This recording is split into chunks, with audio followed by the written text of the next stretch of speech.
Jefferson-St. Charles line, that protection stops, and you've got the spillway, and that water is able to make its way into Laplace. And we've seen storms in similar setups where that water is able to flow into the Laplace area, and you can get significant. What it looks like with the 14-foot, that is from the storm surge. It wasn't helped by the fact that we saw some of the heaviest rainfall in this area from Destrehan up toward Reserve, but it's more so that you're getting that storm surge flooding now.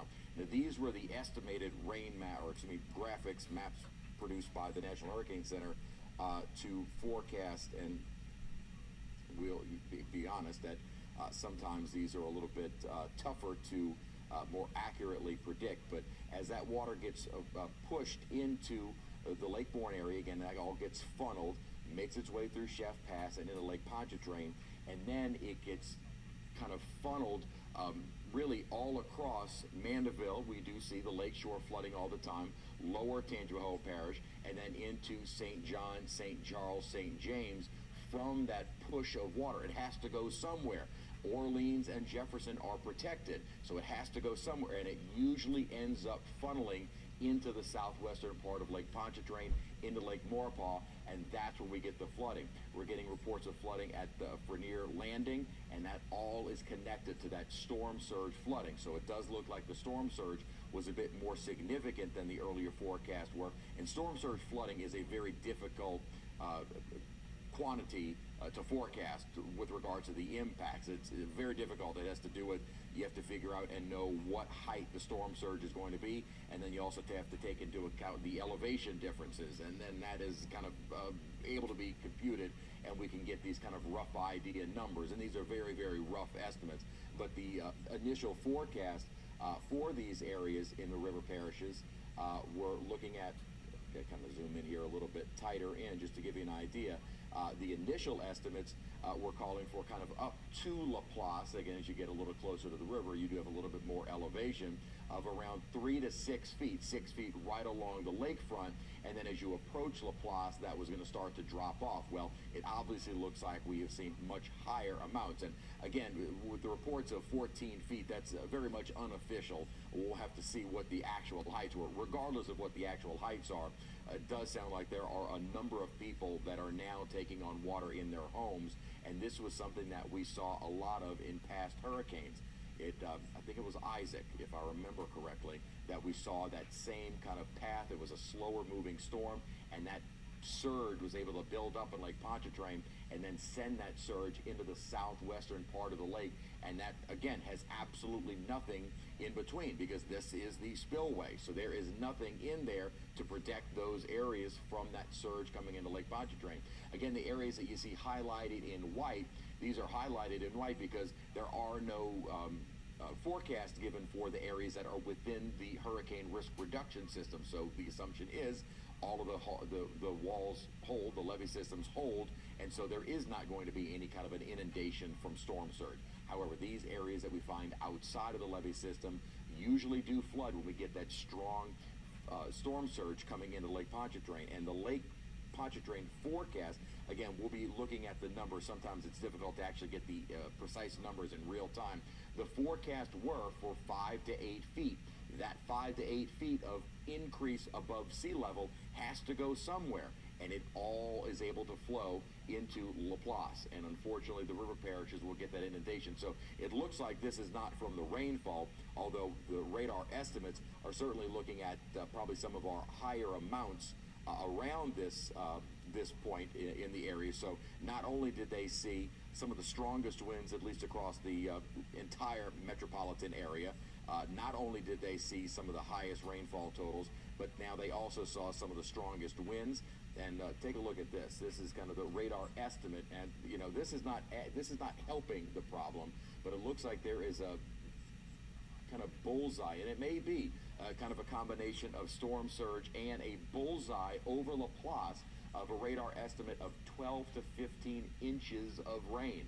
So that, coupled with the storm surge, is unfortunately just kind of the perfect ingredients for a significant rise in the water levels from inundation from rainfall and inundation from storm surge. So that now looks to be a very dangerous situation for the folks in Laplace. Now you're getting the water coming in from Lake Pontchartrain, and that's not really going to abate through the night and even into early tomorrow. And you're still getting in on some of the heavier rainfall. Jumping back over to radar, though the rain is starting to subside a bit, you are still looking at some of the heavier rain, or some of the heavier rain, that's what I just said, still falling over the Laplace area. We're finally getting in on some more breaks across the metro area, farther down to the south, but still some fairly intense rain falling over the Laplace. And this is that training. As the storm is moving north, that flow around the center of the storm really isn't changing. So we will likely see some of our greatest rainfall totals, unfortunately it looks to be, over the Laplace area in St. John Parish. So from, say, the river up toward the lake, we're likely going to see those rainfall totals continue to increase through the overnight period. Now, the good news is, again, the storm is moving northward, so this will start to subside, but the continuation of this rain band that is set up right over the Laplace doesn't look like it's going to end in probably the next couple of hours.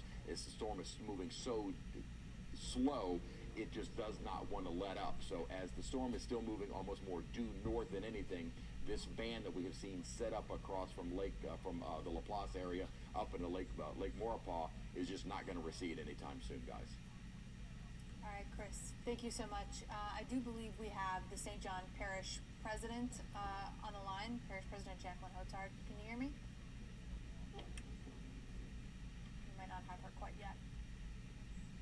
I think we're struggling to get her on Zoom, but we are about to get an update from her on what exactly is going in Laplace. As Chris just mentioned, there's lots of flooding reports there. They've had some of the highest rainfall totals, possibly, Chris, you said more than a foot of rain there.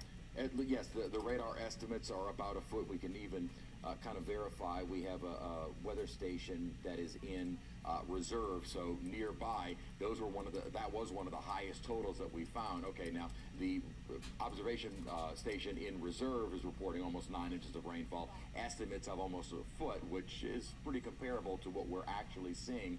And it does look like there is kind of that bullseye, unfortunately, of probably one of the highest rainfall totals across the entire region has been set up right over Laplace. So not only did they see the highest rainfall amount, they're also getting that flooding from storm surge. Again, when you get that water to Lake Pontchartrain, it has to go somewhere. It kind of rides along the levees of Orleans and Jefferson Parish, and then starts to make its way into St. Charles, St. John, and even sometimes making it all the way into St. James Parish. So that's likely what's causing the flooding. It's a combination of the storm surge in the lake, as well as probably the highest rainfall total that we're going to see across the entire region. Wow. Okay, I'm not quite sure if we were able to get that Zoom back up. Okay, for now, we're going to transition. While we try to get that Zoom back up with the St. John Parish President, we are going to go now to Paul Murphy. He has been in St. Bernard for us all night. Paul, looks like it has stopped raining there, at least for now. Well, I'll tell you what, the conditions really have slacked off considerably from even an hour ago. Almost no rain. The wind has slackened off as well, and we had an opportunity to just drive not too far from this building. We didn't want to venture too far out because it's everything is in the dark, but we did see a lot of debris in the road. We saw power lines down, we saw trees down, we saw tree limbs down, we saw businesses that were damaged. The gas station across the street from here had part of the overhang blown off, and then also down the road in Araby, a popular place called The Gathering, also had a piece of the roof also came off. So again, these are just early shots. We didn't venture that far out, but we know that this is just sort of, the tip of the iceberg, so to speak. We know that there are trees down in St. Bernard. We know that there's probably water that has created quite a bit of problems down on the eastern end of the parish outside the levee protection. We still see a lot of water on the road, and there are going to be a good number of buildings that have roof damage because of the high winds that we experienced just an hour or so ago. So anyway, again, these are just early shots within a couple miles of the building that we've been hunkered down in for the storm. And this is just the type of thing that you will likely see across the parish. But again, it is nightfall, obviously, and we probably won't know the full extent of the damage from Ida until sun up, and that's when we'll see some of the more of the major damage, so to speak. But just from what we saw on the road just now, this is not the time to be out on the road. This is not the time to go out sightseeing. There were, again, wires in the road, a lot of debris, still a lot of water on the road. So it's still time to stay home and wait till your public officials tell you it's safe to come out. There's still a lot of storm left here. And that's the latest here in St. Bernard. Paul Murphy, Eyewitness News. Paul, are you hearing anything about storm surge in that area? Have they been able to assess whether or not it's come and gone? Have the winds switched at all? Or is it still an unknown? Well, the last time I talked with Fred Everhart, who is the parish councilman down there, he said that the storm surge was at 12 feet and on the rise. We saw this dramatic video earlier in the day from the Delacroix of the water just rushing in, overtopping the back levees, and then just inundating the Delacroix and those areas. And we know that the ring levees that are in the Delacroix, White Lake, and Wyclosky areas were all going to be overtopped, unfortunately, as Ida came ashore. And it appears that there is quite a bit of water down there. And this is usual. They're used to that, though. I mean, it's nothing unusual. And that's why they build houses up so high down there outside the levee protection. There's houses that are 20 feet off the ground just for this reason. And that's another reason why a lot of people down there decided to either come into the other side of the flood wall inside the levee protection or evacuate. We were down there just yesterday, and it was like a ghost town. So people know that that's nothing to mess with when you have that type of a storm surge coming in, and possibly being in here for a while until the wind shifts and then can blow that water out. And we're not quite sure how long that water will be in here, but I guess it all depends on what Ida wants to do. Yeah, that's the big question. The storm seems to have a mind of its own. We thought it would move through a lot more quickly than it did. It ended up sort of creeping along as it moved its way through. And so I think a lot of people are going to really be surprised to see what it did, when dawn breaks Yeah, tomorrow. if you consider, Katie, that the parish leaders here were telling me that they expected this storm to be gone by 6. That would have given them the opportunity to at least do some initial assessments and begin the process of cleaning up and digging out from this storm. That won't happen until tomorrow morning at sunup when it's safe to do so. So I think there are going to be a lot of images coming out of this area tomorrow that really show the true extent of the damage. All right, Paul, thank you so much for your reporting throughout the day. I know that people are safer because you were out there, so. All right, we want to, we want to go over to Paul Dudley, actually, and Alexandra Cranford. They're at LPB in Baton Rouge, standing by right now. Actually, asking you guys, what is it like over there? Because I'm seeing some reports of some weather that's really starting to pick up in your area. Yeah, just stepped outside a few minutes ago here, and we're dealing with some rain, but mostly wind, and that wind has caused a number of power outages in the area. I was just looking at the Entergy map for Baton Rouge, and there's well over 100,000 outages just in this area. And so as this storm kind of makes its way through, although nothing as bad as what the metro area of New Orleans and obviously the Terrebonne, Lafourche, those parishes dealt with, but still some issues here. I want to throw it over to Alexandra Cranford. She is here with me.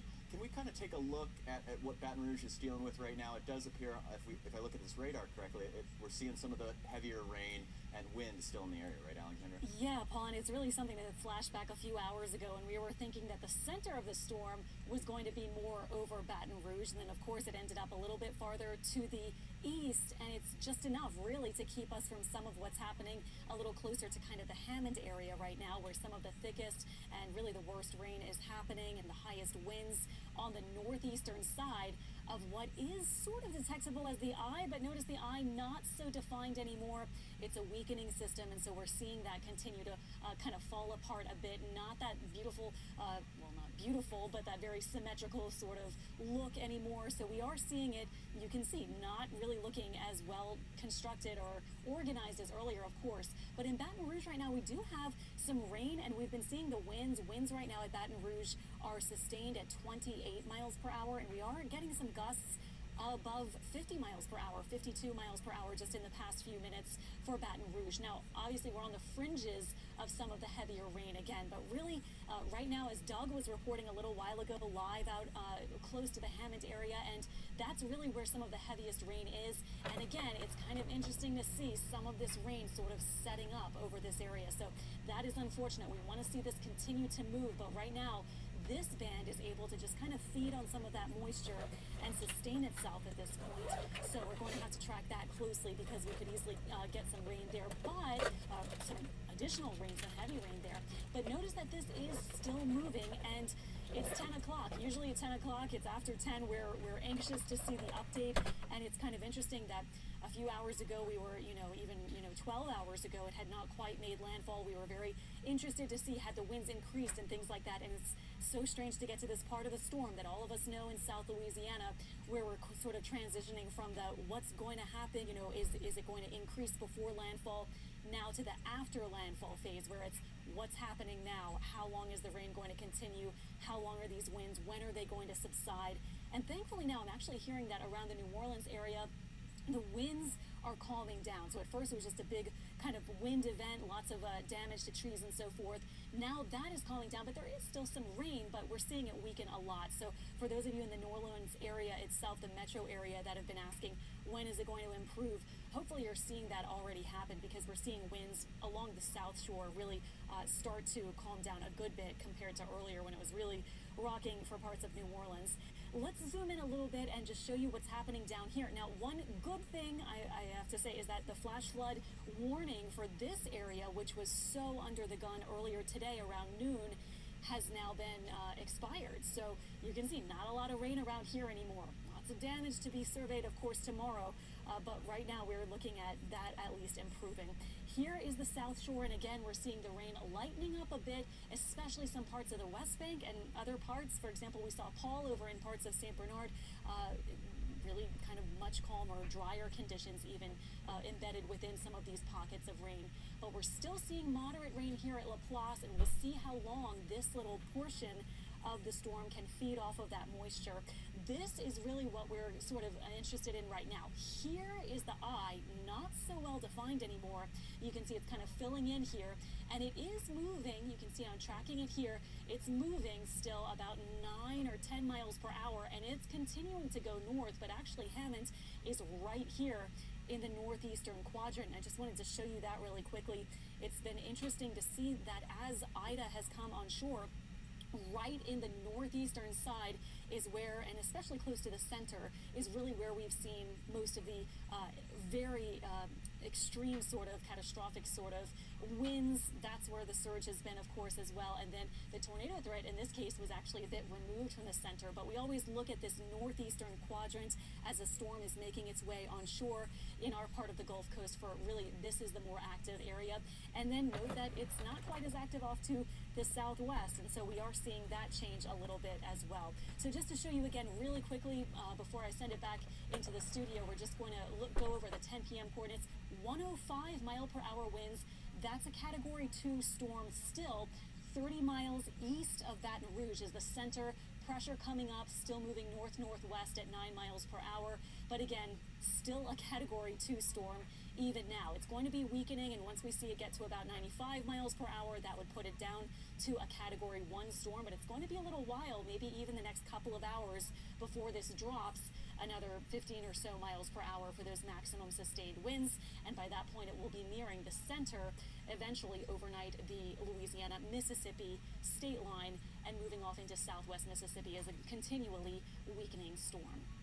Devin? All right, Alexandra, thank you so much. We now have St. John Parish President Jacqueline Hotard on Zoom. She is joining us now to give us an update. Of course, we have heard some reports of flooding in LaPlace.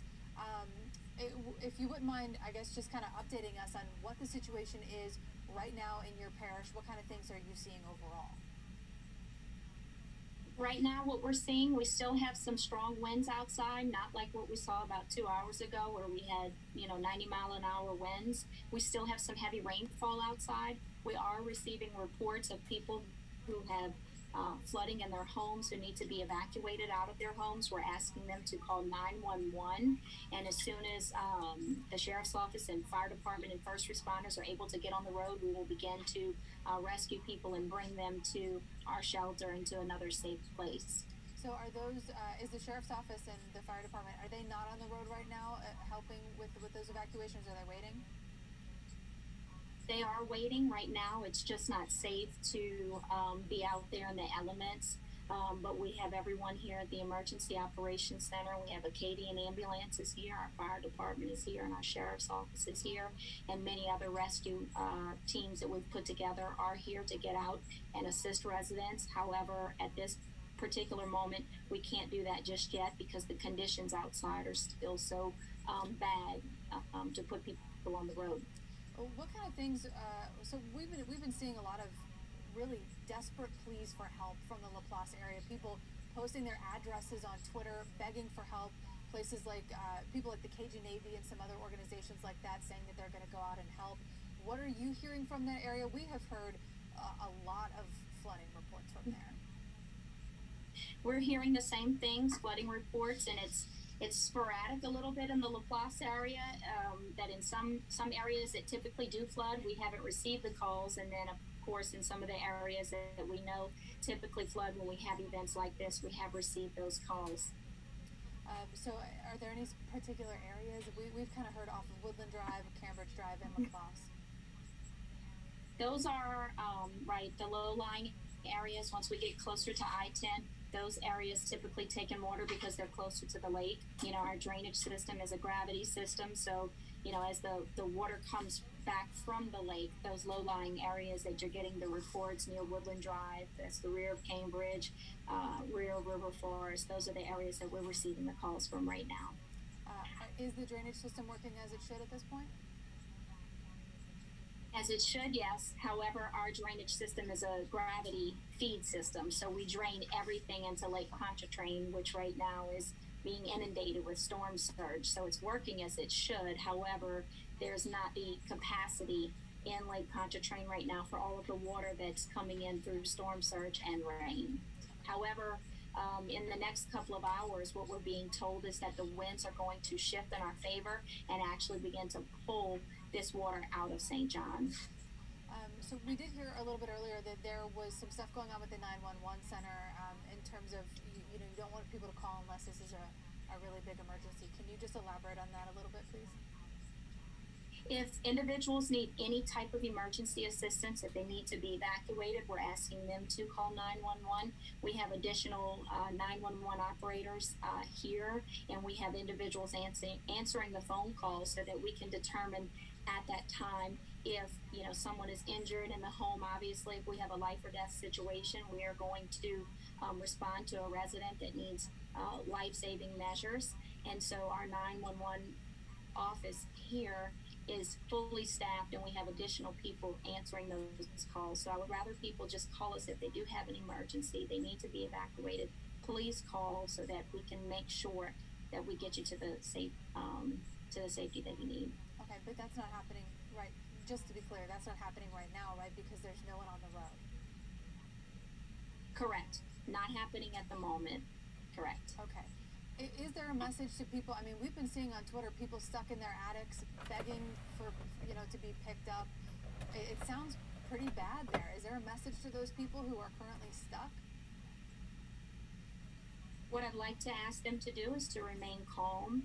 And what we do when we do receive a call into the 911 center is assess the situation. We did receive a call of someone in the attic, and there could be more than one, so I don't want to make the wrong call. But the one particular call that I'm aware of that they did receive, everyone was okay. No one was injured. They are in the attic, and I know it's that is a high anxiety situation. But the 911 operator is staying in constant communication with that individual to make sure that we get them to safety. Okay. Are you hearing anything about a hotel flooded as well in that area? I haven't received any reports of that. Not that it's not happening. We just haven't received any reports of any hotels flooding. Okay. My last question for you: what are you expecting to see as sunrise comes? I guess really through the night, and then as we do get some daylight. Just to continue to assess the damage. We know that we have down power lines. We've got trees and roads that are making them impassable, that we're going to have a huge effort on our hands, as will the entire region, to assess the damage and then move into recovery mode. And we will continue to be here and make sure that we see this thing through. All right. Thank you so much, St. John Parish President Jacqueline Hotar. I really appreciate Thank you coming on. Thank you. Yes, ma'am. Thank you. I believe now, are we... Going to Marcelino Bonito right now. He's for us over in Slidell, looking at the conditions there. Marcelino, what are you seeing right now? Still wet out there? Wind still picking up, or what? Yeah, here, guys, conditions are just getting worse, a lot worse than a few hours ago, and we think they're going to continue to progress in the next few hours. I'm joined by the spokesman for the Slidell Police Department. Daniel, tell me what the latest is on the status of the city right now. Unfortunately, I wish I had good news to deliver, but I don't. This is a lot worse than any of us anticipated. The worst supposedly is yet to come. We're getting reports of widespread down power lines, trees falling to houses. Our main building here, the roof is compromised. We have water pouring in the offices on the second floor right now. Presumably due to wind and the roof, we're not sure what's going on. Our guys can't get out to respond right now to any calls. It's very, very dangerous conditions out there right now. We had wow, that sound is crazy. Yeah. Why don't we step in for a second? Just for safety. We're gonna step on in, guys, because that does not sound too good. So bear with us a second. Sorry. So like I was saying, we have reports of trees down the middle of the roadway. There's no lights on right now. We've had some people out, some city workers out trying to assess damage. They had to get pulled in. What happens now at this point in time is that if people go out on the roadways, they're not going to see these trees. They're blocking major thoroughfares. No lights. People will run right into them. It's just a really bad situation. I was seeing an update that you guys posted on Facebook. You're actually getting 911 calls with people who are asking to be rescued because trees have fallen on their homes. Can you tell us about that? That's right. We do have several calls right now where people, one in particular that I know of, a couple blocks away from here actually, where a tree fell on their house. They're trying to get out because water's coming in. We can't get to them. It's impossible to get to them right now. And none of us expected this. We didn't, honestly. And to hear that the worst is yet to come is extremely concerning to us, for sure. Flooding has been an issue here in the past. I know it's dark now, so it's really hard to assess, but what do we know about the flooding situation here in Slidell? It would be hard for me to speculate right now on that because we just don't know. I would like to believe that the surge that we got during Katrina is not going to happen because of the angle of the storm, but all bets are off from what we originally thought. Obviously, we didn't think we'd be standing here right now talking about this. The amount of rain we're getting is concerning. Hopefully our pumping stations can keep up with that, and we don't have any flooded homes, but it's just at this point in time we don't know. And next few hours, when do you guys expect to be able to actually get out on the streets, respond to calls, and really assess happened with this storm? As soon as it's safe to do so, when the gust, I'm not sure the exact mile an hour, but I think it's maybe 45, 50 miles an hour, with that sustained winds, we can't go out, which we obviously have that right now, which gusts that are, to me, approaching over 100 miles an hour, and some of these gusts have to be. So as soon as it's safe to do so, we have a team of guys strategically placed all over the city who are ready to respond, anxious to respond to all these calls and to assess the situation. We have a fire department as well, but it's just not safe right now to do so. No plans with the damage at the police department to have to leave the building at any point because of that damage? I don't think it's that bad. Literally, that happened right before I came over here to talk to you guys. Right now, it's just water that's pouring into the main building on the second floor, flooding some offices. As soon as we leave here, I'm going to go back over there to assess that situation to see. But most of our guys are not here. They're actually not at our headquarters. They're at other places around the city. So that's a good thing. One other good thing about our location here is power outages are happening in other places, but you said that we're one of the only places here with power in the city, and we're running on generators. Is that right? That's right. We have a nice generator here to keep us going, keep our two main buildings going here in our headquarters. But no, there's massive power outages across the whole city. I don't know if anybody has power right now. Right. I appreciate it, Daniel. Thank you so much. Yes, sir. Thank you. Well, you guys saw it there live. Our intention conditions were somewhat tolerable out there. We were able to be under the awning, but in the middle of that interview, it started howling, a noise I hadn't heard all night, so we came on in for safety first. But here in Slidell, they're expecting conditions to continue to worsen the next few hours, and we'll see what morning brings. Back to you guys.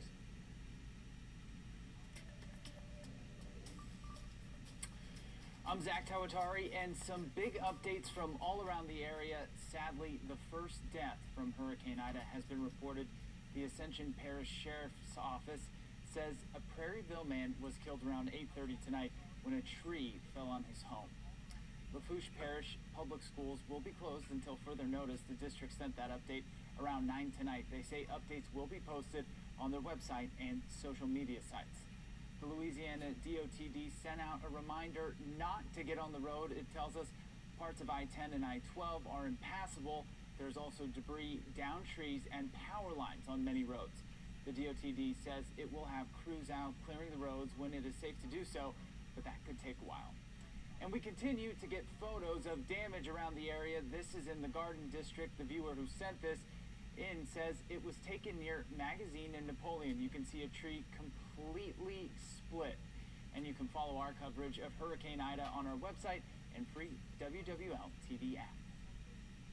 Okay, thank you. And, as you mentioned, we are really starting to just get our first glimpse of what the damage is from Hurricane Ida. I think that we're going to be seeing more things like we saw from Karen Swenson, hearing more stories like we're hearing out of Laplace. I know it's an emergent situation there, but the areas like Homa, Thibodaux, everybody wants to know what's happening in their neighborhoods, and unfortunately, we're still trying to get a handle on it, and it's kind of hard to tell right now because it's dark outside. Well, you have the emergency crews who we all, for the most part, saw that this storm was moving so quickly, and then it slows down, so they couldn't assess, as Paul Murphy said earlier, in St. Bernard Parish, they were hoping to assess this damage around 6 or 7 o'clock. Obviously, that's not the case, not only for that parish, but for all of us. This is still something that is ongoing and still moving on.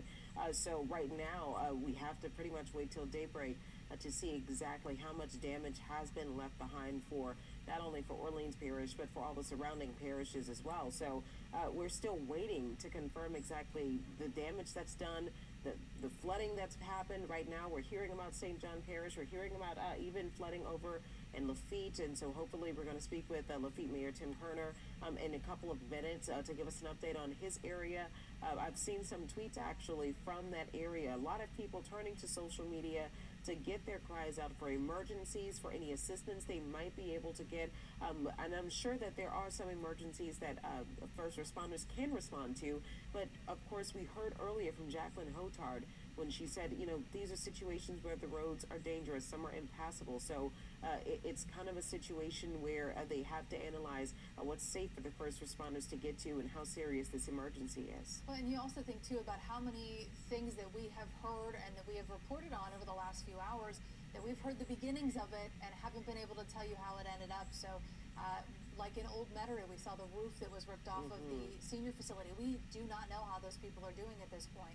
We heard about some windows blown out and some issues at Oxnard. We really don't know too much about what's going on there. There's a lot, and also Grand Isle. We have not heard if people are okay there and if people have homes to go back to. All right, right now what you're looking at live, this is Tan Trung. I believe he is in our mobile forecast center, and I believe we're going to Tan live. Tan, it looks like you just turned into the French Quarter. We did. It took us quite some time to get back from Metairie, Charisse, and I can tell you that there is a good amount of flooding. It's hard to judge how deep the water is coming back from Metairie, but we traveled along Bonneville, going from, and we were trying to head to Metairie Road to check out that situation at that facility on Metairie Road where we heard that the people were trapped, but there was water kind of inhibiting and blocking our travel there and getting back. And as we showed you a little bit earlier, as we tried to make our way back into the city, getting off of Bonneville, getting back on the Interstate 10, heading eastbound back into the city, we started running into that water near that split near the City Park Avenue exit eastbound.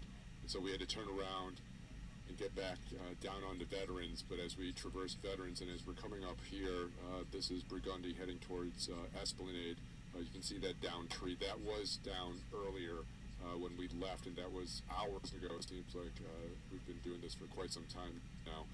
But as we kind of made our way back, we tried several different ways. We tried Airline Highway back into Orleans, but we ran some water there as well. Wow. Then we had to turn around, and I know this sounds very roundabout and dragging, but you can see some of the trees, some of the limbs here as we're going through the French Quarter. But eventually we got onto Jefferson Highway to get back onto that backside from Jefferson Highway back into Claiborne Avenue, heading eastbound on 90. But on certain areas and certain sides of the street as well on Claiborne, there was water pooling. So we had to get on the opposite side going against traffic, but luckily there's nobody out right now.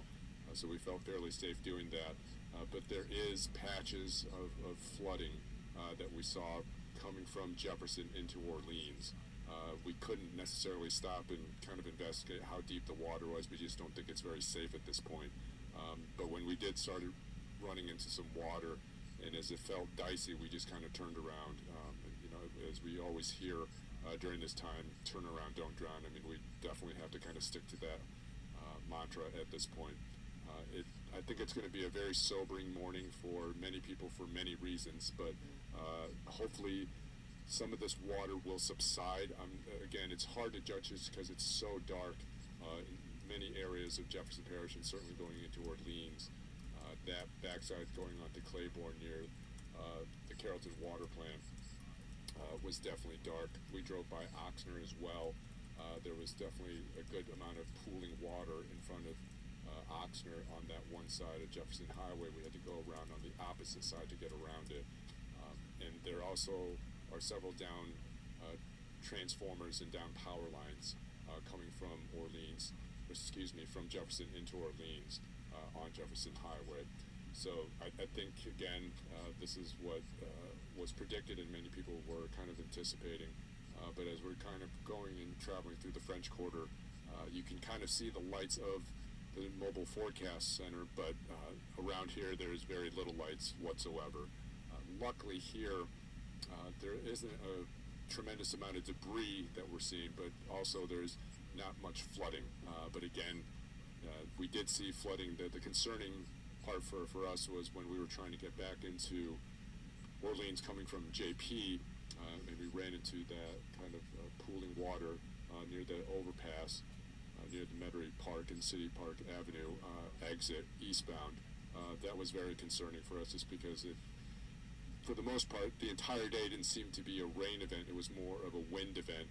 But in seeing that, we were just unsure of, the combination of the heavy rain and the pumps not operating because of a lack of power. Again, I don't have the expertise to kind of judge that, but we're kind of speculating at that point that perhaps maybe that was the issue that caused that amount of water to pool there, but that was an area that went under during Katrina. Again, two very different storms, two very different circumstances, but now we're turning onto Bourbon Street, as many people would understand where this is. Are the lights it's coming quite on town eerie. as you drive, or is that the headlights? No, we have we certainly have we don't have any lack of light on this mobile unit here, so we're just throwing on some lights for a better kind of vision and better view for you all here. But there are no lights in and around this area right now.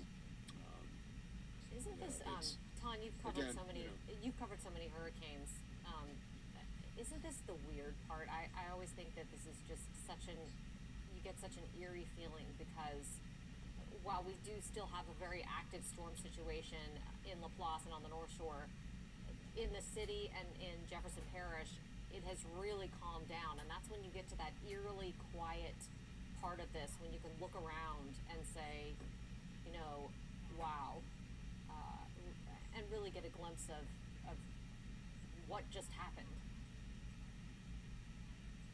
Yeah, absolutely, Katie. I agree with you there, and certainly for Jeff and I, Jeff is right now kind of navigating in the unit right now.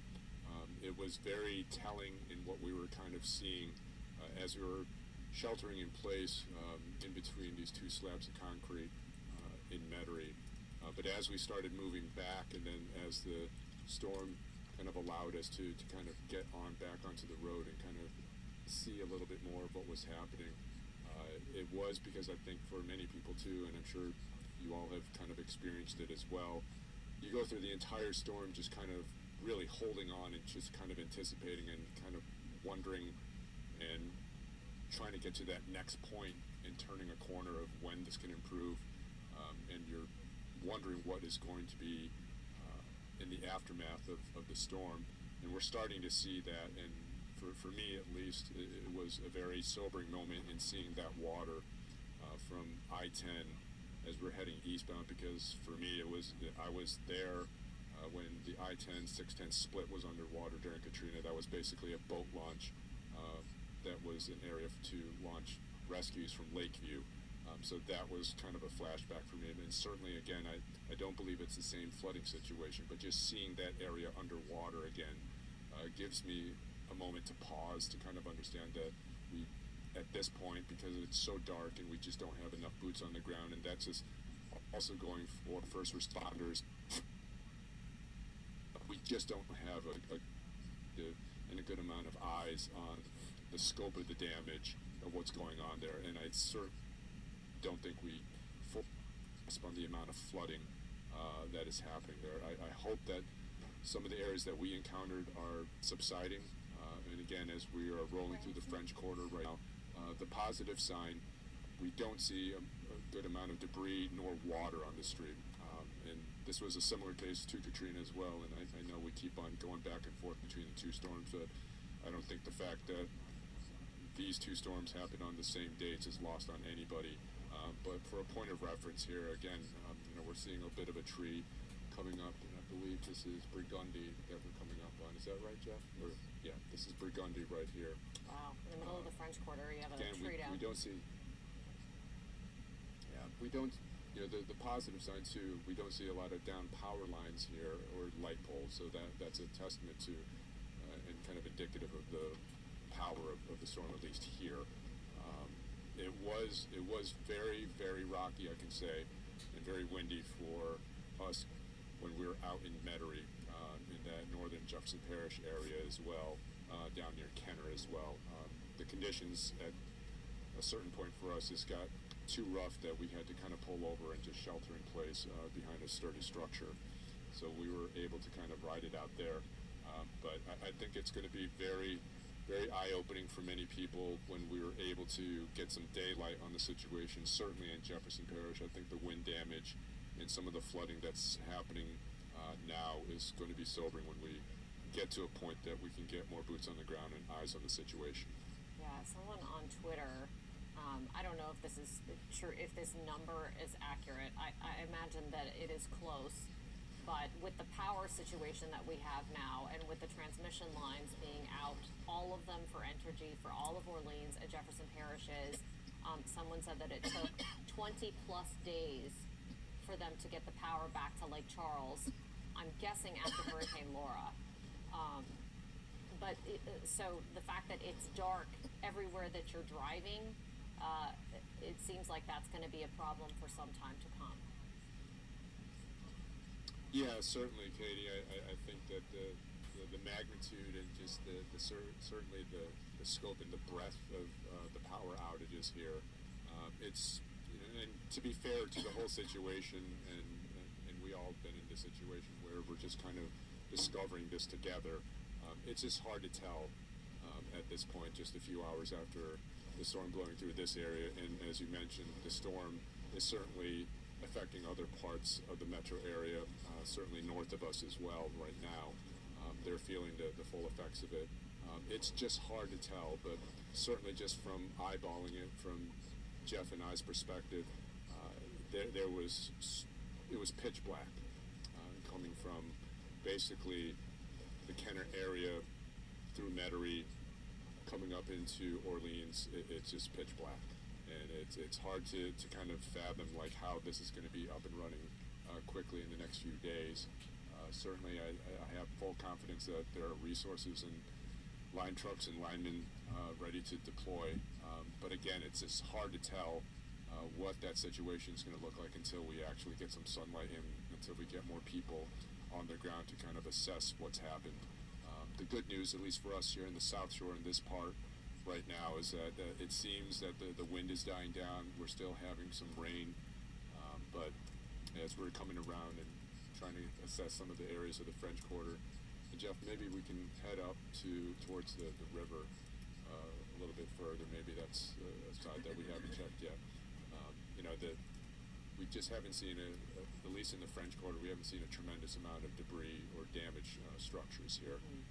But again, it's just from the areas that we can see at this point. But it is significant, I will say, coming from JP into Orleans. The wind was significantly, it seems stronger, certainly on the JP side. All right, Tom, thank you so much. We're going to check back in with you in a second, of course, when you get closer to the river, to see if there's any damage in that area. We know that there was an awning that was in that area that had flown off, so hopefully we can check back in with you. Right now we want to go over to Tangipahoa Parish, and that's where we find Brendan Keith right now. Brandon, I don't know if you're still in Amite or are you in a different area? Yeah, we're in Amite right now, and hey, look, I put the hood down at this point because the raincoat is simply, especially with the hood up, is just a scoop for all the rain. I mean, it is just hitting me full on right now. You know, look, we're a lot of us veterans of multiple hurricanes. I was here 16 years ago today, not here in this spot. I was in New Orleans, in Slidell, riding out the storm similarly to what we're doing tonight. Right now, we're getting a pretty heavy rain band, and then there's this blasts of wind that come through. Now, I'm fairly well protected right now. It's important to point out that, look, when we do this, we always try to have something between us and flying objects, because things can get picked up and do get picked up by the wind. You know, when you see smashed windows, it's usually not the wind. It's things that are picked up by the wind and then smash into the windows. But right now here in Amite, we're getting, there's that gust we've been getting, you know, up to 105 miles per hour. This is obviously not that. I wouldn't be standing. I've been in winds about 75, 80 before standing up. You nearly get knocked down. That's because we have a building right here that's kind of protecting us, but I can see around the corner. The wind is just whipping around the corner there. And we have checked with the Doppler indicated winds, and it's showing winds of about 100 or 105 miles per hour, because right now we're getting, even though that eye wall is collapsing, we are on the northeast quadrant of what was two eye walls. This storm we're going to study, I'm not a meteorologist, I am a weather geek though, and I think they're going to be studying this storm for some time, because not only was it a strengthening storm at landfall, essentially, unlike Katrina, which was a 5, then it hit as a 3, made landfall as a 3. A lot of times you have a weakening hurricane at landfall. This one not only essentially strengthening right up to landfall, but then continued to maintain that strength over the marshy marshy land that we're all familiar with. It really kind of acted over land like it was a hurricane over water. But not only that, it was going through a wall or an eye replacement cycle. And so you had this double eye wall, and you not only had it at landfall, you had it kind of strengthening around that double eye wall. I'm not going to get into the meteorology. I'm not going to try to take the meteorologist's job for them. They're doing amazing work. I love this town of New Orleans. I love Louisiana. I'm married into Louisiana, so to speak. But I know this is your home, and I know people watching right now, and at friends and families' residences, for those people who are outside of the disaster zone, if you will, and trying to check in on their homes.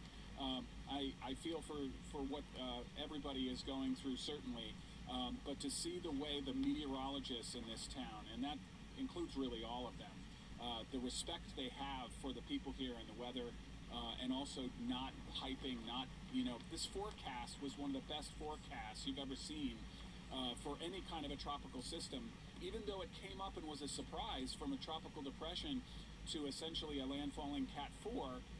What you had was almost dead on. This is where it's going to hit, and it did. I mean, we're off by 10 miles per hour. Instead of 140, it was 150. This was really amazing.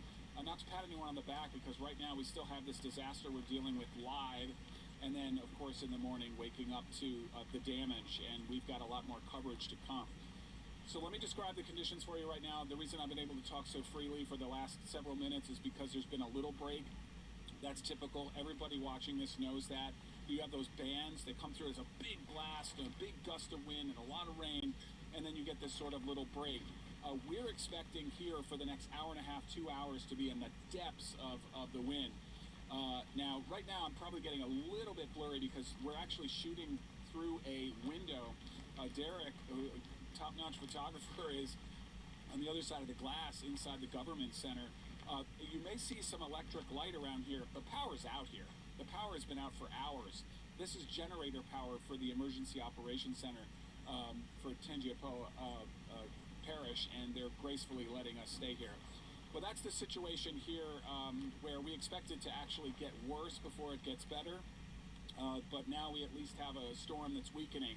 Who would have thought we would have seen a Cat 2 storm hitting this far north, essentially, and winds in excess of 100 miles per hour that we've experienced. I'm Brendan Key for Eyewitness News here in Amy. Brendan, thank you so much. Such great perspective. It's so great to have him here, and all of our team of Techno reporters and photographers and producers and all the people who are making this broadcast work. Our company has really pulled out all the stops sending people here. We've got, additional assistance in the weather department, and of course, people doing our need to know updates. So it's been great. They have helped so much, and I actually don't even know if people realize how much help that they're doing behind the scenes. Everyone thinks Chris is doing everything by himself, and he does a lot. But we do have some help back here. Well, we want to give you guys an update here. We just learned that President Biden has approved a disaster declaration for Louisiana. So this allows for that federal aid that is desperately going to be needed to be made available to the state to help with state, tribal, and local recovery efforts in the areas affected by Hurricane Ida. Assistance can also include grants for temporary housing, for home repairs, low-cost loans to cover uninsured property losses, and any other programs to help individuals and even business owners recover from the effects of the hurricane. So that was approved just quickly, and I also just saw a message from Governor John Bel Edwards thanking the president for acting so swiftly on approving that declaration. Desperately needed. Yeah, absolutely. Absolutely. It's going to be essential. If the early reports that we're getting are any indication of how extensive the damage is, it's a lot. And one of the places that there were questions about is Oxnard Hospital. Karen Swenson talked about that, and about the fact that some people were reporting that the building was swaying, and then we started seeing some reports on Twitter as well of roofs being blown off of auxiliary buildings that are connected to Oxnard, but not necessarily the main hospital. So they gave an update earlier tonight. We want to take a listen to what they had to say. So we just give you, we thought, just given kind of what's been going on today, we also know there's a lot of information out there. Some of it true, some of it not true. So we wanted to make sure we could give you the true information, what's happening. We've obviously been sustaining various damage at our facilities, throughout the day, just like, lots of places. Roof damage, water leaks.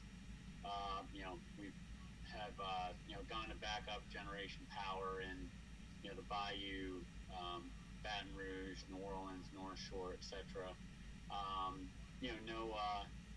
wouldn't say any, massive issues, but certainly some issues to the point where we will have to, and Mike, we can, dig into this a little bit, but our St. Anne facility, sometime overnight when the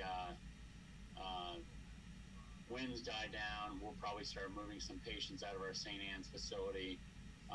We're also still assessing our Chabert facility in Homa. We may have to move some patients out of our Chabert facility. So we are, watching that carefully. Part of that's due to roof damage at St. Anne's and some roof damage and power issues at our Chabert facility. We have had, I'm sure you're hearing this a lot of places, water, with the city water and whatnot being issues. We've had to move to our well water, as we talked about earlier. We drilled wells at many of these facilities, so we have well water. So we've done that here at Oxford Medical Center and Jefferson Highway. We have had a generator, one generator issue at Kenner, which we're working through. Our team is out there assessing and working through. So these are, things that happen as we're going through these types of storms. But I will say the sustained duration of this and the length of the wind or the duration of the wind has created more roof and other damage than we've seen in some of our previous storms. Not to the significance of Lake Charles last year at all, but certainly to the extent that we'll have to move some patients. Sometime early tomorrow morning, late tonight or early tomorrow morning. Probably maybe 3, 4, 5 o'clock tomorrow morning, Mike. And I've seen the things that there's pieces of roof coming off at this facility. There's pieces of roof coming off at that facility. Yeah, there's pieces of roof coming off at lots of our facilities. I think there's roof damage because we've got these sustained, 80, 90, 100 mile an hour winds for, quite some period of time. So, but we're working through it. As I said, just rounded, been talking to all of our staff at each of our campuses, and they're working through it and staying up, keeping people safe, keeping patients safe, which is what we do. The Bayou obviously has been the most impacted. You've seen some of the I saw the same video you guys saw of Lady of the Sea and read the same story that you guys probably wrote on Thibodaux Regional. We've had, as I said, some damage at Chabert and St. Anne's, and we'll be moving some folks later on tonight or tomorrow. Have there been any injuries at any of the facilities associated with Ida-related damage? None that I'm aware of. Mike, do you know of any specific? No, not that I'm aware of either. Have you guys had any of the same generator problems as Thibodaux Regional, where you guys had to, move patients around to different floors? Mike, I'll let you take that. Yeah, so we obviously have backup generators at all of our campuses. Have actually backup fuel trucks should we be on generator power for a while. We have had some temporary generator failures, but each of them is being rectified or has been rectified. So we're in good shape right now. I'd say probably the biggest issue we have is kind of the roof damage that we have probably at St. Anne's, right, Mike, where we have about 15 patients. That's probably the biggest issue we face right now. Yeah, we have had to move some patients at a few facilities due to water intrusion through windows, or also some water intrusion through the roof, as one I mentioned, but nothing related to generator. About how many patients are going to be moved? Yeah, so we're St. Anne's. It's in Raceland, Louisiana, so down in the Bayou area. Got to visit sometime. It's nice down there. And I think we have 15 at St. Anne's. Is that right, Mike? Actually, about 21 at St. Anne's and about 45 at Chambord. Okay. And we anticipate, again, relocating all those patients. Are any of these patients that had to be moved or care has been interrupted? Are they critically ill? Are they on life-sustaining devices? We, prior to the storm, moved some of the critical care patients out. There are a few critical care patients that will still need to be relocated. But we feel confident that through that process, we will be able to do it safely.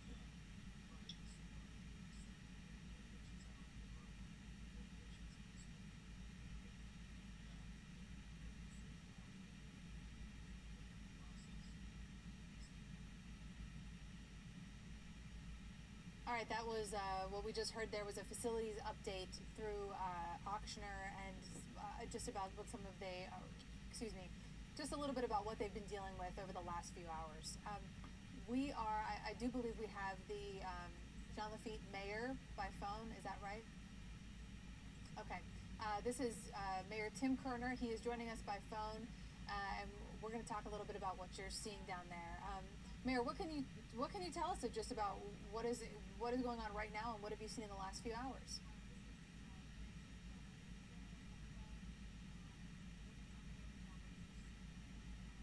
I'm not sure we have him on the phone.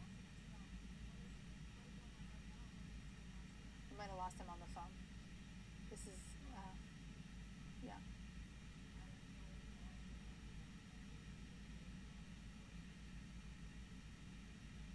We're going to go to Chris now, and he's going to give us a little update. When all else fails, go to Chris Franklin. You took the words right out of my mouth.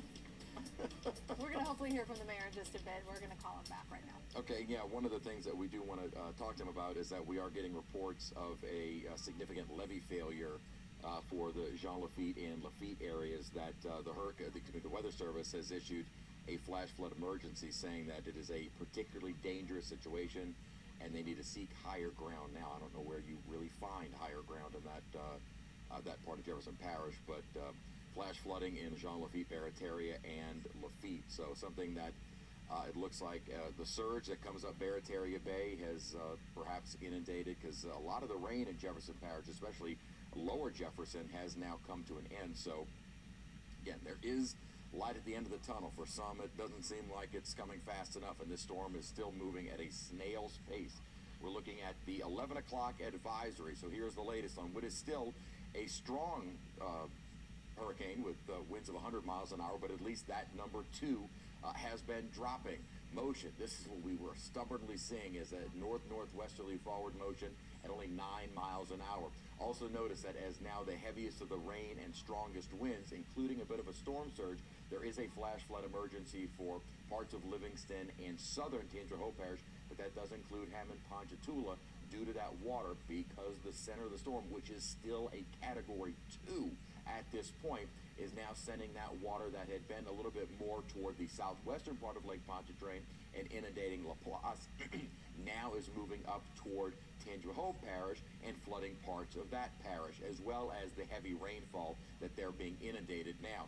Again, we have finally started to see drying conditions, not totally dry. You still have the rain across much of the metro area, but it is starting to dry out. It also looks like, I'm going to kind of move my map here, it looks like we're starting to finally see some drying conditions over Laplace. Now, again, that's minor compared to the inundation from the storm surge that they are still dealing with, but at least they're getting a little bit of a help from most of the heavier rainfall moving out. But as you go up across Lake Maurepas and then into Tangi, you're getting that heavy rainfall. You're also getting the heavy rain bands moving across the North Shore. So it really does look like the main threat from the heavier rain is now starting to shift up to the North Shore, and things are settling down. Not settled yet, but they are settling down across the metro area, where we still have some rainfall moving through.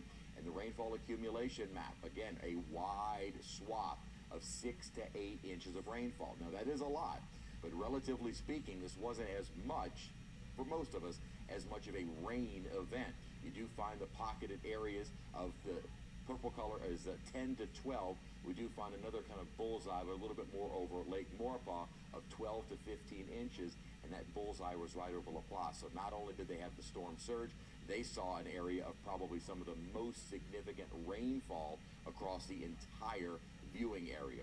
Now, as we kind of time this out, when will everything start to end? Drying out across the metro area, still going to have some showers, likely kind of back building a bit, but the intensity will be weakening, and most of that more substantial rain shield will be shifting up to the North Shore. And notice we'll may still have a band of rain, but that may begin to move a little bit more to our east by daybreak tomorrow morning. Still have some showers here and there, but certainly what we saw all day today, it'll be a far less event, and actually more of a flooding threat as you get toward lower Alabama and into Florida. And then here comes kind of a little band maybe on the back side of the storm that might kind of sweep through later Monday evening, but Monday will be a better day. Then the good news is, kind of timing this out for Tuesday, it does look like we will be mostly dry, with other than a few bubbling up showers here and there. It does look like things will be settling, because we know by tomorrow a lot of folks are going to get out there and start cleaning up and start assessing the damage. Just consider there's going to be a lot of debris on the roadways. We were watching just some of the buildings across the street here on Rampart, and those shingles start popping off. Those shingles then land on the road. You've got nails sticking up, and if you remember Katrina and just about every other post-storm cleanup, there are nails and screws and things that are getting your tire, and that becomes a little bit more of a driving hazard. So just something to keep in mind. I know a lot of folks that want to get out and start assessing the damage. You may, for some, want to give it another day or so to allow for crews to start cleaning that up as soon as they can.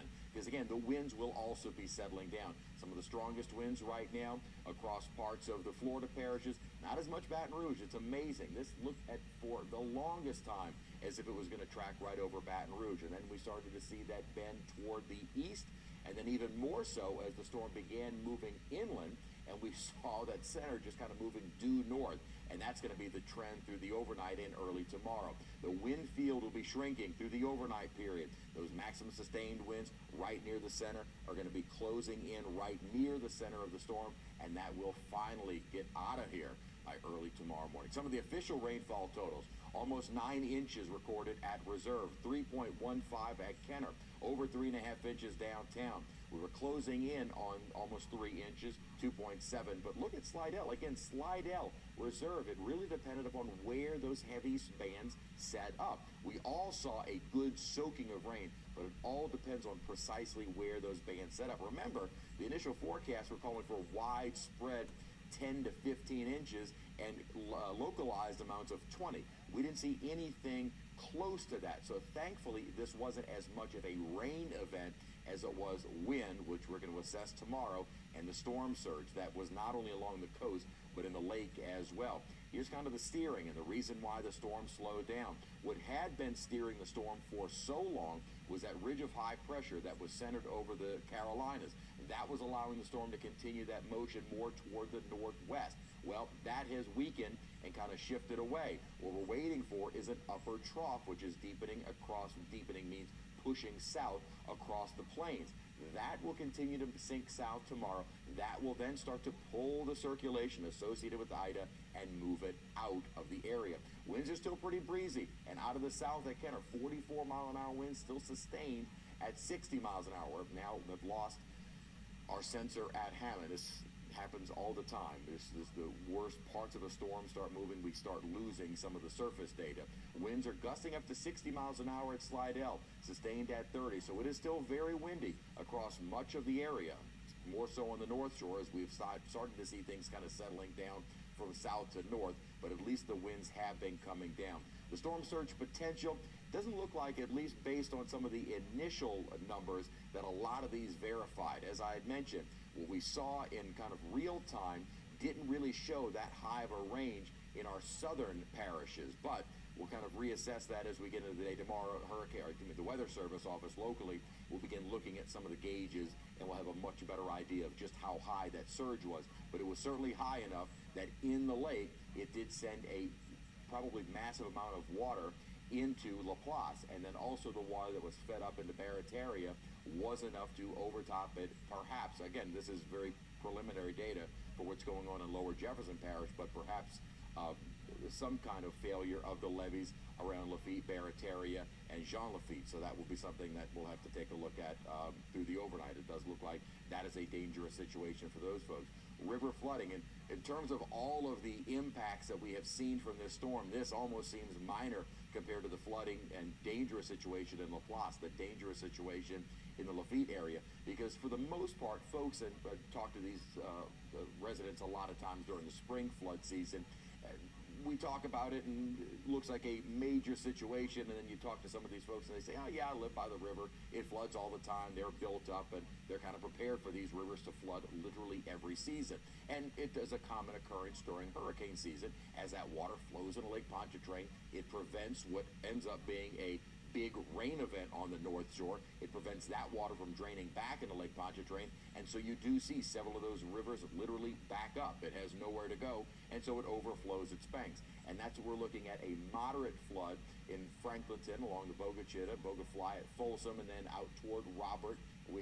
That's a major flood. I was looking at the moderate, Camp Covington and at Boston Street, and then you have a major flood at Covington, Robert, as well as some of the rivers into Pearl River County, Mississippi. So the flooding of the rivers is probably going to last for a few days. If nothing else, a couple of days before, the winds will start to change direction, and we will hopefully then start to see more of a westerly flow, which will then push that water out of the lake, and that will allow those rivers to start draining. So when will things start to improve? It's kind of difficult to say an exact time because it's a very gradual process, but we are improving from south to north. Rain is moving to the north, and that will continue through the overnight period. Winds will be settling through the overnight period, and by midday tomorrow, it is going to be a far quieter day. We might have a little round of rain that moves through during the midday and afternoon hours, but things will be settling down, and by Tuesday, it does look to be a far nicer day.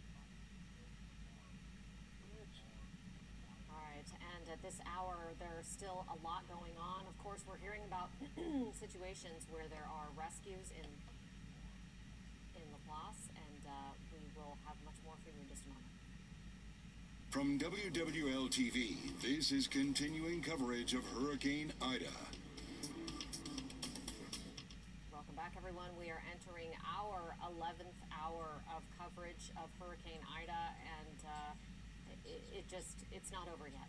No, definitely not over yet, because we're hearing more reports overnight of people that are stranded. We're hearing some levee failures over in Lafitte. Hopefully we'll get Lafitte Mayor Tim Kerner on the phone with us very, very soon, because we want to confirm that. We're hearing about a number of people in Laplace who are experiencing extreme flooding. So while in our area this may have calmed down, this may have settled down, this is still not over for a lot of people within the region. My sister is in Hammond. She said it's been scary loud there, and they're really seeing the worst of it now. It's still a hurricane, which is hard to believe that after this many hours and this long over land, it is still a Category 2 hurricane, from what I understand. Well, and it has been almost 12 hours since it made landfall, which is kind of unbelievable. Yeah. So, it was at 11:55 this morning. Yeah. All right, and at this hour, as it is still going on and unfolding, there's still a lot you need to know. I'm Zach Tawatari, and like you said, here's what you need to know right now. We're following that situation you were just talking about, a terrifying development in Lower Jefferson Parish. The National Weather Service says a levee failed in Lafitte and Jean Lafitte, causing a flash flood. They say 200 people are in, quote, imminent danger. We'll follow this closely and be bringing you updates. President Biden has approved the Louisiana Disaster Declaration, ordering federal aid to help and relief efforts in the areas affected by Hurricane Ida. Assistance can include, among other things, grants for temporary housing and home repairs and low-cost loans to cover uninsured property losses. A boil water advisory is in effect in St. Tammany Parish. The parish says it's because of widespread power outages, adding that water testing will probably be delayed because of Ida. Boil your water for at least a minute before drinking it, cooking with it, or brushing your teeth. The photos and videos from our viewers continue to come in. This one shows the incredible power of Ida. Watch the roof of Auctioner Medical Center in Jefferson swaying. Debris is hitting the 10th floor window, and you see pieces of the roof fly off. A very, very scary situation, to say the least. You can follow our coverage of Hurricane Ida on our website and free WWL TV app. All right, Zach, thank you. As you mentioned, there is some stuff going on in Jean Lafitte right now. We are going to talk now with the mayor, Tim Kerner. He is joining us by phone right now. Mayor Kerner, thank you for joining us. Can you hear me okay? Yeah, I can hear you. Can you tell us just in a quick nutshell, what is happening right now? What has been happening in the last few hours where you are?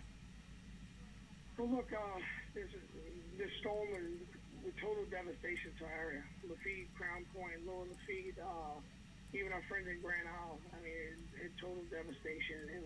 And now we have a situation where we have a bunch of people and surrounded by water. And thank God that the water stopped rising and it's going to start going down, but the wind's still pushing and we can't get to them. And now we're trying to rally up boats to try to get to those people. And as heartbreaking as today was, we're all refocusing our efforts into getting those people, and that's our main objective. What kind of efforts are being made right there? Are there boats out there, or are the conditions just too bad to get down to those people?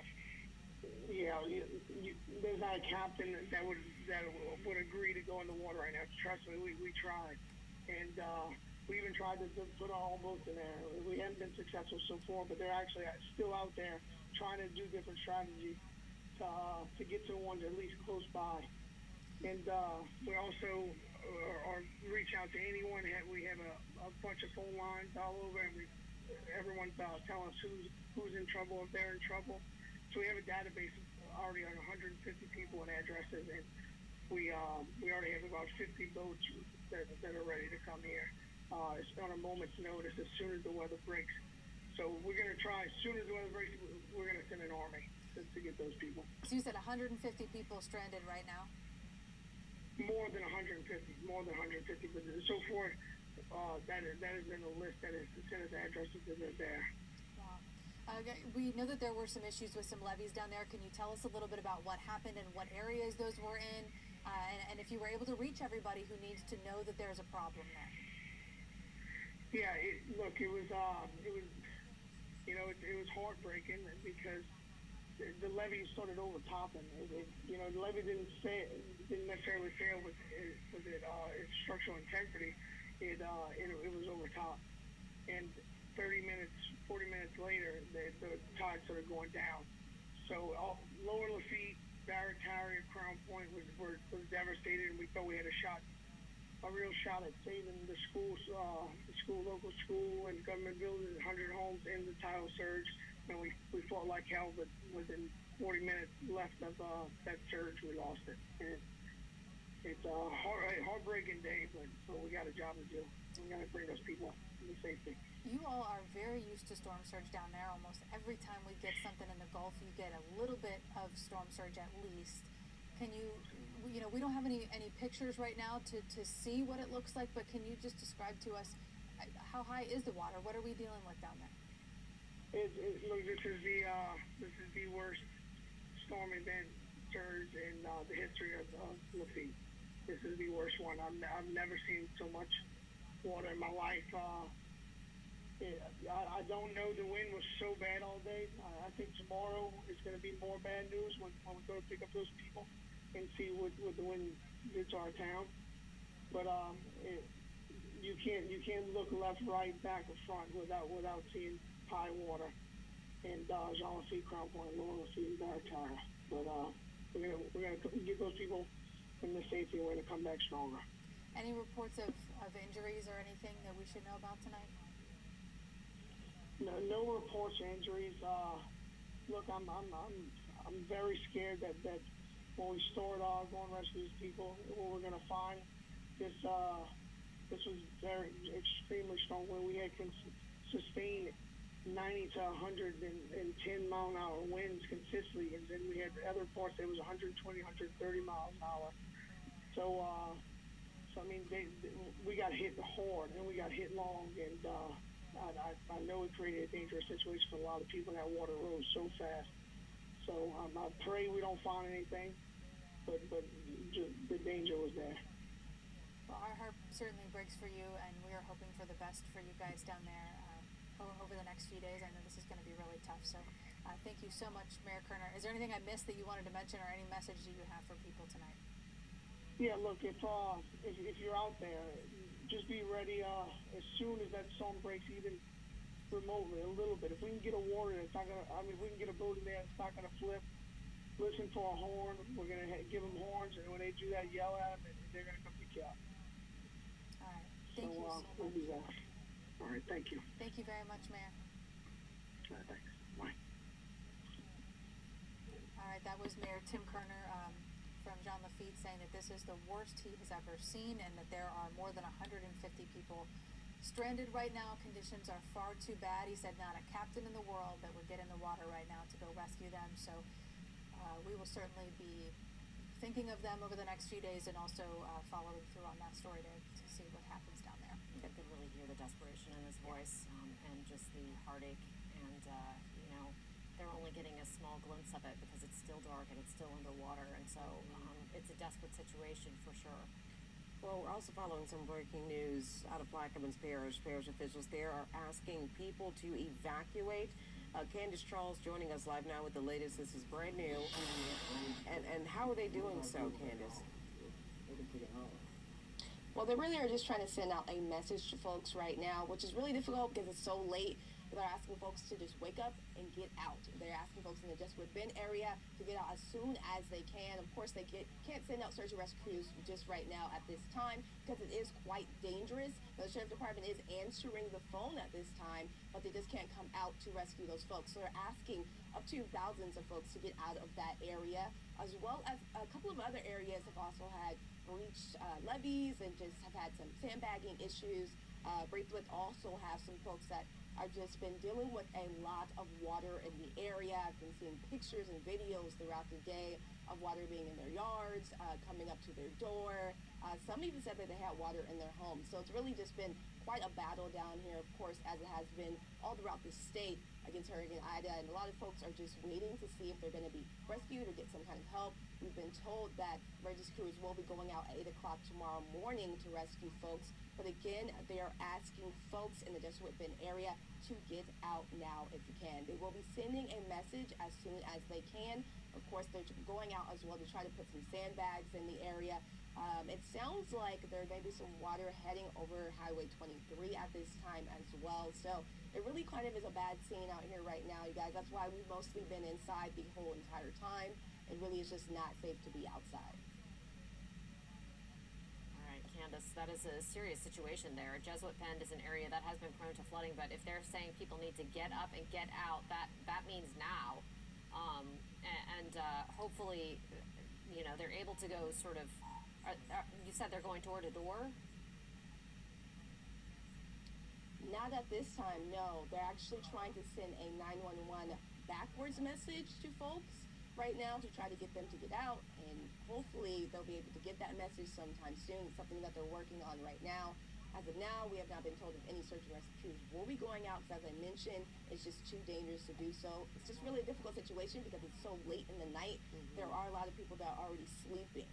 And that's the theme that we're hearing from everybody. It's very dangerous. As we talked to in La Place, we're talking about Lafitte in Plaquemines Parish as well. It seems like I know that there are some people who do need that assistance. There's no doubt about that. But right now, given the time, it's very dark, power outages that are there, and the water rising, it's too dangerous for a lot of rescue crews to get out to people, which is why you issue those mandatory evacuations. Right. I mean, Candace, are you getting any Speaking idea? of those power outages, I'm sorry. Sorry about that. Speaking of the power outages, there are thousands of people that are without power right now, up to 7,500 people that are without power right now. So that could be more so units as well. It could be apartments, so there are a lot of people without power. If you walk outside of this building right now, we're in the EOC, it's pretty dark outside. So it is pretty difficult to go out and look for folks at this point. Have they gotten any idea the extent of the damage down there yet?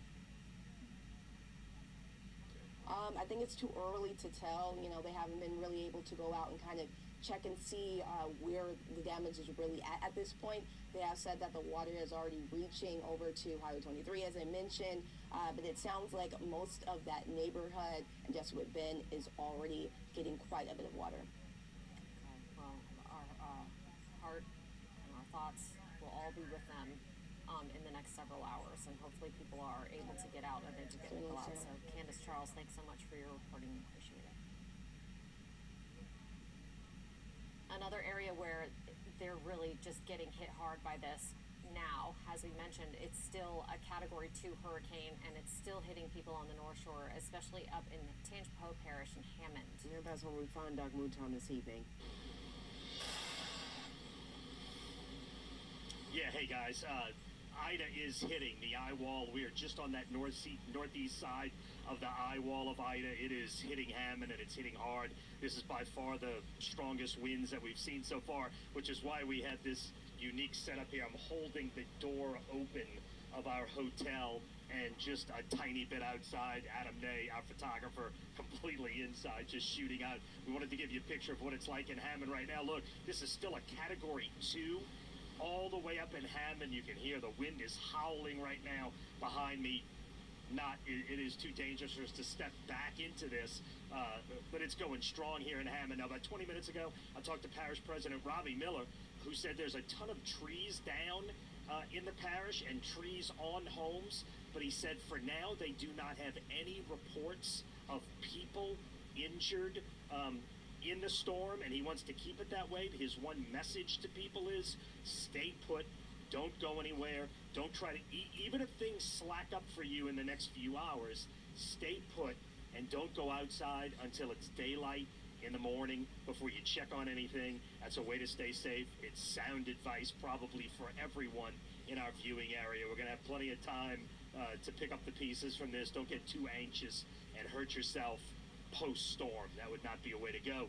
And Robbie Miller says it'll be a few hours before this storm completely passes through his parish. So they're a long way from out of the woods here in Tangipahoa.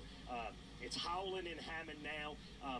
You heard Chris Franklin a few minutes ago say on the backside of the eye wall in Laplace, they have dried out. Now, we do expect to see that once this completely passes through Hammond. When it does dry out, we'll come back to you and show you that. Hopefully, it's not too far away. For now, reporting live in Hammond, in Tangipahoa Parish, Doug Mouton, Eyewitness News. All right, thank you, Doug. All right, right now you're taking a live look at the Entergy power outages map, and I mean, if you look at that map, you're just seeing a sea of red with only a couple of blurbs of green, and it's really interesting. We talked about this yesterday when this was just nothing but green, everything was going well, and we said that this was going to look completely different today, and it most certainly does. I don't know if we can pull up, usually you can pull up by parish just how many power outages are within the community. So it looks like Orleans Parish, 177,000 customers without power. Wow. Jefferson, 200,000. Some of the other big numbers, we've got St. John with 19,000, Tangipahoa, 57,000 customers, Terrebonne, 27,000.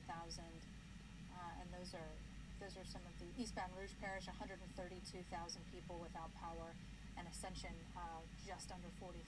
I think it's safe to say just about the entire metropolitan New Orleans area is without power tonight. Well, I mean, statewide, you've got almost 850,000 customers. Again, that includes, one customer can be a whole apartment building full of people. So you've got the better part of probably 1 million people in Louisiana without power right now.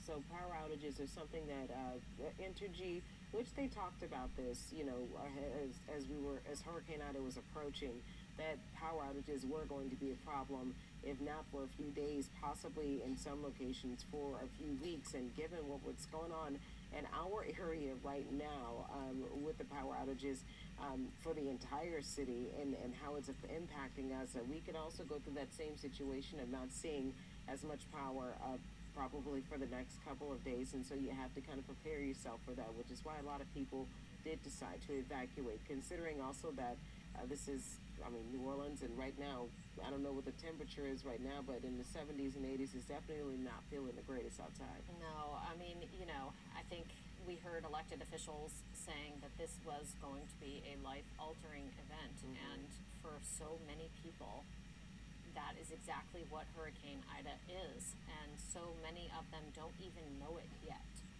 But power is one of those reasons that it is a life-altering event. There is a chance that this power could be out for a significant period of time. I'm no expert on power restoration, but we did hear from experts or officials from Entergy before the storm even hit. If a Category 4 storm came through, it could take an average of up to 21 days to get power restored. And that's what we've seen. That's what we are still seeing at this hour, even though it's down to a Category 2 storm. But, it was a strong, major hurricane for almost the entire time it was working its way through the city of New Orleans and the real, city parts of the metro area. There's a good chance that this is going to be a situation we're dealing with for a long period of time. Well, another area of the city really getting hit hard here is Kenner. And Kenner Mayor-Benzon is joining us on the phone right now. Mayor, how are you? I'm good. All right, we're hearing that your city is seeing a lot of damage, and this is some of the most destruction that you've seen in Kenner in a while. Can you tell us what you're seeing out there, what you guys are experiencing? It's epic wind damage. We have not we cannot go out to assess it yet. Around midnight, we think we're going to get a little bit of a break, so we will go out at that point. We're prepared to send crews out to clear the streets, remove the debris as soon as these winds subside. So we'll be able to look at it around midnight, but I can't get the crews out until these winds are really gone. So we will do that as quickly as possible. One of our biggest problems besides that is no water. Yeah. And I know I'm the only person complaining about this, but we get water from Dustin Parish. I mean, if the parish has a damaged system, which has obviously been damaged, we don't have water. So that's the problem we're facing right now with Kenner Fire Department, and we get ready to put a post out on social media because we have some reported fires. Maybe they're not really fires. We don't know. Yeah. We do know that one has been, it's reported that it's at the Esplanade area, that it's an apartment complex, and we're trying to get out there to see how bad it actually is. So, I mean, if you get out there and you can't put it out, I mean, what do you do in that situation?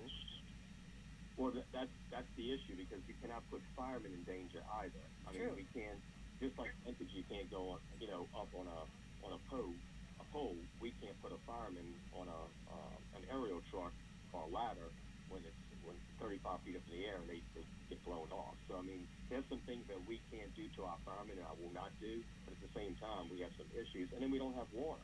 Now, we are prepared to get the pump into, when the winds die down, get a pump into canals, get a pump into a pond that's near areas, and pump from that area and put fires out.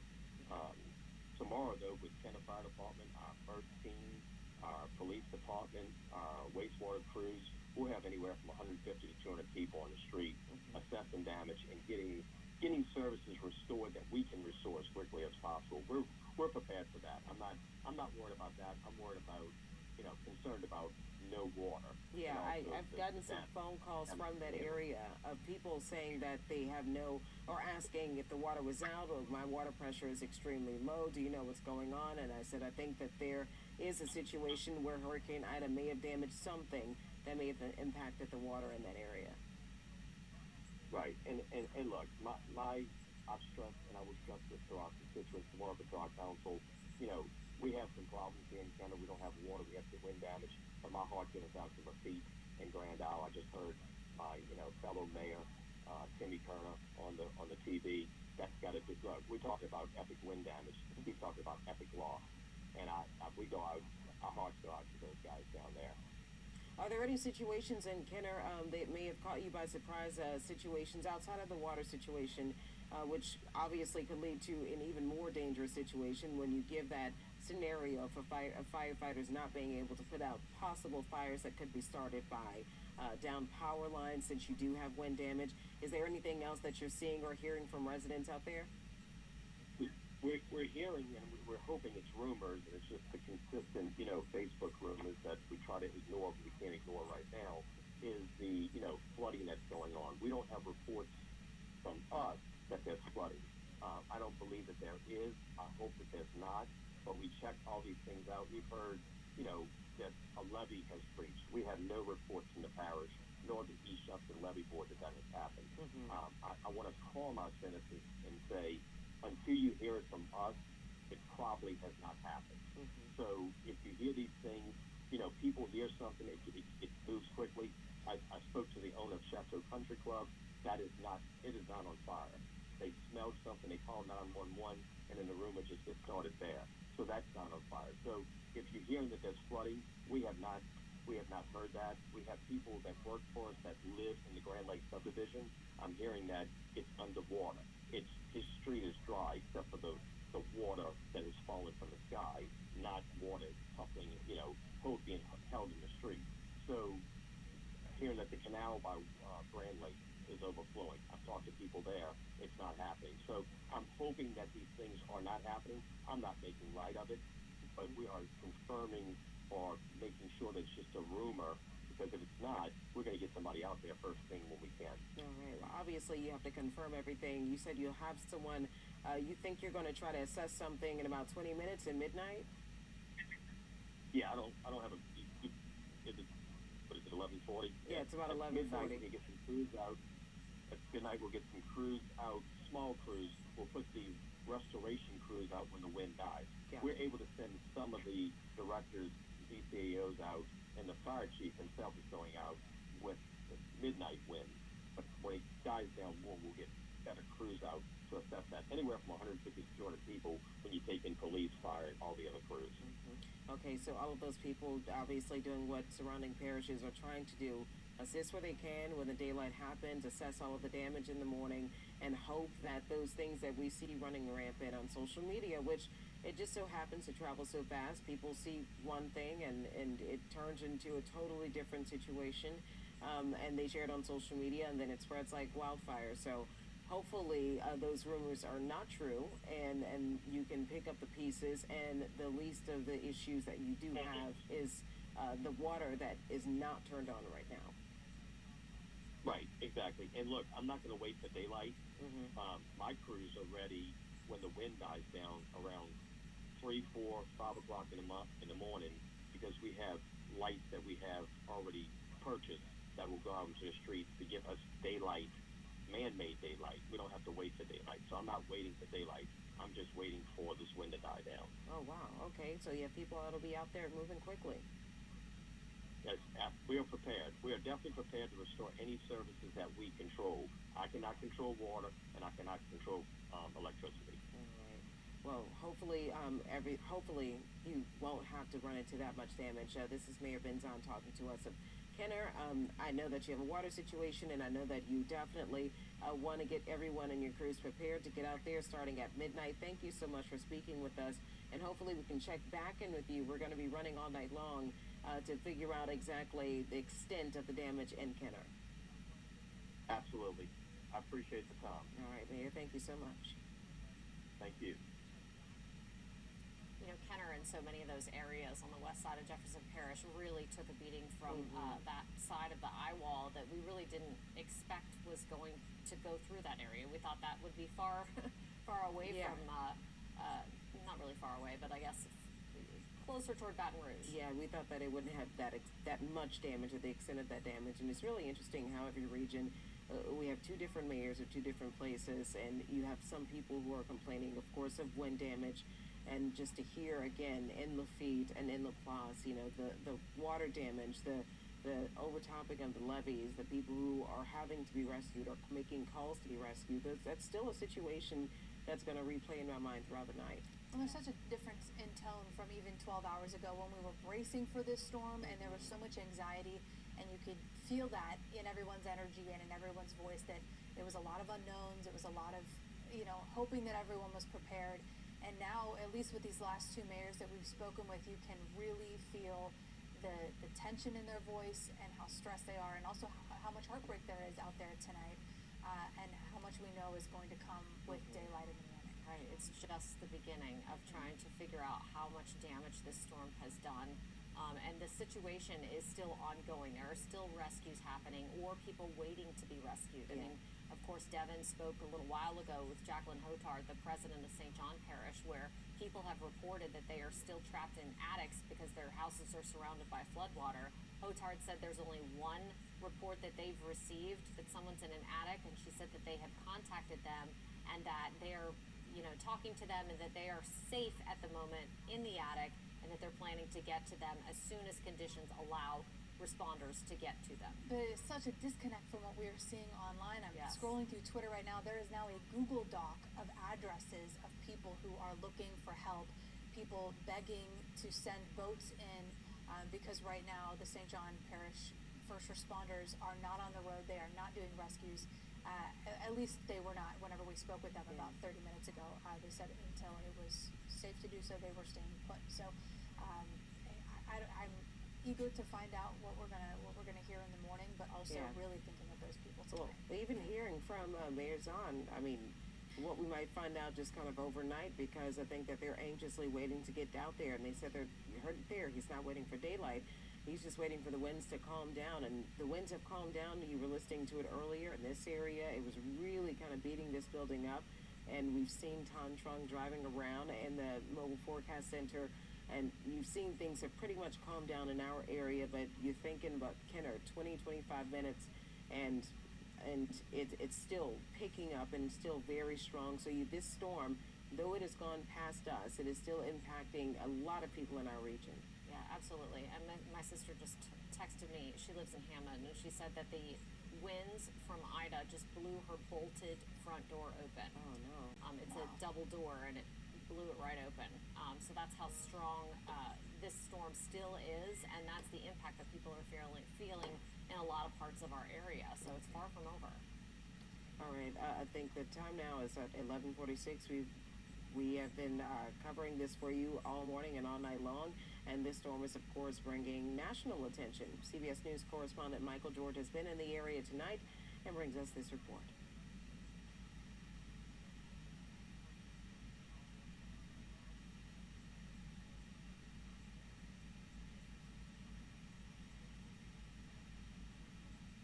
New Orleans is dark tonight. 100% of the city has lost power, which is making things even more difficult for the residents and the emergency responders as they're dealing with flooding, powerful winds, and damage throughout the region. Ida is wreaking havoc on large parts of the Gulf. The extremely dangerous hurricane made landfall in Louisiana Sunday as a Category 4 and kept on going. As predicted by the National Weather Service, this is one of the strongest storms to make landfall here in modern times. The monster storm is dumping torrential rains, causing flash flooding and generating winds strong enough to take the side off this building in Lockport, Louisiana. This is Ida as seen from space. Down here on Earth, it's knocked out power for hundreds of thousands, and the storm surge could be life-threatening. President Biden visited FEMA headquarters in Washington as the agency prepared to dispatch emergency services and supplies. This is going to be a devastating hurricane, a life-threatening storm. We're in New Orleans' French Quarter, where powerful winds and rain have been hitting this area nonstop since noon. The problem now, the rain is only getting more and more intense, and reports of flooding are increasing. This New Orleans resident lives in a home that actor Brad Pitt helped rebuild after Hurricane Katrina devastated the area exactly 16 years ago. Supposedly bolted all the way from the ceiling down to the pier and beam, so it's got room to sway in the wind. Louisiana resident Rick Evans evacuated to Houston before Ida came ashore. Hoping that the ones that are left behind, I hope they're going to be okay, and I'll be able to see them again. Now he's praying for those riding out the storm. Now we're reporting from a covered parking garage, which is giving us some protection against the elements, but even from here, we've seen the rain intensify hour after hour. It's definitely going to be a long night for the people in this region. Back to you. It is going to be a long night and a long few days and possibly for some a long few weeks. Right. Okay. We're going to continue to cover Hurricane Ida after this.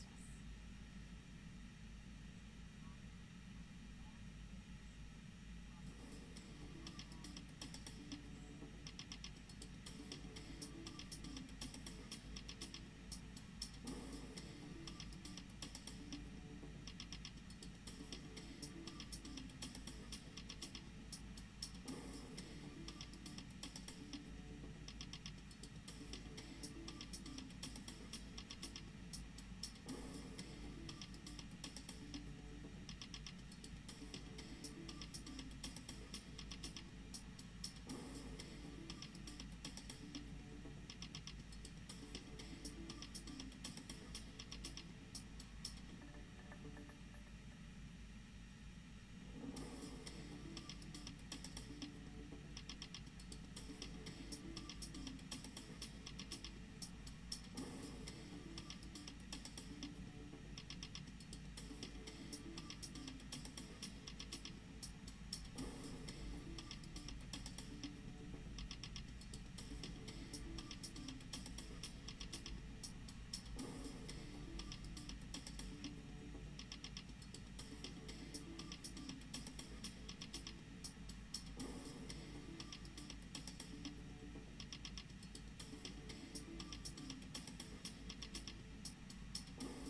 WWL-TV, this is continuing coverage of Hurricane Ida.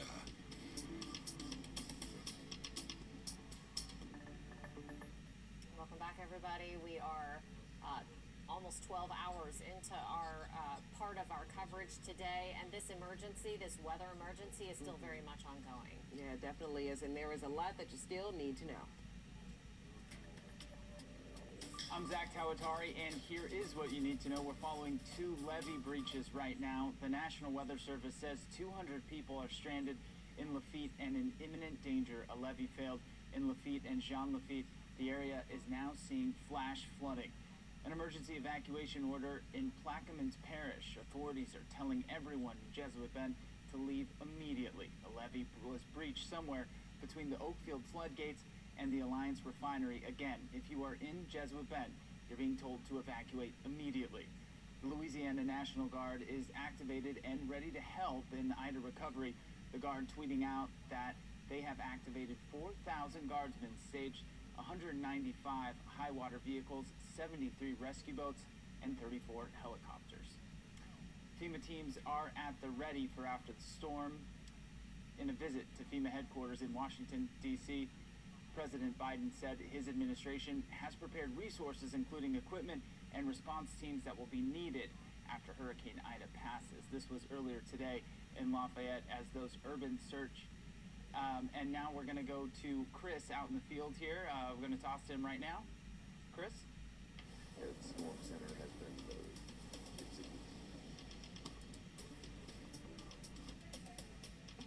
Wasn't, but I can go.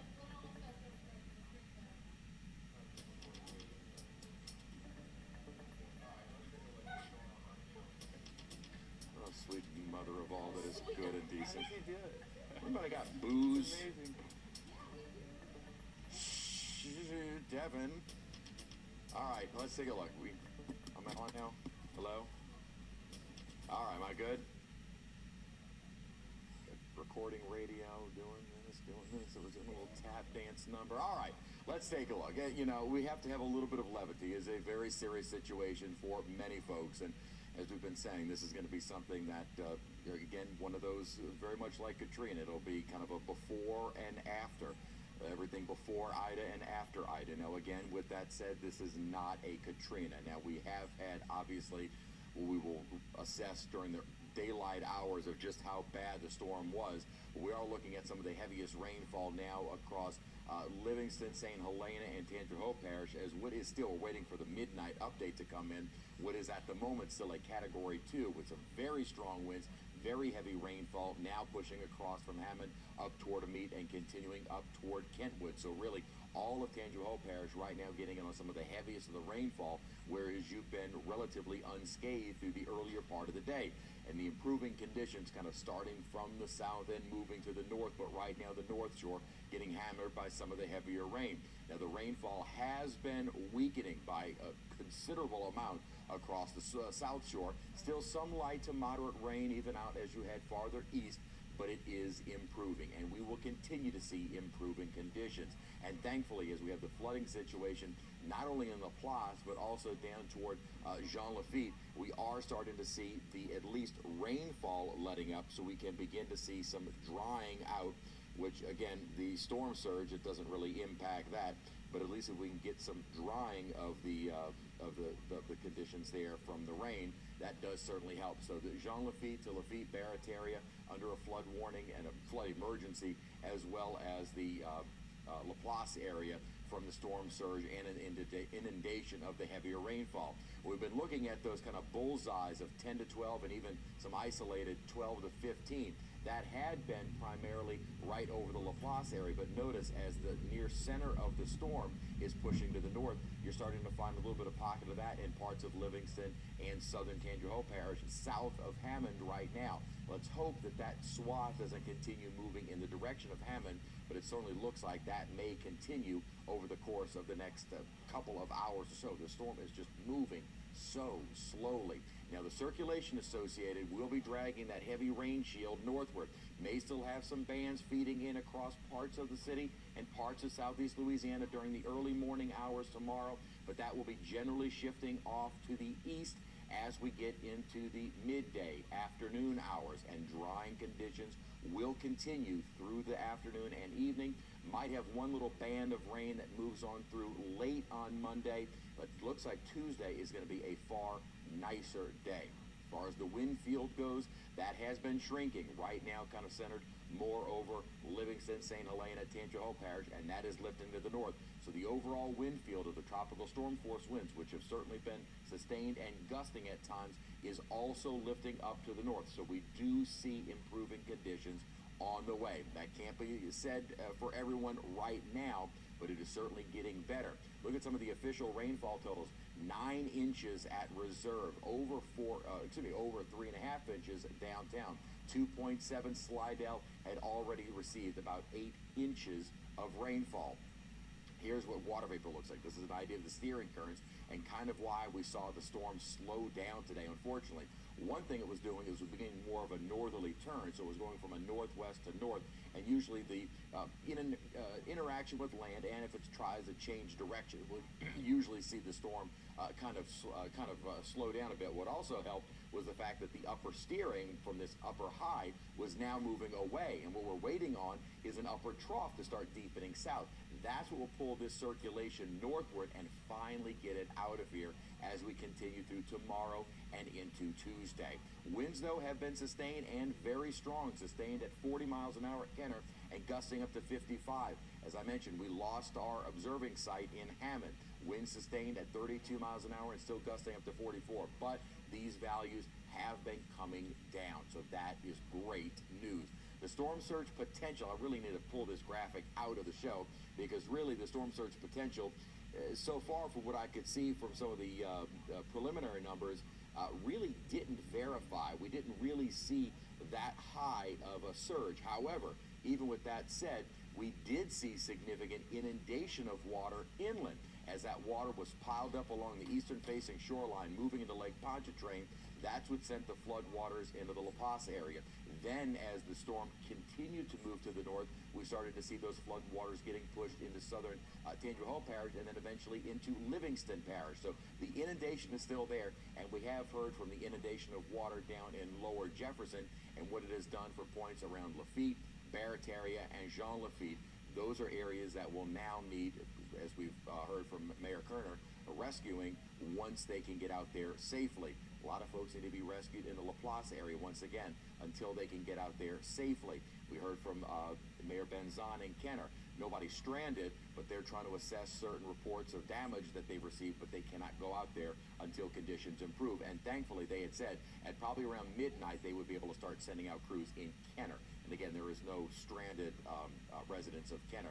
The flooding on the North Shore, almost in terms of everything that we've been dealing with, is a little bit more on the lower end, but still significant as that water is piled up in Lake Pontchartrain. The rivers on the North Shore have nowhere to drain, and we are still expecting a fairly significant amount of rainfall accumulation through the overnight and really not ending until closer to daybreak tomorrow morning. So they have another several hours to go of heavy rainfall, and that water just cannot drain. So we're expecting many locations along the river to reach either moderate or major flooding. So when will things start to improve? They already have for folks along the coastline and into the city. Winds are still strong, but they have been settling.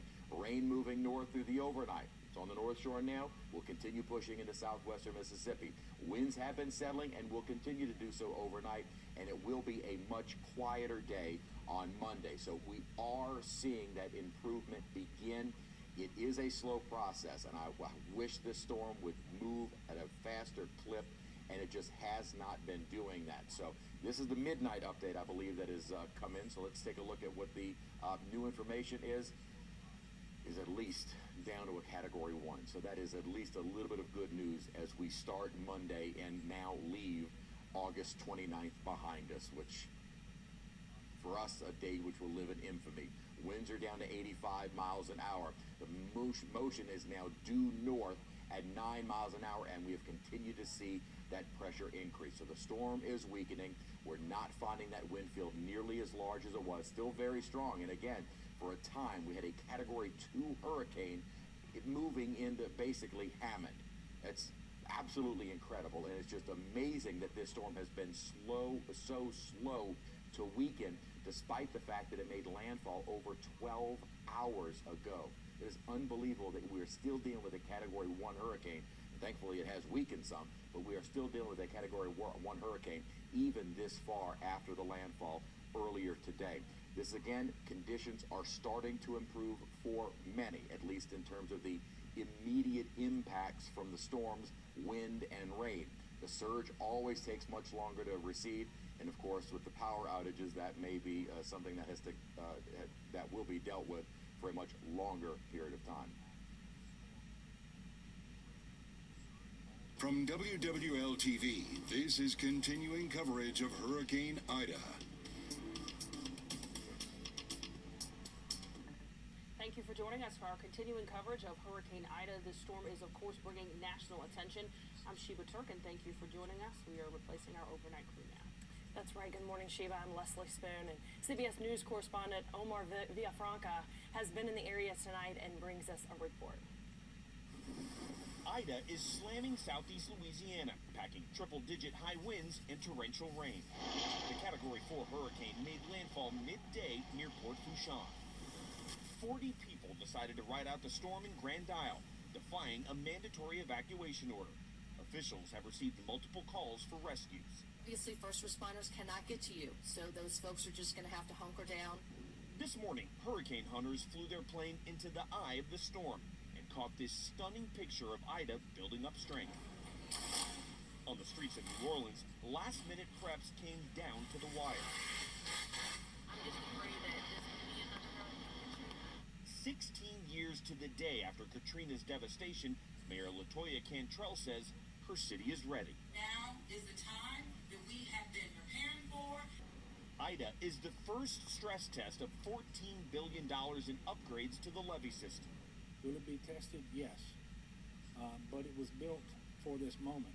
Here on the south shore of Lake Pontchartrain, we are seeing heavy winds and waves that are already splashing over the wall. The threat from Ida's wind, rain, and storm surge is significant. We're projected to potentially reach 15 to 20 inches of rain over the period of today and into tomorrow, at times exceeding a rainfall rate of 3 inches per hour. And conditions are expected to worsen with nightfall. We're going to ride it out. We'll see what happens. Once the storm passes, there's another concern, the pandemic. The city is considering opening up the convention center for a shelter, but they're worried about spreading COVID. Omar Villafranca, CBS News, New Orleans. Hurricane Ida is still dumping rain across southeast Louisiana. We've recently been getting reports of evacuations in certain areas. Here's Jade Cunningham with some things you need to know at this hour.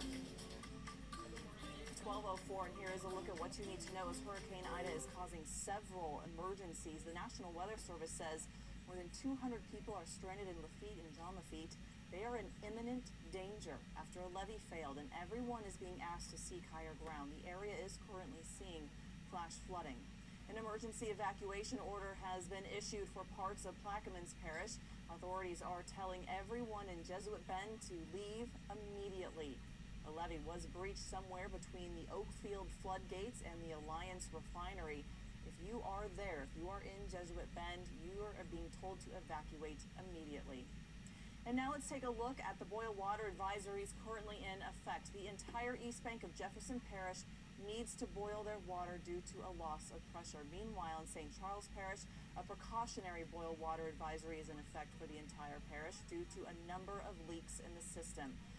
All St. Tammany utility customers need to boil their water in St. Tammany as well. And in Terrebonne, everyone east and south of the Gulf Intercoastal Waterway need to boil their water. Well, you can follow our coverage of Hurricane Ida on our website and our WWL TV mobile app. Back to you guys. All right, thanks, Jay. We're taking a look at radar now, and as we've been saying, the conditions would begin to improve for some. It's a very slow process, unfortunately, but we are beginning to see that improvement from the south to the north. Already, we have seen a fairly long stretch of dry weather down along the coastline that has now pushed into the city. Still some light to moderate rain, but certainly not the intensity of what we have seen for most of the day today. Now, unfortunately, that heavy rainfall is moving into portions of the North Shore. Thankfully, as the midnight update, I'm going to take any good news I can at this point. It is down to a Category 1. Winds are at 85 miles an hour. The motion still slow to the north at 9 miles an hour, but I will take any kind of a motion north as opposed to it just stalling out. Pressure continues to rise. So the storm is weakening, but the storm still packs quite a punch. Some of the heaviest rainfall now moving across most of Tangipahoa Parish. It does look like the heaviest of it is starting to clear the extreme southern portion of the parish, but the bulk of that rain covers most of the parish. And we've had reports from Doug Mouton in Hammond, and the winds were very strong at his location. The wind's not as strong as you get farther away from the storm, obviously, but certainly still gusting fairly brisk across St. Tammany, Washington Parish. And then as far as the Mississippi counties go, we have seen already numerous tornado warnings. Now, most of them are issued for a few minutes. They kind of move in and out very, very quickly as most of the storms kind of rotating around the storm, rotating around Ida, are moving at about 40, 50. At one point earlier this evening, it was moving at 70 miles per hour. By the time the warning is issued, that storm is already on top of you and moving past. So any of the tornado warnings, and we do have one that has been issued, are almost moving in so quick you can't get to them all in time. We're finally starting to see the heavier rainfall abate across the city, and again, the flooding issue in Laplace from the surge, as well as the flooding issue in Jean Lafitte and Lafitte, is going to be ongoing through the overnight period, but at least the rainfall there has started to subside. The water, though, unfortunately, at least based on an earlier phone call from Mayor Tim Kerner, is that it is not rising anymore, but it is certainly not retreating yet. Some of the rainfall totals, these are the estimates based on radar. Look at some of the greatest amounts that we saw. Remember, earlier forecasts were calling for about 10 to 15 inches over a more widespread area. That did not happen. Thankfully, blessedly, it was mainly a 6 to 8 with a few more areas of 8 to 10 inches. While significant, the rain really wasn't the big player in this storm. Certainly, we have some high amounts that are now around the Laplace area. This, coupled with the storm surges, what led to the flooding issue, and we have seen some of these higher totals starting to approach parts of Tangipahoa Parish, but the rain was not the big issue. It was the wind and the storm surge, and that affected many locations, and not just along the coastline, but as we saw in Laplace. So the rainfall continues to move out. We'll still likely see some bands, and this high-resolution model usually does kind of over-exaggerate the intensity of the rain, but certainly some bands are still possible. Depends upon exactly where they set up during the early morning hours, but certainly by the midday and afternoon tomorrow, most of the heavy rain will be pushing off toward Mississippi, Alabama, and Florida. And in fact, they have a flood concern along the Florida beaches. Another little band of showers kind of around the associated with kind of the wraparound moisture from Ida may be passing through tomorrow, but tomorrow, Tuesday, conditions will begin to improve. The maximum sustained winds, that wind field is now finally collapsing, and we really should see the winds settle far more after daybreak across certainly the metro area, but even on the North Shore throughout the early morning hours. The official rainfall totals, we were looking at some of the estimates, we can definitely verify that almost 9 inches at Reserve, over 3.5 inches downtown. Slidell, again, it really depends upon where those bands set up. Obviously, the Reserve number is because they were so close to the center of the storm, but this Slidell number of almost 8 inches was because they had that training of rain, which thankfully was not as widespread of an issue as it could have been. On water vapor, the upper steering, why did the storm slow down? The upper high started to weaken, and we are waiting for the upper trough, so the storm almost came to a crawl. By tomorrow, as that trough deepens farther south, that will pull that remnant moisture and remnant circulation of Ida and start moving away and out of the area. Winds are still pretty strong, though, gusting at 55 miles an hour, sustained at 40 at Kenner right now. And considering that the storm is, though, not too far away, it's not a surprise that the winds are still pretty brisk there, but we are not, again, looking at the sustained winds that we saw all day today. Still very brisk at Slidell and Bogalusa, but all of these numbers have been coming down. The surge that we did see across most of the area was mainly into the lake that moved into the southwestern part of Lake Pontchartrain and then flooded the river parishes, as well as the surge that we saw in Barataria Bay that made its way up into lower Jefferson and then flooded Lafitte, Jean Lafitte, Barataria. So those are kind of the concern areas with the surge. But also the surge leads to river flooding on the North Shore because the water cannot drain into the lake. The surge and the wind is kind of pushing that water back up those rivers, and with the intensity or the expected intense rainfall for the overnight period, that's how these forecasts are created. We look at the rainfall accumulation expected, and with that rainfall, that water cannot drain. So that is going to back up the rivers, and with the new forecast out, we have seen more locations reaching either moderate or major flood status. Doesn't look like any will be getting to near record stages, but certainly capable of flooding their banks. So we will see the weather continuing through the overnight period. We're now at midnight, starting the new day, and conditions will be improving all day today. Through again, from south to the north. Right now, the worst of it is on the North Shore. Rain will be moving through and coming to an end during the overnight hours. Winds will be also settling during the overnight, and we are looking at a much quieter midday afternoon. In the next 12 hours, conditions will be getting better. We'll be getting better by this evening and improving as we continue through this coming week. All right, thank you very much, Chris. We appreciate that update. We want to get an update now from Entergy. As you can take a look at this outage map, the big story there, all of Orleans Parish does not have power right now. And of course, Entergy sent out an update explaining that all 8 transmission lines that deliver power to the New Orleans area are currently out of service. So when this occurred, it caused a load imbalance in the area that resulted in generation in the area coming offline. And this is a statement I'm reading from Entergy. They are currently working to assess the damage and figure out how to restore power. They have provided backup power, though, to the sewage and water board. But of course, Orleans Parish is not the only area dealing with outages right now, so let's take a look at some of those other numbers we're seeing in the area. In Orleans Parish, over 170,000 outages. Jefferson Parish, 200,000. Lots of outages across the area. Lafourche, more than 40,000. Yeah, and as you see there at the very bottom, 846,000 Entergy customers without service, at least 846,000. Just look at all the red. I don't see any green, just a little bit of green. That's just absolutely unbelievable. But with the wind being one of the huge factors, as Chris was just mentioning, I mean, it's definitely not a surprise, but a lot of people without power. Entergy does have crews here ready to get out there. We're looking at the North Shore now. Calico, there's crews standing by everywhere, but the question is, when is it going to be safe for them to go out and assess and start working? And of course, it's 12:14, the middle of the night, so they're also going to need the daylight to work too. Definitely is. And again, as Entergy said, all 8 transmission lines that deliver power out of service. So this is a bigger issue than them just going out on the street and turning the power back on.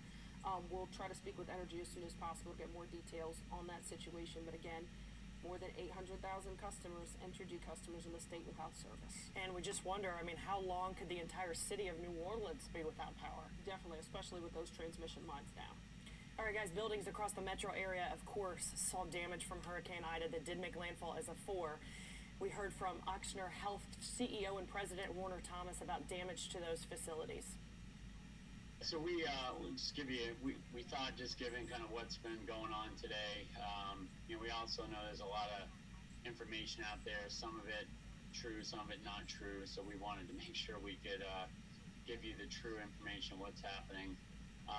We've obviously been sustaining various damage at our facilities, throughout the day, just like, lots of places, roof damage, water leaks. We have gone to backup generation power in the Bayou, Baton Rouge, New Orleans, North Shore, etc. I wouldn't say any massive issues, but certainly some issues to the point where we will have to and Mike, we can dig into this a little bit, but our St. Anne facility, sometime overnight when the winds die down, we'll probably start moving some patients out of our St. Anne's facility. We're also still assessing our Chabert facility in Homa. We may have to move some patients out of our Chabert facility. So we are, watching that carefully. Part of that's due to roof damage at St. Anne's, and some roof damage and power issues at our Shaw Air facility.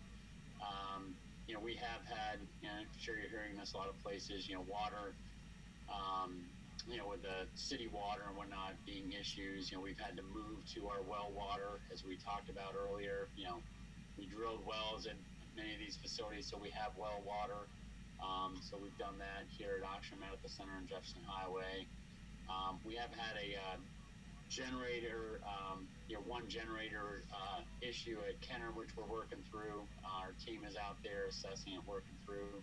So these are, things that happen as we're going through these types of storms. But I will say the sustained duration of this and the length of the wind or the duration of the wind has created more roof and other damage than, we've seen in some of our previous storms.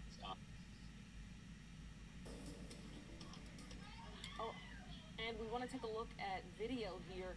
This is just showing the incredible power of Ida. The roof is being torn off of Brent House. This is the hotel attached to Oxford's main campus. Usually it's where relatives of patients stay, and I can't imagine how frightening that is if you're staying in there. Especially, just think of the ongoing pandemic. There's so many patients in hospitals, and that's a place where, you generally think, I'm going to be safe here. I'm at the hospital, and then looking out the window and seeing that, you're already terrified because you have COVID or because you're in the hospital for something, and then you're living through a hurricane too. I just can't even imagine these people. Yeah, that just goes to show you how strong those winds were. Yeah. And due to this, there's a lot of boil water advisories. Jefferson Parish entire East Bank because of loss of pressure. And then St. Charles Parish, there's a precautionary boil advisory for the entire parish due to the number of leaks in the system. And St. Tammany, all Tammany utility customers, they're under a boil water advisory. Terrebonne east and south of the Gulf Intercoastal Waterway. And the mayor of Kenner, Ben Zahn, says that crews are going out any moment to assess damage. We actually spoke with him just a few minutes ago. It's epic wind damage. We have not we cannot go out to assess it yet. Around midnight, we think we're going to get a little bit of a break, so we will go out at that point. We're prepared to send crews out to clear the streets, remove the debris as soon as these winds subside. So we'll be able to look at it around midnight, but I can't get the crews out until these winds are really gone. So we will do that as quickly as possible. One of our biggest problems besides that is no water. Yeah. And I know I'm the only person complaining about this, but we get water from Jefferson Parish. I mean, if the parish has a damaged system, which has obviously been damaged, we don't have water. So that's the problem we're facing right now with Kenner Fire Department, and we get ready to put a post out on social media because we have some reported fires. Maybe they're not really fires. We don't know. Yeah. We do know that one has been, it's reported that it's at the Esplanade area. That it's an apartment complex, and we're trying to get out there to see how bad it actually is. So, if you get out there and you can't put it out, what do you do in that situation? Well, that's the issue, because we cannot put firemen in danger either. True. We can't, just like you can't go up on a pole. We can't put a fireman on an aerial truck or a ladder when 35 feet up in the air and they get blown off. So, there's some things that we can't do to our firemen and I will not do, but at the same time, we have some issues. And then we don't have water. Now, we are prepared to get the pump into, when the winds die down, get a pump into canals, get a pump into a pond that's near areas, and pump from that area and put fires out. Tomorrow, though, with Kenner Fire Department, our FERT team, our police department, our wastewater crews, we'll have anywhere from 150 to 200 people on the street assessing damage and getting services restored that we can restore as quickly as possible. We're prepared for that. I'm not worried about that. I'm worried about, concerned about no water.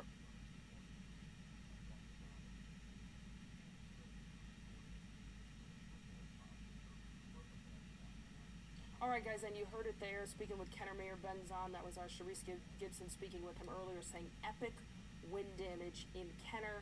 He also spoke about some reported fires, but said that it was very clear they weren't able to confirm those yet. I actually have a friend living in Kenner who tells me that the siding was completely torn off of her home. They're getting water in through the windows and the front door. Of course, this happened late last night when it was dark, Leslie. So it really is going to be interesting. We're in the midnight hours now to see what the city and all parts of the area look like when we start to get to daybreak. Absolutely. And Plaquemines Parish government, they're asking people in Jesuit Bend to evacuate. Emergency crews trying to do 911 calls to let everyone know they need to evacuate as soon as possible from Oakfield floodgates to Alliance Water. It's breaching a levee in the area. Emergency crews are headed out to rescue people trapped in their homes. Plaquemines Parish government, they do have a tweet out right now that does say evacuate. Seek higher ground immediately. If you live in the Braithwaite area between Parish Line and White Ditch on the East Bank, seek higher ground immediately. We've received reports of the levee overtopping at White Ditch. Let's go more to their Twitter here. And I know we have Candace Charles out there. We're trying to get her. We don't have any reporters at the moment because, of course, everybody's trying to assess the situation and figure out what's going on there, and everybody's trying to stay safe as well. So let me just try to pull up some tweets. And again, for us this here. is for the Jesuit Bend area. They're urging everyone in that area to evacuate. So if you're there, they're telling you they need you to seek higher ground immediately. All right, let's get to the next story. The National Weather Service says a levee failed in Lafitte and Jean Lafitte, causing a flash flood. They say 200 people are in, quote, imminent danger. 200 people. Can you imagine, Sheba? Yeah, absolutely unbelievable. All right, do we have sound from President Biden on that declaration? Okay. Okay, let's see here. And we did talk to Tim Kern earlier, and he said just complete devastation in Jean Lafitte. Complete devastation. All right, well, let's get over to Peyton and see the latest with the storm right now, because this is the thing, it's not over yet, Peyton. All the impacts we're seeing, we're still getting wind, still getting these storm surge issues. Yeah, exactly. And, you know, things are really improving here on the South Shore. Now, it's not going to be perfect. These are going to be slow improvements as we go through today, but you can see there as Ida lifts to the north now, it is still a Category 1 hurricane, so it is continuing that weakening trend, but it's still producing some wind gusts occasionally, and those could very well be over the 80-mile, 90-mile-per-hour wind range as this lifts up to the north. So the center is going to be around kind of in Livingston Parish, so that puts a lot of this eastern part of the system in southeast Louisiana for Tangipahoa Parish, still getting hammered with rainfall across the entire North Shore. Notice on the South Shore, while we still have the strong gusty winds, they're not nearly as strong as they were even a couple of hours ago, and we're not seeing nearly as much rainfall. So that rainfall problem is no longer really an issue down here on the South Shore. It's more so we're watching that flooding potential with regard to storm surge, river flooding from the rainfall that is being produced here on the east side of Ida. So as of midnight, it is an 85-mile-per-hour hurricane, gusting to 125. North movement is 9 miles an hour. So it has, of course, it did slow down yesterday. It's still moving. This thing has not stalled, but 9 miles an hour, it's just going to take its time making its way through the area. And it's basically going to travel right up I-55 here and head up towards Jackson by later on this afternoon. So we're still getting pummeled with rain and wind and surge in South Mississippi as well, and in the lake. So really from the lake going up to the North Shore, we are looking at quite a bit of rainfall still falling across the area, and that's just how it's going to be through the rest of the overnight hours. It's just after midnight here, so really through the rest of the overnight hours, we're going to be dealing with this rain and the wind coming out of the south here. So that is one of the issues here with the surge on the North Shore. Now, with the southerly wind, the water's going to stay elevated for all areas along our coast. The water's not going to go down all the way. Now, it's not as high as it was as the eye initially passed over parts of Lafourche and into up in the river parishes, but overall, the surge problem will start to diminish here south of the lake. And of course, over in LaPlace, where we were originally getting the water coming into the lake here and coming off the lake, coming into St. John Parish, that has now flipped over to where you have more of a southerly wind, so hopefully pulling out some of that water into the lake, but it's also now pushing it more on the North Shore. So our rivers are starting to rise on the North Shore. They will continue to rise through this morning, and our flooding threat is certainly significantly higher now in the rivers up on the North Shore. And so we're going to have a more detailed look on the rivers and that type of flooding in a couple of minutes. But we're still seeing some pretty strong wind gusts as well. It is certainly not calm in New Orleans. We're still gusting to 55. Unfortunately, of course, we have lost all of our sites down here in the bayou parishes and down along the coast because of the significant winds. They have knocked out our anemometers. Those are the things that spin and give us our wind readings. So we don't really have a good idea, but the winds are still a little gusty down here. Could be gusting 30, 40 miles per hour down for Houma and Thibodeau. It is certainly not calm, but it is not nearly as bad as it was as the eye was moving on through, and we were seeing 100+ mile per hour winds. So in New Orleans, as I mentioned, 50s to 40s is what our gusts are. We're still gusting to 58 in reserve. Baton Rouge is gusting to nearly 40 with more of a northerly wind. And then, yes, you've got your southerly wind on the North Shore, still pushing up some of that water. Gusting to 44 in Slidell, and probably gusting to the 40s and 50s near Hammond and going up into Covington. I'll try to see if we have any more sites up here I can turn on, but we lost our Hammond site as well, so it's not really reporting any winds. But notice even Grand Isle down here, we've got the southerly winds. That's still pushing on waters. That's meaning water's still going to be high down here all the way through Plaquemines Parish on the west bank. The east bank, as long as water is flowing this way, it's flowing away from the parish here, but then moving up into parts of St. Bernard. Also up into the Hopedale Shell Beach area, water is now flowing into Lake Bourne up to the Mississippi coast. So Mississippi coast, your water is going to stay high through the rest of this morning as well. You're not going to see a tremendous amount of relief from that strong southerly flow. So water is still going to be high through the rest of the night in most of our areas north of the lake, near the coast, and over in Mississippi. In New Orleans itself, the water is now being pushed away. The same thing for the river parishes. So hopefully after, the rough evening hours where we were seeing the water just pushed into St. John and the significant water rise there, we're now seeing it more so on the North Shore, and that will continue to be the case through today. So the track of Ida, I say through today, through the overnight period and into the morning hours. So the track of Ida, we still got a Category 1 hurricane. It will continue to slowly weaken as it makes its way slowly to the north, and then it starts to make that northerly to northeast jog by later on this afternoon. So by 7 a.m., it'll be just north of Macomb, or it'll be near Macomb by 7 a.m. So we still got 7 more hours before the center of this thing ever really gets north of the border of Louisiana and Mississippi. Ipswich Jackson as we go into this evening, and then it will eventually be on out of the area, and we'll start to see significantly less impacts across the area by later this afternoon into tonight. So we still got a ways to go, and I say this afternoon, we're talking maybe 24 hours from now before it is really up around well to our north. So, or at least 12 hours before it's well to our north. So let me show you, kind of walk you through on what we could see with this. I'm going to have to step off screen here while I get my computer up and running so I can control the timeline here for you. And you can see we still have the bands of rainfall. We still have the center up there, kind of in the Livingston Parish area. Lots of heavy rainfall continuing through parts of St. Tammany, Tangipahoa, and Washington parishes. It's also going to stay gusty. At times, you could definitely feel wind gusts that are enough to, if you haven't lost power, which most people have at this point, and probably watching us on their phone or on a computer somewhere, you could definitely see some wind gusts over 60 to 70 miles per hour through the rest of the overnight and morning hours. Now, as we go through the rest of the morning, what we're going to be watching is that heaviest rain near the east side of the center lift up to the north, but also we're going to have to keep an eye on any of this kind of trailing moisture. Notice how it almost looks like there's a tail on this thing, and that's pretty common. Usually you get these tails, and we'll call it like a feeder. It's feeding up into this. It's moisture coming in on the south side, and you'll often get these bands of rain that can develop, and where those do develop, you can get additional very heavy rainfall that can lead to flash flooding. So we'll have to keep an eye on that as we go through the rest of the overnight hours and into tomorrow.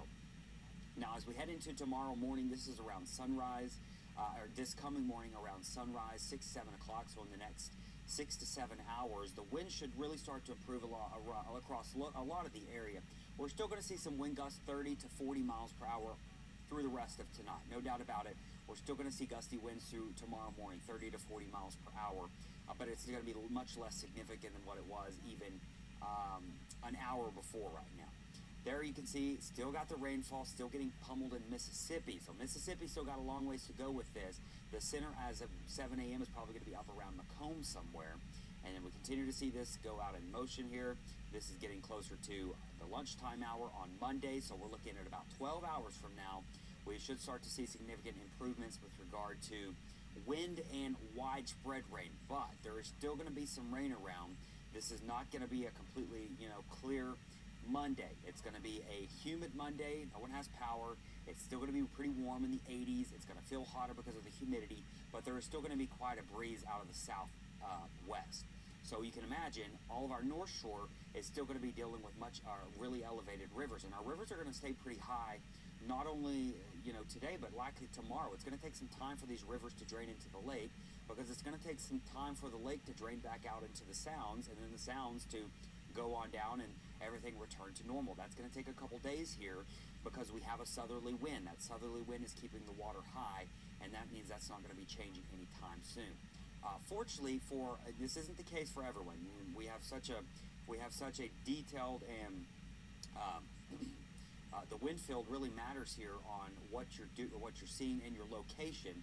And what I'm trying to say here is your geography matters. So if you're in the river parishes, for example, your winds are going to be pushing away from and into the lake. So that means the water that has come on in will start to hopefully push into the lake. Now, it's not going to be a fast process because the lake is still pretty high, but at least we're not seeing those winds push inland. Now they're going to start to push into the lake for the river parishes. Not going to be the case for the North Shore. South Shore, the winds are going to be pushing away from the South Shore, so we shouldn't see any significant water rise on the South Shore for this duration of the event. It's going to be mainly north of the lake. Mississippi coast, as I mentioned, you're just going to continue to get the southerly wind. And then by this afternoon or Monday afternoon going into Monday evening, I think we'll start to see dramatic improvements across the area. So the wind field, it is there. We're still getting potentially hurricane force winds, mainly on the North Shore. No more hurricane force winds on the South Shore. And then there you can see there's the wind from the yellow to the orange are going to be your tropical storm force winds lifting to the north. That'll continue to move into Mississippi. And then once we get into this afternoon, most people are below tropical storm force winds.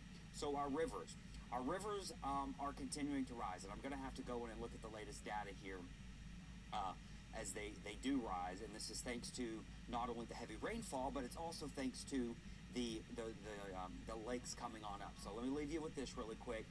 Whether you're in the Tangipahoa, up around Amite, you've got the down by Covington, the Tchefuncte, the Tangipahoa, the Bogafilaya, the Bogachitta. Really, the main ones that are going to be affected by the surge, the Bogafilaya, the Tchefuncte, and the Tangipahoa, they're getting backed up because of the surge. So we're expecting all these to crest somewhere in the major flood stage. Doesn't look like any are going to be records like what we saw back in our major floods in 2016, but overall, we will be looking at our rivers continuing to rise, and they are rising right now on the North Shore. All right, thank you very much, Peyton. It was a rough Sunday, another August 29th that we'll never forget, with Hurricane Ida leading to an even rougher Monday morning for local people. Some people trapped, some people still assessing the damage, and it's overnight, Sheba. Yeah, you have so many people who don't have power right now, more than 800,000 across the state. Many have seen flood damage at their homes. Let's get over to Jade Cunningham with some things you need to know.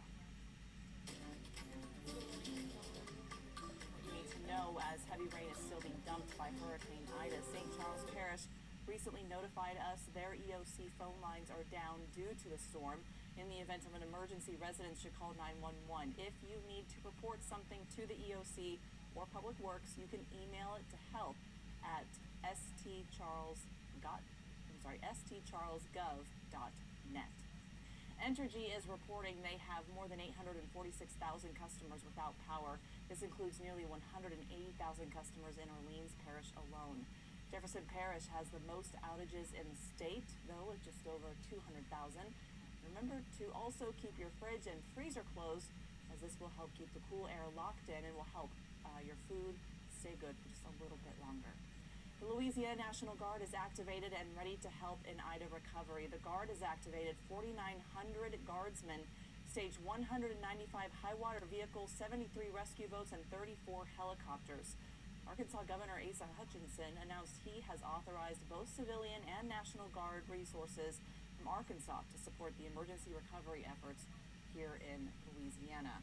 And Kenner Mayor Ben Zahn told us about an hour ago emergency crews will begin assessing damage around this time. We will bring you an update when we learn more. You can follow our coverage of Hurricane Ida on our website and on our free WWL TV mobile app. All right, thank you so much, Jade. And we always tell you guys, when we're going through a storm like this, it's always helpful, if you can do so safely, to send us your videos and pictures. So we want to take a look at some that we've gotten from around the area this morning. This is a time lapse of the storm as it was in the Thibodaux area. earlier yesterday, and just take a look there. The impacts of the wind and the rain, which is what most people in the area were dealing with for hours, and some still dealing with right now. Yeah, and we're expecting widespread damage in Thibodeau. Again, waiting for the sun to come up for our crews to go out around the region and assess the damage. And look at that wind blowing, jeez. Let's take a look. This is in St. Charles Parish, and a woman describes the problems with a home as her roof is destroyed and her home is soaked with rain and water. Yeah, and again, you just see that wind moving through the area, which is what's led to a lot of these power outages that we've been talking about. Remember, there's more than 840,000 Entergy Louisiana customers without power. St. Charles Parish specifically, they have 20,000 without power right now. Chris Franklin was just telling us it wasn't really the rain, it was the wind and the storm surge that caused so much damage. Just look at the wind there, and then of course, yeah, the river parishes did get that storm surge coming off Lake Pontchartrain. This next video shows the wind Sunday afternoon in the Luling area. We'll get to it in just a second. And I think Luling and Laplace, just from our coverage heading into the storm, I didn't expect them to get such widespread damage.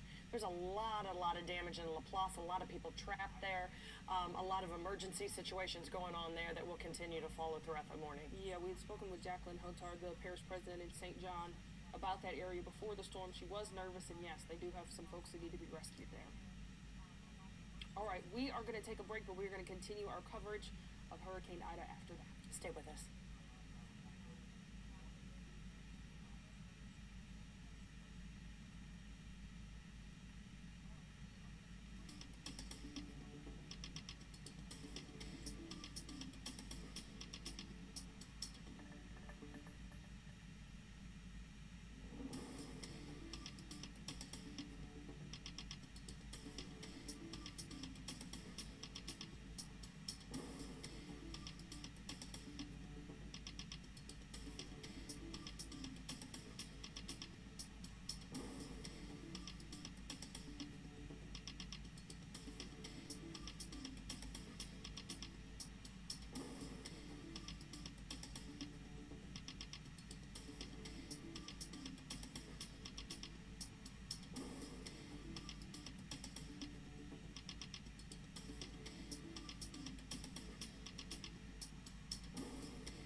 All right, guys, and we are keeping track of all the impacts from Hurricane Ida and, of course, the storm's effects that are still taking place.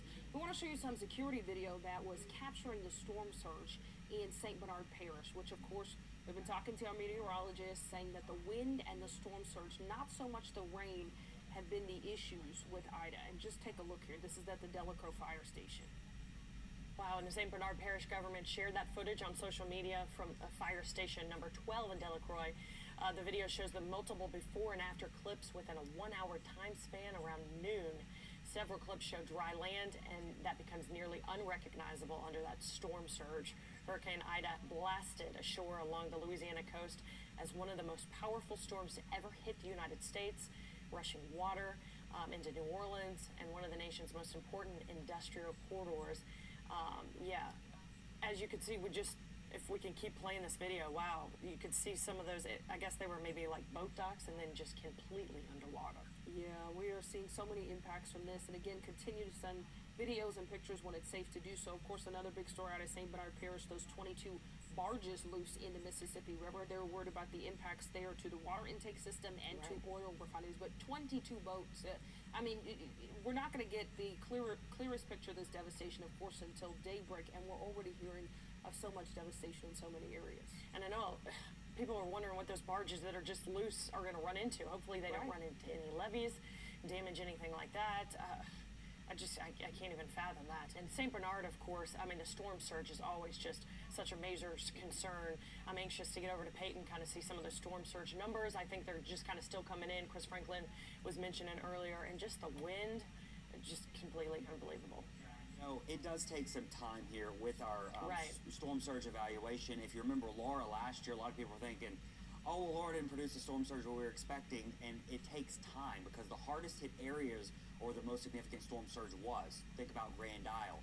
We're not going to have a really good reading probably until they go down there and they will actually look at the water level on structures, and that will give us definite answers on how high the storm surge actually was. So that could take days. That could take weeks and months, because you got to think, how difficult is it going to be to get down there? Is there anything left of LA1 through getting to Grand Isle right now? We don't know.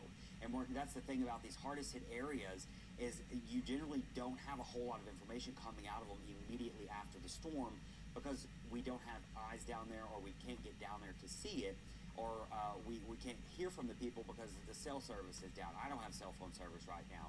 I know some and people it's still dark outside. Yeah, it's still dark. It's only midnight, by the way. I was waking up and I was thinking, oh, it's midnight. It's not 3 or 4 or 5 a.m. So, right. A lot of people, if they can, are getting some rest right now. It's not the best time, for people to be outside kind of reporting what damage they did experience. So let's get the latest on where Ida is and what impacts we're still expecting to feel from it, Peyton. Yeah, so one thing we're really still seeing here on the South Shore, and I got to go through zones here. There are about 5 different areas in our area that I like to talk about. North Shore, South Shore, Bayou parishes, river parishes, and then Mississippi. So we all felt different impacts there. So hang here with me. We're going to go through them all. Great. Let's start with the South Shore here in New Orleans really quick. We're still going to see gusty winds today. It is tonight and through tomorrow. So we still got winds gusting upwards of 40 miles per hour. We're gusting nearly 50 right now at the airport. It's still very breezy. All right, it's we don't technically have tropical storm conditions anymore, but it is still very, very windy. On the North Shore, the winds are a bit stronger, especially near Hammond and up through Tangipahoa, but unfortunately, our sites have stopped reporting, so I'm going to have to go try to find some new sites that are reporting winds. So the South Shore, rain has really come to an end. North Shore, you're still getting the rain, you're still getting the wind. That's going to continue probably for the rest of the overnight hours into sunrise tomorrow. So we still got a ways to go here on the North Shore with regard to wind. That wind is now out of the south, so wind is now pushing up into the North Shore on the lake, and so that means rivers are currently rising, and they're going to continue to rise more than likely through the rest of the overnight hours. You're getting rain topped on top of those rivers. The rivers coming up this way, they're also coming down on this side, so that only enhances it when you've got the rivers trying to drain into a flooded lake. Now, along the coastal areas, you still got a strong southerly wind. The winds are not nearly as strong as they were. They are not dangerous anymore, really. We're probably gusting to 20, 30, 40 miles an hour in some spots, but we're not looking at our 100 to 120 mile per hour winds anymore. So that is over for the Bayou parishes and going down along our coast. But the water is going to stay high down here in lower Lafitte. Jean Lafitte and Lafitte, you've got a strong southerly wind pushing up. Barataria Bay. Here on the west bank of Plaquemines, you've got water pushing up into the bank there, but on the east bank, the water's pushing away from you. So maybe you're seeing a little bit of relief down on the east bank. Up in Shell Beach, the water's now pushing out into Lake Borgne. And over in Mississippi, your water's going to stay high. You've got wind still pushing up. So surge and tides are going to remain pretty high near our coast and on the North Shore through the rest of your Monday, all the way through tonight and all the way through Monday as Ida lifts away. So Ida is here, and I'm going to give you the latest on Ida really right here in a second. It is up around the Livingston, at least the center of it's around Livingston Parish and going up into St. Helena Parish. And you can see the track of it is expected to be here right along I-55, but we are still seeing a lot of heavy rainfall all the way from the lake up through Tangi. We got a lot of heavy rainfall for Washington Parish. That's going to continue for the next probably 4 or 5 hours. And you've got a lot of rainfall in St. Tammany with some breaks in there. But overall, most of this is still on the North Shore. Now notice on the South Shore, we're just not seeing much in the way of rainfall anymore. There's still some showers around. It is certainly breezy, but the heaviest of the rain is from the lake and to the north. Now something else we'll be watching through the rest of tonight and tomorrow is as Ida lifts to the north, we may get this little tail of moisture here with it, kind of trying to swing up over parts of our area, and that can dump some heavy rainfall. That should be isolated wherever that sets up. I don't think it's going to be a widespread issue for everyone, but there is still a potential we see some heavy rain on the South Shore by your Monday or through your Monday. So do keep that in mind as you have to get out and about and do things. It's going to be breezy tomorrow, wind gusting 30, 40 miles an hour, and of course we could see some rainfall as well. So that is definitely something to be mindful of if you've got to be out in this. And of course, as we get our bearings straight over the next couple of days and get things back and start recovery. So that's what we're looking at. Now it is going to be hot. It is going to be humid over the coming days. There's no surprise there. It's August and we're at the August 30th now. So it is going to be hot and humid, and we're going to have your normal August weather, what you expect after a hurricane. Unfortunately, this is not a late season storm where we're going to have a nice cold front coming on through anytime soon. So don't expect that. Now, we're talking about the winds here. They've really slacked off in the metro area as well, but we're still seeing some pretty strong wind gusts compared to what we saw last night or even a couple of hours ago. It's not like that, but we're still gusting to 48 at MSY. We're still gusting to 39 at the lakefront, and these are going to be southerly winds. So this is pushing water out into the lake, and that's why we're seeing that problem more so on the North Shore. So now our attention turns to the flooding and the flooding on the North Shore rivers, and we're going to hopefully, I'm going to get some of those numbers together for you, but right now, just to give you an idea on where these rivers are currently forecast to crest, we're forecasting the Tangipahoa to crest in a major flood stage as you get down in lower Tangipahoa Parish.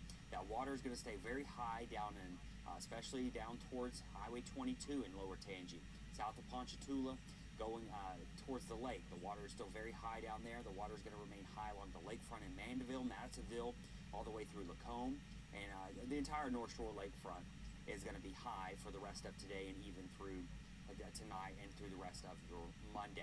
The Bogafly is going to be cresting near a major flood stage near Folsom. The Covington near the Chafuncta is going to be cresting near major flood stage. We've got these are pretty close to the Camp Covington and Boston Street locations. Those will be in the upper range of moderate, so they'll be close to major flood stage. And then the Bush and the Boga Chitto, or the Boga Chitto near Bush, is going to be more of a minor. So the impacts on the Boga Chitto aren't as great because it runs into the Pearl River rather than the lake. So that's why our rivers like the Tangipahoa, the Bogafly, and the Chafuncta are going to see more significant impacts from flooding, and they are currently rising across the North Shore. Yeah, so for people who are at home and they hear the take us through what cresting means. So it's going to crest above flood stage, flood, and then the river will go back down. Right. It's going to take some time, though, because this isn't just flooding from the rainfall, which there has been some pretty high rain totals, and it's hard to say during a landfalling tropical system. Sometimes either the radar can underestimate or your gauges don't do great because the wind's blowing so hard that maybe the rain gauge can't actually capture the rain that's falling. So it's hard to say, but we did see some heavy rain, no doubt about it. More so the flooding problem right now on the North Shore is going to be the lake backing up. So we've got that strong southerly wind that's keeping the rivers pushed up in themselves, basically. So, and then you got the rain falling on top. That only adds to the river problems on the North Shore. So if you live in a flood-prone area on any of those rivers in Tangipahoa, St. Tammany Parish, you're likely going to see flooding. It's already started in quite a few spots, and it's going to continue to rise through the rest of today. And it may not be until Tuesday or Wednesday before we really start to see big improvements on those rivers. A lot about what this storm would look like when it made landfall. Did it look like what we were anticipating? You know, it's one of those things. It's kind of shocking what we dealt with, but it is. It was an intensifying. At one point, you know, we were saying this could really blow up into something big, and it did. The slow movement of it, I think, has surprised a lot of people. And I think a lot of our minds were thinking, okay, maybe this will be a 6-hour event, and it wasn't. It was, you know, some areas saw conditions pretty rough for like 12 hours, and That's just a system moving, now 9 miles an hour. So it's not moving very fast, but it is still moving. It's not going to stall out. It's going to eventually get pulled up by a trough later on today, and that will pull it up to Jackson. But overall, the intensity, yes, this is tied as the strongest hurricane to ever make landfall in Louisiana. It's tied with Laura now. Laura made landfall last year in Lake Charles area as a 150 mile per hour hurricane.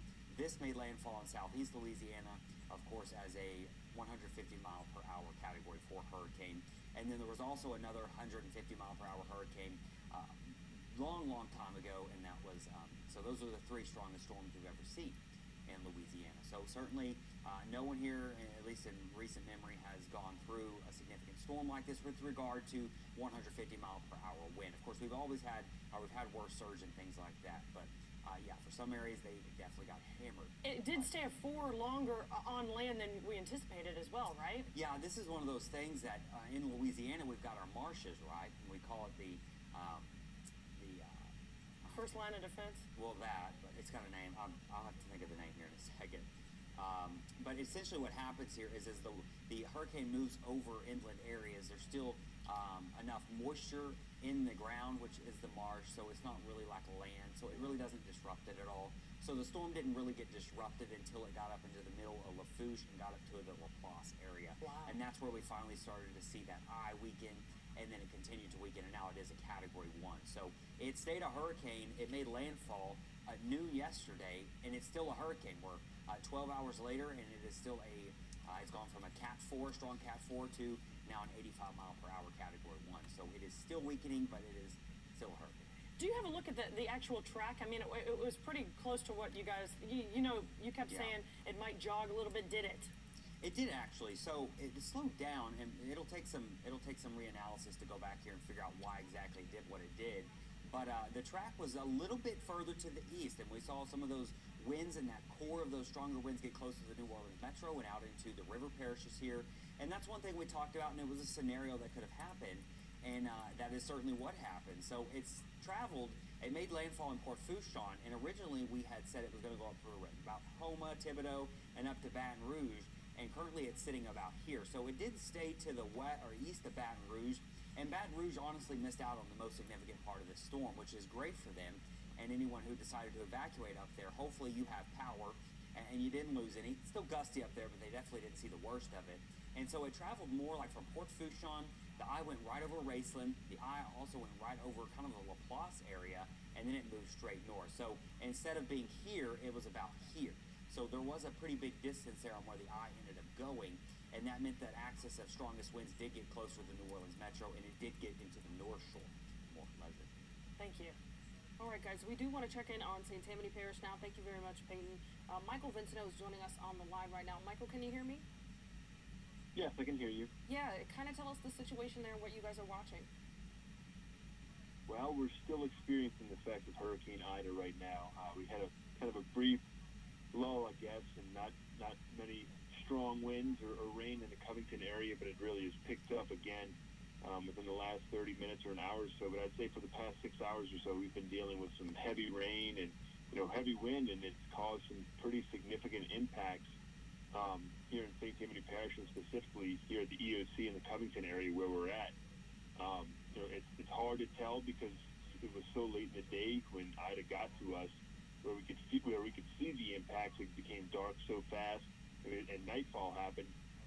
So we're really going to have to wait until the morning to see, how significant the devastation really is. Definitely. Are you getting reports, though, of people telling you about damage or anything that they encountered during the storm?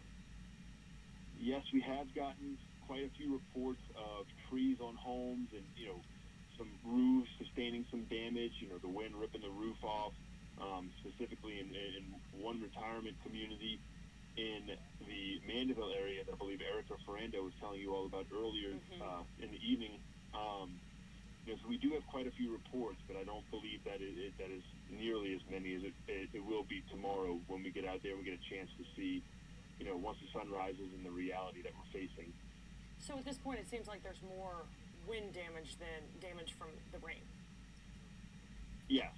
And I would say our primary concern going into yesterday, just a few hours ago, was the storm surge in our coastal communities and the wind, the high wind. You know, in St. Tammany Parish, we have an awful lot of trees, and specifically those tall pine trees that can snap so quickly.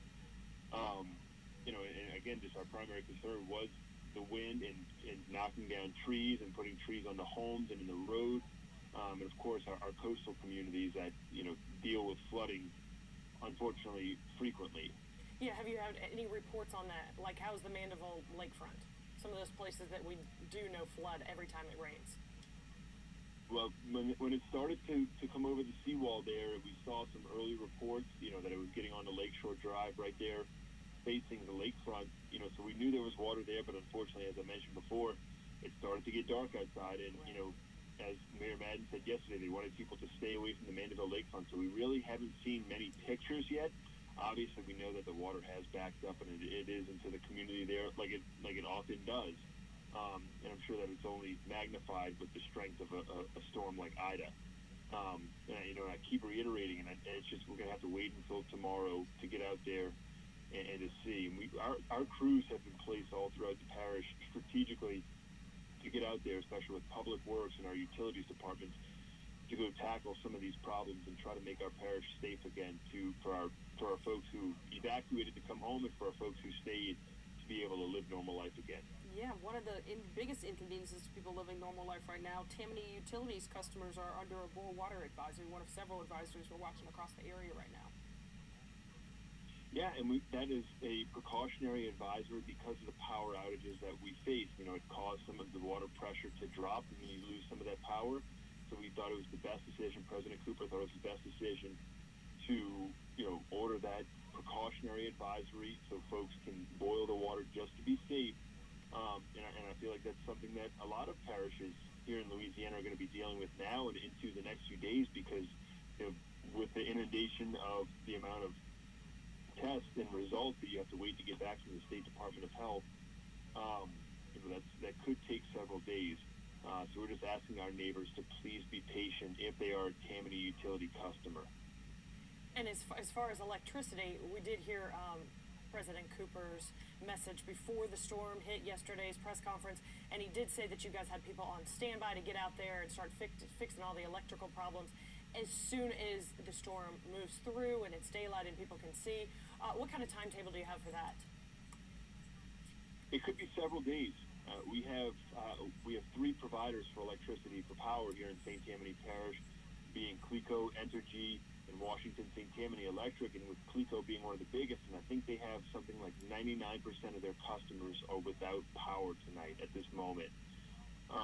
So it's going to take some time. You know, I'm sure we have down power lines and down trees, and it's going to take some time for those crews not only to be able to get onto the road safely, but then to clear the road and address the actual issue of getting power lines back up and making sure things are safe again. And what's your shelter situation? Did a lot of people come? Not nearly as many as we thought initially. We have 2 shelters, one on each side of the parish, at Creekside and then at Lee Road Junior High in the western portion of the parish. And I think the last time I heard there was maybe a dozen or 2 people there.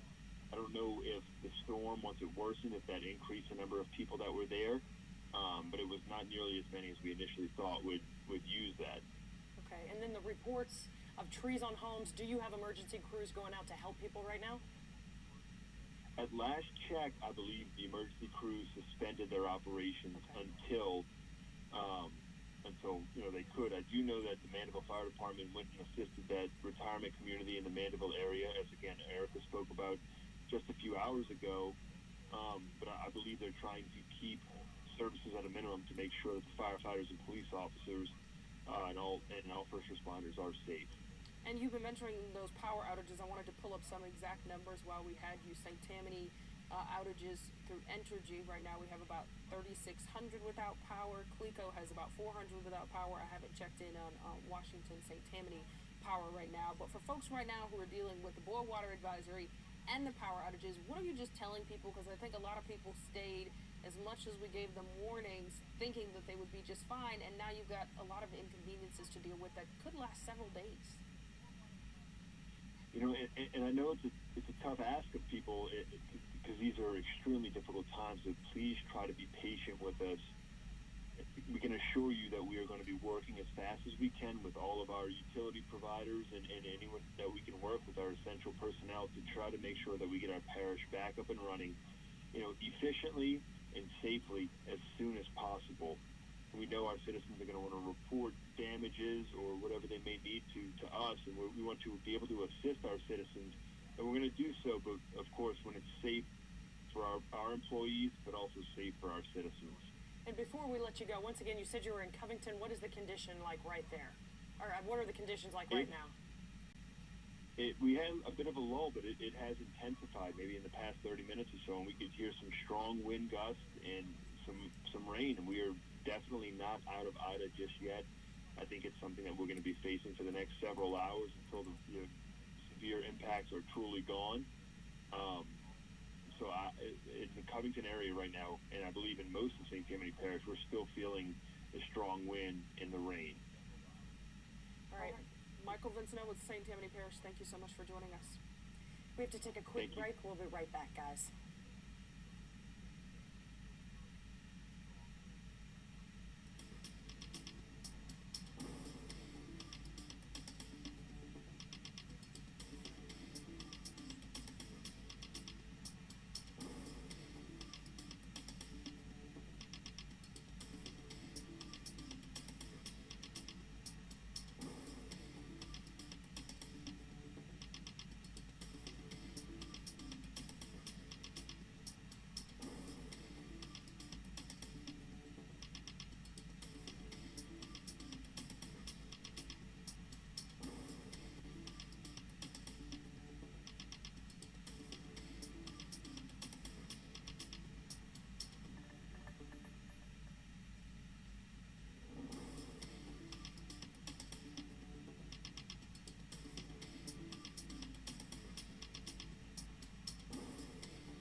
All right, guys, welcome back to our coverage of Hurricane Ida. We are trying to keep track of everything that's still happening with this storm and, of course, the impacts that are still to come. That's right. It is Monday morning. It is 1:04 now.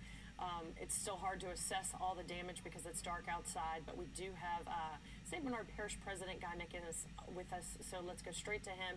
And, Guy, what are the conditions like there now? Has it calmed down?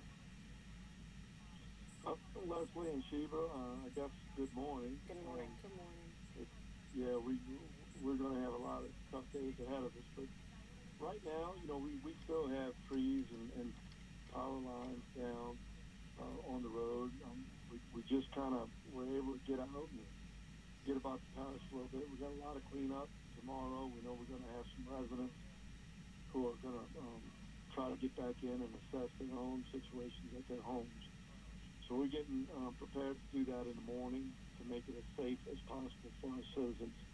But we took this one in gut, man. I tell you, it was relentless from 7 a.m. till maybe an hour ago, and every now and then we're still getting some gusts. So this was something that I've never seen before. Wow. And you went through Hurricane Katrina, and you've been through that. Just to hear you say that really lets us know just how severe this was. What was the main damage? Wind and storm surge where you were? It was the relentless wind all day long, forever. It just wouldn't stop, and I've just never seen that before. We've had storm surge, and we've had some of that outside of our levee system. Here in St. Paul Parish, we had probably 10 feet. We got to go assess that tomorrow. But inside our levee system and the winds that we sustained all day long was just something I've never seen before. The rain was manageable all day long, and the power going out, we expected that. We didn't expect all of the parishes in the region to be 100% without electricity and the transmission lines failing like they did. I'm hearing a few different stories. But, we talking to Entergy, and we're hoping tomorrow morning that you get out and assess it and give us some good news. Sure, and one of the other stories we talked with you about last night, our other anchors who were here, those barges. Well, what's the latest on those 22 barges that broke loose?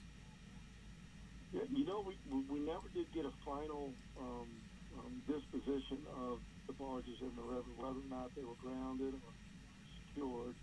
But they did come through St. Bernard Parish, basically, and they hit Port Ship Services dock there in Araby, one barge, and then 4 barges, from what I understand,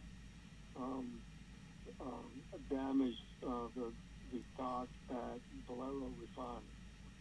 So, that was a dangerous situation on the river, but it never was a threat to break through the levee and cause flooding in St. Bernard. We had to fight those rumors and people on Facebook for a long time. We spent a lot of time today dealing with false information on social media and then actually doing our job. Oh, I hate that. Tell us again, they damaged what at the oil refinery? The dock, Valero the dock. Oil refinery in Europe. And so those barges are secure now? I'm not sure. We never did hear from the Coast Guard whether or not they were able to secure them. But, the winds are down, so maybe they went out and did that. But we did not hear the final disposition on that, Sheila. Yeah, and look, I know you've been at this for 2 or 3 days. I can hear the exhaustion in your voice. You told us that you had a while to get out. We do appreciate you speaking with us to keep people updated. You had some time to get out over these past couple hours. I know it's dark, but kind of walk us through what you saw. It's eerie. We have nothing but sheriff's deputies. Sheriff Powe and his deputies are out and about and patrolling and making sure our citizens' property is safe. But lines swinging over the roads, trees down. In the neighborhoods, there are so many trees across our neighborhood streets and on people's homes. So we don't have a whole lot of reports because we believe a lot of people have left. But we're going to get out there in the morning. We're going to, pull ourselves up by the bootstraps here, and citizens are going to come back, and we're going to get this job started tomorrow, and we're just going to get after it every day till we get it finished. Have you had to rescue anybody? Have you had any of those calls? We had one call in Araby where there was a tornado, we believe, and it tore a part of a roof off of a home. Our sheriff's deputies and firefighters went out there, and they were okay, and they actually refused to be brought to a shelter. So that was really the only instance that I heard of today. People were go ahead. No, continue on.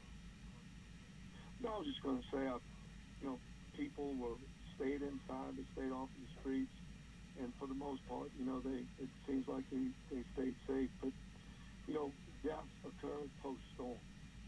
And, tomorrow's going to be a very important day that we keep our citizens safe. And we've been preparing all night up until just about 15 minutes ago, making sure that we have a plan tomorrow to keep our citizens safe.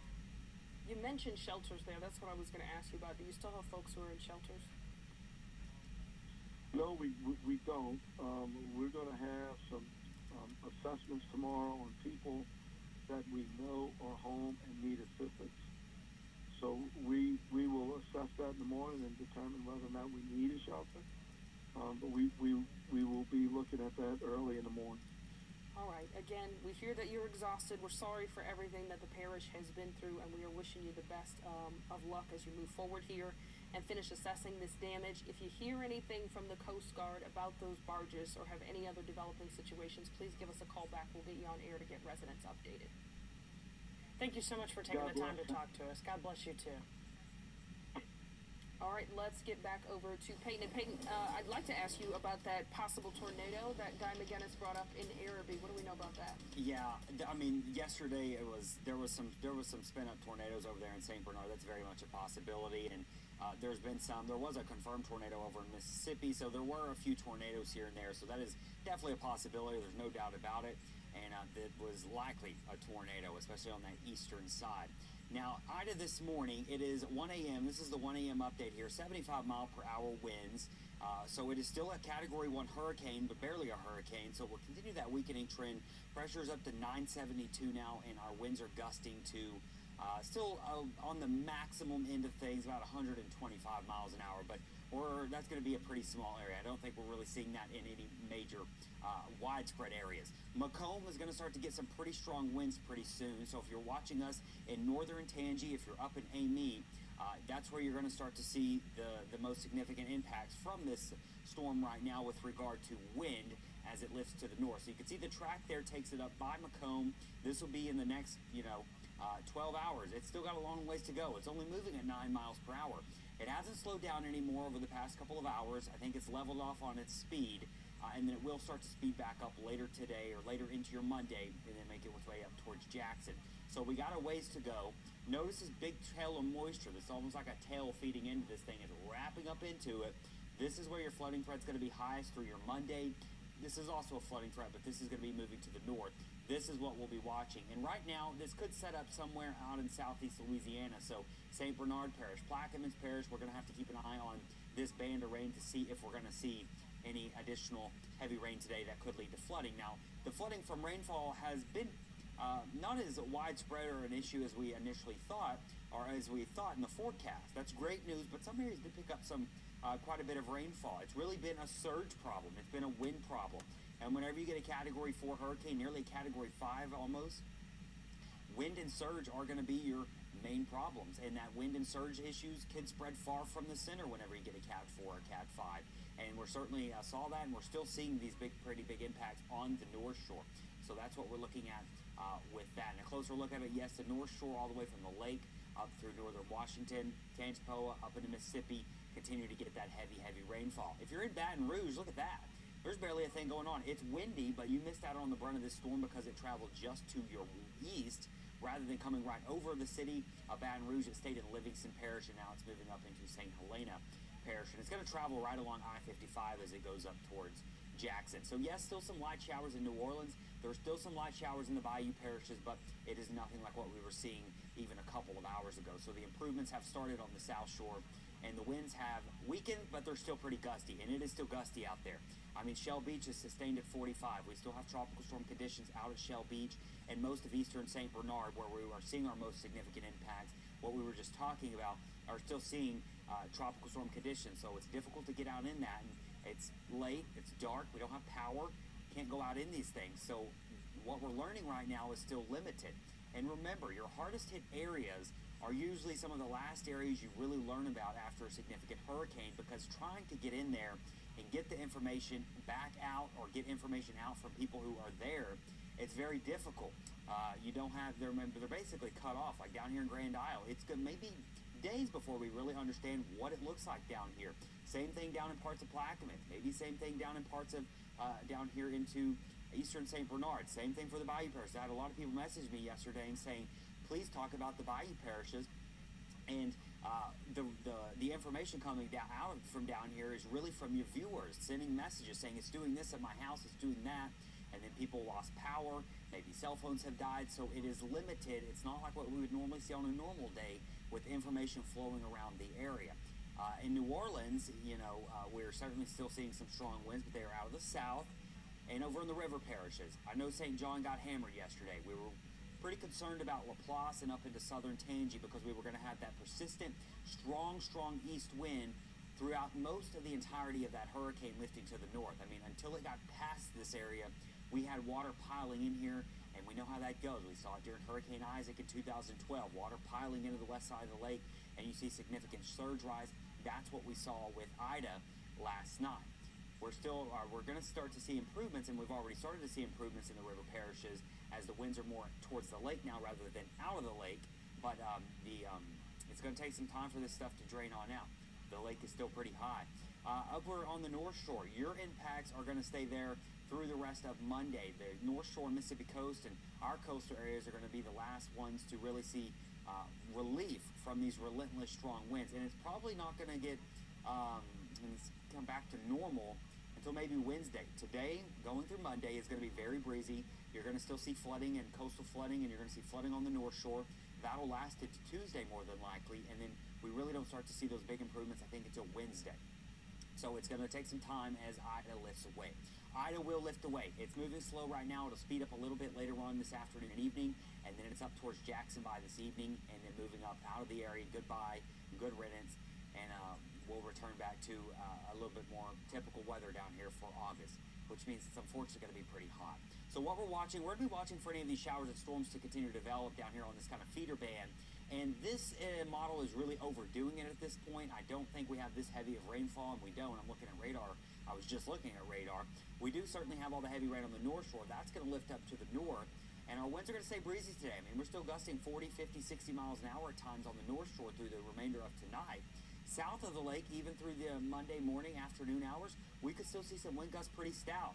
Maybe 40, 50 miles an hour. Notice it still shows a 60-plus mile-per-hour wind gust possible for some areas. So the weather for your Monday is not going to be great. It's not going to be nearly as bad as what we saw, we're seeing right now, or what we saw yesterday or last night. But it's not going to be perfect. There's still going to be a pretty stout breeze out of the southeast, and that means all of our coastal areas and our Mississippi coast and the North Shore are going to continue to see pretty high waters.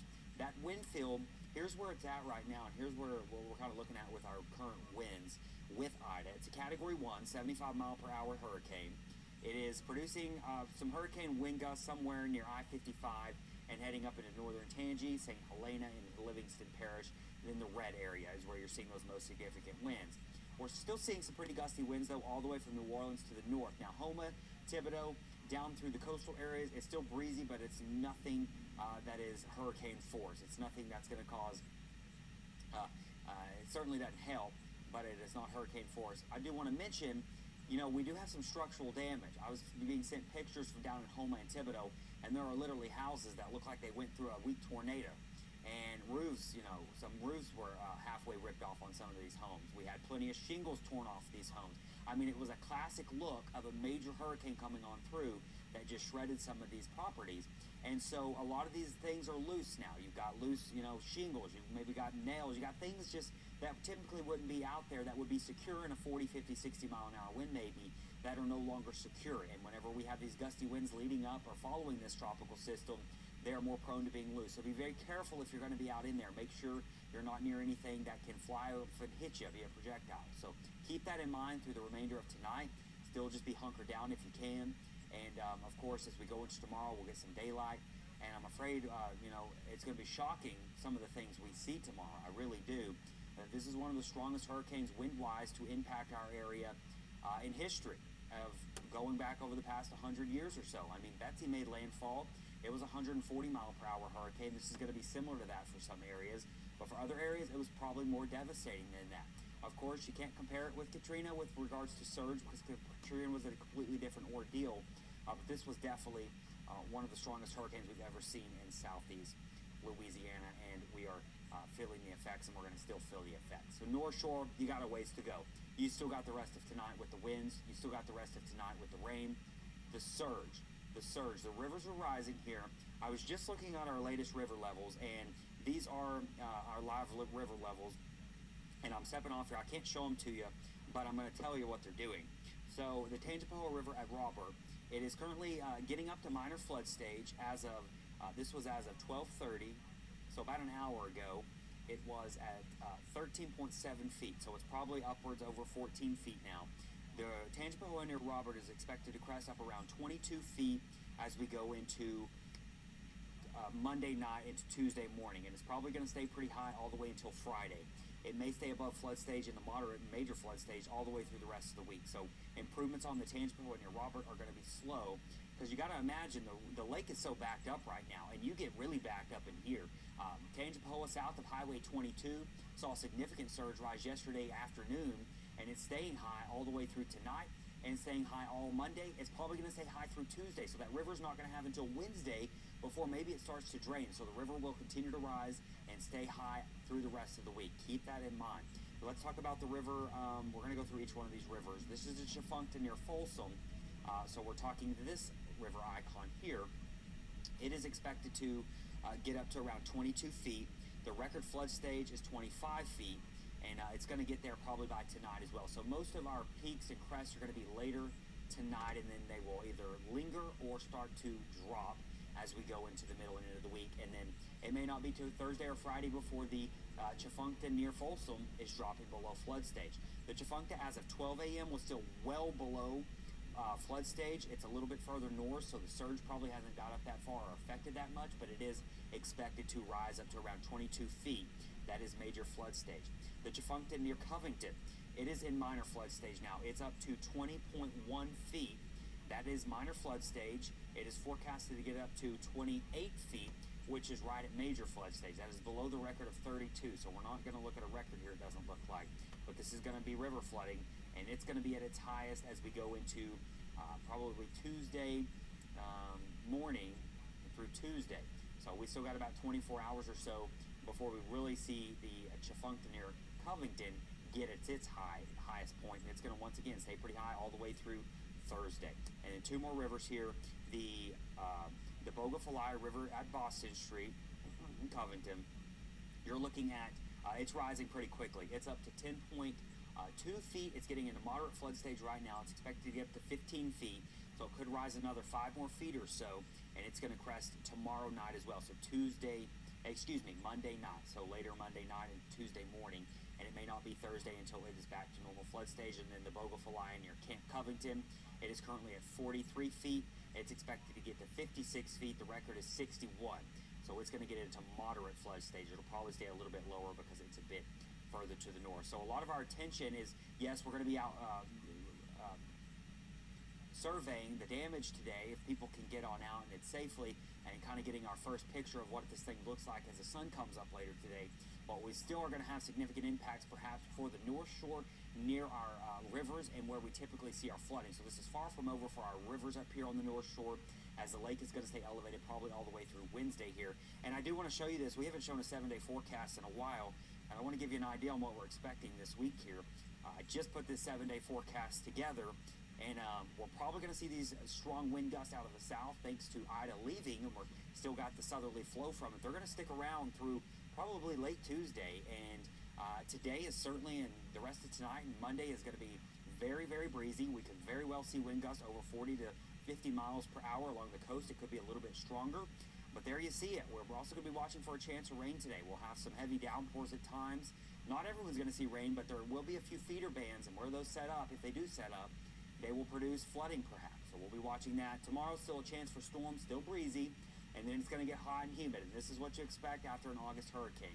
This is unfortunately not going to be like Zeta last year where it was beautiful afterwards. We were in the 50s.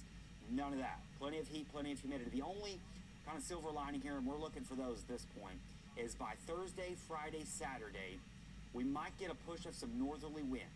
Maybe it makes it a little less humid overnight. It's still going to be hot. We're still going to be in the 90s, but maybe not as oppressive by Thursday or by Friday and Saturday, and we might not see much rainfall.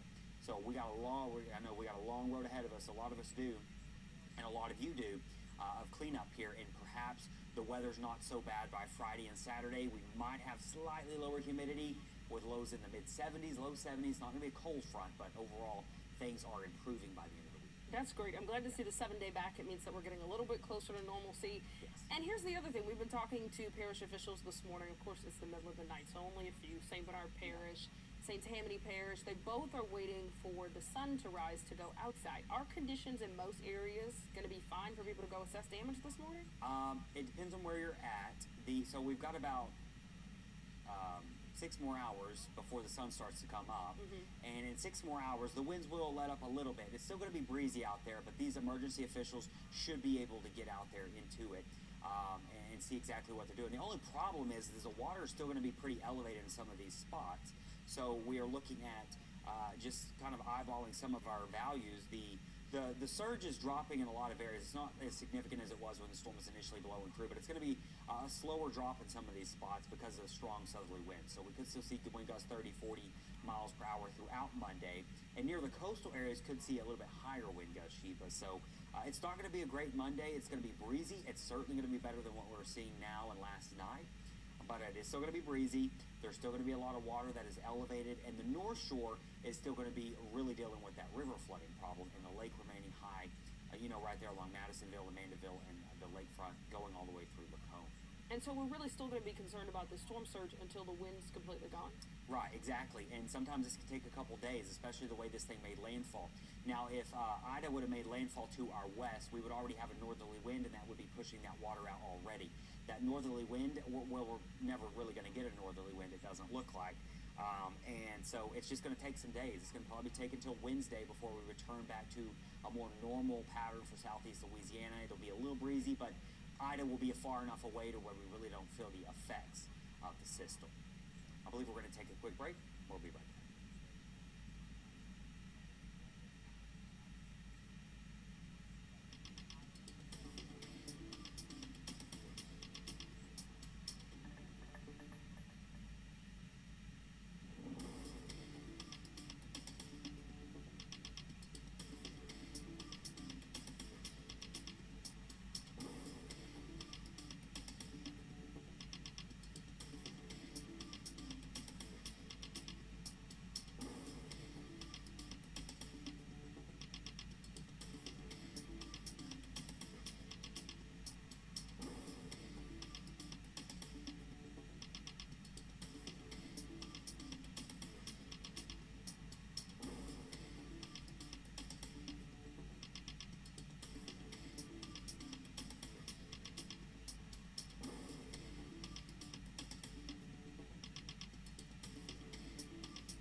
Welcome back to our continuing coverage of Hurricane Ida. And many of you are probably watching us online as Hurricane Ida, of course, has caused massive power outages across the area.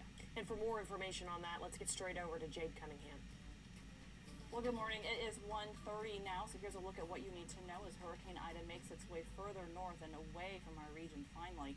A levee has failed in Lafitte, and hundreds of people are now in imminent danger. The levee has also failed in Plaquemines Parish. There has also been a levee failure near Highway 23 in Alliance. Water is breaching an area from the Oakfield floodgates to Alliance. Entergy is reporting they have more than 846,000 customers without power.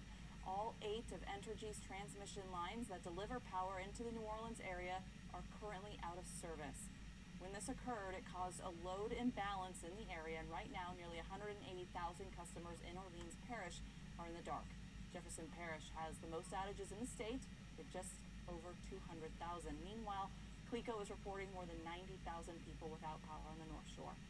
If you have lost power and are turning to a generator, keep in mind that these generators can cause carbon monoxide poisoning, which can be deadly. Never use a generator inside your home, garage, or carport. It should always be placed outside in a well-ventilated area. The generator should also be at least 20 feet away from your house, and it's a good idea to double check the exhaust is also pointed away from any vents that lead into your house. Jefferson Parish, the entire East Bank is looking at a boil water advisory because of a loss of pressure. As in St. Charles, a precautionary boil water advisory has been put in place for the entire parish due to a number of leaks in the system. In St. Tammany, all Tammany Utilities customers as well, and Terrebonne east and south of the Gulf Intercoastal Highway are also experiencing some issues. St. Charles Parish has notified us this morning that their EOC phone lines are down due to the storm. In the event of an emergency, residents should call 911. Of course, we'll have more on that coming up later in the newscast, guys. Yeah, Jade, you mentioned there the St. Charles Parish EOC not able to take those phone calls right now. That does seem to be a widespread issue in this aftermath. So we are actually having trouble getting in touch with some officials to get you guys updates. But let's talk about something that we have gotten this morning. We spoke with St. Bernard Parish President Guy McGinnis not too long ago. He said this was actually something he has never seen before, which is a lot coming from a man we talk to every time there is a storm. And he was specifically talking about the wind. He said it was relentless from 7 a.m. until midnight. And yeah, just to hear him, somebody that we've talked to thousands of times, so many hurricanes, to have him say that, and you mentioned just how emotional and how exhausted he sounded. Yeah, you could hear it in his voice. It just really puts this one into perspective. And, he said they tried to get out and survey the damage as much as possible, couldn't get around a lot, but he said it was just like a really eerie feeling, and of course power lines down everywhere, trees in the road, and he said, you always expect the power to go out, but he wasn't expecting what he said was 100%. Sure, and then another big issue we were watching unfolding there since yesterday were those 22 barges that were loose in St. Bernard Parish. He said that 4 actually damaged a dock at the Valero refinery. He did say that on social media some people were saying that those barges were putting the levees in danger. He was trying to clear up that was not the case. That was a rumor that was started on social media. I asked him though if those 22 barges were secure. He said that he actually couldn't confirm that yet. So we are going to try to get in touch with the Coast Guard as soon as we can to confirm what the situation is there. And they did get one emergency call last night, the one in Araby he mentioned about a torn roof, which he said he thought could have been from a possible tornado. Peyton says we can't confirm that yet. The only confirmed tornado he's seen is in Mississippi. But they called the folks out there. They were just fine. They actually refused any help. And it did sound like he mentioned a lot of people did heed that warning and evacuate, because he said really they didn't have people at shelters, but they do know of people in certain areas that are still in their homes that may need assistance that they're going to go check on tomorrow. But going back to the whole barge situation, he just seemed so frustrated, and they said half the day they spent battling that false information instead of focusing their resources on things that were really important that needed their attention. So that was disappointing to hear. It's part of the reason though you see us on 24 hours when we are in storm coverage like this, to give you guys facts and information, right, so that you're not reading things on social media that aren't real. So thanks to those who are joining us online and following on social media. The other parish official we've gotten in touch with since we started this coverage at midnight was St. Tammany Parish. We spoke with Michael Vinceno with the Emergency Operations Center there. He also had some really harsh reaction to what he saw. He just said once again that it was relentless, and he just seemed overwhelmed by the amount of wind that they experienced last night. That's right, and he said it's still going on. He said at this moment, and he's in Covington, I think at the EOC there. Right. And he said it was a lull, but yeah, he said the wind's still going on, and as Peyton mentioned, they're still in for it for another, how many hours, Peyton? rest of tonight. Yeah. So it's still a very ongoing fluid situation there. Definitely. He did mention the boil water advisory, St. Tammany Utilities, as Jay just mentioned. And he was talking about all the electrical outages, which we expect, especially with that heavy wind. And then, of course, they're watching the rivers there, the storm surge and the rivers cresting and all that stuff. That's such a huge concern on the North Shore. Wind and storm surge, not necessarily the rain. Well, I guess the rain, contributes to the rivers cresting and everything. Sure. And then he did talk about the retirement community in Mandeville that our Erica Ferrando talked about earlier today. It seems like that situation's under control. We're going to try to find out more about that. Definitely. All right, well, our Duke Carter is out live right now in the French Quarter, so let's get over to him. Duke, where are you exactly? Hey, good morning. We're literally right around the corner here near the intersection of Photographer Whitney. Can you put our camera up? What street is this? This is Ursuline here right around the block from the station. As you can see, it's pretty black, dark. You can't see anything except for the lantern down here. You can pretty much not see anything, but we kind of wanted to give a glimpse of how strong Mother Nature was last night. This Category 4 Ida was at that time. And as you can see, this tree pretty much just snapped. It's pretty much already on the road here on the intersection of Ursuline and Burgundy. Finally got my location together here in the French Quarter. And as you can see, this tree already in the road. Kind of want to show you all this way, see what we're talking about over here, just how strong those winds were last night. You can see that one-way sign already ripped, well, not really ripped, just bent back this way. And as you see from the base of this tree here, already snapped, and we already got some creatures out and about early this morning. But again, we just drove around trying to find a place to set up that's safe, but it is literally black. Like, I tried to get something out of my car this morning, tried to change clothes, looked somewhat presentable this morning, and you cannot see anything. Of course, power out everywhere, like we heard from Energies, because of the catastrophic damage, but as of right now, it is a ghost town. It is just chocolate, nothing, black hole. You can't really see anything, but we're just trying to assess the damage just to see how strong Mother Nature was last night.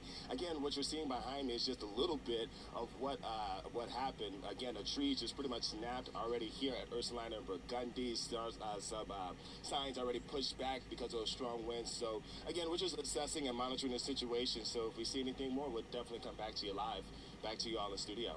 All right, Duke, thank you very much. And I know, as you said, it's very dark. We don't have a ton of options to see what happened last night. How was it just getting around, though? I know you're not very far from the station.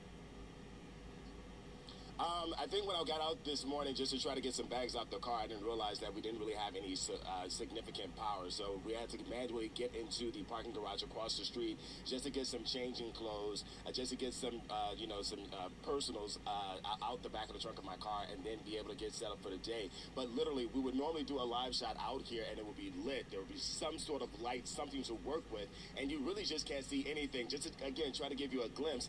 This is the back part of our lot, ladies and gentlemen. Like, this is how we would get into the building earlier in the morning. And as you can see, you can't see anything. Maybe you can probably see the skyline in the distance, but you cannot see anything. That would be on the way going towards Metastasis if you make that left corner, which you can't even see at this time. So that is how dark it is. You may be able to see a lantern or two, a gas lantern or two. This is Ursuline this way. Again, a pitch black. Cannot see anything, maybe except a flashing light in a distance going toward the French Market down yonder that way. So again, it is pitch black. Nothing out here that you really can see. Really surprised, but not really shocked, I should say, because of the fact we've been through this before with Katrina. We know how significant damages were at that time. So again, the fact that it's pitch black right now, we're just trying to make sure that we're safe, just assessing the situation to be as safe as possible. And Duke, all those homes to your left there, what are the conditions like? Is it really hot and muggy? And then is there any wind? It's definitely humid. We had to take some clothes off to make sure we could survive in this humidity right now. But as far as like the structure of the homes, Photographer Whitney, if you can point your camera that way. For the most part, it seemed like they withstood, at least on this corner here. Now, we don't know as far as like anything down the street, again, Burgundy on this side or Ursuline on the other side. You can't really tell, but it seems as if those so far so good. But again, it is dark, so I really can't, I don't want to say, yeah, it looks good, and then it's really not. Right, but as of right now, what we're seeing here. I was just wondering how hot it Go ahead, was. Sheba. Because all those people are inside, inside without power. So I was just wondering if it was cool outside at all, where they could maybe crack some windows, or if it was just hot and humid. But if if you're having to take off clothes, Duke, we know it's definitely muggy out there. It's a little muggy out here. We're trying to make do as best as possible. There is a breeze, though, so that maybe is like the silver lining with that there is a breeze, but it's not like significant breeze. It's maybe every once in a while. But, yeah, it's definitely muggy, a little humid, but we're making the best of it. And unfortunately, in situations like this, you have to worry about looting. The NOPD says that they do have, I think, all their officers on shifts out there kind of patrolling when they can, when it's safe, which obviously right now it's probably safe to be out there too. So you hadn't seen any of those patrols though, huh? Have not seen any of the patrols yet, but we did see a lot of flashing lights. Now, I can't say if that was NOPD or not. Maybe that was some sort of security detail, but I did see that when I walked out earlier this morning, maybe about an hour or so, just people just cruising along with those blue lights. Again, I couldn't tell if that was NOPD because, again, it's dark. But, yeah, we did see a cruiser come out one time, but, again, with everything being out everywhere, it's kind of hard to tell exactly if that was NOPD or if that was just some sort of security detail. All right, it's dark and we know there's a lot of damage, so we're going to let you go, Duke, but stay safe out there as you're trying to assess what's happening. All right, guys, and we see Duke standing in the absolute dark. We were just sitting in the studio saying I've never seen it that dark in the French Quarter, but very telling of part of the big story we're following this morning. Nearly 850,000 Entergy customers in Louisiana without power, more outages with Clico and other companies, and of course that leads to the story in Orleans Parish where all 8 transmission lines that deliver power to New Orleans are out of service. That's something I've never even heard of in a storm, and we really haven't gotten enough details from Entergy to know how long it will take them to assess how they can get power back online or a timeline for that. I know, because that's not just the typical power lines that you see down. Right. I mean, that's the main source. So that's crazy to just even imagine New Orleans as a city. I mean, just think of everything that runs out of our city. How long could it be down? Sure. So that's something we're going to keep a close eye on in the coming days, of course. But yeah, it's just crazy because we're in the station and we have a generator so we can keep bringing you guys the news and the facts and let you know what's going on. A lot of people watching from their homes, trying to figure out when it's safe to get out and assess the damage. A lot of people watching from Houston and Baton Rouge, wherever you've evacuated the beach, to try to see if we're going to show how your area fared.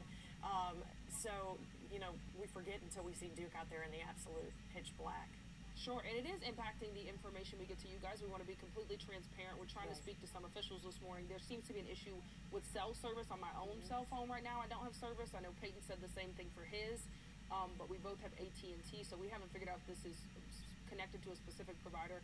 St. Charles Emergency Operations Center sent out an email saying that they were not able to take calls as well. If you have an emergency issue in St. Charles Parish, you need to call 911 and not the EOC. They will probably not get your phone call. So we are having difficulty getting in touch with some of these parish officials this morning. All right, and moving on, we have Brendan Keith. He's reporting from some of the conditions in Amite.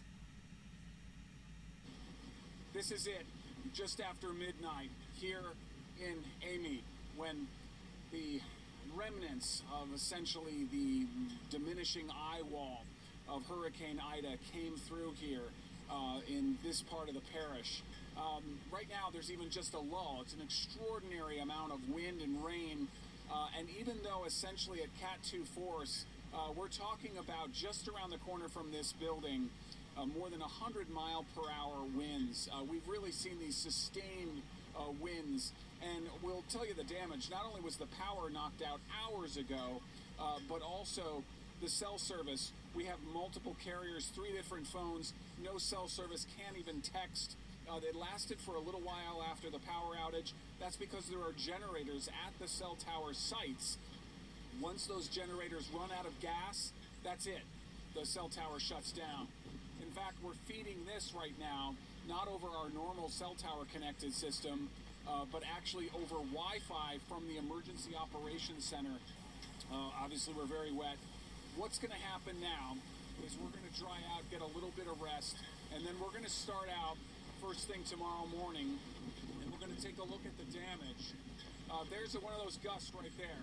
That's that 100-mile-per-hour. Once you get up above that tree level, we're having 100-mile-per-hour winds. The reason I'm standing here is we're protected from the direction of that wind right now so that it isn't blowing right at me where I'm standing.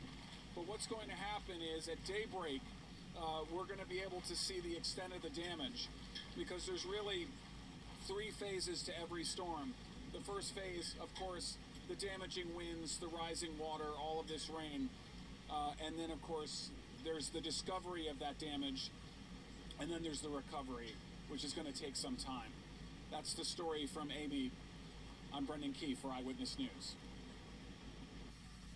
Brendan, thank you very much. All right, guys, and we want to take you to some video. This is from a viewer. You can see a tree split and on the ground, as well as water spraying from the base there. And just an example of something we're going to see all over the area. As and that was an enormous tree. Did you see how many like houses it spanned? Thank goodness it fell on the road and not on those homes. Yeah, but unfortunately we've heard of so many reports of trees on homes already. Yeah. And then this is that video from Delacroix. Oh my gosh. They always expect the storm surge there, but as you can see, it looks like it's at least a couple feet there. Good thing they moved the boats in time. All right, and then we got some initial impacts in the Raceland area, including the high winds. Tree fall down there. Yeah, and building damage. And again, we're showing you this from these specific areas, but as the sun rises, we expect to get so many more images like this today. You can always send those into us here at WWL. And then a building in Lockport.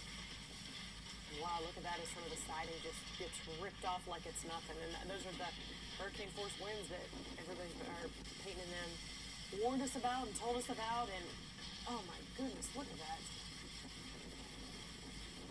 Oh gosh, that's just an unbelievable sight to see. It really is. And that wind, the story that we're hearing about from so many parishes, they don't really seem to be bothered by the amount of rainfall they got, Leslie. Really, in any of the areas we've spoken to, everybody's talking about that wind. It was St. Bernard Parish President Guy McGinnis who called it relentless, but we're seeing it in so many areas. Let's take a look at another eyewitness video of a roof that was blown off the Lady of the Sea General Hospital. That happened in Galliano. And I don't know if we have that video, but again, the roof was blown off at the Lady of the Sea General Hospital in Galliano. Not the only hospital seeing issues this morning. We spoke with Oxnard. The roof was torn off at Brent House. That's the hotel which is right next to Oxnard's main campus. So typically people stay there if they have someone who's in the hospital for a long amount of time. And here's that video now in Galliano. Again, this is Lady of the Sea General Hospital. And before this storm was coming, we knew that this was happening in the middle of the pandemic. Our hospitals were filled, and so it's so terrible to see the damage there. And then, I mean, just think of all the flying debris. Where did it land? I mean, some of it probably got carried miles away. Sure. And again, as we look at these, how strong this wind is, Peyton told us Hurricane Ida tied as the strongest hurricane to ever make landfall in Louisiana, tied with Laura. It did make landfall 150 miles per hour is that Cat 4. Sure. And while we're talking about hospitals, I do want to mention again, all patients at Oxnard St. Anne Hospital in Raceland and Chabert Medical Center in Houma plan to be evacuated to other facilities due to damage there. All right, let's get back out to our Duke Carter, see where he is now and what he's seeing. Duke? Hey, good morning, ladies. Yeah, we are here now on the Governor Nichols and still Burgundy, probably not even a block away where we just left, and we were just kind of shocked by what we saw because we're trying to get to Esplanade. But before we show the big picture, this is a staple here in the city of New Orleans, Cosmos, a popular spot. You can see just how strong Mother Nature was last night. Just pretty much ripped that bad boy off. But if we make our way right and you keep on going, you can see trees, debris, leaves everywhere. But this is the major tree that kind of pretty much blocked our path going towards Burgundy, heading toward Esplanade.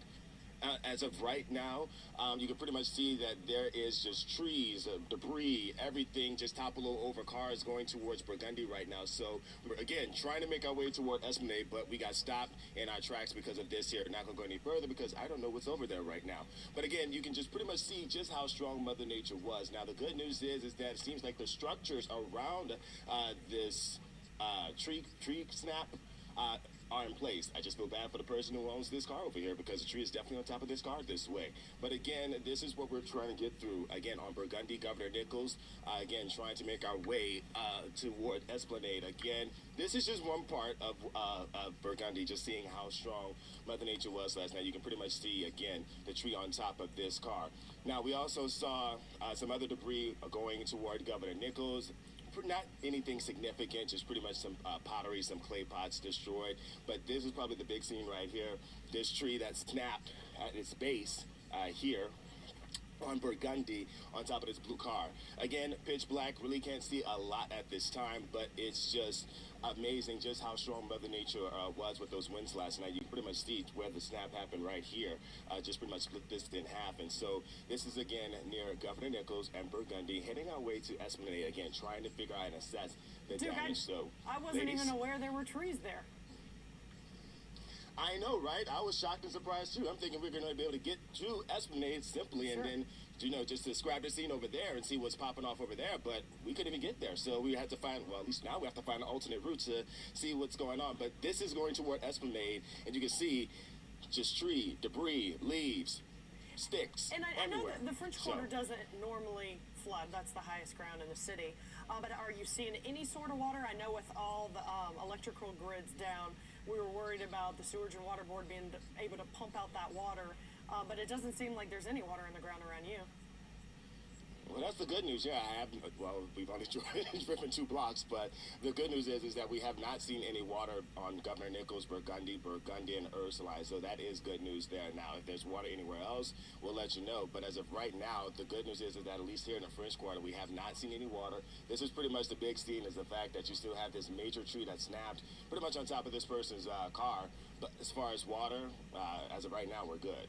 Yeah, and I think what you are experiencing is very indicative of what people will be facing when the sun rises. We know people are going to be in a rush to get out and try to survey the damage. You have to be so careful, though. As you said, you only made it about 2 blocks because of the trees down, the difficulty moving around. You've already run into damage, and then you have to be careful with things like power lines. Right. So you have to be very careful. You don't want to rush out tonight or tomorrow morning without being careful as people try to assess the damage. I know you've done a lot of storm coverage, Duke, and this is one of the big issues, navigating through the damage.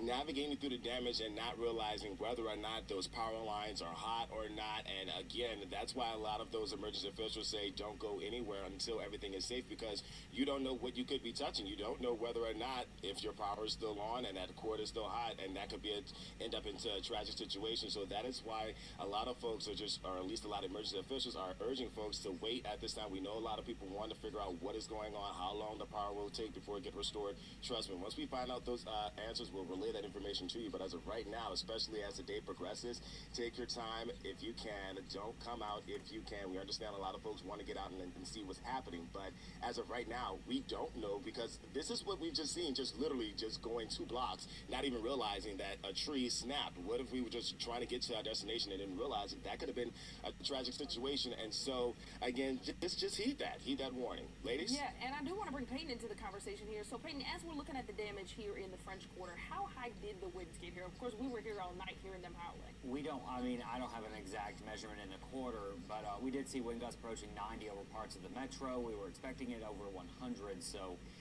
it's going to be different for every location, but very well, especially on the western side of the metro, close to 100 miles per hour, and then it would have been even higher as you went further west into the river parishes and then the bayou parishes.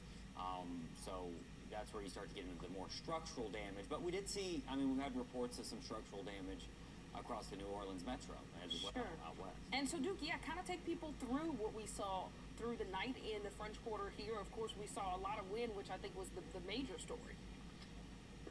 Yeah, we definitely saw a lot of wind, and that is the major story. I'm going to ask our photographer, Whitney, to pan her camera to the right, and you can pretty much see, again, the tree snapped in half on top of this blue vehicle here on Burgundy and Governor Nichols Street. You can sort of see the leaves and trees and branches on the ground. Again, just how strong those winds were from Mother Nature last night. I'm also going to ask our photographer, Whitney, to pan our camera also to Cosmos once we make our way a little bit closer to the intersection of Governor Nichols and Burgundy, just to kind of give a glimpse of how strong Mother Nature was last night. You can pretty much see over here. Now, normally the sign Cosmos would normally hang from this, and as you can see, it's pretty much just hanging by this cord, unfortunately, because of the fact that those winds were strong. And so this is what we've seen. Now, we also spoke to you all like literally less than 10 minutes ago.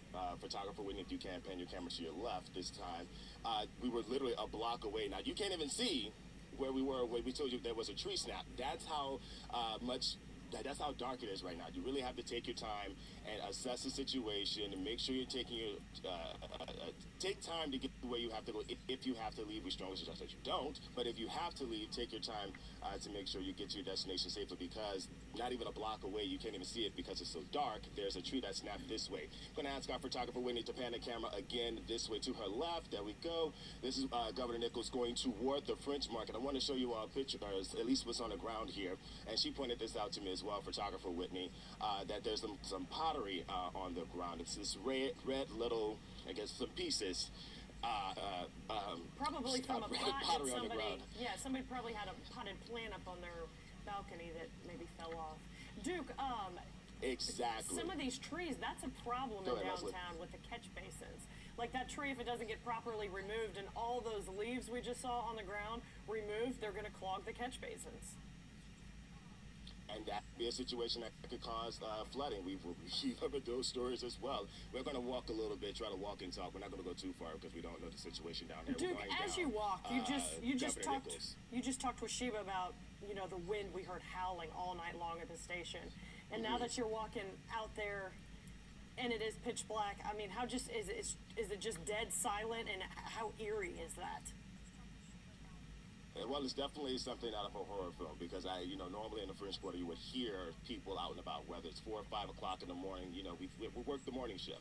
Normally there's someone out and about, you know, being loud or what have you. There's the city of New Orleans, and so the fact that you don't hear anything, the fact that it is really dark, the fact that you see the storm damage, the trees, the debris, the limb, the branches on the ground, it's very different, especially when everything looks different at night. Again, this is more pottery from someone's balcony.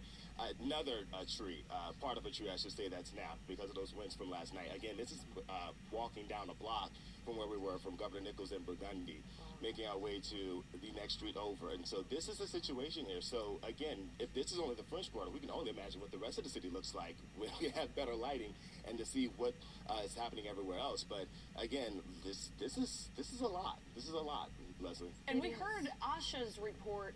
Gosh, my days are running together. I don't know if it was yesterday or the day before, but she was talking about just how the wind's stronger in between the buildings. Yeah, Peyton mentioned that as well. In between buildings, high-rise buildings, you get stronger gusts of winds there.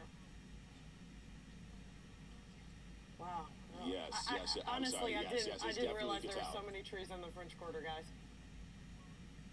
Didn't realize. I'm sorry. I just saw a gentleman. I was trying to be aware of my surroundings at this time. I apologize. But yeah, there's definitely a lot of trees here in the French Quarter. Was not expecting to see this scene early this morning with the tree branches, the limbs on the ground as far from those branches. Just to see this debris, I was not expecting to see this much. So we're just assessing the situation here. We were surprised to see not one but 2 trees down in a matter of like 2 blocks, and then to see a tree down on top of a car. I mean, it's very telling. It's very telling to see how strong Hurricane Ida at that time was last night. All right, yeah, we are going to let you go, Duke, because again, very telling. Duke was trying to show us what's going on in the area.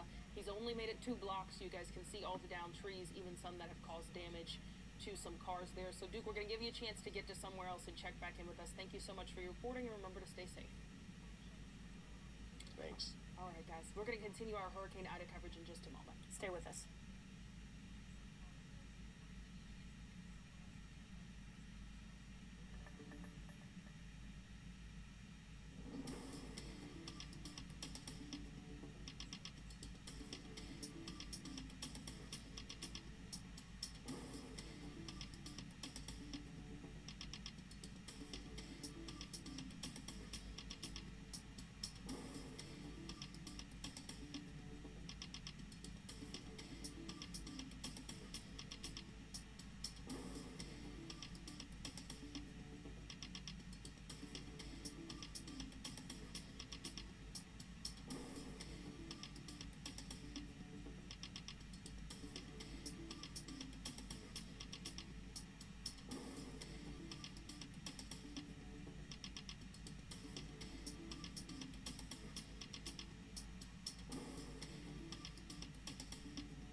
From WWL-TV, this is continuing coverage of Hurricane Ida.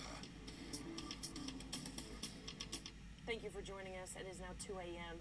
and Hurricane Ida has weakened to a Category 1 hurricane as it heads north, but more rain will be impacting southeast Louisiana this morning. That's right. So let's get straight over to Jade Cunningham with some things you need to know. Well, good morning. It's 2:01 now, and here's a look at what you need to know as the storm begins to move forward and leave Louisiana. Several boil water advisories are in effect across southeast Louisiana. If you're on the east bank of Jefferson Parish, you must boil your water. A precautionary boil water advisory is also in effect in St. Charles Parish due to a number of leaks in the system. All Tammany Utilities customers in St. Tammany Parish need to boil their water as well. Everyone who lives east and south of the Gulf Intracoastal Waterway, Terrebonne Parish, are under a boil water advisory. The Louisiana DOTD sent out a reminder to stay off the roads this morning. It tells us parts of I-10 and I-12 are impassable. There's also debris down trees and power lines on many roads. The DOTD says it will have crews out clearing the roads when it is safe to do so, but you can probably imagine that could take a while. We'll be with you through all of this. You can follow our coverage on our website and on our free WWL TV mobile app. Guys? All right, Jade, thank you very much. We are checking in on things all across the area. We were just speaking to our Duke Carter in the French Quarter and looking at the darkness there. This is a look out in New Orleans East. Yeah, just pitch black there. Yeah. That's the story in New Orleans right now. It's because all 8 transmission lines that deliver power to New Orleans are out of service. So across Louisiana for Entergy customers, we're seeing more than 850,000 outages. And Leslie, of course, that doesn't include CLECO, St. Tammany, and Washington Power, which, provide power to other people in our state. And we just saw all the standing water on the side of that roadway as well. So, yeah, we got to wait several hours for the sun to come up and kind of assess the damage. But you also mentioned cell service. You have AT&T, so does Peyton, so do I. Absolutely no service right now. Right, and some people are confused because we are still getting some text messages. I believe when you're connected to Wi-Fi, some of those still go through from iPhone user to iPhone user. But yeah, we don't have cell service right now. That is impacting us reaching out to some officials this morning, but we're doing our best to get you that information. So let's get over to Peyton. Yeah, thanks, guys. And you're talking about everything spotty right now. That's what we expect after a significant storm like this. And I don't want the people in the bayou parishes, the river parishes, the North Shore, anyone to think we've forgotten about them. It takes a minute. We got to get people there, and the cell phone service being down, it just takes a minute. So we're going to be, through the rest of the night. It's 2 a.m. right now. Stay home for the time being. It's too dangerous to still be outside. While conditions have certainly improved south of the lake and towards the bayou parishes and river parishes, you just don't know what debris is hanging on out there. You don't know what power lines are down. You don't want to make contact with the power line that maybe is still hot, and it gets you in, with some problems. So just stay put for now. And I know a lot of people who are watching us probably aren't even watching us on TV. You're probably watching us if you're on your phone, Roku, Fire Stick, YouTube, you name it. We're streaming everywhere. You're probably not even in southeast Louisiana. Maybe you evacuated. But here's what we're looking at with Ida right now. It's a Category 1 storm still. This is a 1 a.m. It is barely a Category 1 storm, so it is going to be a tropical storm at some point later this morning. Still some pretty strong wind gusts there, and it's moving north at 9 miles an hour. So it's not stalling, but it is moving somewhat slowly, and that's why it has taken its time. It's been over 12 hours, and it is still in Louisiana. It made landfall near Port Fourchon, or right over Port Fourchon, around noon yesterday at 11:55 a.m. And within 14 hours, it is still moving through our area. So that's why our event has been so prolonged. It's not moving all that fast. It was riding around that high pressure. It kind of slowed down a little bit, and it's taken its time moving on through. We do still have the heaviest rain on the North Shore, and I do think we're getting some pretty intense winds. I got to step off screen here. I can't even connect to my computer so I can control it at the wall. But we are looking at some pretty strong winds, I think, moving through parts of northern Tangi, going over to St. Helena. I'm going to zoom in here, and we're going to look at this a little bit closer. And this is where we're seeing the most intense part of the hurricane still. So if you are in Amite, if you are in Kentwood, you've got some really strong winds blowing on through. This is going to be I-55. You're going up towards Macomb. We've got some really strong winds. This is essentially not technically an eye wall anymore, but this is where the eye wall was as it began to dissipate. And this, we'll call it an eye wall at this point. So that's what's impacting this area in northern Tangi and going up into southwest Mississippi. So we're talking into Pike County, moving up towards Walthall County, Wilkinson County, Lincoln County, and along I-55. I was seeing some reports that even I-55 up around Macomb could be blocked thanks to debris. So we are still seeing that the reason that you still need to be home is too dangerous to be out on the roads, it's too dangerous to be out walking.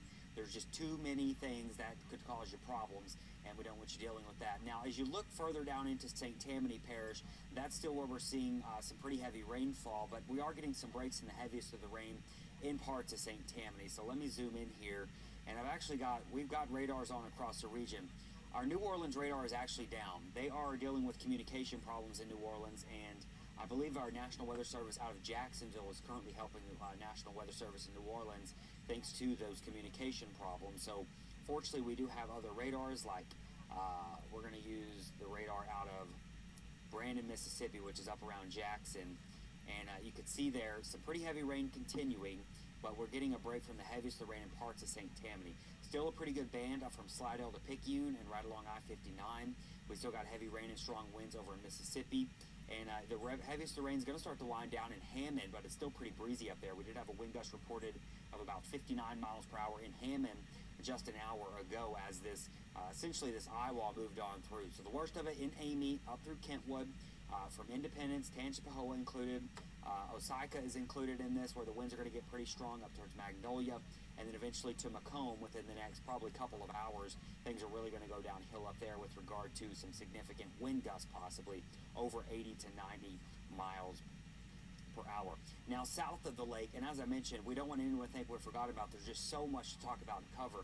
The river parishes, we know that Laplace, I mean, just absolutely devastating what they went through last night with talking about the storm surge coming in off the lake. That was because of the strong winds, and as the eye moved right near Laplace, it got pretty bad. Things are really improving there. It's still windy, and I was looking at some of the tidal gauges out here, but this should continue to drop at least your tides out here. They're going to remain elevated, but with a wind now coming this direction into the lake, it's not pushing water in anymore. I was looking at one of our tide levels out on the Lake Pontchartrain here on the South Shore, so we're talking about New Canal, which is west in there, and you would think the levels are dropping, but they're actually going up. Our levels are sitting at about 5 feet, so there's still some pretty significant flooding on the lakefront in New Orleans, and you can only imagine it's going to be much higher there on the North Shore. We are in high tide right now, so a lot of our area is in high tide, which means that's only going to add to the surge a little bit, and our low tide will not be until later on this afternoon. But our tides are still coming on up here on the South Shore in New Orleans. Looking at the Mississippi River, it is finally dropping after it rose pretty to around 11, 12 feet yesterday. And then, as I mentioned, on the North Shore, we still have plenty of lakefront flooding or lakeshore flooding, whether you're in Madisonville, Mandeville, or going over towards Lacombe. And then that's pushing up into the river. So that's the other story here we're going to be following today. There are the rivers, and how much of an impact do we see from our rivers flooding up on the North Shore. We are forecasting a lot of these rivers to get into the major flood stage or near major flood stage over the next 24 to 48 hours. So notice it is still gusty. It's not nearly as bad. New Orleans is seeing 25 mile per hour sustained winds to 21, gusting between 30 and 40. North Shore has seen some higher gusts, but things are slowly improving. But the rest of the area, I mean, really today and tomorrow are going to be gusty with southerly winds. The tides are going to remain high, and it's probably not going to be about until Wednesday that we start to see improvements overall. And then by the end of the week, the weather is looking drier, but it's still going to be pretty hot out there, guys. All right, thank you very much, Peyton. And we should recap that this is now a Category 1 storm. Yeah. We're looking at 75 miles per hour winds. Up in northern Tangi, yeah, and Amite, Kentwood, in the thick of it right now. So if you're watching us up there, it's probably sounding a bit scary. Sure. Make sure you're not near windows. Make sure you're in a part of your house. I mean, trees fall up there. There's big, tall trees, and you want to be somewhere in your house where you're not under one of those big, tall trees just in case it does come down. I've already seen pictures of trees on houses on the North Shore. And yesterday you were teaching us about that wind advisory. I can't remember the specific name for the it. Extreme wind warning. Extreme wind We're not warning. going to have that. The winds have to be probably about 115 or greater to get that, and we don't have that. So you still need to take it seriously, but it's not to that threshold of what we saw in the Bayou parishes and parts of the Laplace and up through the river. That's actually where you get structural damage. I mean, roofs can be peeled off, and you can actually see homes with significant damage in that type of thing. All right. Thank you very much, baby. All right, we are following many issues this morning, guys. Power outages, boil water advisories. So we want to make you aware of some boil water advisories in the area right now. The entire East Bank of Jefferson Parish, they lost pressure there. So the entire East Bank of Jefferson Parish is under a boil water advisory. In St. Charles, there's a precautionary boil advisory for the entire parish due to a number of leaks in the system. And then St. Tammany, all Tammany utility customers are advised to boil their water right now. We did speak with Michael Vincino with St. Tammany Parish, and he told us that one is precautionary. They just want to make sure that everything is safe, which we're hearing from a lot of the parishes. But he did remind us it could take days for the State Department of Health to clear that water and make sure that it's safe for people to drink. So you're going to need to boil your water if you are in St. Tammany. Also in Terrebonne Parish, east and south of the Gulf Intercoastal Waterway, you're under a boil water advisory as well. And we talk about boil water advisories a lot. We talk about them with storms because there's disruptions to the pressure or the power that trigger these. NOLA Ready always has a great guide on their website of what to do during a boil water advisory. So let's kind of go over some of that. You're not supposed to, of course, consume the tap water. You should use bottled or boiled water to drink, cook, brush your teeth, and mix baby formula. One of my friends who lives in Kenner, though, is saying not only do they not have water to boil, she said there is no water to boil. They have zero water pressure, right, coming out of the faucet. This is why they tell you to get bottled water ahead of storms. They tell you to wash fruits and vegetables with bottled or boiled water. Don't use that, of course, to make ice because you would still then be consuming it. And to be safe, you don't want to give it to your pets either, Leslie. And that's another reason why they say to go ahead and fill up the bathtub and stuff too, so you can use that to, flush the toilets. Yeah, another big question people always have is, can you bathe in the water? If you are a healthy adult, I always like to make clear, you actually can bathe or shower with tap water during a boil water advisory. Of course, don't swallow it. You know how some people shower with their mouths open. Yeah. That's a whole other issue. You want to give babies and young children a sponge bath or use boiled water to bathe. Now, if you have an open wound or a weakened immune system, that is who is not supposed to bathe in water during a boil water advisory. But a regular healthy adult, you cannot drink it. You shouldn't be using it to wash your fruits and vegetables, but you absolutely can take a bath in it. Officials say that is just fine. All right, and New Orleans Mayor LaToya Cantrell, she's warning people not to leave their homes as the entire city has lost that power due to the compromised power plant. The mayor and NOPD Chief Sean Ferguson spoke late last night. Need you all to remain sheltering in place throughout the evening. It's vitally important. Conditions are still severe throughout the city of New Orleans, but also we have now lost power. The plant that provides power to Entergy New Orleans was compromised. This plant is not located in Orleans Parish. However, we rely on this plant to ensure that we have power throughout the city. Right now, it's compromised, which means it's very dangerous. In addition to the storm, also without electricity. But this is citywide. So this is the time to continue to remain in your safe places, not a time to venture out throughout our city at all. It's unsafe. I will echo the same.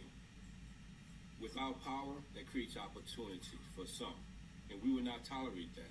We will implement our anti-looting deployment to ensure the safety of our citizens, ensure the safety of our citizens' property.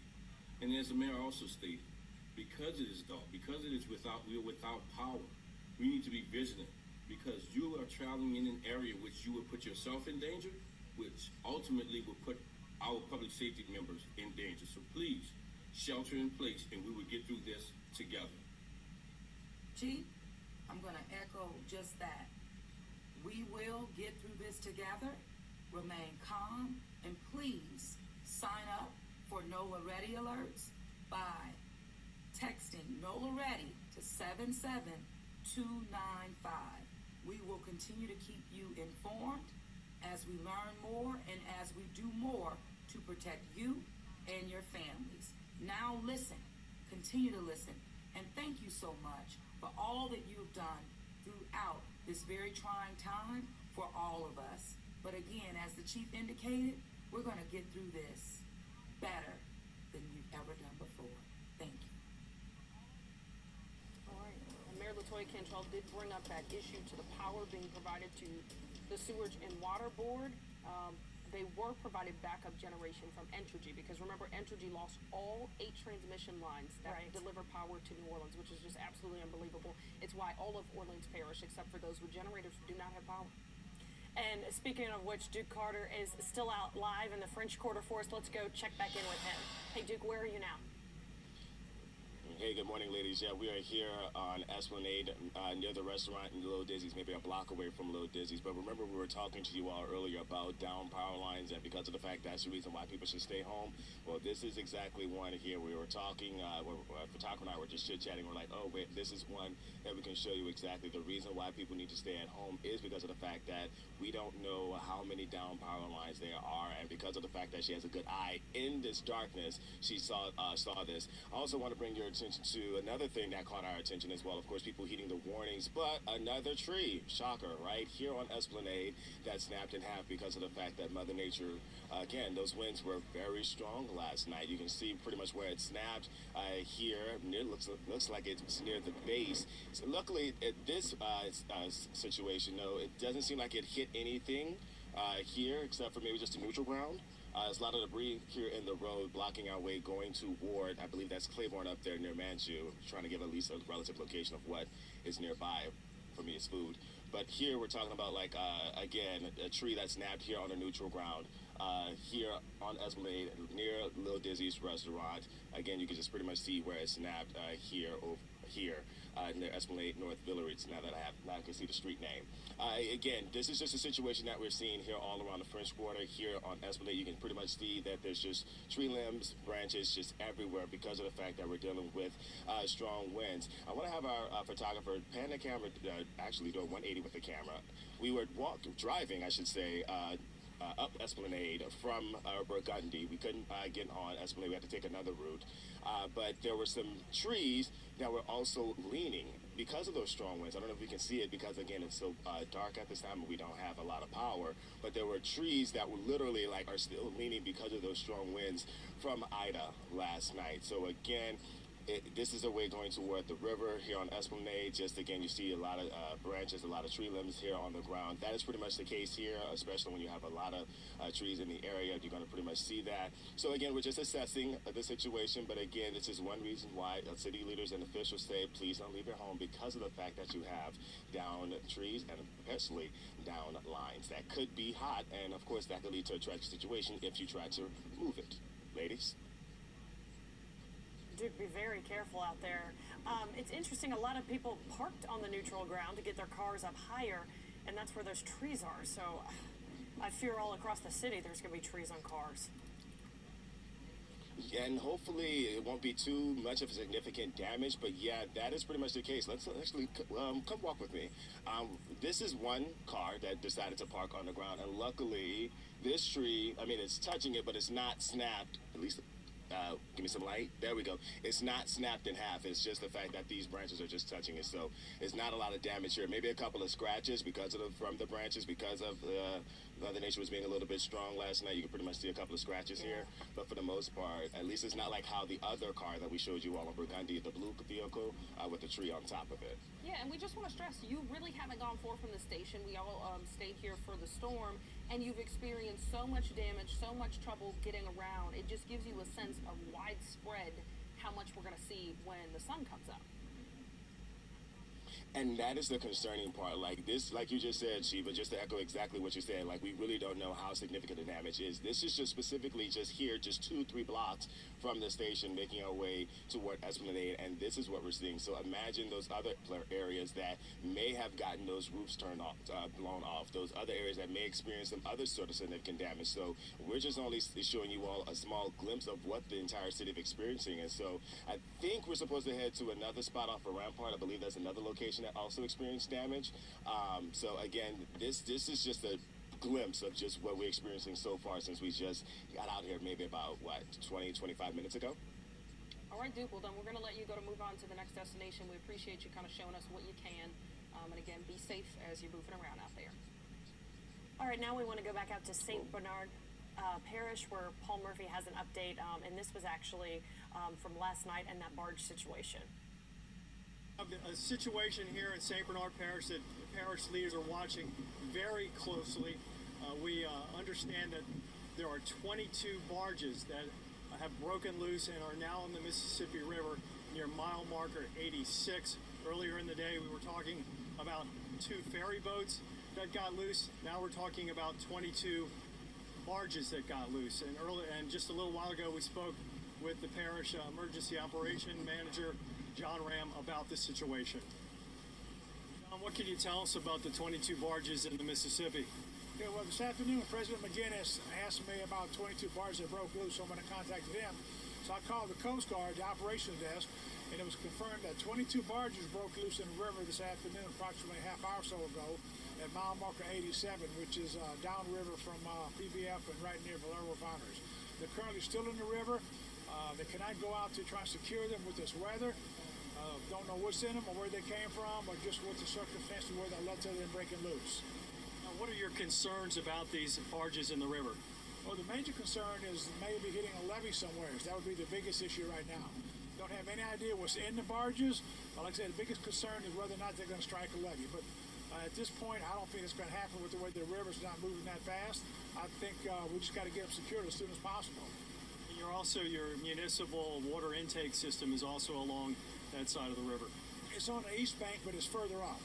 This is further down by the refineries. What is the plan now to Well, I don't know who's going to do that. The Coast Guard used to get hold of somebody to go out there and try and get them together. But as far as we're concerned, we want to keep eyes on and make sure we know what's going on. The whole try to speed it up as soon as possible. And what do you make of this? We have those 22 barges, and then we also have the 2 ferry boats that got loose as well around 1:30 this afternoon. Right. Well, with this constant wind, it's been gusting up probably 90 miles an hour or so.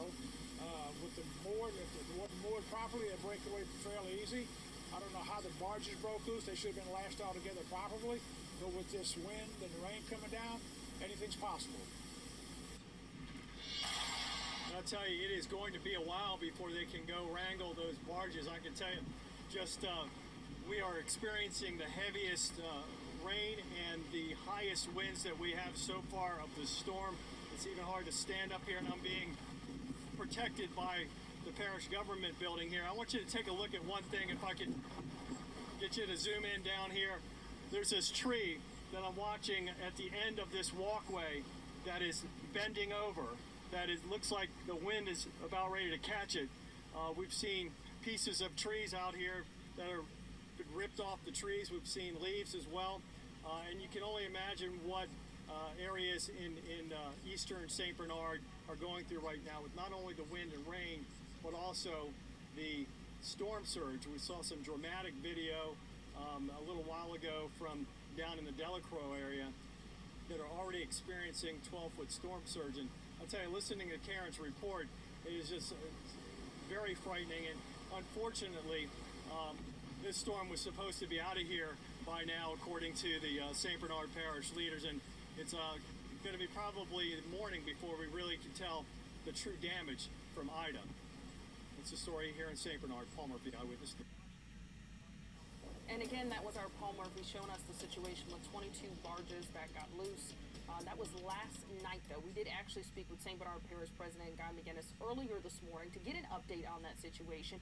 He confirmed that those 22 barges were loose. He said that 4 of them did damage a dock at the Valero refinery there, but he did want to address the issue, saying that they did not impact any levees as far as he knew. I asked him if those 22 barges were secure at this point, and he actually said he still wasn't sure, but you heard there, because of the conditions last night, it was very difficult for them to go out and secure those, so we're trying to get an update from the Coast Guard as soon as we can.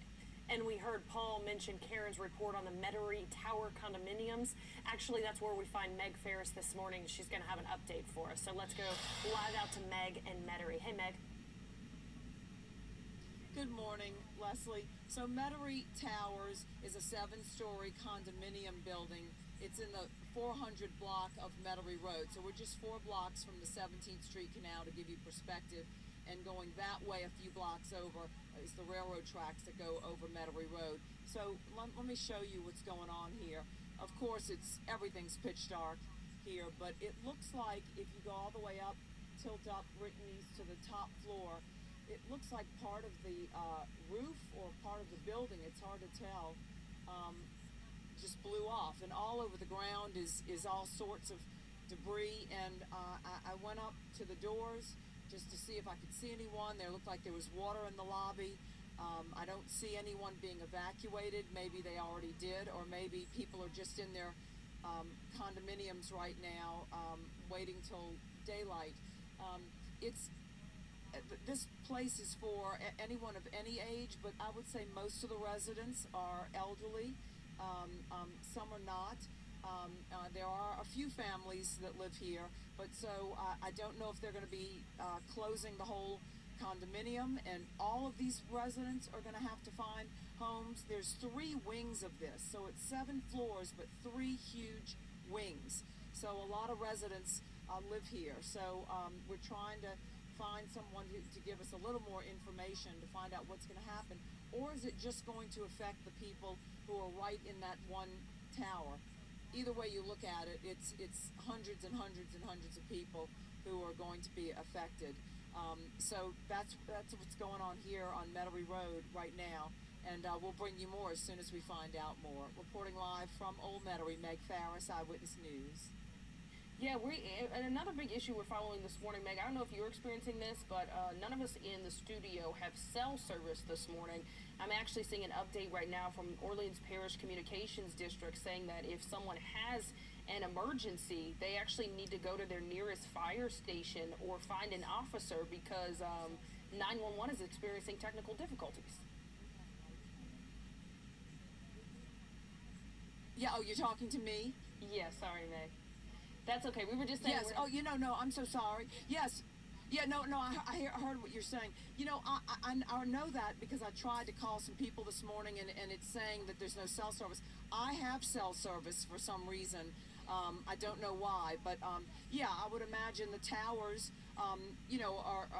were damaged. So here's what I've learned, and I don't know if you can do this. Are you able to text? Because a lot of times you can text because the data that streams through is a lot smaller than when you make a phone call. So people should, of course, try to start texting people first to see if they can get through. But yeah, that's very important with people who have emergencies. And of course, the other thing when you're talking about getting someone if you have an emergency is the emergency rooms. I mean, now's not the time to go out of your house and hang out on a high ladder to try to get debris or something. Because if you fall and break something, there's just no room or hospitals right now that can take you with all the serious COVID going on and other injuries. So yes, emergency situation, that is going to be a problem for a while. Definitely. And can I ask you a cell phone service provider, because all of us without power this morning or cell service have AT&T?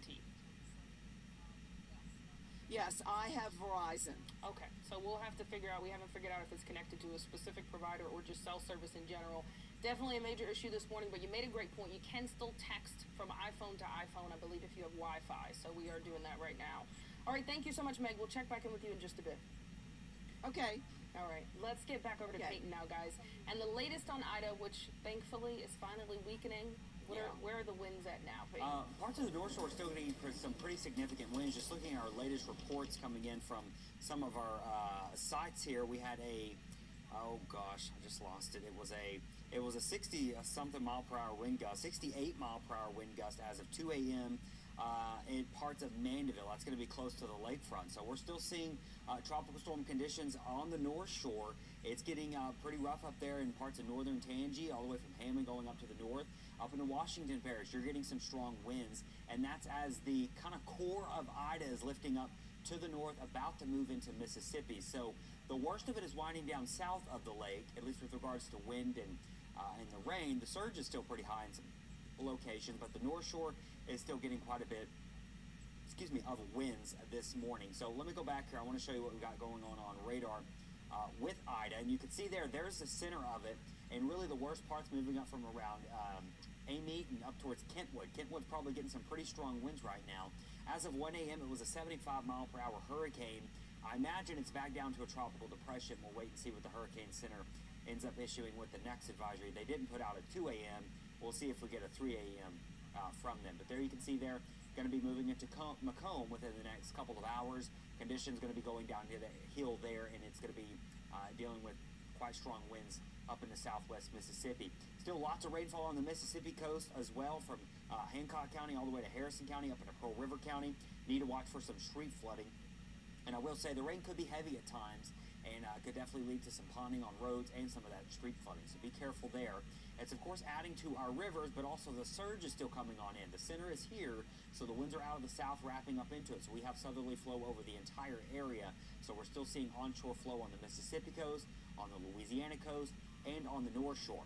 And I will say, you would think the tides would be dropping right now for parts of the South Shore thanks to the northerly wind, or the southerly wind pushing everything to the north. But I was just looking at one of our tide gauges in New Orleans at Weston there, and it's actually at its highest point so far because we're going into high tide. So we're seeing about 5 feet right now in the New Orleans Lake here on the South Shore. It's going to be higher on the North Shore. So our rivers are currently rising, and they're all expected to get to near major flood stage or into major flood stage by later tonight going into early Tuesday morning. So rivers are going to continue to rise through the rest of tonight, through tomorrow, or through Monday and into Tuesday. Now, if you're watching us in the Bayou parishes, Thibodaux, Houma, up along the river, we have not forgotten about you. It is just that whenever you get a hurricane this significant, information is very slow to come in. It's dark outside. Some areas don't have cell service, these types of things. So we've got to be patient. We are trying to get all that information down there. All of our weather sites have gone down because of the significant winds. So it just takes a little bit of time. But we are working to get, of course, more information from down there, from some of our hardest hit areas. Peyton, we do want to get back to you in just a second, but we're actually just learning of a fire that the NOFD is watching. This is breaking news. This fire is at St. Claude and Andry. All we know right now is that it is a 2-alarm fire. It does appear to be some kind of business and not a residential structure. But again, we pulled these pictures from the NOFD's Twitter, so we don't have a ton of information right now. And this is right on the border of the lower 9th Ward Holy Cross neighborhood. That's right, and if you look closely at some of the buildings, like to the left top above that ATM sign, it looks like this is the St. Claude Fresh Market. And it looks like you see those doors just kind of roll up. I think there might be multiple businesses inside here, but as you mentioned, this is going on right now. The NOFD just tweeted it, one of the chiefs. And so that's 2-alarm fire, St. Claude and Andry Street. Sure, and again, we haven't actually spoken with the NOFD. It does appear from the picture that they have the fire under control, but we will try to get you more information on that as soon as we can. Again, just some images there at St. Claude and Andry. And of course, electricity out all over town. So you see kind of like the orange tint, and it makes you think of fire, but I think that's just like the sirens and the lights from the fire trucks illuminating the building. Sure, and we've been talking about the issue with getting emergency help this morning because we're experiencing cell service issues, and we're hearing that from a lot of other people. And again, the Orleans Parish Communications District sent out a tweet not too long ago saying that if you were in need of emergency services, that you should actually go to your nearest fire station or look for an officer, because they said that they are experiencing technical difficulties when it comes to 911. And that's hard with all the trees down, and it might not be that easy to get to a fire station or flag down a cop. Sure. All right, very difficult situations when monitoring this morning. But again, we'll keep an eye on this 2-alarm fire at St. Claude and Andry. All right, Hurricane Ida is making its way out of southeast Louisiana, but the fallout is, of course, going to be felt here for quite a while. Yeah, we haven't even gotten a full assessment of the damage. Of course, we're waiting until the sun rises later this morning for more people to send in reports. Let's get over to our Jade Cunningham with some things you need to know. Well, it's 2:34. We are monitoring everything in regards to Hurricane Ida, so here is the latest on what you need to know. We were notified just a few minutes ago the Emergency Communications Center for the City of New Orleans is experiencing technical difficulties. They tweeted out this message. It reads in part, quote, "If you find yourself in an emergency, please go to your nearest fire station or approach your nearest officer. Updates will come once the issue has been fixed." Meanwhile, the St. Charles Parish Sheriff's Office is also reporting both of their 911 emergency and non-emergency lines are currently down. They are in the process of trying to get them restored as soon as possible. We, of course, will let you know when those services are back up and running. The Plaquemines Parish government says any evacuees from the Alliance levee failure can go to the Belle Chase Auditorium if they need shelter. That's located on State Highway 23. We were first notified of the levee failure late last night. Ida has already been blamed for at least one death in Louisiana. Deputies with the Ascension Parish Sheriff's Office responded to a report someone was hurt by a fallen tree at a home in Prairieville.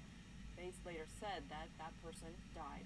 And you can follow our coverage of Hurricane Ida on our website and, of course, with our free WWL TV mobile app. All right, thank you very much, Dave. We want to get back out to our Duke Carter, who's trying to make his way around the city today to show us some of the damage. Right now, he's at Rampart and Toulouse. Let's get back over to him. Hey, good morning, Sheila. Yeah, as you just mentioned, we are here at Rampart and Toulouse, and again, we're trying to make our way down Rampart, going to Ward. Going to Ward Canal, and here's what we saw. We saw this again on this building. Some of the siding has come off from the winds from last night. And you can just see just how much of the siding has come off from this building here at Rampart and Toulouse. And so you can just see that the siding has fallen on some of the grounds over here, and that's just one area where the siding has fallen. But there's other parts of the area where the siding has fallen as well. We were just trying to drive around, and some of the siding's actually fallen in some of the streets over here as well. We want to have a photographer pan left across Rampart. See if you can see the garbage can that's in the middle of the road here on Rampart. Yeah, you can just pretty much see again just how strong the winds were last night. We did see the good news, and Leslie, that was a question you asked about. I think our previous hits. If we saw any police officers or firefighters roaming around the area, we have seen that happen specifically here on Rampart. So that is the good news here. But again, what you're looking at right now, this is some of the siding here that came off the building here at Rampart and Toulouse. You can just see how much has come off, where you're pretty much just seeing the structural foundation behind underneath some of the bricks here. You can even see some of the bricks and the debris still here on the Rampart. And so this is just how strong Mother Nature was. This is very different compared to the tree limbs that we were talking about earlier, compared to the down power lines. But we have seen this happen just time and time again, especially when we experience a significant type of storm. And so here we go again, another tree that snapped in half right here by the police station. Again, Rampart and Toulouse snapped again at the base. We're going to do a little walk and talk, try to cross the street. But again, the good news is that we have seen the police units on scene circling the block, just making sure everything is okay as best as possible, since we are still in the dark. We're going to try to cross the street safely. But you can see, again, just how strong Mother Nature was with this snap here over here. Again, just how massive this tree is and how it fell on top of, well, pretty much this fence over here. And so you can see it snapped over here at the base into this fence here. And so we're just monitoring the conditions, seeing what is happening. But again, this is just a glimpse of what the city could be experiencing at this hour. Again, it's early, it's dark, so we really can't give a full assessment of what we're seeing. But you can just see some of the siding, some of the padding has come off. That's from the building from across the street that we're just telling you about. So those winds were definitely kicking last night. Ladies? They definitely were. We're looking at so much damage across the area, and Duke, thank you for being out there and trying to give us a look. Look at all the debris. All right, we appreciate it. We'll check back in with you in just a few, Duke. Well, floodwaters have overwhelmed low-lying parts of Laplace, where families trapped in their homes are still calling for help. Abby Larico has been following this story this morning and joins us with more. Hey, Abby. Hey, so 911 lines are lighting up with calls for help. Many from Laplace, where heavy flooding is overwhelming these homes, sending people to the attic, the roof, anywhere they can stay dry.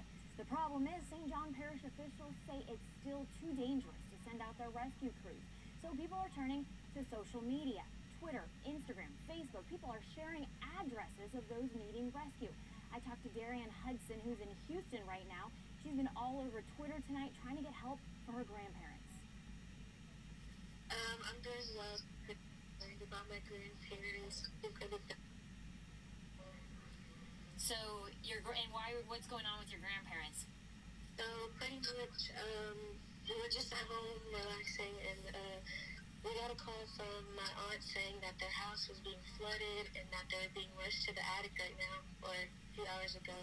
So I got on social media and I posted their address, saying that they needed help, that it was 2 elderly adults and a puppy, trying to reach out and see if anyone could give us some help. So very grateful for social media these days. So I posted my tweet, and people are replying, sending me numbers for the Cajun Navy, the parish that's out there, and pretty much. Yeah, so she says essentially getting some of these phone numbers really helped her know what to do from afar. So she's been sending messages to all sorts of people, and she says right now she's feeling okay. Her grandparents' phones ran out of power eventually, so she hasn't talked to them in a couple of hours, but first she was able to let them know that they're on a couple of lists with the Cajun Navy, so she's hopeful that they're going to get out sometime tomorrow. She says also they are praying people, so she's hopeful that her grandma's spirits can stay high while they're staying in high ground right there. Wow, that's such a scary situation. I can't imagine how helpless she feels, but so many people going through that situation right now can't get in touch with relatives, especially in that area. So many. You know, I was mentioning Twitter, Facebook, Instagram. They're all kind of, you don't typically think about posting addresses on these platforms, right? Well, that's pretty much all you're seeing if you look up Laplace right now is the addresses of these people. Sometimes it's somebody who has a little power on their cell phone. Maybe it's from a couple of hours ago saying, I'm trapped here, I have kids, I have pets. Other times it's somebody who's gotten a hold of a loved one and they're reaching out on their behalf. Other times, though, you're seeing people just see somebody else's post and share that. So they're sharing these addresses, really hoping to get some attention to these different addresses and hoping they can wind up on these lists as well. Asian Navy phone numbers, by the way, are also being passed around quite a bit. I can't even imagine being trapped in your house. Some people whose houses aren't multiple stories, climbing up into the attic. My attic is so hot when I go up there to get anything down. There's only one way out, so it must be absolutely terrifying. And we're looking, it's 2:41 in the morning. And it's so dangerous right now because it's dark, so there's still so many more hours of these people just being completely terrifying. We're hoping the water's not still rising, just waiting for dawn to break and hopefully people getting out there soon to rescue them. And hopefully with dawn means that not just the Cajun Navy and the people with boats who are going out there, but also some of these emergency officials who say they really do want to get out there and start helping people and start bringing people to safety. Safety, by the way, it depends on where you're going and who picks you up. I was talking to Darian and she said she believes her grandparents would go to a local high school once somebody finds them and picks them up and brings them there, but they're also counting on them being able to get a hold of someone's phone that has power and service once they get there to let one of their family members know. So even family all over the country right now is really invested in that, and then multiply that by so many other families right now. This is one of those situations, guys, where social media is great. Yeah, that's what I was just going to bring up. You found this young lady through social media. You mentioned how people are posting that they need to be rescued on social media or looking for others on social media. This storm, of course, hit on the 16th anniversary of Katrina, which is just, completely eerie for so many people that same date. I was 16 back then. I remember looking for relatives you left, you couldn't get in touch with, who you thought might need to be rescued. Social media wasn't really a thing then. Cell phones weren't working. We looked for relatives, my grandmother, for weeks. This was so many people, and I think this is why the situation is so triggering, this storm, for so many people. But social media has helped and advanced things, even like search and rescue missions in so many ways. Right, and especially in these moments where people are trying to stay connected, my goodness, how much do we have to do that over this past year, right? Learning how to connect with people. And then I think these are, I don't want to say silver linings because I don't think we're at that point yet, but just seeing how many people are getting on social media and using their platforms to reach out to people on behalf of people that they don't even know, but they are seeing what they're saying about having kids, elderly relatives, pets even, needing some of this assistance. And that gets amplified, and you never know who knows somebody who could wind up being the person who shows up at your door with a boat. Sure. You brought up the Cajun Navy, just a beautiful mission that they are out there to help folks. We always say in the worst of times, right, we see the best of our spirits. And as you said, folks out there who are just sharing this on social media because they want to help. I mean, we were talking earlier, you're from St. Louis, you work in St. Louis. Was this your first time experiencing a hurricane? First real hurricane. And I mean, as it's been said so many times before, you experience one and you experience one hurricane, you can't say you've experienced plenty of other hurricanes. I was in North Carolina for a storm a couple of years ago. That was a tropical storm by the time it hit. And even then, just experiencing being out there, you realize winds alone, and then that gave me something to gauge what we're talking about when we say 110 miles an hour. If I was being blown around by the ones in the 70s, being here and even just hanging around in New Orleans proper in the French Quarter here, it is really something to behold. It is. Well, we appreciate you being here to help, guys. We have some of our reporters from other Techness stations around the country helping us. Abby Lurico, one of them. Again, she's from St. Louis. Thank you so much for being here and for this great story. We wish you the best for this young lady and her family. And hey, just a motivator, if you see somebody's post like this, go ahead and share it. You don't know, you could be helping them too. Very true. Thank you so much, Abby. And let's get back over to Peyton and talk just a little bit about why those river parishes, you know, we knew all about the storm surge. We anticipated some problems, but did St. John get hit and Laplace, did it get hit harder than we expected? It was a perfect recipe. I'm trying to get the data here. We have all these tidal gauges that go on back in these areas because we are used to the backwater flooding, and a lot of these were added after Isaac or just before Isaac. And that is one of the last times we saw this significant amount of flooding was 2012. And Isaac was about the same time. Remember, it was about this time. The tides are still pretty high over here. I'm afraid we're still dealing with some pretty serious situations over here in St. John Parish. I was just looking at a tidal gauge that is going to be over in Bayou Manchac, so that's going to be a little bit further to the west there, but it is still very high. And the winds are still gusting. We just had a 74-mile-per-hour wind gust in Gulfport. This is far from over for areas. Things are certainly not as extreme as they were, but they are not to the point where it is extremely safe. I'm afraid we still have some significant flooding still ongoing out here in Laplace, and hopefully we can get some updates. I don't know how we're going to get them. The coverage is so spotty right now. It's so dangerous across the area, but I'm hoping we can get some updates on exactly what's going on over there in St. John Parish, as I'm afraid the water is still pretty high in some of those areas. We are in high tide right now, and Leslie, you were asking what's happening here. Two things are happening, I think. Some of these areas out in St. John, St. James, out here in the river parish, just picked up over a foot of rainfall yesterday. Now you couple that, we've got some rivers, that's all got to flow where? It's going to flow into either Lake Maurepas or Lake Pontchartrain. But the problem is, Lake Pontchartrain was trying to flow up the rivers. So you've got two opposing forces here. The water's trying to drain into the lake, the water's trying to come out of the lake, up the rivers. That comes together, you're going to get significant water rise, and that's exactly what we had ongoing here, and that's why we've seen those videos of people having to get in their roofs and their attics or on their roofs trying to escape this water. Absolutely terrifying, but that's why the surge was more significant over here on the west side of the lake rather than down here in New Orleans. It's because the center of the storm was about here. The center of the hurricane moved right over Laplace, basically, and as that center was right here, you had your winds just roaring into the rivers here and the river parishes, and of course it was dumping heavy rainfall. So the heavy rainfall is wanting to take the route to the lakes to drain on out. And you couple that together and you're going to get significant amount of surge rise, also the backwater flooding essentially. So you're getting a combination of both, and that's why the flooding is such a problem in these areas, and why we saw such a significant rise in those waters over there in this the lower parts. I do want to mention something. There is a tornado warning for parts of Harrison County. This is going to be over towards Biloxi and going over towards Jackson County, which is technically out of the Channel 4 viewing area. I do want to mention, though, because a lot of people are watching us over here in Biloxi, and maybe you're staying over in Biloxi and you live in New Orleans and you're watching us. So if you are staying over on the Mississippi coast watching us right now, there is a tornado warning. And I got to step off or cell things down over here so I can't control it from the wall.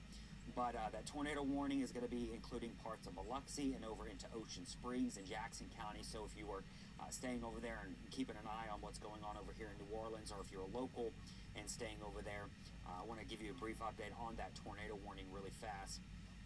And let's see here. And you can see we're still getting these, just a tremendous amount of these outer bands.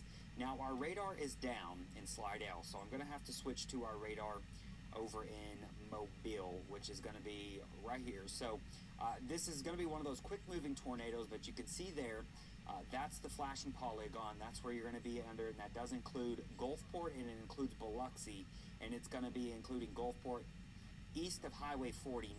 So as I mentioned, I know this is outside the Channel 4 viewing area technically, but there are still people right now who are watching us over here on the Mississippi coast, and I know there's people who evacuated and they're on the Mississippi coast as well. So if you were watching us, a new tornado warning has been issued for parts of Gulfport, Biloxi.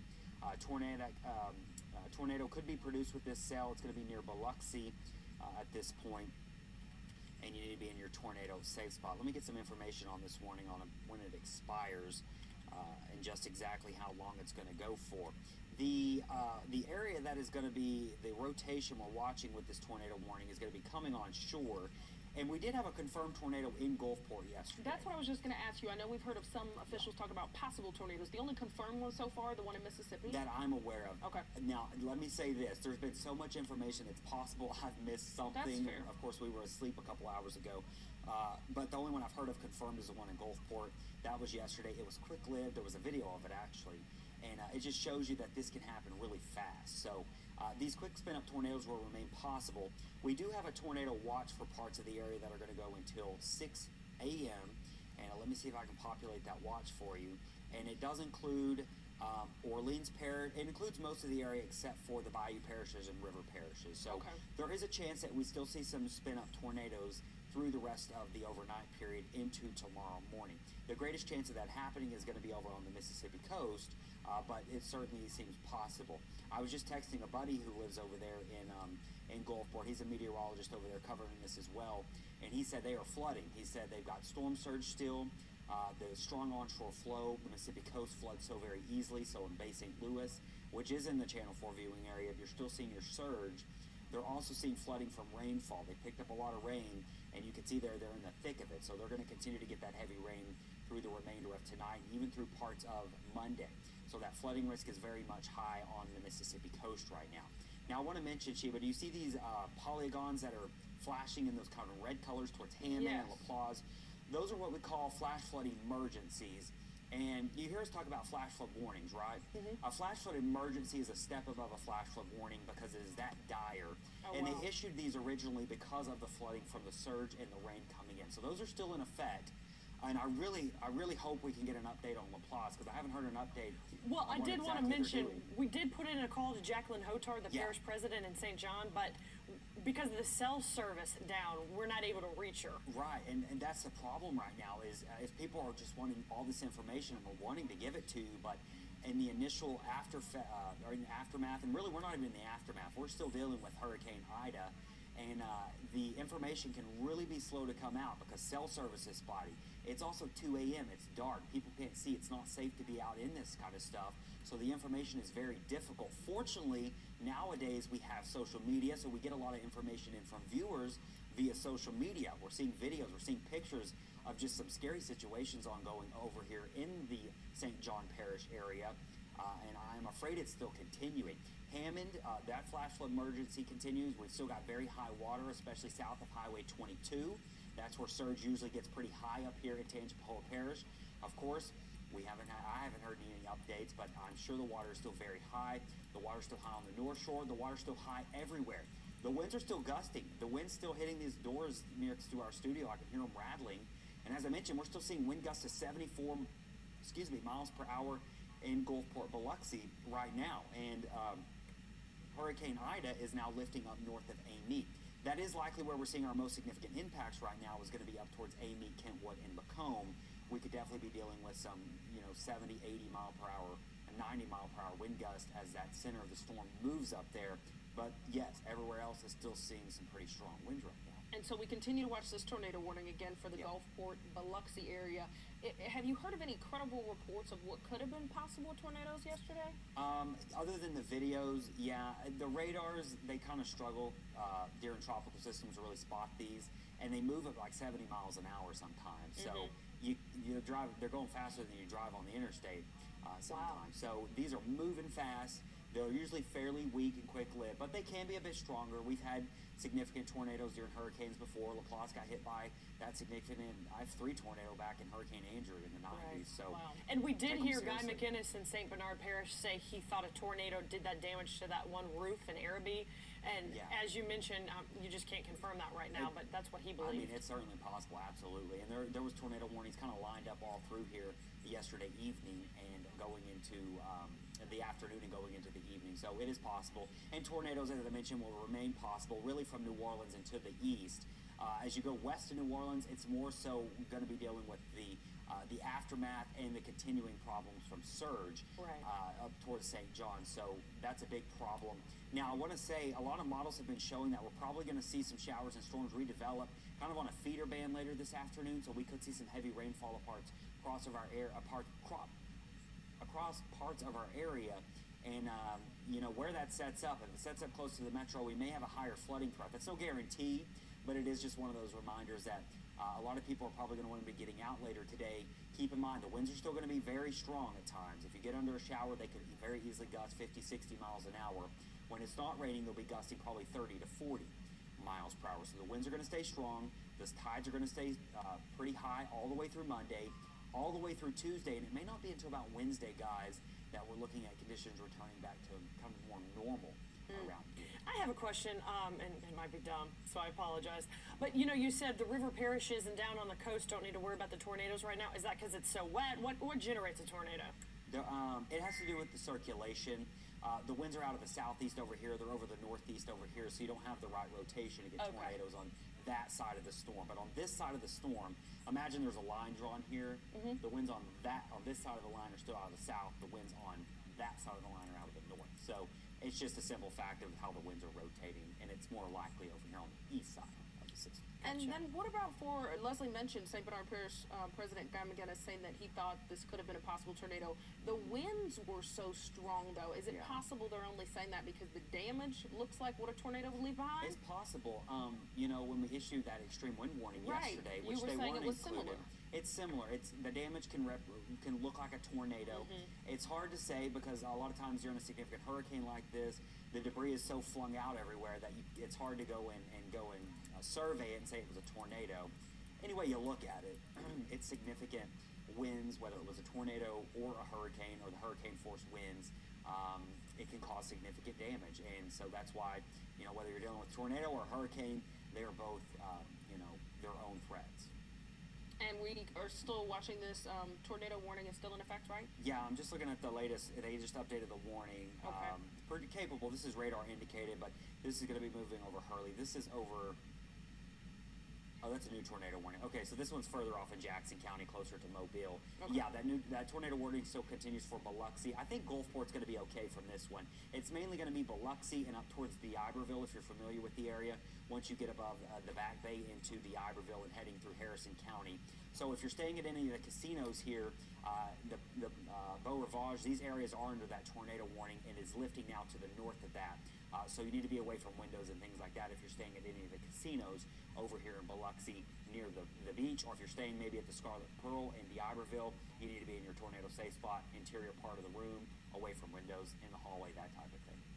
And we keep talking about the end of this. I know we keep asking you about the timeline. When are we going to get into the zone when we won't be seeing things like tornado warnings and watches pop up? The tornado threat will end later, probably late morning. I think it's going to end later on today. The rain threat's going to linger through today. We're probably even going to see some storms tomorrow. The gusty winds are going to be there all day today. And like I said, we're still gusting to 70 miles per hour at some locations over here on the Mississippi coast. We've had some reports even down towards the mouth of the river. We're still gusting over 60 miles an hour. So we still have some pretty significant winds. And as I mentioned, Sheba, there's a lot of debris right now. And a lot of stuff was knocked loose. And that stuff can become flying objects in 50 to 60 mile per hour winds. So that's why we're still just saying people need to be sheltering in place if they can. Now, if you are flooding, of course, if you're in St. John Parish and you're trying to get above floodwaters and save your life, you've got to do that. The winds aren't terribly significant over here right now, but they are still pretty gusty, 30, 40, 45 miles an hour. God, it's such a dangerous situation. It is. And our Meg Ferris, of course, was at the Metairie Towers in Old Metairie this morning. She was showing us the damage there, and that's why I was saying some of this kind of looks like what you'd expect from a tornado. We have roofs ripped off of buildings, almost complete sides of buildings torn off, but the wind was really just that strong in spots. It is. You know, a lot of times during hurricanes, I'm not saying this to knock anyone, but a lot of times people think they get hit by a tornado in the hurricanes. You don't. You get hit by the intense winds of the hurricane. Yeah. And it was interesting. I can't show this because our radar is down and it won't let me go back. But as Ida made landfall, it had mesovortices rotating around the eye, which is a sign of a very mature, intense hurricane. And think of them as, it almost looks like a little flower. Instead of a perfectly round eye, it looks like a flower. There's little divots. And these are mesovortices, quick spinning areas that are rotating around the eye. And that's where you have your most significant winds. And as one of those mesovortices comes through your neighborhood, it can produce tornadic-like conditions. So that's a lot of times what happens in that eye wall is you're not getting hit by a tornado, you're getting hit by one of those mesovortices that is rotating around that eye.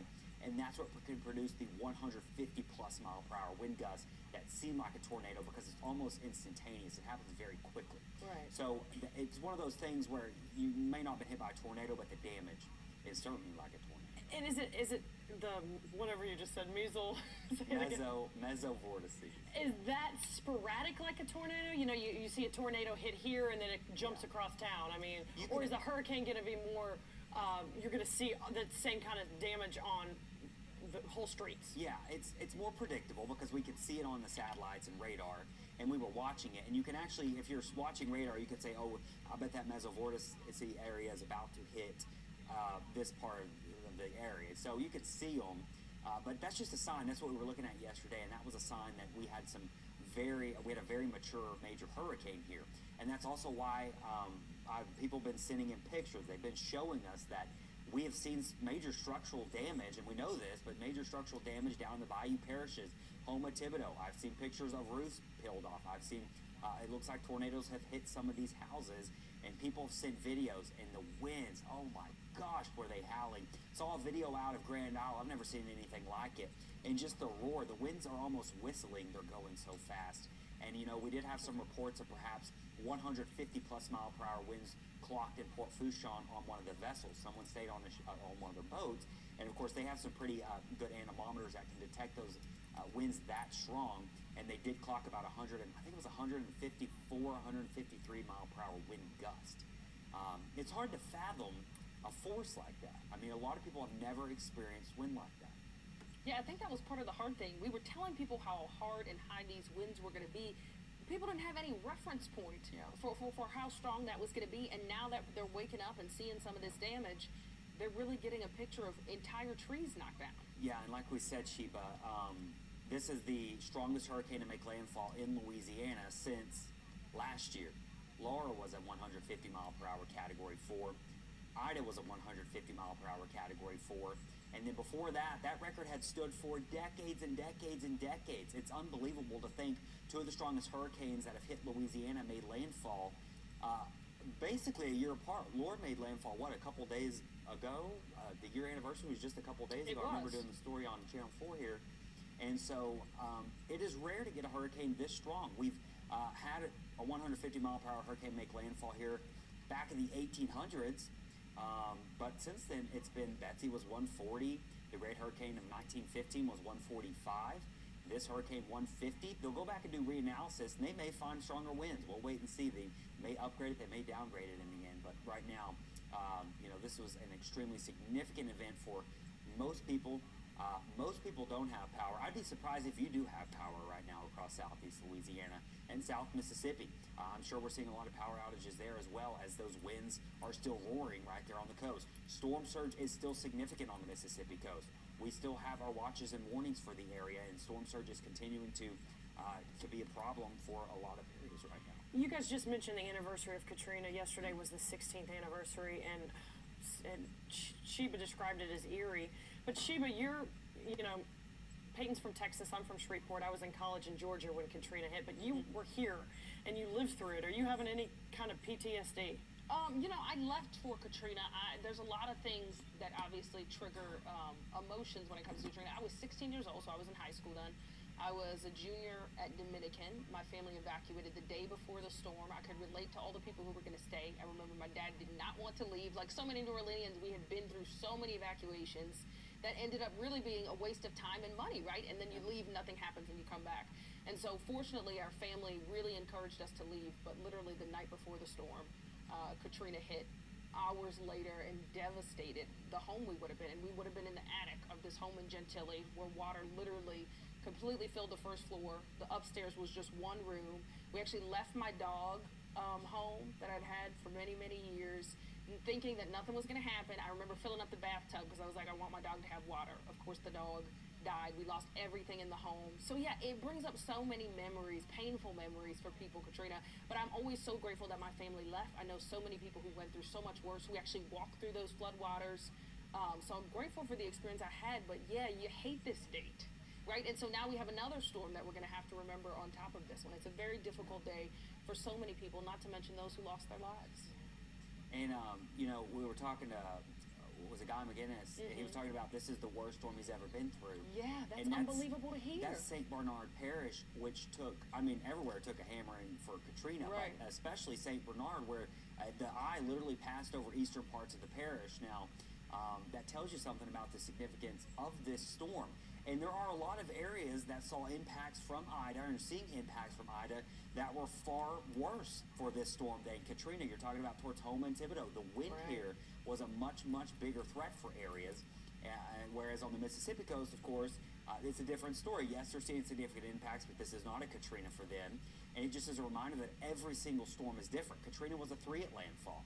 This was a strong 4 at landfall. And that's what Guy was specifically talking about, the wind, that he has just never seen anything like that before, and he kept saying relentless from 7 a.m. until midnight. Well, think about how slow this thing moved across our area. It made landfall at 11 a.m. yesterday, or excuse me, about noon yesterday, and then 3 a.m., it's still in Louisiana. It's just now crossing the state line going into Mississippi.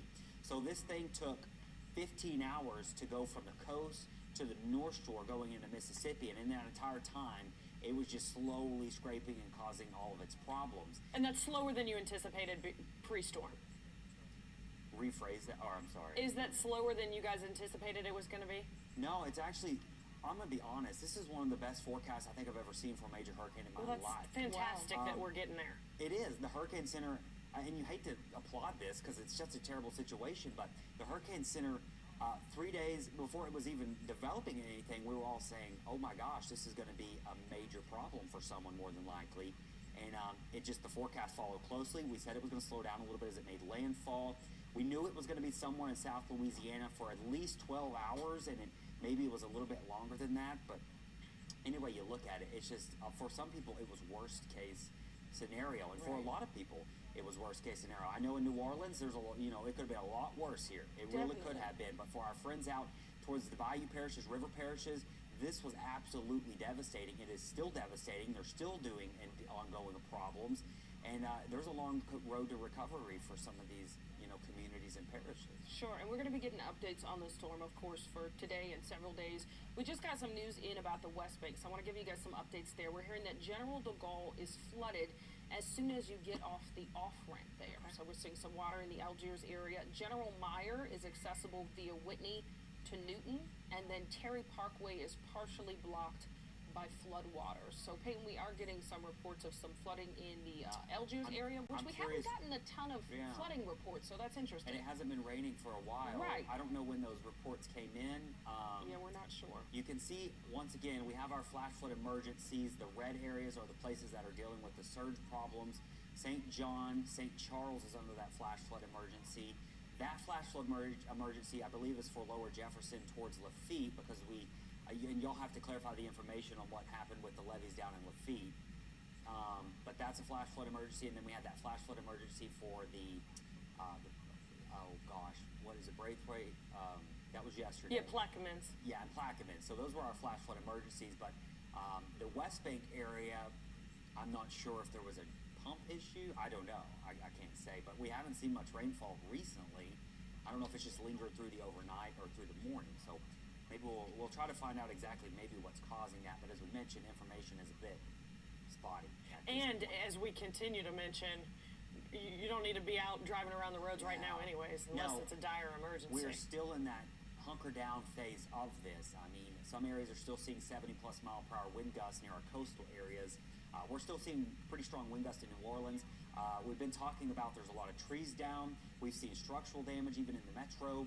You're going to have things out on the roads that are going to pop your tires, no doubt about it. Power lines. If, I know power's out everywhere, but God forbid there be a line or something active, there's always at least a casualty from a power line somewhere. So just stay home unless you have to, unless you're flooding and you've got to get to higher ground, just stay put for the time being. All right, and again, we're continuing to watch this tornado warning for the Gulfport, Biloxi area. While we do that, of course, we're still taking a look at what's happening around the area. One of the most popular posts I saw on social media, you guys probably saw this yesterday, was a collapsed building on South Rampart Street. So here is a look at that tweet saying an historic entire building collapsed. It is a historic building. So we have some history there. This is 427 South Rampart Street. It's the Karnofsky Music Store, which has a connection to Louis Armstrong. The immigrant Jewish family that adopted Armstrong actually lived there, and so Armstrong worked there at some point. Louis Armstrong worked in this store. I found this old NOLA.com article that actually kind of explains how historic this entire block is, so I'm going to read that to you guys. It says the 400 block of South Rampart Street is all that remains of the city's most important jazz landmark. So this is why it's so important. We've lost a part of it. The Eagle Saloon at 401 South Rampart is where Buddy Bolden and his horn innovated the sound that became jazz. At 413 South Rampart is the Iroquois Theater, where the young Louis Armstrong won a talent show. Farther down the block at 427 South Rampart is this Karnofsky Music Store, but take a look at this. And I've seen a lot of posts. People have actually tagged me in this post and said, is this real? This is real. Unfortunately, this historic building has collapsed, and what I was quoting there was a NOLA.com article from 2011 by Rebecca Mowbray. But yeah, that's crazy. I actually did an area code, an access code story on this, on just this entire street. So I'm going to try to find it, see if maybe we could play that. But yeah, I mean, this is Buddy Bolden frequented this whole street, and it's such an important historic part of our town. And yeah, just the fact that it just completely collapsed like that, it's just horrific and so sad. Yeah, that is what's also really sad about losing parts of New Orleans. We are such a historic city. We saw things like that in Katrina that disappeared, right, and they just never come back. There is no way to replace some things. The city has so many important and historical features. So yes, if you see this picture on social media, it is real. We have not gotten a chance to get over there. You saw we were sending our Duke Carter around the city this morning, but he's having some trouble navigating the area, down trees, down power lines, lots of damage. So we're trying to keep our crews safe as well as get you guys information. But I did want to let you know this picture is real. It's in the 400 block of South Rampart. Yeah. All right, and how's that tornado warning? We're still watching that, Peyton? Yeah, it's lifted to the north. They're probably going to let it expire, I imagine. So it's now moved kind of north of the I-10 area, I believe, and the rotation is not as strong. So definitely warrants, be ready to go in a tornado safe spot anytime through the day, especially from New Orleans to the east. Right now, we're really not seeing anything going on in New Orleans other than a few showers, but the North Shore is still getting hammered with heavy rain and wind from Amy to Kentwood up towards Macomb. You need to be in the most interior part of your room as these strong winds do blow on in. We could be looking at wind gusts upwards of maybe 80 to 90 miles an hour as the center part of that storm gets close to up there. So if you still have power up in Washington, or if you still have power up in northern Tangi, you're probably going to lose it, I imagine, if you haven't already. Same thing for Mississippi. Lots of heavy rainfall, flash flooding, and storm surge flooding ongoing. We've still got storm surge flooding in our lake. We're really keeping an eye on LaPlace, and of course, we're going to have these gusty winds all through the rest of the overnight period and through your Monday, and it looks like it's going to be pretty breezy on Tuesday as well. All right. Thank you so much, Peyton. We continue, of course, to follow the impacts of Hurricane Ida and the impacts it's still making across the area. Yeah, of course, we're going to get a much better idea of how big the impact of the storm had on our entire region when the sun comes up and when we can start getting people on the phone lines. But first, here's Jade with more on what you need to know this morning at 3:13. Well, good morning. As we've been reporting for hours, the Entergy and Quico outages are massive. Nearly 850,000 customers are in the dark this morning. Now, they should plan to be without power for at least a few days or weeks. And here's what else you need to know. In the aftermath of Hurricane Ida, the New Orleans Fire Department had to put out a 2-alarm fire at the St. Claude Fresh Market. These are pictures from the New Orleans Fire Department's Facebook page. We are still waiting for information on what exactly caused this blaze. With so many power outages ongoing, it is not safe to be on the roads at this time. The St. Bernard Parish Sheriff's Office is encouraging people to use caution. Trees, power lines, other debris all over the place. The Sheriff's Office posted on Facebook last night saying, quote, "We will have a better idea of damages in the morning." And several boil water advisories are in effect across southeast Louisiana.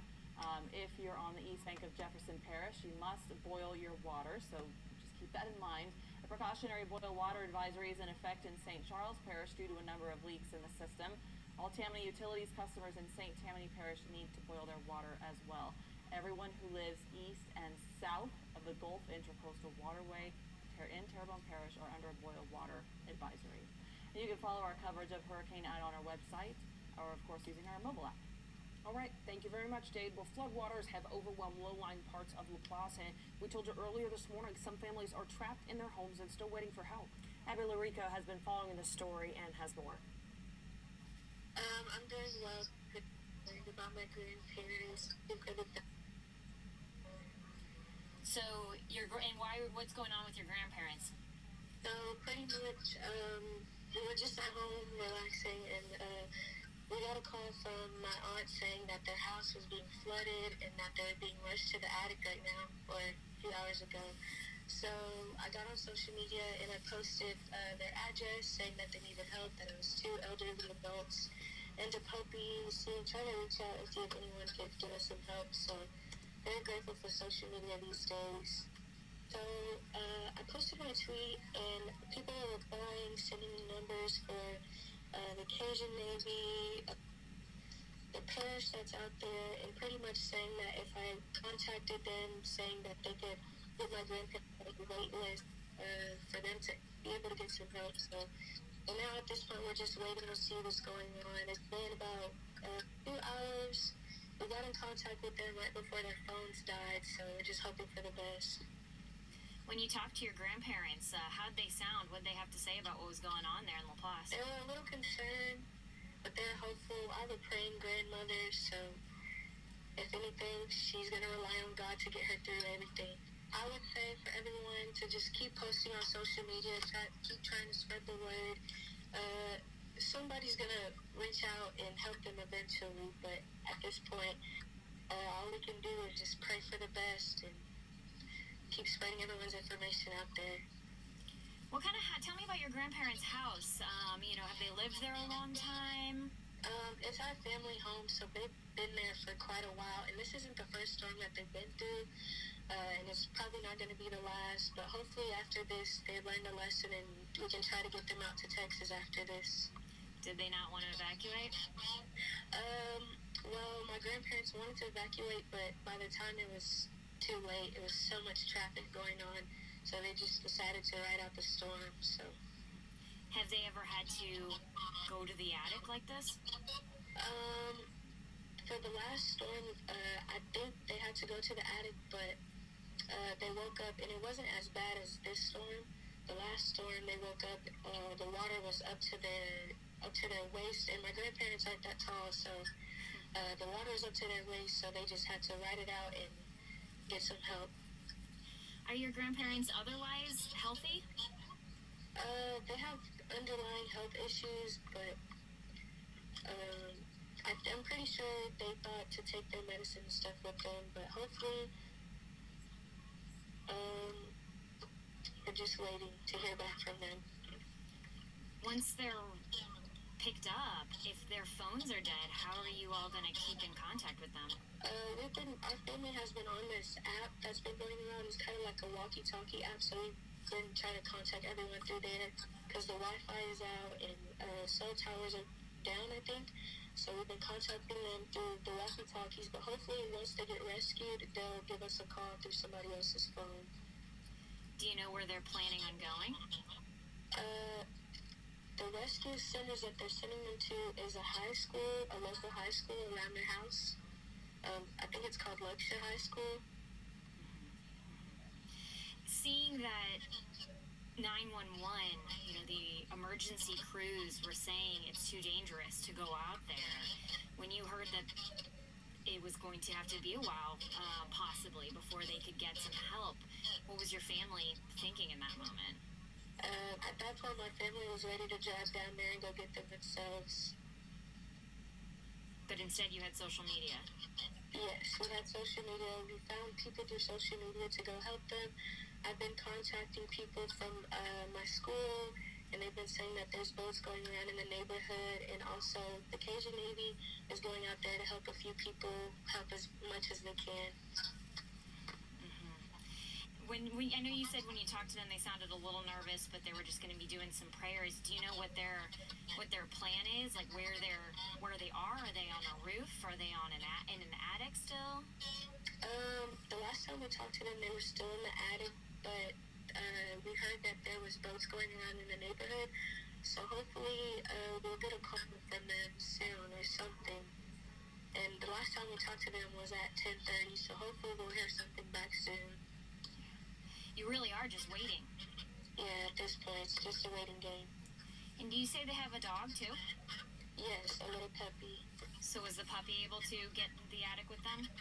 Yes, the puppy was able to get out with them. The puppy's a support dog, so hopefully he's up there trying to keep them calm and their nerves down.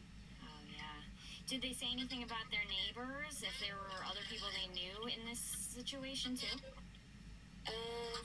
I don't think they heard anything from their neighbors. I think they haven't been outside, so once they seen the water coming in the house, that was just their sign to, hey, let's go up in the attic, get away from this water. Oh, goodness. Well, I know that there are a lot of people sending a lot of prayers in the direction of your grandparents here.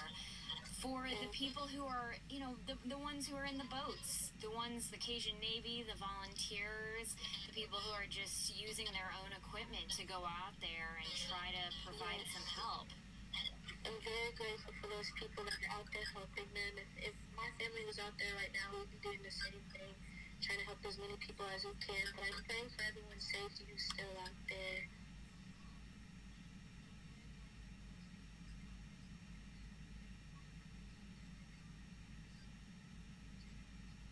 All right, guys, and again, that was Abby Lorico from our sister station in St. Louis, who's here helping with our coverage. You've probably seen some faces over the past couple of days you don't recognize. They're here helping with coverage from our other Tegna stations around the country. And what a heartbreaking story there. This young girl waiting to hear if her grandparents have gotten the help they needed. That's the case for so many people in St. John Parish this morning. Because of the cell service issues we've been experiencing, we have not been able to get an update from folks in St. John for several hours now.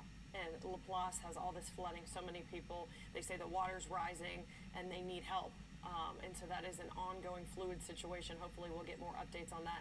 We did try to get in touch with Jacqueline Hotard, St. John's Parish President, but the cell situation, we can't get in touch with anybody to see what's going on there right now. Yeah, and Abby was telling us earlier she found this story just by going on social media and looking at the hashtag St. John, saying that people are actually posting addresses of places where they know people need to be rescued from. She said that the Cajun Navy is working, of course, to help people there, but we haven't been able to get an update on rescue efforts. And she also brought up that element of social media. That's how she found her, but it is interesting to see people using social media literally to try to save their lives.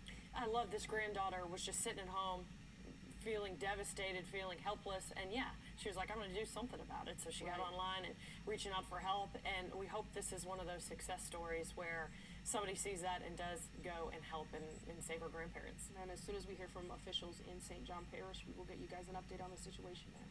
And we did speak with Mayor Tim Kerner, the mayor of Jean Lafitte.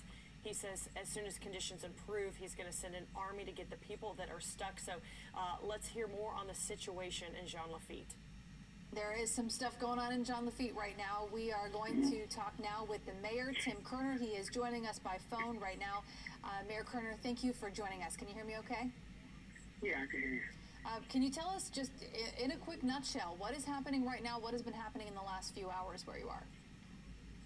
Well, look, this storm and the total devastation to our area. Lafitte, Crown Point, Lower Lafitte, even our friends in Grand Isle. I mean, it's total devastation.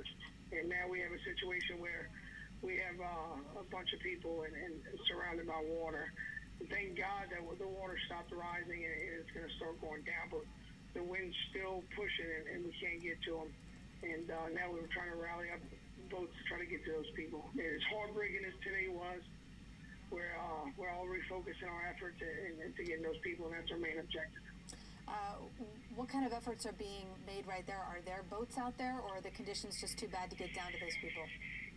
Yeah, there's not a captain that would agree to go in the water right now. Trust me, we tried, and we even tried to put our own boats in there. We haven't been successful so far, but they're actually still out there trying to do different strategies to get to ones at least close by.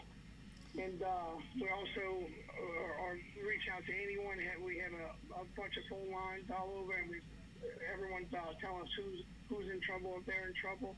So we have a database already on 150 people and addresses, and we already have about 50 boats that are ready to come here on a moment's notice as soon as the weather breaks.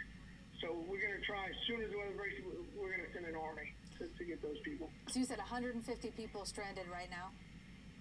More than 150, but so far, that is in a list that is sent as addresses that are there. Wow. We know that there were some issues with some levees down there. Can you tell us a little bit about what happened and what areas those were in, and if you were able to reach everybody who needs to know that there's a problem there? Yeah, it was heartbreaking because the levee started overtopping. The levee didn't necessarily fail with its structural integrity. It was overtopped, and 40 minutes later, the tide started going down.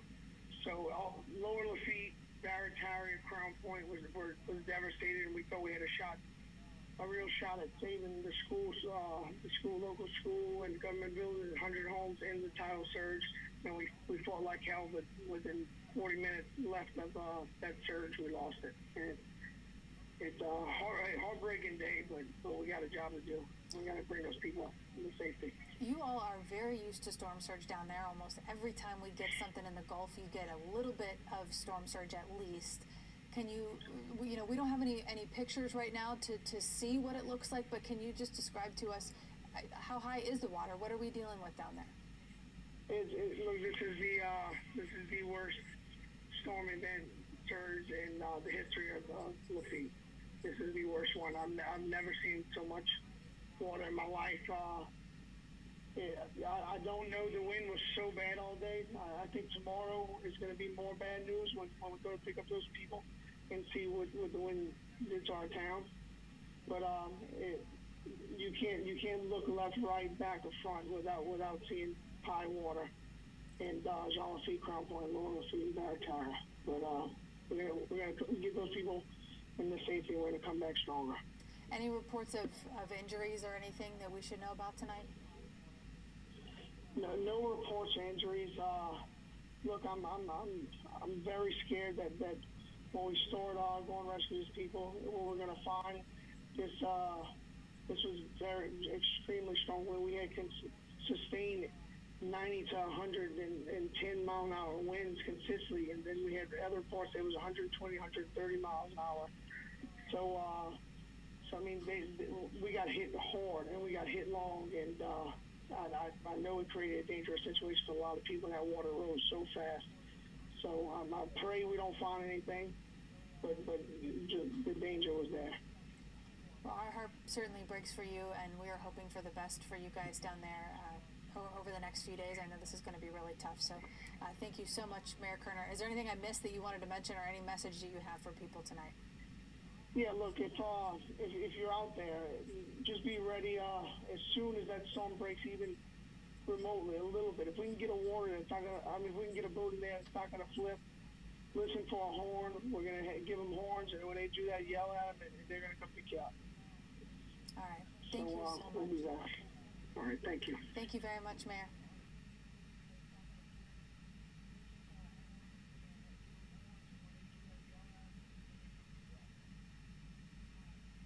And I did want to mention that's Tim Kerner Jr. He is the mayor of Jean Lafitte, of course. His dad, Tim Kerner, was a 7-term mayor there. He only left because he won that seat in the Louisiana House of Representatives for District 84. And the reason he did that was to fight for Jean Lafitte and Jefferson Parish to get better protection. And they were hoping to avoid things like this. And so this is just so significant. You heard some of the things he said right there. Worst storm surge in the history of Jean Lafitte. That puts things into perspective. When we can, we're going to bring in an army. Tomorrow may bring bad news, and he just said devastating so many times. So our thoughts and prayers are with them, and we're going to continue, of course, to cover that. He mentioned a school is just completely gone, and you could just hear the emotions in his voice. And this is the family business for him. As I mentioned, his dad moved on to try to do better, to try to get more funds to an area where they desperately need it because storm surge is such an issue there.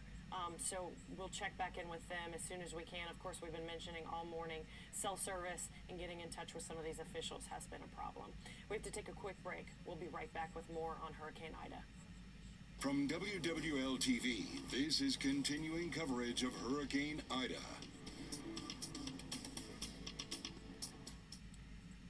All right, thank you for joining us. It is now 3:29. Hurricane Ida is moving into Mississippi, but that doesn't mean the threat is over here in southeast Louisiana. Yeah, we are expecting more rain today, plus there are down power lines and trees that can be very dangerous if you are outside. And of course, we have so many people in our state without power. Right now, we have about 850,000 Entergy customers in Louisiana who don't have power, and this is because 8 of the transmission lines that provide power to people in Orleans Parish, all of those are out. So let's get over to Peyton with the latest on Ida. This is finally a Category 1 storm. Those winds have gone down, but now we're watching the impacts mainly to the North Shore and Mississippi. Correct, Peyton? Yeah, exactly right. You know, this is far from over for most of our area. Now, the worst of it is moving out, but that doesn't mean it's going to be a nice day as we go into your Monday. Now, here's what we're looking at. Ida is sitting just towards the north of Kentwood. The center of it is going to be crossing in from St. Helena Parish, moving into southwest Mississippi. And the center of it right now is going to be about right there. So the core of the winds, I just saw a video out of Macomb, and the winds are kicking it up here. So it is going to be pretty dangerous from Amite all the way up to Macomb. The heaviest and the strongest winds are going to continue to move up into Mississippi. That's not to say, though, we're not still seeing some significant wind gusts every now and then in Louisiana and coastal Mississippi. We did have a report over 70 miles per hour with a wind gust just about an hour ago. Also had a wind gust reported at about 64 down along the river. Towards the mouth of the river, towards Venice. That was about 30 minutes ago. So we are still seeing an occasional wind gust that is over that criteria of what we would call severe, over 60 miles an hour. Now, here in New Orleans, we've been managing wind gusts anywhere between 30 to 40. On the North Shore, it's starting to improve, but we're still seeing some strong wind gusts, especially northern Tangi and into Washington Parish, seeing wind gusts perhaps 50 to 70 miles per hour. And then over in the river parishes, the worst of the winds over with, the worst of the winds over with in Houma and Thibodeau, but you are still dealing with the after effects from surge and any rivers trying to run off. So the winds are going to stay pretty breezy, and what that means is, the surge is not going to be going down very quickly. We're still expecting surge to remain anywhere between 7 to 11 feet down here in these areas. The Mississippi coast, 7 to 11 feet in some areas as well. So the surge is still quite high, and it is simply still not safe in a lot of these areas. Now, over on the lake, the big problem yesterday were the winds going into Laplace. We had 2 different things going on here that caused the big problems in Laplace, and we're likely still seeing some of those big problems with the flooding. You had very heavy rainfall coming into the rivers, trying to drain into the lakes. All that rain has to go somewhere, trying to go into Lake Maurepas, Lake Pontchartrain. But those winds were taking Lake Pontchartrain and Lake Maurepas and pushing them in the opposite direction.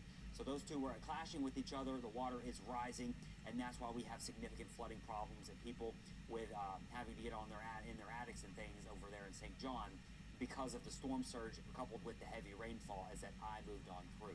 Now, down in Lafitte, you just heard there, he said this is the worst storm they've ever experienced. And they did have significant storm surge coming in. They were on that eastern side. Winds certainly over 100 miles per hour down there. And you're not going to see 100 mile per hour winds anymore down in the lower parts of Lafitte and Jefferson.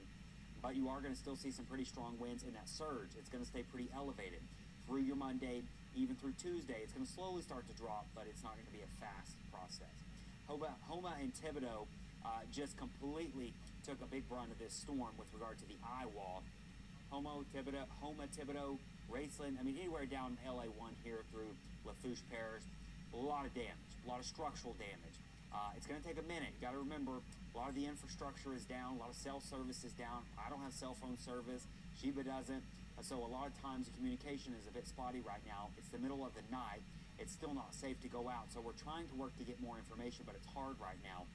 Because some of these areas, it's just too difficult to get to. Grand Isle, we may not know for days exactly what exactly is going on down there. It takes a minute to get to these most devastated areas. You can think about Plaquemines Parish. We're still spotty with the exact details down in lower Plaquemines. We're a little bit more certain on what's going on here in the Belle Chase area and upper Plaquemines, but as you get further down, they still got a lot of high water, and the evacuation orders have still been given. So things are going to take some time to get back to normal, and it's probably not going to happen more so until late Tuesday going into Wednesday. So through your Monday, still gusty. We're going to have winds anywhere between 40 to 50. We're going to have to watch for some rain. There are some signs that maybe some models do produce kind of some lines of heavy rainfall on the feeder bands of this thing. As Ida lifts to the north, it's still got this big tail of moisture into the Gulf. So could still see some rain today. Lots of rain on the Mississippi coast. The Mississippi coast is currently flooding from surge and rain. I was just texting my friend. He's a meteorologist over at WLOX. He was telling me that they had a wind gust over 70 miles per hour. They're getting a lot of surge coming on in. You know how easily it floods on the Mississippi coast. Someone just messaged me and said, we're in Bay St. Louis. In Bay St. Louis, we are covering you here. And you can see you're going to continue to get rainfall this morning, and you're getting that strong southerly wind. So surge could be upwards of 4 to maybe up to 7 to 11 feet on the extreme side. So these are southerly winds, so most of this is on pushing up to the north, and it's going to stay that way all day today. It's going to stay that way all day tomorrow. It's not going to be until about Wednesday we'll start to see this slowly drain on out. But we're never really going to have a strong north wind to push all this surge out. It's just going to have to do it slowly and naturally over the coming days, and that's going to take, it's just going to take time. Now, the North Shore, you're, of course, worrying about the surge this morning, and this high tide is happening right now. So our surge is quite high in the lake. I was checking our side on the South Shore in New Orleans, and we've got northerly wind, or southerly wind, so it should be pushing the water out, but our surge is at its highest point right now it's been through the entire storm in New Orleans. It's about 5 feet at the lakefront, so you can imagine it's only higher on the North Shore. All of our rivers are rising on the North Shore. They are all expected to get up to at least major flood stage. We don't have any of them getting to the catastrophic flooding we saw back with our rains back in 2016. None of that, but they are going to get into the major flood stage. So you are going to see significant river flooding along most of our rivers here on the North Shore that flow into the lake. The Jafuncta, the Tangipahoa, the Bogafalia. The Bogachita, remember, flows into the Pearl River, so it's not going to flood as bad, but it's still going to see a rise in water. It's mainly these rivers in Tangipahoa and St. Tammany that run into Lake Pontchartrain, where you're going to see a lot of water rise. And they're going to stay high through the rest of the week. They're not going to be low anytime soon. They'll probably be high through at least late Wednesday into Thursday before they finally get back down below flood stage. So that'll be a big concern we're tracking over the next couple of days, along with everything else. There's just so much going on. I mean, from the coast to the border here, so much of an impact has happened here, and there's still so much ongoing. So there's just a lot of information. Everyone's wondering, what's it doing here? What's it doing there? We're trying to find out this information. A lot of our weather sites were taken out down here by the 100+ mile per hour winds, so we don't have a lot of readings to see what the winds are doing. But given what it's doing in New Orleans and surrounding areas that didn't lose, we are still seeing some strong wind gusts, 30, 40 miles per hour. And near the coast, we could still see wind gusts over 50 to 60 miles per hour. So it is still not safe in a lot of these areas to get out. We've still got storm surge that's somewhat elevated, and it's going to stay that way through the rest of this morning, through the afternoon, and into this evening. Now, the rain will start to become less of an issue by later this evening into tomorrow. But the winds, the surge, it's going to take some time for this to go on down. All right, Peyton, thank you very much. And we've been talking about the power outages. We want to show you a look at a camera we would usually show you that would be a great view of the city. This is looking from Gretna towards the city, but we just wanted to show you the darkness. The only lights you see there are folks who have generator lights. Right now in Orleans Parish, the only folks who have power are those with generators, and it's because all 8 transmission lines that deliver power to New Orleans are out of service. And actually this camera is in infrared mode because there's not enough light for a regular picture. So you probably would see just absolute blackness if it weren't for some of these generators. This is on our transmitter tower. It's in Terrytown. Yeah. And what's interesting is obviously as we said, it is also the middle of the night. We haven't gotten in touch with many officials, but we're also having those issues with cell service. To hear more from Entergy about what they're going to do about these transmission lines that have knocked out power to all of Orleans Parish and other areas. They caused a load imbalance, as Entergy said in a statement, that resulted in generation in the area going offline. This also impacted the Sewage and Water Board. They provided backup generation to the Sewage and Water Board, though. So it will be interesting to see when they provide a timeline for when power can be restored. Sheba, I mean, I feel like this is worst case scenario. Yeah, definitely. We have no timeline on when it could happen. All right, guys, and take a look at this camera. We're actually just watching that big burst of light. It appears to be Could possibly be a fire in the direction of the Chalmette area. That is not confirmed. We're seeing this live on the camera just as we were trying to show you guys the light. Yeah. All right. We're Hayden not. says Yeah. he's thinking it's a plant. We're not sure what that is. See, as we kind of zoom into it, it's looking much smaller. Yeah. Okay. Yes, It's the that's- stacks. Okay. All right. So it is not a fire, guys. That's typical It's just operation the fire, here. yeah, coming from the plant there. But yeah, it is so interesting to see that picture there. It is so much darkness. All right, time's now 3:39. Let's get back over to Jade with more things we need to know at this hour. Well, good morning. We are focusing on Hurricane Ida, and a flash flood warning is currently in effect for, we can move that prompter, guys. Thank you, for St. Charles and St. Bernard parishes until 7:15 a.m. So here's a look at what else you need to know this morning. Storm surge is still a threat at this time on the North Shore. The National Weather Service posted this on Twitter at midnight. It reads in part, quote, "If you are around Madisonville, Mandeville, Ponchatoula, or Killian, please stay alert as water quickly rises." Meanwhile, in Tangipahoa Parish, a flash flood warning has been extended until 7:45 this morning. Entergy is now reporting that they have more than 852,000 customers without power. The only people in Orleans Parish with power, again, are those using a generator. Jefferson Parish has the most outages in the state, though, with more than 200,000 so far. If you've lost power, remember to keep your freezer or refrigerator closed. This will help keep the cool air locked in for roughly 48 hours or so. And the Louisiana DOTD sent out a reminder to stay off the roads this morning. It tells us parts of I-10 and I-12 are impassable. There's also debris, downed trees, and power lines on many roads, as you can imagine. The DOTD says it will have crews out clearing the roads when it is safe to do so, but again, that could take some time. You can follow our coverage on our website and mobile app. All right, thank you very much, Jade. We'll continue to get updates from you. We'll check back in with you in just a bit. Right now, though, we want to get back over to Peyton, and let's start with just the latest there on Ida. Yeah, we are continuing to track Ida. It is a hurricane as of 1 a.m. The National Hurricane Center will be updating this probably for 4 a.m., I imagine, and I imagine it'll be a tropical storm at that point. We'll wait and see. Either way, the center of it's going to be in St. Helena Parish, crossing into Mississippi. There's I-55 and up towards Macomb. So it's worst winds are moving up towards Macomb. As Jay just talked about, our big concern we do have video from Macomb. Oh, perfect. Is this live? Oh, it's a tweet. Okay, yeah, this is a video I saw on the internet. Yeah, so you can see their winds really kicking as you get that the sheets of rain, and this was before that most intense part was getting there. So it probably looks a little bit worse in Macomb at this point. This is the exact same thing we were experiencing up in Amite. Parts of Kentwood certainly saw this. I know parts of Hammond were seeing this earlier this morning. And thank y'all for that, by the way. But you can see there those sheets of wind continuing as Ida has been a hurricane. It made landfall at 11:55 a.m. yesterday, and it's just now crossing into Mississippi. So over 12 hours from the coast to the border here, it was slowly making its way through Louisiana. And notice when it made landfall in Port Fourchon, which is right here, and that means it basically moved north. It never really made that loop out to the west here. It did not go over Baton Rouge. They did see some gusty winds, but they didn't get the brunt of it. And it moved basically right up to the north through Laplace. The eye went right over Raceland. The eye went over Laplace. The eye went just near Hammond, and we started to lose the eye here. And then went over Livingston Parish, St. Helena, and now it's here getting up into Macomb. So that's where the center of this thing is, and it's still producing some pretty strong wind gusts. All the rainfall now on the north and east side of it. We got a lot of heavy rain on the Mississippi coast. Still seeing flooding. We got flash flood warnings all over the map.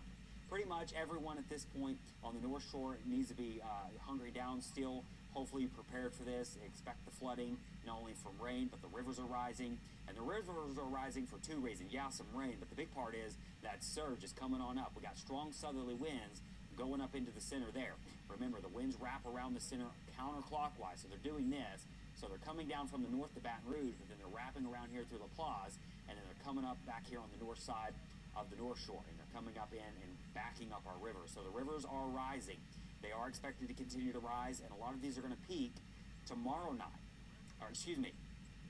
Monday night, Tuesday morning. So in the next 24 hours, these rivers should be peaking, and then they're slowly going to fall off. The reason they're going to slowly fall off is we're never going to really have a big push of northerly wind to push everything out.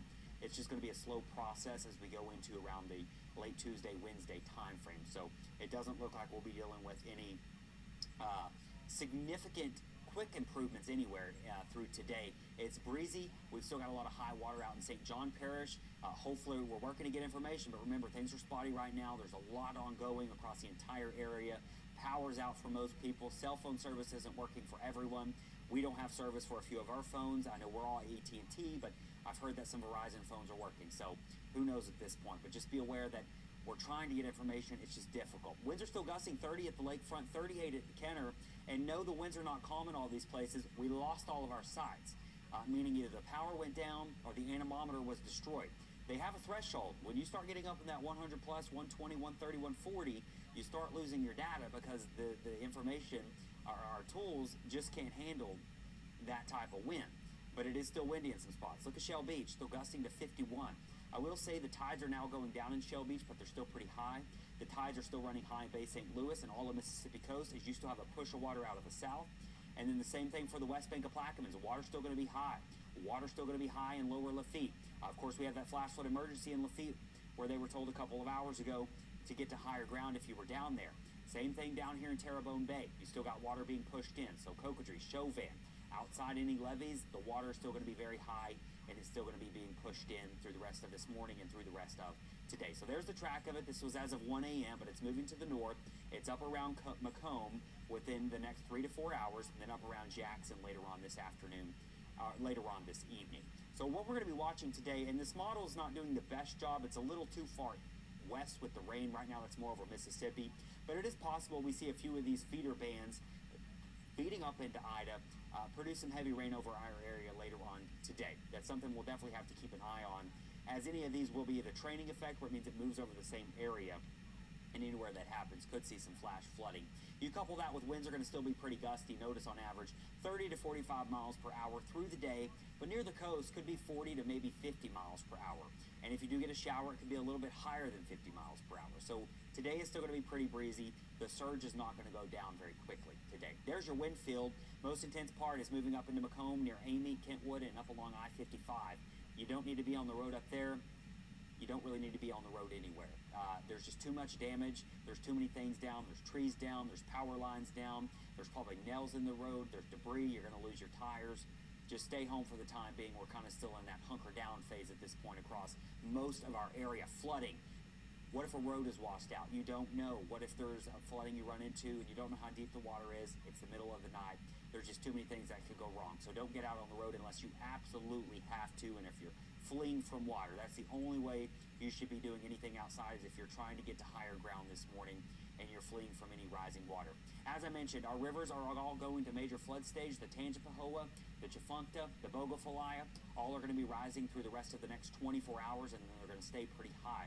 We don't have any of them getting up to the 2016 flood event, but they are going to get a lot of them into that major flood status over the next 24 hours and then stay pretty high through the remainder of the week. Rivers up for the Bogachitta. Remember, the Bogachitta is not tied down towards the lake there, so it's not really seeing surge pushed in quickly, but it's tied to the Pearl River. There's some rain. It's going to be running a bit above normal as well. You know, we didn't show a 7-day forecast yesterday, and because we were dealing with much more important things, obviously, but I want to give you an idea of what we're looking ahead to as we go through this week, as we start the cleanup process and, you know, get out there and survey things. Today, not going to be the best day. There'll be some storms around, but not everyone's going to see rain today. It'll be breezy. We'll be in the 80s. It'll be very humid. It's really muggy outside. 91 tomorrow, a few storms around, still muggy. 92 Wednesday. Look at our rain chances. Our rain chances will start to go down as we go into the end of the week. I don't think we're going to see much rain Friday or Saturday. We might even get a little push of drier air, just a little, so maybe it's a little less humid. Those 90s will be bearable. Maybe it won't feel like 110 as we do our cleanups. Usually August hurricanes, September hurricanes, it's always miserable afterwards. It's not a nice October storm where it's beautiful after the storm passes through. So that's what you're going to get, the low 90s through the rest of the week. Of course, no power. It is going to be hot. It's going to be humid. So just think about these things as we go through the next 7 days, and then we'll take each week, you know, a week at a time as we go into September. to look at the impacts of Hurricane Ida across the area. And I was saying earlier this morning, I woke up this morning to several times being tagged in this post on social media about a collapsed building on South Rampart Street. So we sent Duke Carter over there to check it out. Turns out it is the real deal, and it was a historic building. So Duke, kind of show us the damage here.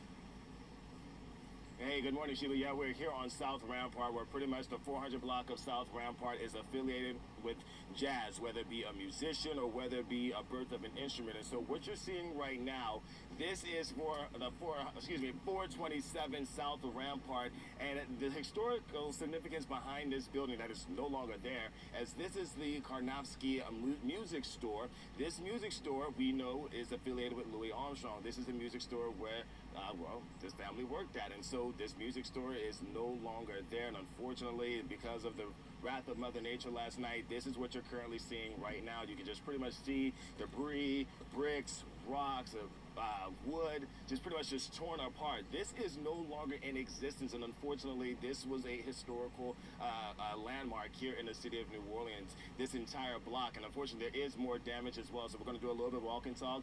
Photographer, please be very careful, because there are a lot of bricks and debris on the ground. But I wanted to bring you all to another situation. Sheba, you interviewed the artist B. Mike. He does a lot of murals here in the city of New Orleans, right? Yes. And so there's a mural there. Oh, hi, Leslie.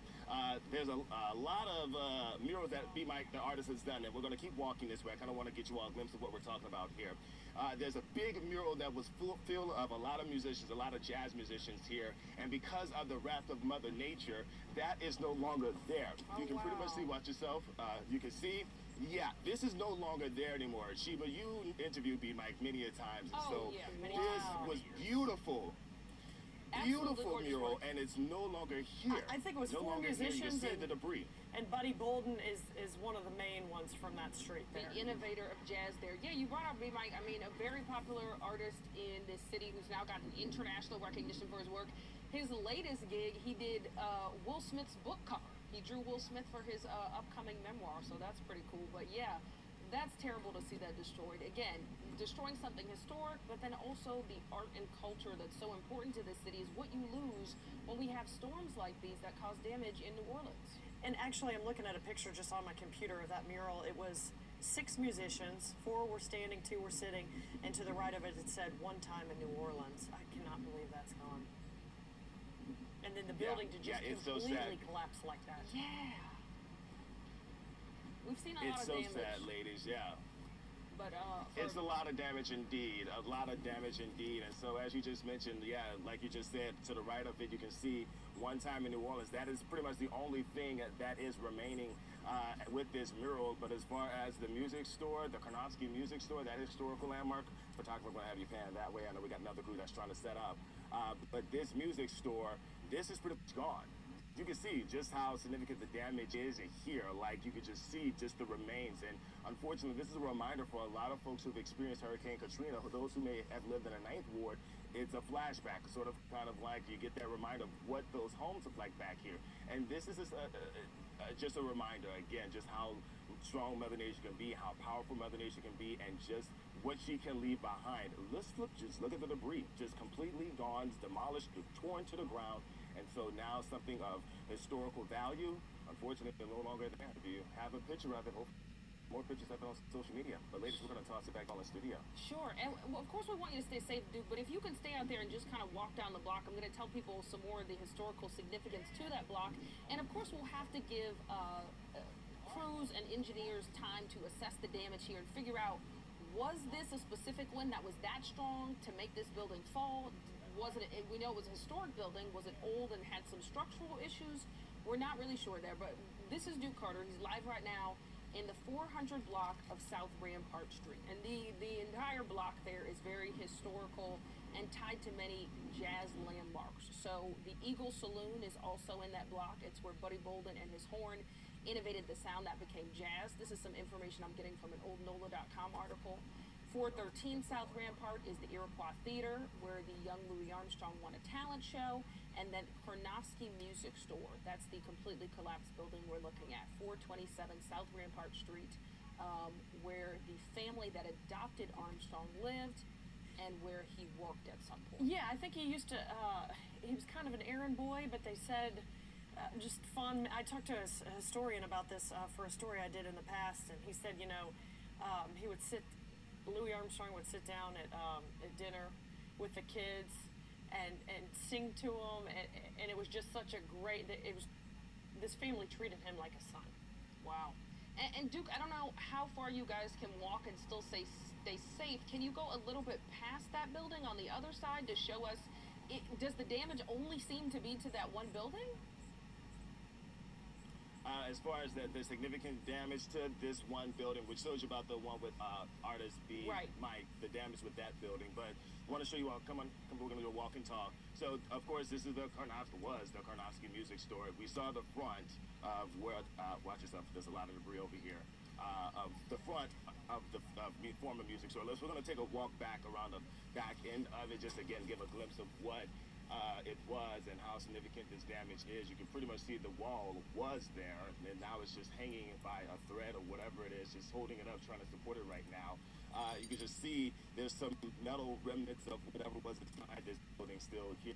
So this is now the back, or the side portion of this building, but this is completely demolished. You can just see like the walls just torn down. Don't know if there was like not enough support for these walls, or the nature was just way too strong. But the difference is that I do see that there are more support columns. We're gonna go back to the artist side. There we go. More support columns for this building over here. The what used to be the Iroquois Theater, where Louis Armstrong won in the talent show. And so you can sort of see there's more support columns with that compared to the other building that was destroyed. So that could be the case. I don't want to say that is the case, but just looking at the damage, it's pretty telling. I did find another old article, this one on the New Orleans Jazz National Historical Park. The Karnofsky store began in 1913 in the shop with the residents above of the Jewish family that provided a second home to the young Louis Armstrong. He worked for them on their coal and junk wagons, tooting a small tin horn, and ate meals with the family. And then later, Morris Karnofsky, the son of the family and Armstrong's boyhood friend, opened the first jazz record store in town, Morris Music, located at various addresses on South Rampart Street. So such a historic street. And Peyton, I'd like to ask you, were the winds strong enough to knock a building down? Or are we going to learn that this was an old building and it probably had some structural issues? It is from 1913, according to this article. Wasn't it hollow? It didn't have anything inside, right? I think so. That's probably the case. It didn't even have like, I just think the wall is something, I don't know. I really don't know, but I thought it was a pretty, it's not what is known as, I would say, a sturdy structure. So. Oh, okay. But regardless, I mean, this thing has stood a long time. I mean, it's 2021, and you said it's been there, what, since early 1900s. So it's been through some storms before. And winds certainly were gusting upwards of, we were, saying 100 miles per hour in some parts of the metro yesterday and over that. So that can easily do some structural damage, and that's, I think, what we're seeing here on this. All right, thanks for weighing in there. Peyton, Duke, thank you for walking us through this block. This is some of the worst damage we've seen so far. And we're talking about in the city of New Orleans, for an entire building to collapse there. Thank you so much for checking that out for us. Again, we've talked about the role of social media in this. I think I saw this post all over social media, so we just wanted to make sure it was real and get some of the history behind it. We'll check back in with Duke in just a few.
From WWL-TV, this is continuing coverage of Hurricane Ida. We do continue our coverage of Hurricane Ida this morning, and at this point, we are still waiting for the sun to rise to see the full impacts of this storm. And of course, that's going to be our first chance to see how much damage Hurricane Ida caused in southeast Louisiana. For now, we know Ida's strong winds and storm surge has caused major flooding in many areas and has ripped the roofs off some buildings and homes. Let's go to Jade Cunningham now with some things you need to know at this hour. Well, good morning. It's 4 a.m. now, and there are reports of widespread street flooding in Algiers and Lakeview. We have not received any reports of water getting into homes, though. We are going to give you a live look at the conditions coming up later this morning. Now, here are a couple of other things that you should know as well. If you live in New Orleans, you will not be able to get into contact with 911. The Emergency Communications Center for the City of New Orleans posted this on Twitter. It reads, 911 is experiencing technical difficulties. If you find yourself in an emergency, please go to the nearest fire station or approach your nearest officer. We will update you once this issue has been resolved. The Louisiana National Guard will be helping with Ida recovery today. The Guard has activated 4,900 guardsmen, staged 195 high water vehicles, 73 rescue boats, and 34 helicopters. Arkansas Governor Asa Hutchinson has authorized both civilian and National Guard resources from Arkansas to help support the emergency recovery efforts here in Louisiana. And you can follow our coverage of Hurricane Ida on our website and by using our mobile app. It is free and in your app store. All right, thank you very much, Jade. We want to get back out to our Meg Ferris. And Meg is in Metairie. Can you tell us exactly where you are, Meg? Are you still at the towers? Yes, Sheba and Leslie. I'm in the 400 block of Metairie Road, so we're about 4 blocks from the 17th Street Canal, and just a few blocks that way are the Metairie Road railroad tracks. And we're at Metairie Towers. You can see here it's a 7-story building. It's got 3 very large wings of condominiums, and there are renters and owners in this building.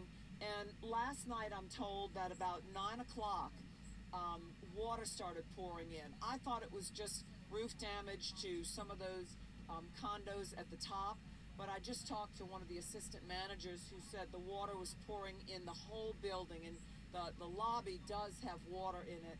And she said about 9 o'clock last night they had to evacuate all of the residents, which, I mean, you remember 9 o'clock last night, it was still really raining and windy, and most of the people who live here are seniors, and some of them elderly. I remember y'all had on the morning news, I had given you information about a lady inside who was 103 years old, and y'all announced her birthday. So these are the people who at 9 o'clock last night, in the pitch dark, in the howling winds that we've been talking about, they were all evacuated across the street to St. Francis Xavier Church. And I'm told that many of them are there now. We just saw one who didn't want to talk to us on camera, just going in. He was going to try to see if he could go into his condo to get something. But, I mean, it's just a mess here. And, you know, you always think, well, you're going to be in a storm in a 7-story stone, you know, a concrete building, and you're going to be fine. But you see how powerful the winds were. And there's just debris all over the parking lot, and wind kicking up here pretty good, and still blowing debris. I asked them, what are these people going to do? It's not only seniors. There are elderly people, there are middle-aged people. It's mostly seniors, but there are also some families who live here, mostly 1- and 2-bedroom condominiums. Don't know what they're going to do. We're going to try to get more for you later. Reporting live from Old Metairie, Meg Ferris, Eyewitness News. Thanks, Meg. And of course, while we're looking at some of the aftermath here, I want to be very, very clear. We're still dealing with some pretty significant impacts in some of our areas this morning. Now, Ida is now a tropical storm. As of 4 a.m., it is lifting up to the north here, and we are looking at a fairly slow-moving system. So here it is as of 4 a.m., a 60-mile-per-hour tropical storm, still producing some wind gusts to 80. That's going to be in the Macomb area, very near where the center of it is. So it is now moving into Mississippi. It went from 11:55 a.m. here to, 4 a.m. here. So it took it that long to travel from the coast to the border, and that's why our impacts have been so significant. It is moving at 8 miles an hour. It's slowed down a little bit. It's going to continue to be slow through most of this morning and afternoon, and then it will finally get picked up by a trough later on this evening. Pressure is up to 990, so yes, we do expect it to continue to weaken. And notice the trends here and the kind of the structure of the storm. Still very breezy and windy across all of our area, but still seeing some pretty strong wind gusts, even on our coastal areas, north of the lake and near the coast and the mouth of the river. We've had some 60-mile-per-hour gusts. Still getting a lot of rain with this feeder band coming up into it. That extends all the way from Terrebonne Bay up through Plaquemines. Mississippi's getting a lot of rain, and then I have a lot of rain up on into Mississippi, southwest Mississippi, but that heaviest rain is now lifting north through the North Shore. So conditions are improving with regard to rain on the North Shore, and they will continue to do so this morning, but we're going to have to watch this feeder band and see if we get any additional development closer to New Orleans going through the rest of your Monday. So we are not done with the impacts from this system. They're not going to be nearly as severe as what we saw yesterday, but we're still going to see some gusty winds. We're still going to see some rain. Surge is still on up there, and that's one thing I want to talk about here, because surge was a very big deal yesterday. That along with the winds, but anytime you get a hurricane moving like this, the path it took and the slow movement that it took, surge really became a huge issue for some areas outside of our levees. All right, Lafitte, we talked to the mayor of Jean Lafitte earlier. He said this is one of the worst storms he's ever seen down here. The surge definitely came up through Barataria Bay here and got way on up there. So surge is still pretty high in some of these areas. Surge also a very big problem in around areas around the western side of Lake Pontchartrain. I was just looking at some of the gauges out here, and it looks like the water is really not dropping just yet. So we've had reports of people, water coming into homes out in St. John. I don't think that's really improving at this point, and it may take some time before it really starts to improve. It's not rising rapidly at this point, but it is still got a long ways to go. Up in Tangipahoa Parish, up towards Highway 22 here, there's also been a lot of water up there. Looks like it is peaking at this point, but it's still very high. And then up into Madisonville, just check the rain gauge there as you go into the Tchefuncte. It looks like it is crest, and now it's dropping quickly, but we'll see if that trend continues. But it did get way on up there, and it rapidly rose over the past couple of hours. Same thing for other areas along the North Shore. Water is pretty high in most of those spots. Here on the South Shore of New Orleans, water is even a little bit higher. That's because we hit high tide earlier, but we're sitting at about 5 feet above normal in the Lake Pontchartrain area. And then as you look down towards our coast, we're still getting that onshore flow. Those strong winds are still pushing on the west bank of Plaquemines. East bank of Plaquemines is probably seeing a little bit of relief, but the west bank, I think, is still seeing quite a bit of surge. Same thing for Grand Isle and going down into Terrebonne Bay. Shell Beach, the winds are going away from you now, so they're pushing out into Lake Bourne. Still flooding, but you should see improvements today because of that. And the Mississippi coast, you are not going to see improvements today. You still have your strong south wind, which is pushing in the water for Bay St. Louis, Long Beach, Pass Christian, Biloxi, Gulfport, as far west as, or far east as going into parts of Alabama, strong onshore flow. So still could see some significant surge at times as we go through the early morning hours. And then as the wind starts to let up some, the surge won't be as significant, but it's not going to allow it to drain out quickly. The strong onshore flow out of the south is going to be here today, tomorrow, and then it'll start to weaken by Wednesday. So the surge is going to be slow to go on out over the next 48 hours or so. So I just wanted to bring you the awareness of surge is still an issue. While in New Orleans, we're looking manageable. There's a lot of places outside New Orleans that are dealing with much, much bigger problems, like we're talking about the flooding, the storm surge, where people are having to flee and get into their attics and things like that. So it is still a significant issue for some areas.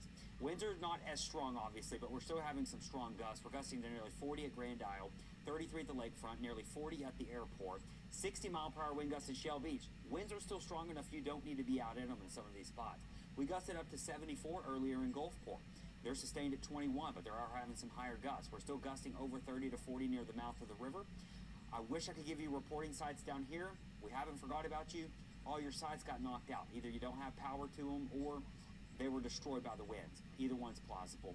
And yes, we did have the significant winds move up through the bayou and up through the river parishes, which is where we have seen our most significant impacts. But boy, I tell you what, I've seen some videos out of eastern St. Bernard, and the storm surge and winds there were just unbelievable as well. So no one in southeast Louisiana did not feel an impact from Hurricane Ida. So that's what we're watching today. Let's talk really quick about our rivers on the North Shore, because our attention is going to really turn here over the coming days as well, and really by today. So we are forecasting quite a few of these rivers to see major flooding. The surge is coming on up, so the rivers are already rising rapidly.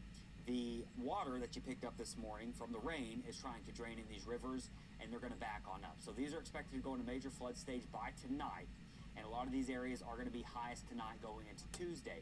As we go into Wednesday, things will level off, and then these are going to slowly drain. Remember, the lake's going to take its time draining out into the Gulf.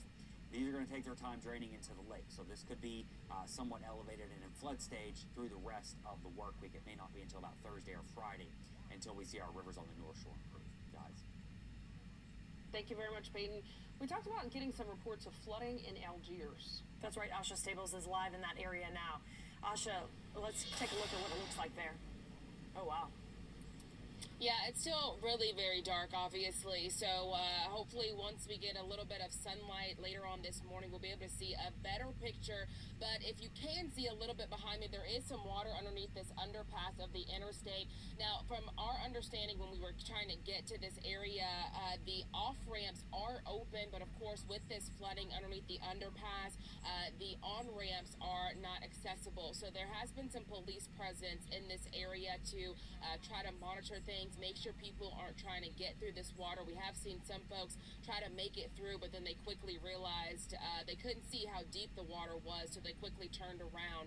But we are getting word that there may be pumps that aren't working here in Algiers, probably the Tullis station. Excuse me if I'm pronouncing that wrong, but they're saying that water building up there's water building up near some neighborhoods here. The drainage canal on a border of neighborhoods are overflowing, and that we're hearing that they're also not able to reach some of the city departments to let them know that that's happening. So not sure if it's a phone line issue or what. We haven't gotten a chance to confirm that information to see what's actually going on to reach city departments. But as you can understand, they probably need to get a little bit of light out here throughout the morning to be able to access what they need to and respond how they should as well. But again, from what it looks like us getting here, the off ramps onto or off of General de Gaulle are open. It's just this water is flooding or standing underneath this underpass under the interstate, so it's hard to get back onto that on ramp. We have been getting some messages on social media, some folks posting in this area. About 5 hours ago, someone tweeting that here in the West Bank there's some fires due to electrical lines falling on people's houses, and the streets are practically rivers. Water is starting to creep into some homes, and so they're just really asking for your prayers and hoping this rain is going to stop sooner than later. And as I just said that, we're starting to get another one of those smaller outer bands, I guess we'll say, in this area. So hopefully it doesn't last too much longer, so it doesn't add to what we're already seeing here under this underpass and around these neighborhoods in Algiers. But of course, if you are watching and you live on the West Bank, just of course let us know safely where you are, and hopefully we'll be able to check it out for you and be able to get a street view for you guys. But we're going to try to get back in the car because now it's starting to come down. All right, well then we're going to let you get out of there. Just quickly, did you see any other cars trying to travel that way? Not really. It's pretty quiet here as far as traveling is concerned, but we did see a couple, maybe 2 or 3 cars that tried to make their way to the on-ramp. There's one person said they were trying to get to Kenner, so we were able to kind of detour them to a different direction to be able to hop back on the interstate to head that way. But it seems pretty quiet. Luckily, no one is out and about trying to ride around in this, but they are, again, as I mentioned, there are some police officers that are kind of monitoring the area to make sure people are not on the roadways. All right, Asha there on General de Gaulle under the expressway. Thank you so much for showing us the flooding reports there. Peyton? Yeah, let's talk. Sheba, I was typing something to a viewer. Did we figure out what the flooding is from? She said that they weren't sure if the drains were working. They were having some issues with drainage on Tullis Drive in the area. Okay, our director was he's familiar with the West Bank. He said there's a pump there, and it's probably pumping under that overpass. Okay, just curious. So yeah, any amount of shower activity and you don't have a pump under overpasses, of course, it's going to flood. And we do have rain, as Asha just showed you there. She was getting some of those showers moving across parts of the West Bank, and that's what we're going to be watching today. Now, I've had some viewers message me what's going on here and there, and the winds are going to stay pretty strong through this morning and even through the afternoon. They'll start to get a little bit lower later on today, but there's still going to be at times some wind gust over 50 to 60 miles per hour perhaps, and that's going to be most likely near the coast and near the lake, but inland areas could definitely see some strong wind gusts all throughout today. Ida is just now moving up towards Macomb. It's a tropical storm. It's right there. It's producing 60-mile-per-hour sustained winds near the center with gusts to 80. But elsewhere, we are occasionally seeing some stronger wind gusts. So you can see there on the North Shore, the heaviest of the rain is winding down, but it's going to stay windy. The winds aren't going anywhere, but the heaviest rain is now lifting to the north, out of Washington Parish, and in the next couple of hours, most of the North Shore should be fairly dry. Here on the South Shore, Austin was just showing you, she had that shower pop up over on the West Bank, and it's not a big shower, so I don't see this causing big problems, but there are a few little showers moving on through parts of the New Orleans metro. It is possible later today that we do see a further development with the storm. So let me zoom out here to give you a big picture of Ida. That's the center of Ida. And remember, the winds are going counterclockwise around the storm, so they are wrapping up into it out of the south like this. And so the winds are coming up into this thing, and that means we're going to have this southerly flow, and it's going to be strong southerly flow through the rest of today and even through Tuesday. So that means the surge is going to take its time going down. Now, we're also got all this moisture out of the Gulf feeding up into this, and this is pretty typical when you're on the backside of a landfalling system and it's moving away from you near the Gulf. You're going to get these feeder bands of moisture, and these are going to have heavy showers and storms in them. And the big question is, as Ida lifts away, it's going to pull this band with it, and that band could set up somewhere in South Louisiana, probably south of the lake more than likely later today, and we could see some showers and storms develop on that line of moisture, and that could happen somewhere from New Orleans all the way to the coast, home of Thibodeau. So, rain chances, not everyone is going to see the heavy rain today, but some areas definitely could still pick up some of those heavy storms. Where that happens, we just need to follow it closely and see if it does start to develop and where it starts to set up. So, of course, we don't need additional weather impacts at all, but we could see some heavy rain over parts of the area through today and even through this afternoon into this evening. As I mentioned, it's still going to be windy. We got strong onshore flow. This is continuing to push the water in. Surge is still high on the Mississippi coast. Surge is still high down here along the mouth of the river, lower Lafourche, lower Jefferson, up into the Lafitte area. Of course, all these areas saw significant impacts and significant storm surge, and the water is still pretty high in a lot of these areas. So this is far from over and being given the all clear. We're just not to the all clear. Still seeing impacts across the area. Now, in the lake, it's a bit different. The lake is being, water was pushed into the lake over the past 24 hours, and it's going to be slowly coming on out, but it's not going to come out fast. Right now, the worst surge is going to be on the North Shore as we get these southerly winds, and they're going to be there all day, so the water is going to stay elevated on the North Shore for the next couple days, more than likely. But over here in the western areas of the lake, we're talking towards Lower Tangi, south of 22, and over in St. John Parish towards Laplace, the water is still high. I'm looking at some of our gauges, and they're not dropping, and you would think they would be dropping with a more of a westerly wind pushing the water out. But the problem is, one, we've got rivers that are higher because of the heavy rain we saw yesterday. But two, the lake itself is still so high, so it's not able to drain on out. You get that kind of backwater flooding, essentially. So yes, the water is still very high out here in St. John. It's creeping up into St. James. It's in Livingston Parish, up towards Maurepas, past Lake Maurepas, and towards the community of Maurepas. And then as we go into Lower Tangi, you're looking at up towards around 22, seeing some water rise as well. So water has risen anywhere between 6 to 8 feet in some of these areas. And I saw a video yesterday that someone had posted in the Laplace area. And this was yesterday evening as that water really started to come up. And they said they put the camera 10 feet above the ground.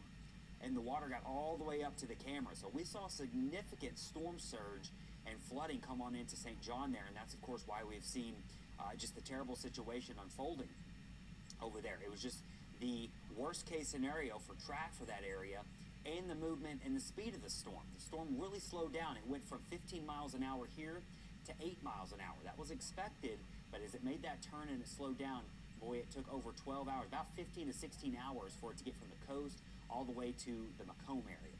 And that's where it is as we speak right now. So as I mentioned, the winds are certainly strong. We're still seeing our wind gusts over 53 at the Shell Beach. We're seeing our wind gusts in the upper 30s to 40 miles an hour at the airport. We got a lot of sides out. That's just how it goes when you get a landfalling Category 4 storm like this. And you're looking at a lot of instruments that were either damaged or we just don't have the power to send the data to the internet. Both are a possibility, but it's just one of those things. I can't believe this Grand Isle side is still reporting. It must be a pretty heavy-duty side, gusting to 41. But at times could be stronger than that. If you get a passing shower, it'll mix down some of those winds to the surface, and you could go gust to 50 to 60. We have seen a few of those gusts to 50 to 60. Let me leave you with this. This is the 7-day forecast here. Yesterday, I don't even think I gave the 7-day forecast because I didn't have time to make one because we were in the thick of this. The 7-day forecast, it's not terrible. Let me be honest. It's going to be hot after this. We don't have power. It's August. It's not going to be pleasant in your homes. It's just not. But perhaps the oppressive humidity tries to go down by the end of the week. Now, it's going to be super humid for the next probably 3 to 4 days. We're going to have some rain. It's going to be breezy today and tomorrow. By Wednesday, it'll be more of a typical summertime day, which you expect in August, some heat, some humidity. It'll feel like the triple digits. We're going to certainly have to be careful in this heat because a lot of people are going to be doing things outside and working. So we'll get more into that as we go into the rest of the work week. But by Thursday and really Friday, Saturday, I have us getting some drier air in here. I think we're going to see our rain changes really drop off by Friday and Saturday. And look at our temperatures. It's still going to be hot, but our humidity could be a little bit lower to where it's not oppressive and it doesn't feel like 110. Maybe it only feels like the mid-90s. So we're trying to find the silver lining here on what has been a pretty devastating situation for a lot of people, but it's still ongoing. That's the thing is, this is not over yet. We've still got flooding. We're trying to work to get information from all these areas that have seen flooding. Communication's spotty right now. It's still late. We've got cell service out for some areas and some providers. And, you know, it's just how it goes after a major Category 4 makes landfall in your area. It's going to take some time to gather all the information to come together and to give it to you, especially for those hardest hit areas. Guys. Thank you very much. The DOTD would like to remind motorists it is unlawful to drive around a road closed barricade for any reason. Barricades are put in place to protect motorists from dangerous, potentially unsafe situations.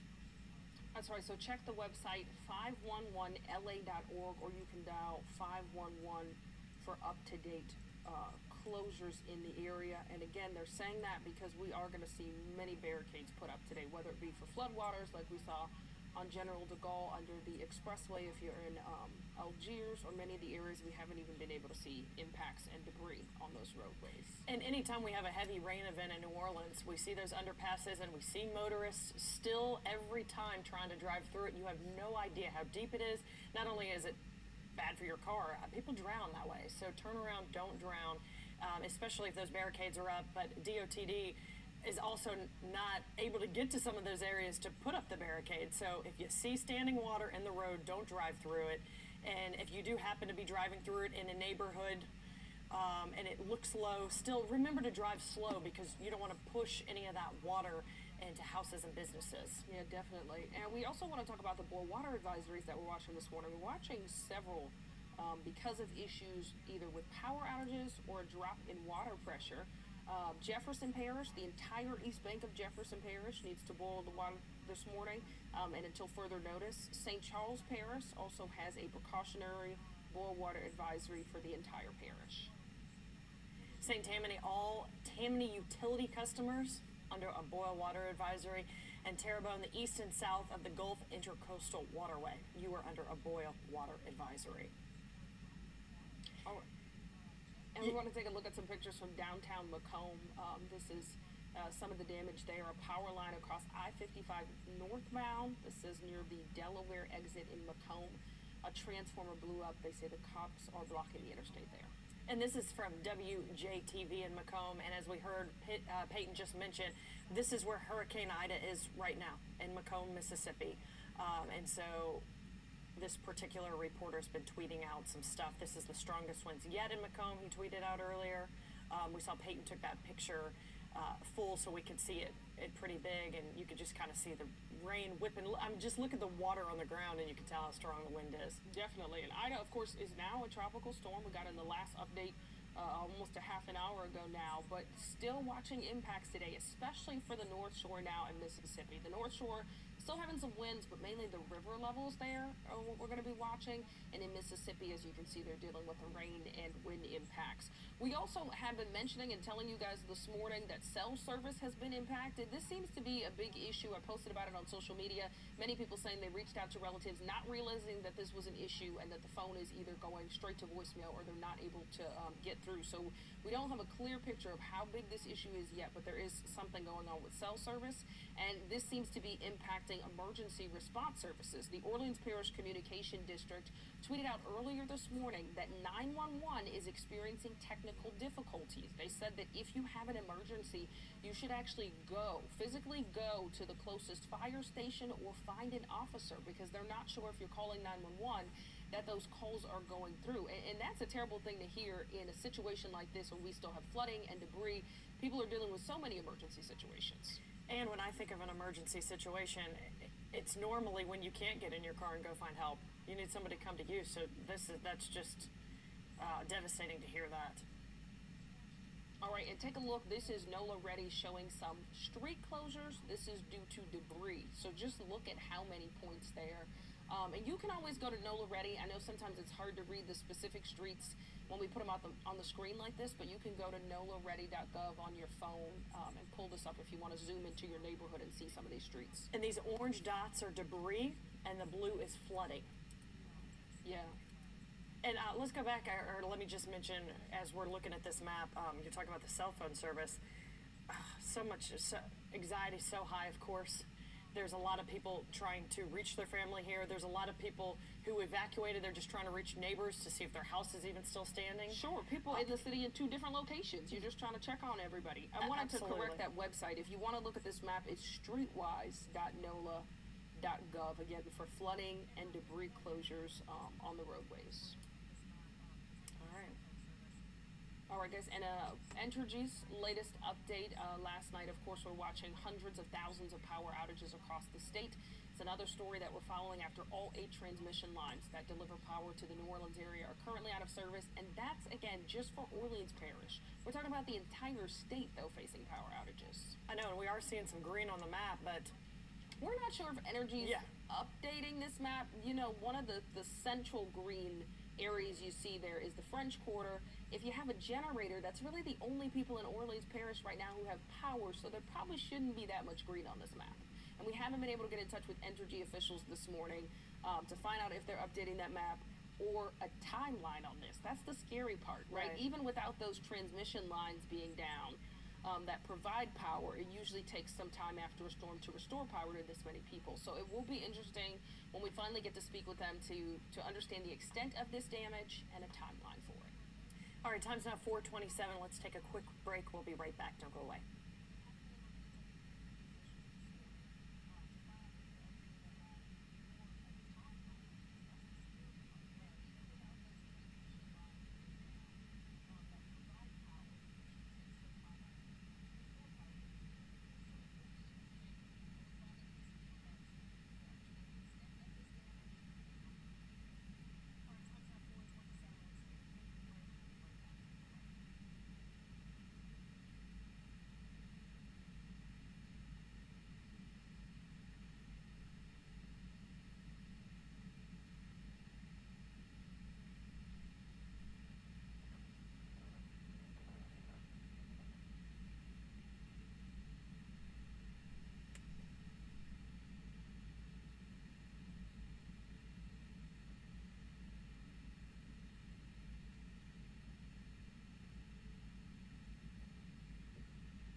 From WWL-TV, this is continuing coverage of Hurricane Ida. Welcome back. Time is now 4:30, and Ida is no longer a hurricane. It has weakened into a tropical storm as it starts to move through Mississippi. That's right. It made landfall as a Category 4 hurricane just over 16 hours ago. Let's get straight over to Jade Cunningham with some things you need to know. Well, good morning. Ida was still a Category 1 hurricane when it was hitting the North Shore earlier this morning. The National Weather Service reports a flash flood warning will continue for Slidell, Mandeville, and Covington. Meanwhile, down in St. Bernard Parish, President Guy McGinnis told us that 22 barges were loose in the parish. 4 of those barges damaged the dock at the Valero refinery. Let's take a look at a wild video one of our viewers sent us when Ida was moving through Jefferson. It shows the true power of Ida. The roof of Ochsner Medical Center in Jefferson was swaying and debris was hitting the 10th floor window. Unbelievable. You can see several pieces of the roof flying off and just being tossed into the air. You can follow our coverage of Hurricane Ida on our website and free WWL TV mobile app, guys. All right, time's now 4:31, and Michelle Morgan joins us, so let's get straight over to her. So we continue to monitor now Tropical Storm Ida. It is continuing to lift to the north, and it's still dropping a significant amount of rain on the North Shore, but things are slowly improving in terms of the rain in that area. But it's a slow-moving system. When it made landfall earlier yesterday around 11:55 a.m. Central Time, it took some time to move over our area, so the rainfall storm surge is just devastating across the area here. So as of right now, the latest update, as I mentioned before, it is a tropical storm. It has winds of 60 miles per hour, so the winds have come down some. Gusts are still damaging here at 80 miles per hour in a few spots, and it is moving to the north at 8 miles per hour. So you can see it there, right there now. It's lifting into central Mississippi this morning. But one thing I do want to point out is that even though some areas are seeing kind of a lull in the pattern, some dry spots, look at these feeder bands. So for many areas later on this afternoon, we'll see some heavy rain. Not everybody, but again, that's not going to really help the situation. It is pretty much devastating outside of the levee system at the moment. Storm surge was definitely a concern. We were talking about it all morning yesterday. The winds were so powerful when this system came on shore. And as we take a look at the radar here, many areas under that flash flood warning, especially our rivers. And the thing about the rivers, if you live near the rivers, the water is going to continue to rise, not only today, but also through the rest of tomorrow as well. Not until probably the end of the week we'll start seeing the rivers start to go down here. But I mean, the rainfall rates are still very impressive in a few spots. Anytime you see the reds, the oranges, even the yellows, the rainfall rates are either between 1 inch to 2 inches an hour. And again, because the system is so slow moving, we have a little bit more to go. We're not out of this yet. But south of the Lake Pontchartrain, Lake Bourne, I am seeing some dry spots, but you can see some of the feeder bands are starting to move in, tracking moderate to heavy rain. It looks south of New Orleans, and we're going to see a lot of those feeder bands moving into the area through the afternoon, again, as Ida continues to lift north. As I mentioned before, the surge will continue in a few spots, especially in our lakes. Our lakes are pretty high right now, and the water really doesn't have anywhere to go, especially on top of the tropical rain we've been experiencing yesterday. A lot of areas got slammed very hard, especially outside of our levee systems. The winds are still pretty breezy in a few spots here as we pull up the latest information. The latest readings right now, I'm waiting for that to pull up here. It's pretty breezy along our coastal areas, between 28, 30 miles per hour in a few spots, especially along the coast of Plaquemines Parish. The winds are still cranking up in those areas. As we take a look at Belle Chase, 41 miles per hour sustained winds and pretty gusty, still over 50 miles per hour. Now, I do want to mention the motion of this system. Again, we are looking at the winds out of the south in a few areas, especially when we're looking at our lakes, Lake Pontchartrain, Lake Bourne. So it is going to continue to push in that water throughout the rest of the morning and the early afternoon hours. We will start seeing a shift in the wind later on today, but again, it's still going to continue to push in the water, especially along our coastal areas of Mississippi. You all are not out of this quite yet. Those winds are coming straight out of the south, so storm surge will continue in those areas this morning. But notice the heavy rain still associated with Ida over portions of Biloxi. We're looking Bay St. Louis, Picayune, Bogalusa, still seeing some heavy rain at the moment. And as we mentioned before, we were talking about this, the wetter side is always found on the eastern side of a tropical system or a hurricane. So right now, because the system is slow moving, the heavy rain will continue throughout much of the day. So just to recap real quick, all rivers will continue to rise for the next 24 hours here across southeast Louisiana. So as we take a look at the river flooding here along our rivers north of the lake, again, we're looking at the rivers continuing to rise. Pearl River, we're looking at Tangipahoa. It's going to continue to rise throughout the rest of the day. Lakes are still very high at the moment. The water has nowhere to go. And then on top of that, if we get those feeder bands, those heavy rain later on today, that is not going to help at all. Winds are still breezy in a few spots along our river parishes, still dealing with breezy conditions, as well as our bayou parishes.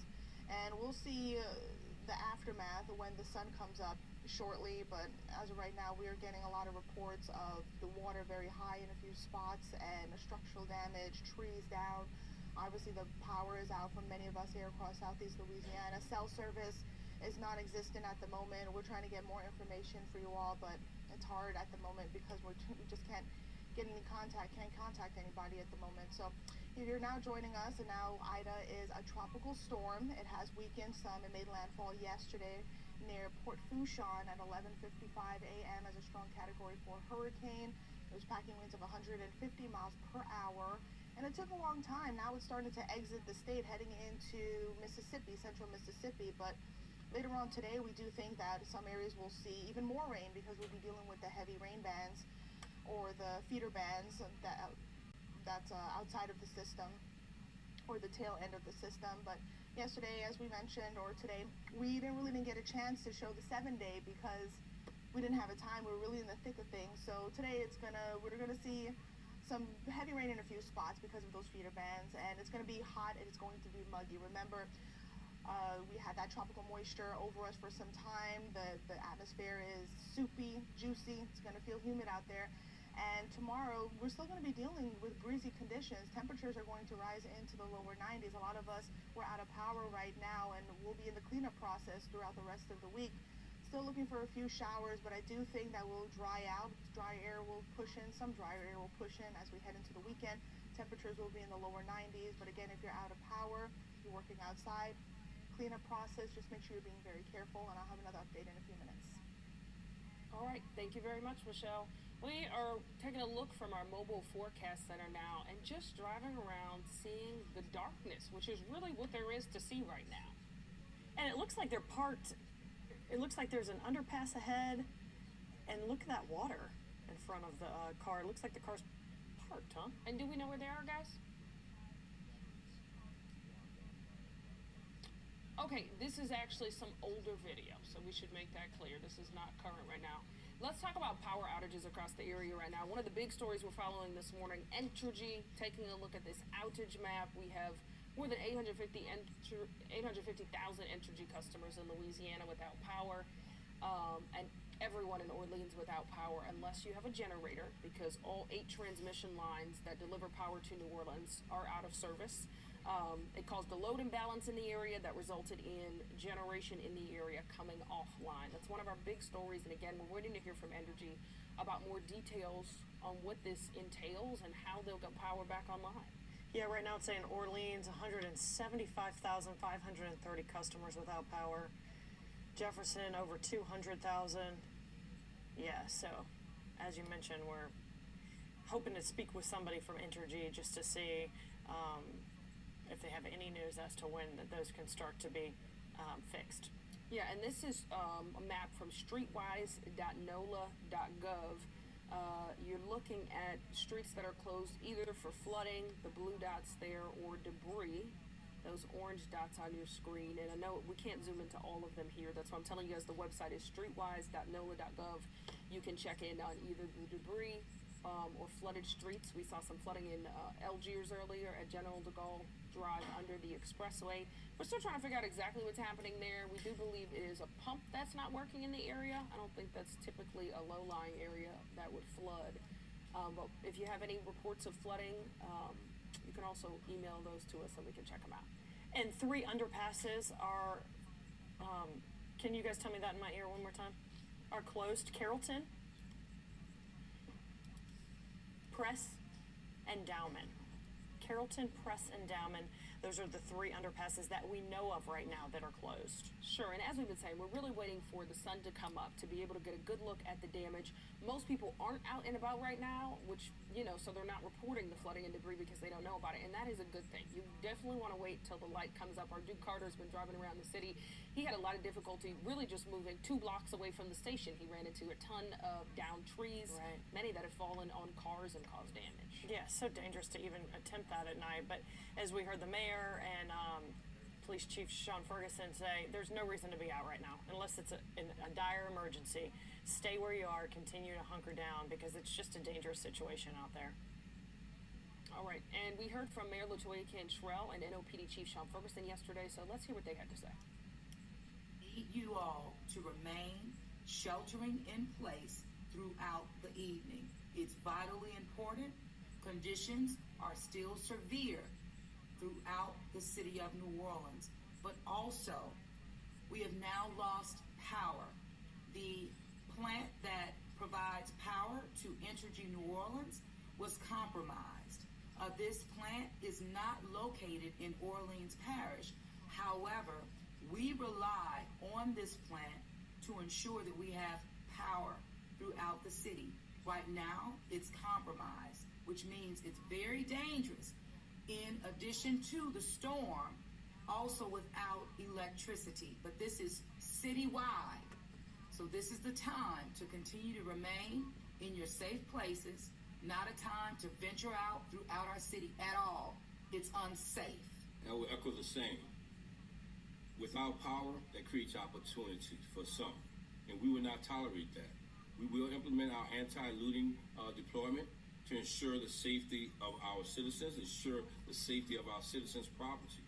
And as the mayor also stated, because it is dark, because we are without power, we need to be vigilant because you are traveling in an area which you will put yourself in danger, which ultimately will put our public safety members in danger. So please, shelter in place and we will get through this together. Chief, I'm gonna echo just that. We will get through this together. Remain calm and please sign up for NOLA Ready alerts by texting NOLA Ready to 77295. We will continue to keep you informed as we learn more and as we do more to protect you and your families. Now listen, continue to listen, and thank you so much for all that you've done throughout this very trying time for all of us. But again, as the chief indicated, we're going to get through this better than we've ever done before. Thank you.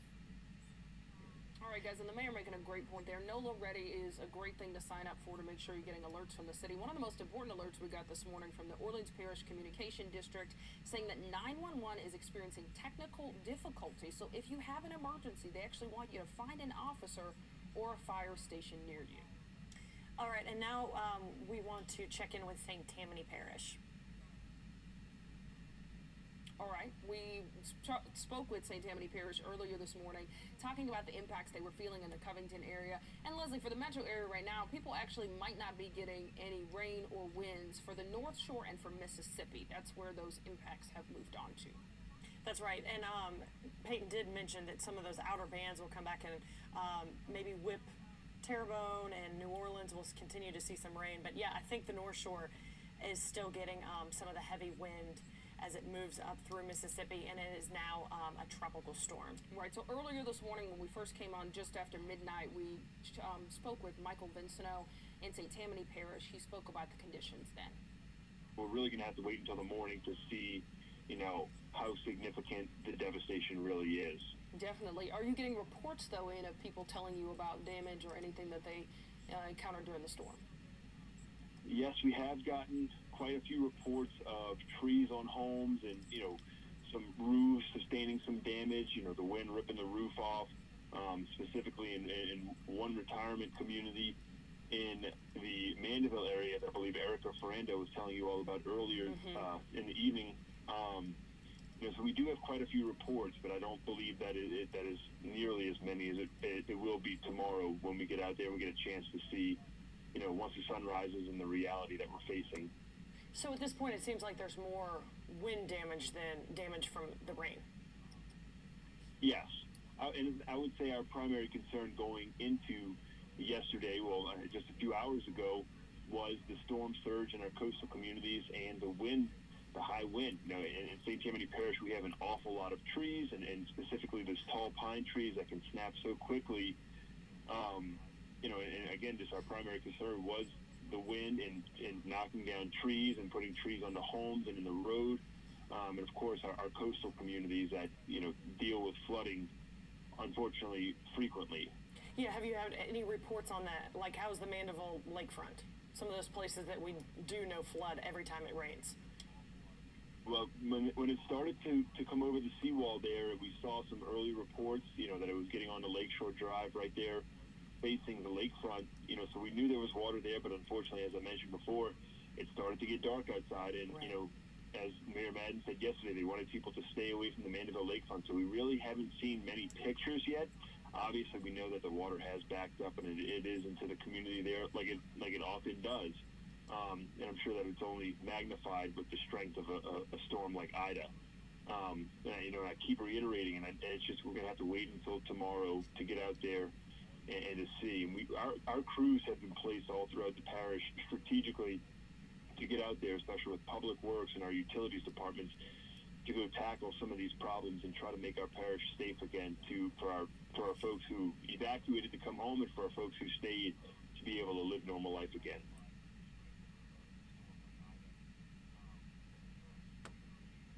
All right, guys, and we are getting reports of flooding on the West Bank. So let's get back over to our Asha Staples. She's along General de Gaulle Drive in Algiers. Asha? Hey, good morning. We're right near, probably not even a quarter mile away from the West Bank Expressway where we were a couple of minutes ago when we checked in with you guys. We're trying to scope out some more street flooding, and we were able to come across some more right here off General de Gaulle and the intersection of Florence Avenue. We're parked safely at a Shell gas station, and I just really wish I could tell you guys what we're seeing here, but it's just so dark we can barely see anything. But you can see that this water is starting to come up. It's definitely over the sidewalk, so definitely something you don't want to try to drive across. We did see some folks trying to make their way across. Of course, they're quickly learning that the water is pretty deep. From our vantage point, we can also see that there are some downed trees. I believe there may be a power pole that looks like it snapped in half. We just really can't see too much because it is just so dark out here. But there's definitely some street flooding here on General de Gaulle and Florence Avenue leading up to one of these neighborhoods. If you can pan over here a little bit so I can try to see what's going on. Again, just a lot of street flooding, a lot of debris in the roadways and even the sidewalks. So just something that you don't want to get out and about to try to see for yourself. And of course you can't see because it's so dark and there's no street lights or any sunlight. So we do know that there are a couple of law enforcement officers that have been kind of circling this area, trying to make sure folks are not trying to access some of these streets that are seeing this flooding. Again, our last check, we were right off of the expressway, and from what we could tell, you can make it off of the expressway onto General de Gaulle, but you cannot get onto the on-ramp because of this street flooding that is here. So having to reroute yourself is something that you're going to have to plan to do if you do have to get out and about. But again, we're asking you guys, along with parish officials, to make sure you're staying inside your home until it is safe to do so, to get out and about, especially when the sunlight is coming. What we're hearing from some folks that are emailing us, tweeting us, asking us questions is that the drainage pumps in this area aren't working, so it's adding to the flooding. We did get a bit of rain just a couple of minutes ago that probably wasn't a good thing to add to what's already being seen here, but hopefully too much longer. We won't see much more rain throughout the day until this can get pumped out and they can get that situation under control. But we're also hearing that they're not able to reach some city officials to be able to even report some of that flooding. So Cell service, we know, is an issue. Of course, power is an issue. And again, if you don't have to be out on the roadways, we are encouraging you to stay put until further notice. But I think we're going to try to stay here until some of the sun comes up to be able to see where we're going and get a better idea of exactly some more of the damage here in the Algiers area. But for now, reporting live on the West Bank, Gasha Staples, Eyewitness News. Asha, thank you, and be careful out there, especially if there's a down power line, she said, and she's standing in water, so you got to be careful. All right, let's get back over to Michelle. And again, Ida is now a tropical storm. Yeah, that's right, as of the 4 o'clock update here. So it has weakened extensively. Remember, it made landfall earlier yesterday at 11:55 near Port Fourchon as a Category 4 hurricane, packing 150-mile-per-hour winds, and it took a very long time to weaken. It was still a Category 3, Category 2 hurricane as it moved through portions of the South Shore and the North Shore yesterday afternoon and last night, and of course during the overnight hours. Winds right now still pretty strong at 60 miles per hour, wind gusts at 80 miles per hour. We're starting to see somewhat improving conditions on the North Shore at the moment in terms of the rain, and it is moving to the north at 8 miles per hour. But you can see the wetter side of the storm, that heavy rain moving into central Mississippi, southern Mississippi, still dealing with heavy rain and storm surge. Again, because of the motion of this system, the winds are out of the south, so it's continuing to push in that water. We're seeing damaging storm surge along our coastal areas. And again, as we've been saying, catastrophic situation south of us outside of the levee system here. So again, the center of the storm now moving into Mississippi at the moment. We're still dealing with strong winds across southeast Louisiana. I do want to pull up the radar here just to give you a more local idea in terms of what's going on with the tropical rain. Waiting for that to pull up here. So again, we're seeing a decent amount of rain right near Picayune and Bogalusa. It's starting to lighten up in those areas where you see the reds, the oranges. That's where you'll find the heaviest rain. Again, now moving into central Mississippi at the moment, but many areas are still under a flood warning, especially along our rivers, and we'll talk about the rivers in just a moment. Also, I do want to mention the feeder bands from Ida will be an issue. You can see the radar pulling it up here again as the system exits the area. So we're not finished with the rain yet. For some of us, we will see some heavy downpours, which of course is just going to make the situation even worse as we head into the afternoon. Again, as those feeder bands move into the area, already tracking some heavy downpours south of the metro area.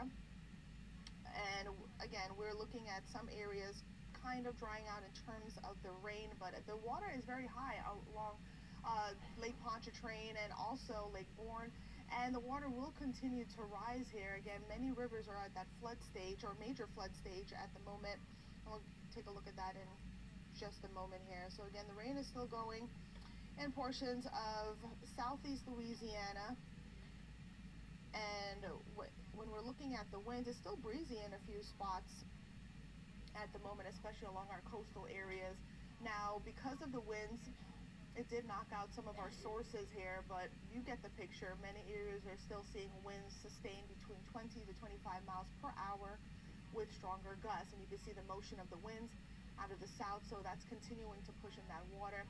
Belle Chase, pretty breezy. Shell Beach, also looking at very windy conditions, 38 miles per hour, almost gusting at 50 miles per hour. As we head to southern Mississippi, you all are also seeing breezy conditions here out of the south, due south. So that's continuing to cause damaging storm surge for y'all.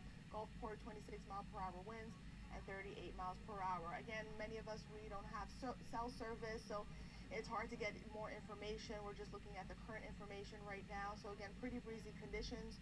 We'll take a look at your 7-day coming up in a bit. Drier air is on the way, so that will kind of help with folks that are trying to go through the cleanup process. Back to you guys.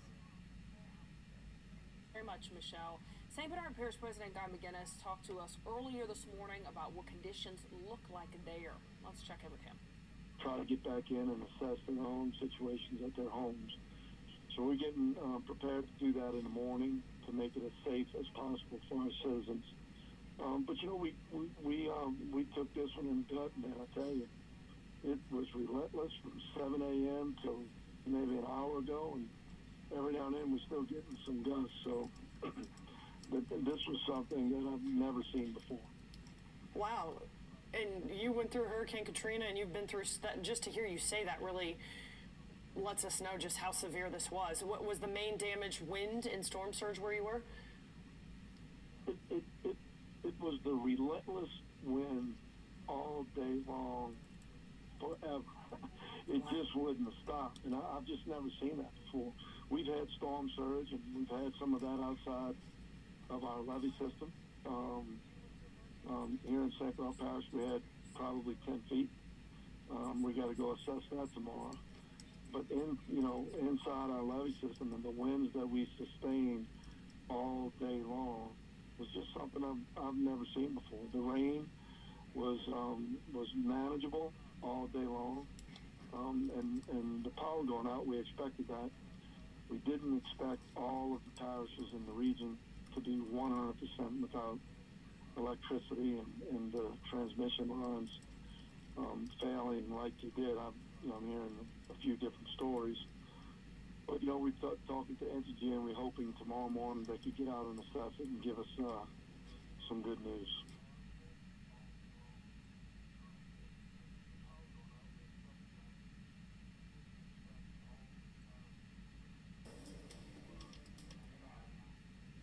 All right, guys, again, that was the St. Bernard Parish President Guy McGinnis, and one of the issues we talked about there were those 22 barges that were loose. We spoke to him several hours ago. He was not able to confirm if they had been secured yet because they were trying to secure them yesterday, but of course the weather was too bad for that.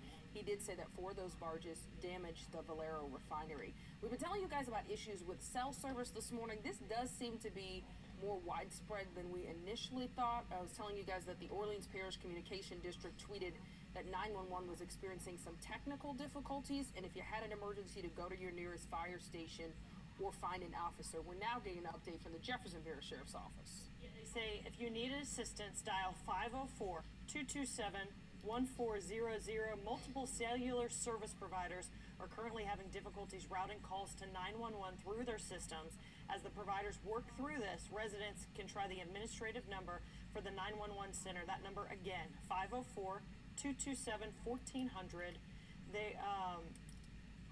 Deputies have returned to the streets, and they are currently patrolling and trying to determine the accessibility of the roadways.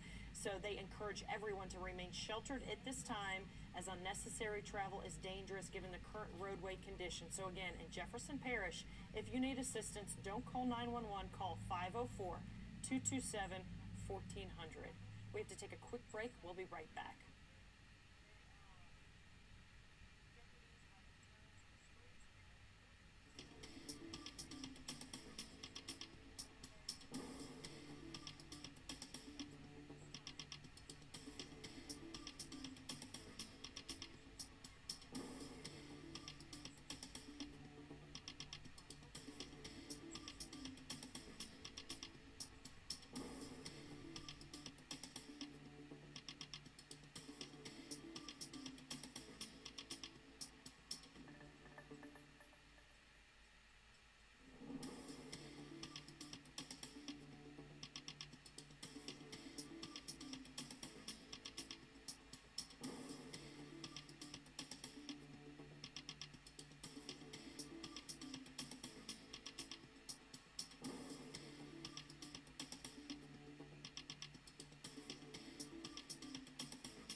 From WWL-TV, this is continuing coverage of Hurricane Ida.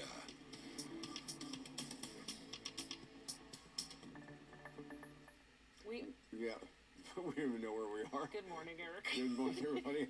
Thank you for joining us. Thank you for joining us. I'm not even sure how many people are actually going to be able to watch Leslie is supposed to be in that box well, next there she is. there. Look at that. I swear I didn't move. Well, she was going incognito for a few minutes. You know what's cool? Yeah, the rest of us were just in our box. You wanted to slide into yours. That's there you wonderful. go. All right, guys. Just like Kramer and Seinfeld. Let me tell you what, I'm not even sure how many people are watching. There is, I've never seen such a dark drive-in in my life coming into work today. I mean, there were, every once in a while you'd see someone with a generator. There was a McDonald's on Claiborne, but I mean, the debris and the garbage and stuff in the streets is everywhere. It's just so pitch black out, and I mean so pitch black out. So, probably don't go out, but if you have to, be so careful.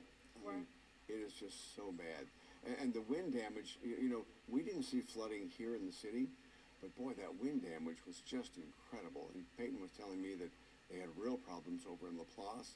And so, I mean, some areas got really hit hard, but what a mess. And I mean, the entire metro area is out of power this morning.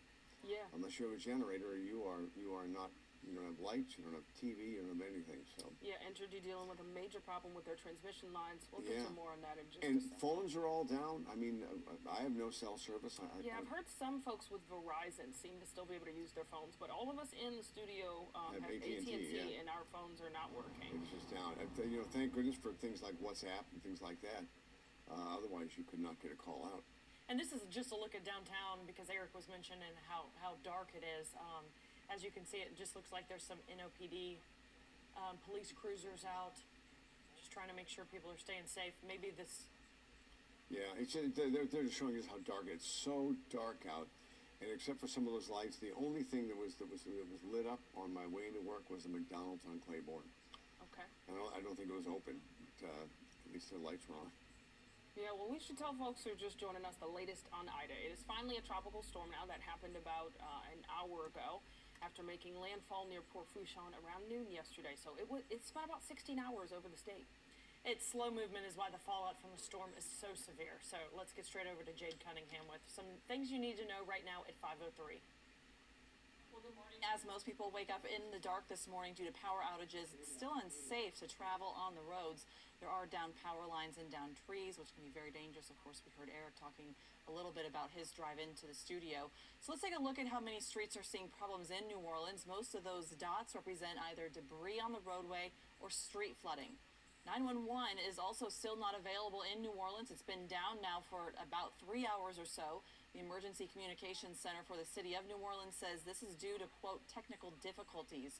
If you have an emergency this morning, they're saying that it's best to go to your nearest fire station or approach your nearest police officer in order to get some help.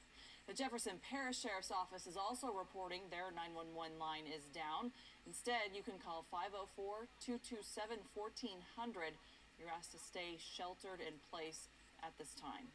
Several boil water advisories are also in effect across southeastern Louisiana. If you're on the east bank of Jefferson Parish, you must boil your water. A precautionary boil water advisory is also in effect in St. Charles Parish due to a number of leaks in the system. All Tammany Utilities customers in St. Tammany Parish need to boil their water as well. And everyone who lives east and south of the Gulf Intercoastal Waterway in Terrebonne Parish is also under a boil water advisory. Well, you can follow our coverage of Hurricane Ida on our website and, of course, by using our mobile app if you get service. Back to you. All right, thanks, Jade. And, the Ida is lifting up to the north. It's a tropical storm, 60-mile-per-hour winds. It's now getting into Mississippi, and the worst of it's in Macomb, but we're still feeling impacts here.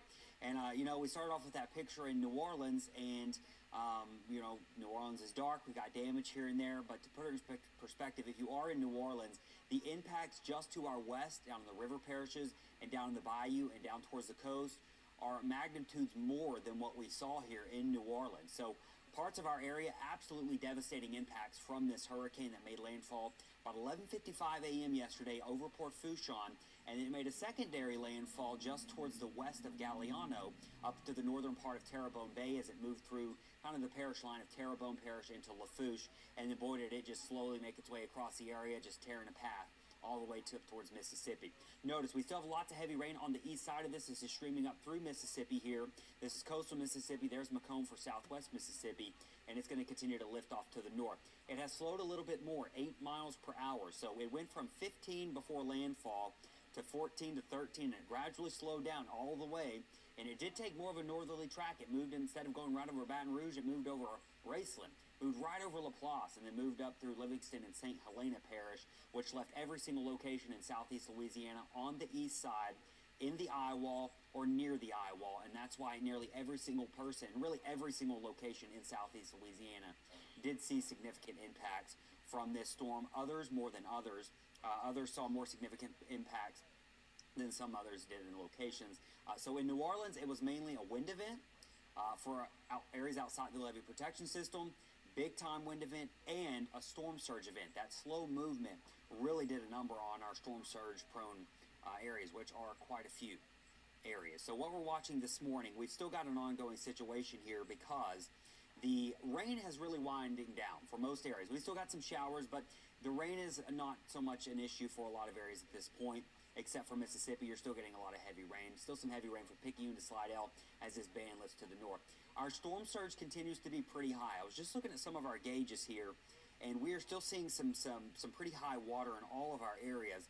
For the lake, whether you're on the west side of the lake, the north side, even the south side, seeing some still high surge. Mississippi is still getting all that onshore flow surge, and we're still getting all the water pushed up into parts of our bayou parishes and up here into Lower Jefferson, where Lafitte has been dealing with some problems. So it doesn't matter where you're at. You've got problems across the area this morning, and some of them are significant. We've been watching the St. John Parish yesterday, and they, while not seeing any rainfall, and the winds have switched more out of the north and kind of the south, the west here, pushing out into the lake.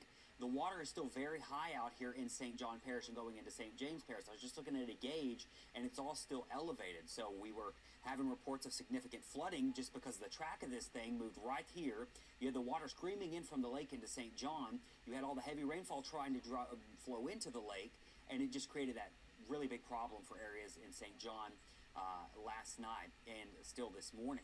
On the North Shore, we're getting the water rise continuing. We were seeing a rapid increase of surge on the North Shore and the rivers because of the surge being pushed in by that strong southerly wind.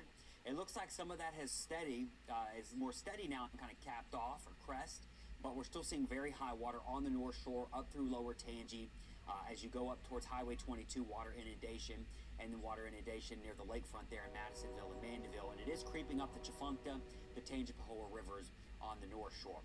So that is certainly something to watch up there, and we're going to be watching our rivers. I'll have more on that in a second.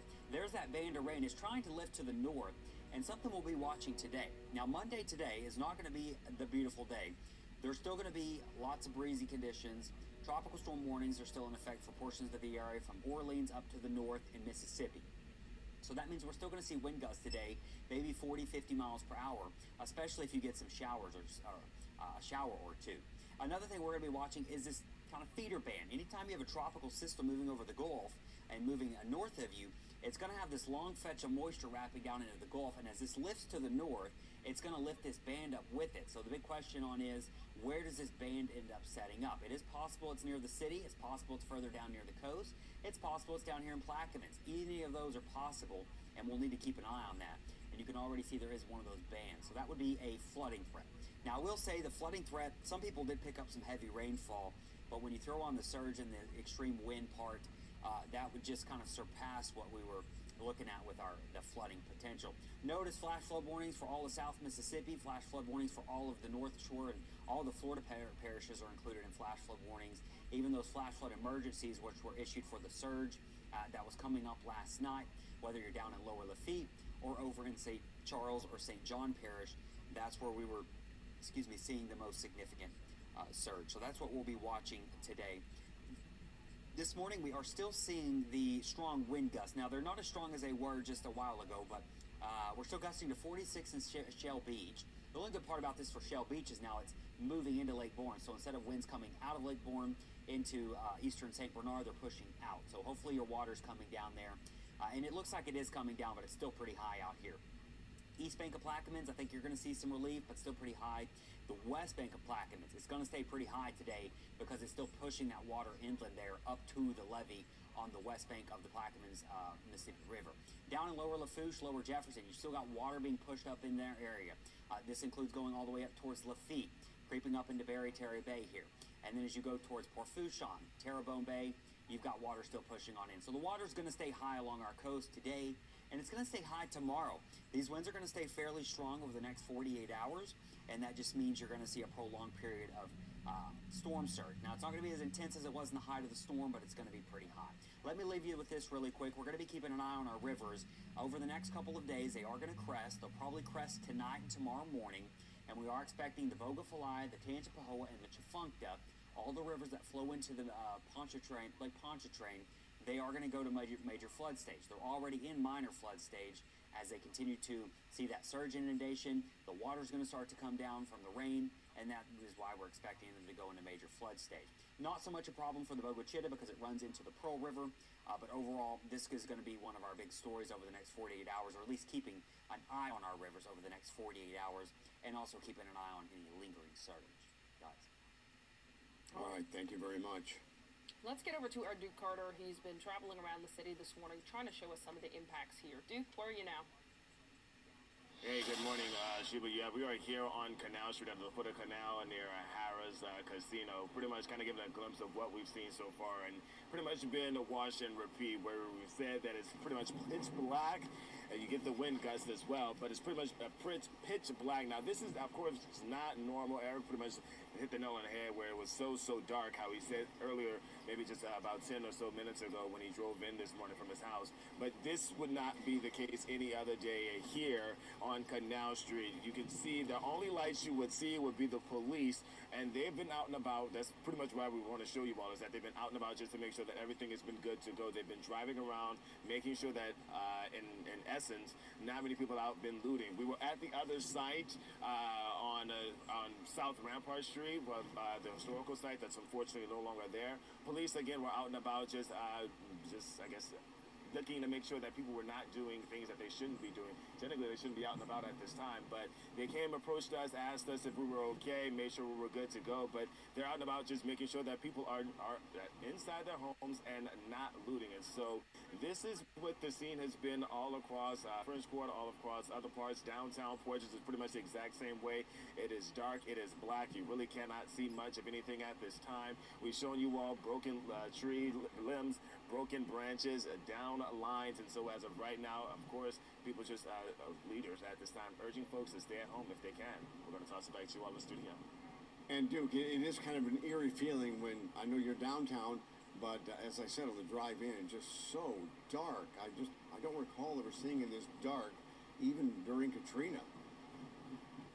Yeah, I don't recall ever seeing any images like it being dark, especially during Katrina. Like, this is a shocker to literally see it dark. The only people who only have power are the people who have generators. And so to see Canal Street closer to the French Quarter, black, and the only lights that you can see are on the police lights, and that's pretty much what you're seeing moving out and about at this time. That is, it's a very eerie feeling. Like, it was very surreal to drive by the first time we were across Canal and even Poydras to see that it's just dark. Yeah, and every once in a while you see someone with a generator or some business with a generator, and that little bit of light, it's like a you know, an island in a sea of darkness. The only light that you can see, and that's the only light that's out there in the sea of darkness, and it's bright. You can definitely tell who has power and who doesn't, and so it is very telling to show that when you say an entire parish of Orleans does not have power except for a few people, you can definitely tell who has power and who does not, and you can hear those generators going as well. Yeah, and Duke, you've been moving around the city trying to show us impacts for a couple of hours now. Just tell people how difficult it has been to move around. You know, when you were first trying to show us the impacts, it took you a while to get 2 blocks away from the station just because of all the downed trees and debris.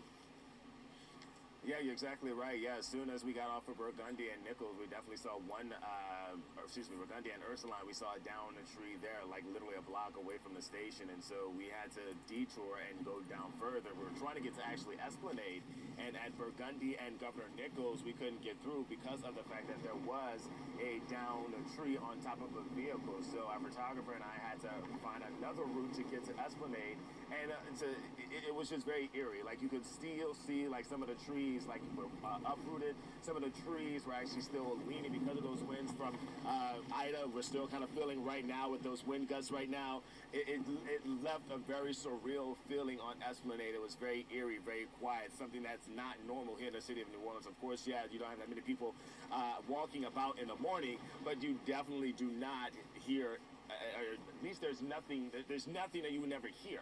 And so it was very shocking to just drive by and literally just see black from Burgundy all the way to here where we are now, or Burgundy down to the French Market where we were talking about a couple of hours ago. So it's very scary, very eerie, very surreal to see this hours after at one point Hurricane Ida, when she hit southeast Louisiana, this is what we're left with. I mean, actually, I kind of want to give a glimpse. This is Harris, if you want to, there we go, right there, right there. Yeah. This is Harris. Normally that'd be lit up at night. We would have something to at least showcase, and you have nothing to work with. And this is, of course, the World Trade Center, the former site of the World Trade Center here in the city of New Orleans. You can see there's some lights over there, but it is black. And so, again, you can tell who has the generators and who does not. Duke, one of the things that makes Canal Street so special is those big palm trees. You haven't seen any of those uprooted, have you? Well, surprisingly, no, not yet, but we have seen some fallen branches from a palm tree. I think that's what you said, Leslie. Kind of want to show you all this way over here to your left. You can see there's a palm tree in the road over here heading toward the World Trade, former site of the World Trade Center, here on the ground, here on Canal Street. But we have not seen any palm trees topple or snap or been uprooted, so that is good news there. But again, we have seen a lot of trees snap, pop, cracked on roads. Yeah, all parts of New Orleans. And Duke, and we thought this was going to be a big flood event. That's what we were worried about. You know, from where I drove in, and I know where you are, I know some people had some flooding. But around the city, I try to drive a long route on the way into work today just to check things out. And flooding did not seem to be the big problem. It was that wind.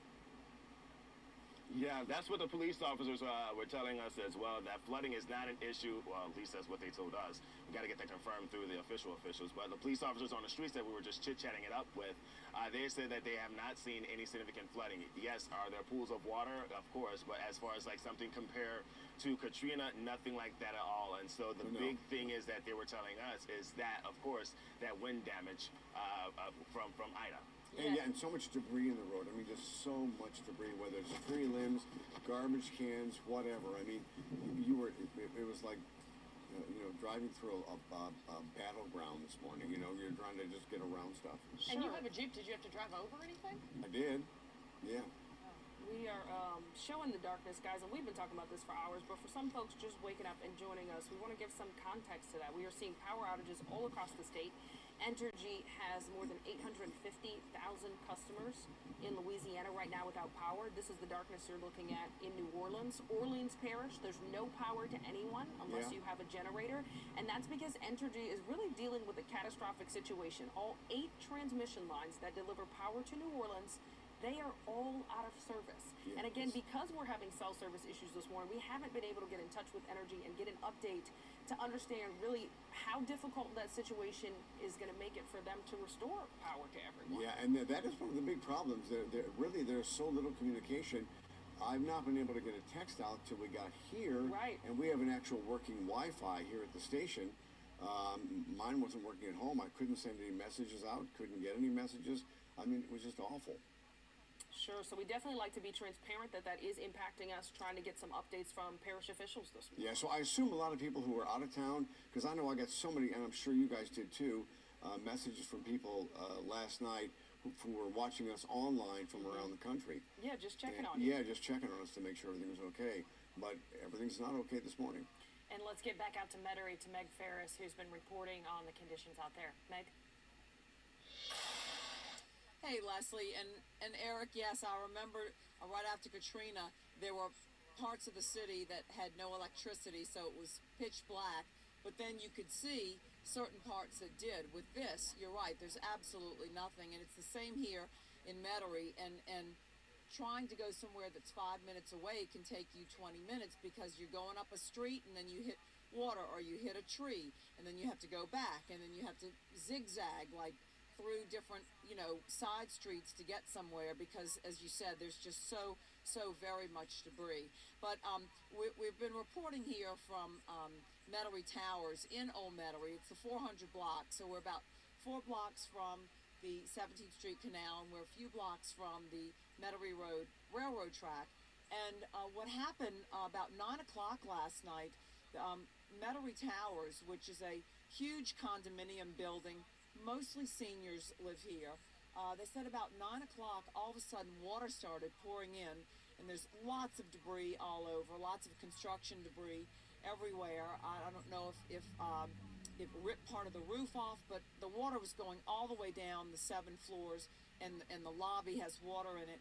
But they had to evacuate the hundreds and hundreds of people, some families, but mostly seniors and definitely elderly people who live here. One lady, I remember when it was her 103rd birthday that we did something on the morning news about her, but they had to evacuate them all across the street, across Metairie Road to St. Francis Xavier Church. And we've seen a few of them come up with flashlights just to kind of check the area. They haven't wanted to go on camera or say anything, but don't know what's going to happen to all these residents, where they're going to go. Are they going to let people go in the east tower and the tower that points to the north and just not the west where the damage is? We don't know at this point, but many hundreds of mostly seniors who don't have a place to go right now, who are all over in St. Francis Xavier. You can see that's some of the debris that's just all over the parking lot. And I'll tell you, the other thing is, you don't forget, I was just walking in the parking lot to go see if I could find someone to talk to, and almost tripped on a big 2x4 that's just sitting in the middle. It's not only driving, of course you have lights, but when you're walking, there's debris there too. And so also too, if I could let Peyton know, Peyton, I'm trying to get in touch with people in Lafitte who I've met from covering so many stories down there, and I can't get any of them. And I have Verizon, which is working, so I've been unable to get information from the people in Lafitte, and I'm very concerned about them because one of them texted me and sent me pictures, videos last night, and said she was really scared that the rain was coming down and the water was coming up, and was very scared, and you can't get them right now. So, excuse me. So, anyway, Peyton had asked to see if I could try to do that. Reporting live from Old Metairie, Meg Farris, Eyewitness News. And Meg, on your way out there to Metairie Towers, I mean, what were the roads like? There's so much debris. I know I was dodging and weaving and dodging all the way in this morning. Exactly, Eric. And you know what surprised me is you always think of big trees down, but smaller trees and bigger bushes are also down, and it's just everywhere, all over the roads. And you really, as they say, you can't get there from here. I mean, you literally have to, you may go a block and then you can't, so you zigzag over to the next street, but then you have to go back up 2 blocks and over another street and then go down 3. I mean, that's kind of how it is. And of course, you're going to ruin your car. And then when you see water, you don't know how deep it is. But I was surprised how much of the smaller debris was everywhere. Not just big stuff like here at Metairie Towers, but bushes that are in the middle of the road. So many branches, things like that in the road. I know when I made a U-turn out of my street, it was just pitch black. I didn't realize for half the way up the street I was dragging a garbage can with me. It was just stuff is just out there. Oh yeah, the branches and the leaves and everything, and it is scary. It is scary out. When the sun comes up, it'll be a little bit better. But Eric, going through that last night, it was just bad, and hoping your trees didn't fall on you, and just hearing things crashing, and it was that wind was bad. And you know what struck me, Eric? Tell me if you felt the same way. Was just how long it lasts. At least Zeta went through fast, but it just kept lasting so long, and you were just, please give me a break. You know, it was terrifying. Well, it really was. That howling wind all night. I know Leslie and Sheba stayed here at the station. I mean, was the wind keeping you guys up all night? Apparently not. I was exhausted, but yes, there was a lot of wind last night. So yeah. Well, yeah, but I was at home. I mean, it's not as insulated as this building is. Exactly. Right. But boy, I mean, it was just the pounding rain and the sideways rain for 90% of the night. I mean, it was just blowing. It blew water in through the bottom of the front door. I mean, it just blew through everything. Yeah, and Meg brought up that cell service issue. Meg, yeah, but Eric. Oh, go ahead. You know, but I was just going to say, Eric, you're talking about Sheba and Leslie were at the station, and it's solid. But look, this is a 7-story solid concrete building. That's been there for years. And water's coming down 7 stories. That's right, water's coming down. So,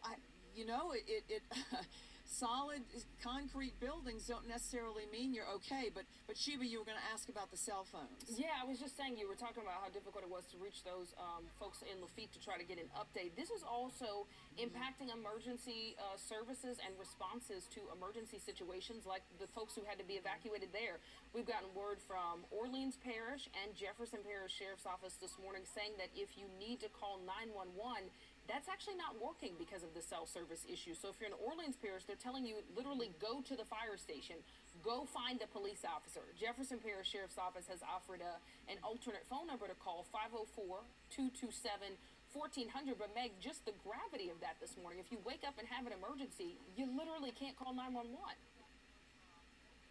Absolutely. And so now, for 2 reasons, is not the time to get on a ladder to get those shingles out of your tree or whatever, because if you fall or hurt yourself, number one, there's COVID, so there's no space in the hospitals anyway. Right. Number two, they're just overwhelmed and you can't get someone to bring you. So this is not the time to do anything even slightly risky where you're going to fall and hurt yourself. It really isn't. And so, sometimes I'm tempted to do that, and I'm thinking, if you fell, you're in big trouble. So and stop, the other thing, when we get those orders or suggestions to evacuate, a lot of times it's not that you won't make it through the storm.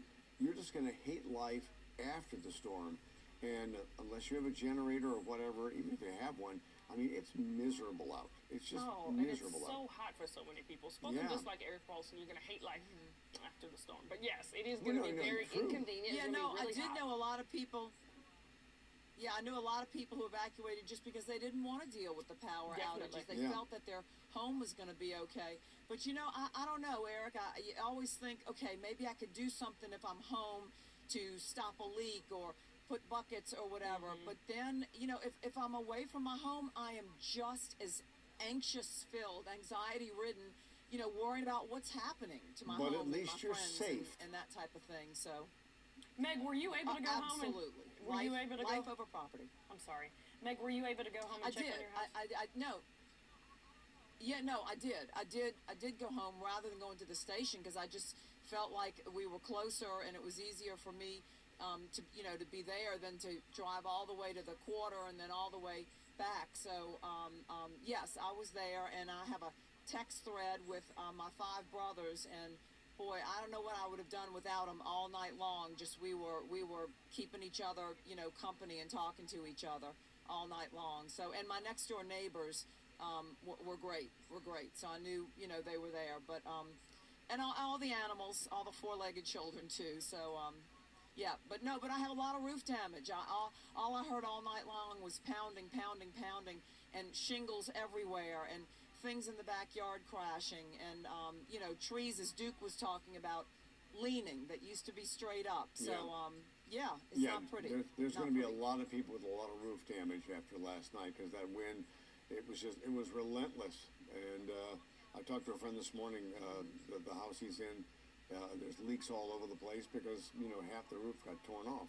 Oh my goodness, yeah, it's miserable in some areas. I have a friend in Kenner who says that the siding was ripped off the home, so water is coming in through the side, and she says through the windows and the door. Yeah, and because the rain did come sideways. Right. It was just awful. All right, Meg, thank you very much. Yep. All right. From WWL-TV, this is continuing coverage of Hurricane Ida.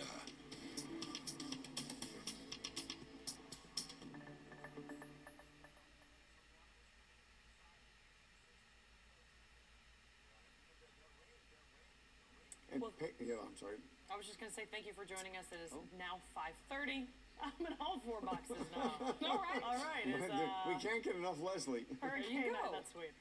Hurricane Ida is now a tropical storm. All right, we're getting an update from Lafourche Parish right now, telling residents there, stay where you are. There's a parish-wide curfew in effect.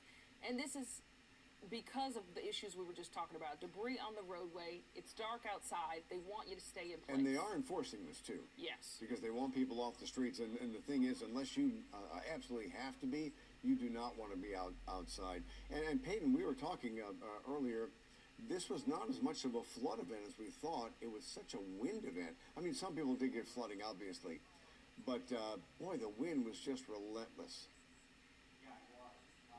I don't think my mic, there we go. Yeah, and you know, we weren't just concerned about this being a flood event. I mean, we knew this was going to be a major wind event, yeah, and it we talked a lot about wind. We knew it was going to be a storm surge event as well.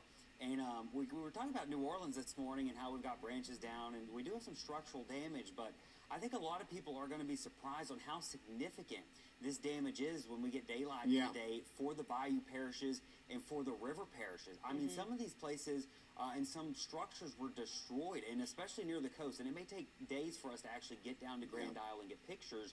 There may not be much left of some of these areas compared to what we saw here. We were talking about that, but in the city, I mean, the warning yesterday was we could get 3 to 4 inches of rain per hour or whatever. It just didn't happen. I mean, no, but I mean, thank God. Yeah, and you can see there's a bullseye, and some areas did see 12 to 15 inches of rainfall. It just didn't happen over the metro, but the impacts were just absolutely devastating for some of these areas just outside the metro. St. Charles, St. John, these parishes were absolutely just inundated with storm surge and flooding water. And then up towards Hammond got a lot of rain, and then that surge was coming into lower Tangi. So it was really worst case scenario. And I'm looking at our gauges right now. The water is still pretty high in a lot of these areas. I've been hoping we can get some information out of St. John Parish because of what we saw last night out of St. Charles Parish, and we had reports, just these horrific reports coming out of some of those parishes because of the storm surge and the flooding. And I know communication is down in a lot of areas right now, so it's so spotty and it's difficult to get this information. And I know a lot of people want it, but I was just looking at some of our gauges that are in the marshy areas out here in St. John and St. Charles, and they are still reporting the water to be pretty hot. Yeah, and plus, you know, power out everywhere. Yeah. And I mean, you know, where was the worst storm surge? You know, because we thought a lot of it would be down by the coast. Yeah. We knew on the Gulf Coast there'd be some, but we had it on parishes around the lake too. Yeah, it will more than likely. The thing about storm surge is, at this point we can't verify what we saw for sure because it's going to take a couple weeks, maybe even it takes a while. The Hurricane Center is actually going to go down there with their storm surge specialists, and they will look for high water marks. So we don't actually know the peak storm surge because it could have happened where we don't have gauges. We were forecasting 12 to 16. I can guarantee you they're going to find one of those probably down there somewhere. And we saw the storm surge come up into Lafitte. Meg was just talking about her friends down there. And remember, they issued that flash flood emergency down here towards Lafitte because of the problems they were having last night with that water coming in to surge. So they did see significant surge come all the way up into Lower Jefferson here and up towards Lafitte. But at the same time, Eric, you mentioned this, that water was just being funneled into Laplace. And that eye of the storm, this is one thing that was a little different than what we were forecasting. It did make landfall in Port Fourchon, but instead of coming up through Houma, Thibodeau, and Gonzales and Baton Rouge, it actually made more of a right turn and moved to the north. The eye went right over Raceland, and then it continued north. It moved straight into St. Charles and St. John Parish. It moved right over Laplace, and as that eye was sitting near Laplace, what had happened was it was dumping a tremendous amount of rainfall. You could see these areas picked up between 10 to 15 inches of rain. So you've got rain falling in these marshy areas trying to go into the lake, but as that water's trying to go into the lake is coming up, and these winds are screaming out of the west or screaming out of the east, and it's just sending that water this direction. So you get a kind of double effect there of rain trying to drain that flooding, but you've got that storm surge coming up. And boy, does it come up fast when you've got an eye of a Category 3, Category 4 hurricane moving into your area. So that's why LaPlace saw that significant flooding. It was just worst case scenario for that area. Same thing for parts of St. Charles. And do we have ideas on just how strong the winds were, how they were gusting last night, things like that? It's tricky. So let me start along the coast really quick. We had a confirmed report, and I say confirmed, it was an actual visual report from a ship or a barge that had a measurement on it in Port Fourchon, gusted to 170, I was saying 73 or 174, and it was sustained at about 149. Wow. So if that ends up being the case, then incredible, unbelievable wind speeds. Now, they wouldn't have been that strong up here, but we had multiple reports of 120 plus mile per hour wind gusts in Lafourche Parish. I got pictures from folks down here in Thibodaux and Homa of roofs torn off of houses, and it looked like a tornado had gone through parts of neighborhoods. Well, in effect, it was a massive tornado, because it was like an EF3 or something like that, just sustained for miles. Yeah, a lot of people down here probably think they got hit by a tornado. You got hit by an eye wall. That is an eye wall of a Category 4 hurricane, and that's what it's going to do. It's going to do tornadic-like damage. And the thing is, it just kept going. It didn't weaken. And why didn't it weaken? We talked about this yesterday. It's water down here. That's not land. A lot of this is just marshy areas. That's warm water. It was still able to feed off of it, and it just didn't weaken very quickly. And then that eye wall moved all the way up into parts of the river parishes, and then once it started to get to the North Shore, it started to weaken, but we still saw wind gusts, I'll have to go get the official numbers, and it'll take a minute for us to get all these numbers, but we did see wind gusts over 70 miles per hour on the North Shore, and also the flooding problem. I mean, they had big-time flooding problems up in Hammond, where radar was estimating upwards of 15 inches of rain. Wow. And you got to imagine that this will be one of those names they retire, considering the amount of damage and the strength of this storm. We've never seen anything like this here. Yeah, you know, it's tied right now for the strongest hurricane to make landfall in Louisiana. It's tied with two other hurricanes, Eric. Last year, Laura, 150 miles an hour. It's unbelievable that we had two 150 mile per hour storms in back-to-back years, but that old record, I believe, was the storm going back into the 1850s. Yeah. It stood for over 100 years, and then we've had two in the past year. Unbelievable. And then you mentioned tornadoes. We only had one confirmed tornado, and that one was in Mississippi, correct? That I've heard of. I was telling you earlier, there's been so much information that you try to stay on top of it, but it is possible we missed stuff. We had tornado warnings yesterday evening all over the place. I did see a video of a tornado in Gulfport, so we can confirm that, I'm pretty sure. But we were talking over in St. Bernard, I believe it was, maybe towards Araby. The president had mentioned they maybe had some tornado damage in Araby at some That's right. When we were talking to St. Bernard Parish President Guy McGinnis, he believed it was a tornado that tore roof off home in Araby. Very well could have been. Now, the chance of seeing a tornado in that eye wall is not very high. It's actually a little bit further away, and that's where we were getting our tornado warnings. For St. Tammany, Hancock, Pearl River, and Harrison counties, and going into St. Bernard is where we saw the majority of our tornado warnings yesterday. Yeah, and as you mentioned, it's going to take a while before the National Weather Service or Hurricane Center just really have a full grasp on how much damage was done, how they'll classify this. I go back 16 years ago to Tropical Storm Cindy. It took them a year, then they finally realized it was a tornado, of a hurricane rather. Right, they'll go back, and this could be later. This will be later on this season when they release their post-storm analysis. It'll be closer to next hurricane season, so next spring, and they'll go back and reanalyze Ida.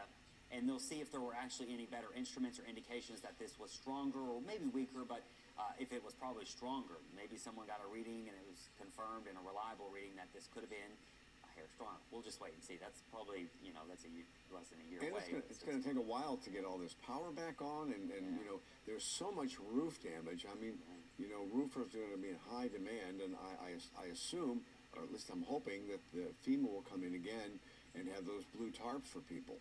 Yeah, and this wasn't just a coast situation. Usually when a hurricane makes landfall, if it's a Cat 1, Cat 2, your most significant damage is right near the coast. No, I mean, this thing spread all the way up through the North Shore with damage. And how far did it stay at 4? It stayed at 4 for a long time.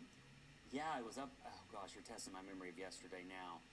It was up until nearly the Lafourche, kind of the Raceland area. It was still kicking, and then once it got far enough inland, it lost the marshy areas, and that's when it started to weaken. But it was still a Category 1 when I came on air at midnight this morning, and it was nearly to Mississippi. So that's what we were talking about. It traveled from here to here in 16 hours. It was a slow-moving system, which only made things worse, it prolonged the winds and it prolonged the storm surge. That's why storm surge ended up being so significant for so many areas, is because it was just an extended period of pushing and pushing and pushing that water in. And not that we're complaining, but why did we not see the heavy rainfall predicted for the city? You know, we were close. I mean, that's in Laplace. But I'm talking about here in the city with the mayor. No, that's what I'm saying. Yeah. That's just a minor detail in forecasting that if it would have wobbled this way or this way, we knew it was going to be possible for someone, and we were just communicating that could happen anywhere, that you had to prepare for it. We couldn't tell you exactly where. We knew it was going to happen somewhere in this corridor, and this could have very well been here. It just happened to be right there. And so we did pick up some heavy rain. Now, our rain gauges are going to struggle with this probably because sometimes they can struggle to measure rainfall when the rain is moving at 100 miles an hour this direction and doesn't really fall into the bucket correctly. So there can be some discrepancies with the exact totals, but this is what radar is estimating. And some of these are certainly impressive. Others closer to the eye, you just saw a lot of wind. You maybe didn't see a whole lot of rainfall. Sure. Yeah. And that wind caused so many issues. We've talked about the power outages, the roofs off homes. Then those power outages triggered boil water advisories. We're watching several of those this morning. Jefferson Parish on the East Bank there, St. Charles for the entire parish, St. Tammany Utilities, all of their customers, and then Terrebonne East and South of the Gulf Intracoastal Waterway, all watching boil water advisories until further notice. Yeah, and this is where we are right now, Peyton? Yeah, this is currently, and it's 60-mile-per-hour tropical storm. Notice it's getting up towards Macomb. We had some video earlier out of Macomb with the gusty winds, so they're definitely getting hammered up there. But a lot of the heavy rain's coming to an end. Now it's just windy out there. We were still getting some pretty strong gusts over in Mississippi of 74 miles an hour a couple of hours ago. So it is still possible we got some pretty strong winds down in these rain bands, and all this moisture's feeding up into it. I will say today is not going to be a beautiful day. It's still going to be windy. We have a tropical storm warning for the area still for Jefferson and New Orleans and through the North Shore and Mississippi. We're still under a tropical storm warning for now because we're going to see some strong winds. One thing else we'll be watching today, not only the surge is going to stay high because of those strong winds, but any of these tail feeder bands, if we start to see some development closer to New Orleans or closer to our populated areas that flood very easily, we could be dealing with some heavy rainfall later today. It's hard to predict, though, where exactly that will pop up, but that's something we'll be watching throughout the morning and throughout all the rest of your Monday. Peyton, I hate to even ask this, but is there anything going on in the tropics right now? Good question. Let's look. No. Honest to God, when we get stuff like this, it's almost like you tune everything else out because it's like we got to make it through this before we get to anywhere else. There are areas we're watching. We actually had Julian form during all of this, the J storm. We had two depressions form during all of this, 10 and 11. One became Julian. 10 is still out there right now. There's a pretty good chance that we see tropical development with this wave coming off the coast of Africa, but it's so far out there and most models curve it out to sea. So yes, there's a lot of stuff out there. We're to our J storm. We've had 11 tropical cyclones, one of them just being a depression, and we still got a month left of the peak of hurricane season. So, we got to take this day by day at this point and just hope nothing else is coming to the Gulf anytime soon. Yeah. All right. Thank you very much, Peyton. And there are things you need to know, and Jade has all that. All right, thanks so much, Eric. It is 5:43 now, so let's take a look at some of the things that you need to know right now. Most of southeastern Louisiana is in the dark right now, which means it is too dangerous to be out on the road. If you can, please stay at home until crews are able to clear the roads of debris. So here are some post-storm tips to keep in mind.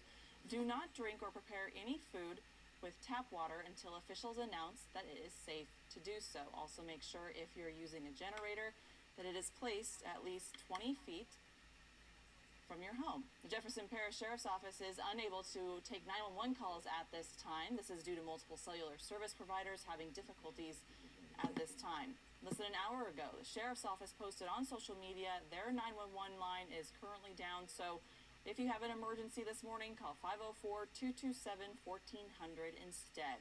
The Sheriff's Office is also asking everyone to stay sheltered at this time as officials go around and monitor the situation and look at all the debris. You can follow our coverage of Hurricane Ida from our website as well as our mobile app. All right. Oh, sorry, can I put my wallet away? All right. Thank you very much, Jade, for that update. And there are so many conditions we are watching around the area this morning. And we want to get to the LaPlace area. We haven't been able to get an update from St. John Parish this morning, but so much flood water there that we're hearing families are still trapped in their homes and looking for help. That's right. We haven't been able to talk with Parish President Jacqueline Hotard, St. John Parish President, because of the self-service. We've been trying to put in calls because it's a dire situation there. Abby Lurico talked with one woman who is in Houston trying to get help for her grandparents who are trapped in their house and the water is rising. Here's more. So I posted my tweet and people are replying, sending me numbers for the Cajun Navy, the parish that's out there, and pretty much saying that if I contacted them, saying that they could put my grandparents on the wait list for them to be able to get some help. So, and now at this point, we're just waiting to see what's going on. It's been about 2 hours. We got in contact with them right before their phones died, so we're just hoping for the best. Okay, for everyone to just keep posting on social media, keep trying to spread the word. Somebody's gonna reach out and help them eventually, but at this point, all we can do is just pray for the best and keep spreading everyone's information out there. For the people who are, you know, the ones who are in the boats, the Cajun Navy, the volunteers, the people who are just using their own equipment to go out there and try to provide some help. I'm very grateful for those people that are out there helping them. If my family was out there right now, we'd be doing the same thing, trying to help as many people as we can. But I'm praying for everyone's safety who's still out there. Yeah, and it's absolutely horrific hearing those people still trapped in their homes. And again, we haven't been able to get the right communication to get an update, but it was amazing to hear from Abby Lurico, who is helping us. She's from one of our sister stations in St. Louis, that she just reached out on social media to find that young girl. She said that if you use the hashtag LaPlace, unfortunately, you're just hearing people who are asking for help to get out of their homes. And rescuers couldn't go out last night because it was just too dangerous. And that does remind you of Katrina 16 years ago. Oh, definitely. The difference there, though, Eric, which we talked about with Abby, social media. Right back then, you couldn't tweet out or post on Instagram that you were trapped somewhere and someone would see it. It just wasn't a thing. Well, you think about it, but that was the first time I ever used text messaging. In Katrina, and so many people had not done that because you had no cell service. You were able to text. I know. Back then you had the phones where you had the. Oh yeah, it took forever. Like 3 letters on one key. Yeah, no, I totally remember. I was 16, so you're like texting all your friends in school to make sure they're okay. But I remember I flew over New Orleans the day after Katrina. And I mean, people were on roofs, and it was horrendous. Absolutely horrific. And I was telling Leslie earlier, I was 16 then, but my family all from here. So many people displaced. My grandmother, who had schizophrenia, had no idea where she ended up. She was supposed to be leaving with a caretaker. You spent weeks on websites. I remember we'd go on Craigslist, and you'd look for pictures of your missing relatives in shelters. It was horrific. It was horrific. I mean, we lost more than 1,800 lives in Katrina. That was horrible. I think we reported 1 death so far. In Prairieville, a tree-related death. Yeah, a tree-related death. But that's the miraculous part of this, that we're not hearing of mass casualties. We're not hearing a lot though because of the cell phone service. No, we are not. But you hope for the best on that one. Definitely. All right, guys, I think we have some images now out of Baton Rouge near LSU. Let's actually talk to Peyton about this, too, because Baton Rouge was one of those areas I remember you guys were saying, don't evacuate here. We thought things were going to be much worse there, even though this is not a good picture on LSU's campus with some downed trees. Yeah, people compared it to Gustav up there. Yeah, the thing was it ended up going to the east of Baton Rouge, so they missed out on the worst part. They did still get some strong winds, obviously, but with it traveling up, it moved up through Livingston Parish instead of Baton Rouge area. And so, there are going to be some, I'm sure there's power outages up there, but it's not nearly as significant as what we saw down here closer to home. I was just looking at one of my friends who, she's a reporter up there at our sister station at WBRZ, and she was saying she doesn't have cell service up there either. So she was trying to get in touch with people down here, and she couldn't. So it's just one of those things where it's not only affecting people down here in New Orleans and South Louisiana or Southeast Louisiana, but as you get towards Baton Rouge, still dealing with some issues with cell service up there, perhaps. Yeah. And as we've been saying, the absolute worst time for that, right? Because you're trying to make sure that everyone's okay. Yeah, there's also LSU. It was a mess. I mean, and if this is the worst of it, we got by pretty okay on this one. Yeah. it could have been so much worse. And I'm sure once we get to those pictures down in Grand Isle and Lower Lafourche, Lower Terrebonne, and Plaquemine, you're going to see a lot more damage. I want to read a quote. We did our Lafourche takeover, right? We love Lafourche Parish. Yes. We went down, we met Archie, and we had a great old time down there. Yeah. And we met John Warren. He works for the Lafourche government there, and he had posted on social media, he just commented on one of my posts. I just want to read what he said. I just give you an idea on what they're dealing with down there, because we haven't seen images yet. We don't know what it really looks like. He said, Lafourche Parish will forever be changed by this event. If you left and you're wondering how bad, let's just say prepare yourself. Please, if you're heading back and coming in the days, bring supplies. And that was his quote that he posted. It's dire in some places, and you were mentioning it in Laplace, just the horrific damage that was done there, and they got that double whammy. They got the wind, the water, surge, and the flooding and all kinds of stuff. In Lafitte, there's 200 people stranded at the last we heard. Tim Kerner Jr. just called it absolutely devastating. Yeah, let's get to the outages. There are tons of outages. I mean, I haven't seen it like this since Katrina. Oh, yeah. If we just look at the outage Entergy map across Louisiana, there's almost 850,000 outages just for Entergy in Louisiana. Of course, we have other power service providers. And then Orleans Parish with this particular issue where the transmission lines, and I don't know if this has ever happened, all of the transmission lines that deliver power to New Orleans are out of service, and that's the reason there's no service in New Orleans except for spots where there are generators. And these are the big lines, the big giant ones. Yeah, the figure I saw for just Orleans Parish was like 950,000 just for Orleans Parish. Wow. And it's the entire parish is out. I mean, and all of Metairie is out. Jefferson, I mean, you go on, and I mean, the numbers are astronomical. And we knew there'd be power outages. And I, on my way home last night, as I was driving down Loyola by one of the hotels, you could see all these power trucks lined up, getting ready to go today when they can get out and start doing repair work. 176,000 without power in Orleans Parish. New Orleans, okay. And we're just wondering, okay, so it's not just these guys going out and fixing poles. It's the 8... it's major infrastructure. Yeah, major infrastructure. And what are they specifically called, Sheba? Yeah, the and lines? the number I was giving was for the state. Transmission lines. Yeah, you were trying to say for the state, Eric, 850,000 in the state without power. But those big transmission lines are the ones that bring power in, feed power in, Yeah, so I'm wondering how long it takes to actually fix those. I don't know. They're just And again, destroyed. we've been trying to reach out to Energy and other officials this morning. We have not Yeah, heard. now nearly 1,950,000 or so without power across the 850. Okay, all right. That's a lot of outage. It is. We'll have to. I can't even imagine how long it'll take to restore all that. That is the question, right? And how much work it's going to take. As we said, I don't think it's just a question of going back out and turning the power on like it has been in other storms. Well, yeah, and you think about, I know after Katrina, it took literally months to get power back on. Yeah, so this is a scary situation. We are looking at streetwise.nola.gov, which is a great resource. If you do have to get somewhere this morning, we hope that you don't, but this map is going to show you the blue dots are streets that are closed because of flooding, the orange dots, ones that are closed because of debris. And you can see this is probably only the beginning of this, right? There's no way we know all the debris out there yet. Most people are still inside their homes where they should be. So we expect this, of course, to be even worse. Yeah, and one thing I want to mention, this came to mind, I know we're going to talk about this a lot more. After Laura and Delta, we saw so many deaths from generators and people getting carbon monoxide poisoning. More people actually died after the storm than in the storm, and we don't want that happening. So if you know anyone using a generator, or if you're using a generator, absolutely make sure you know the safest way to use it.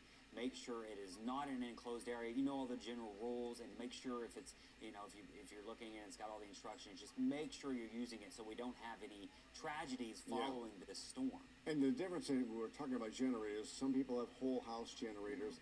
They're run on natural gas or propane. They're set up by professionals. They're outside. It's people who have these small generators who want to run a refrigerator or something, and they put it in their garage to keep it out of the rain, and that's when the trouble begins. And as Peyton was mentioning, even next to the window, just don't have it in the vicinity of where you're going to be. Definitely, you got to be careful with that. And we were just looking at that map with flooding, so let's get back out to Asha, who is in Algiers, checking out the situation there. She was showing us the flooded underpass last time we talked to her. Asha, are you in the same place? What are you seeing now?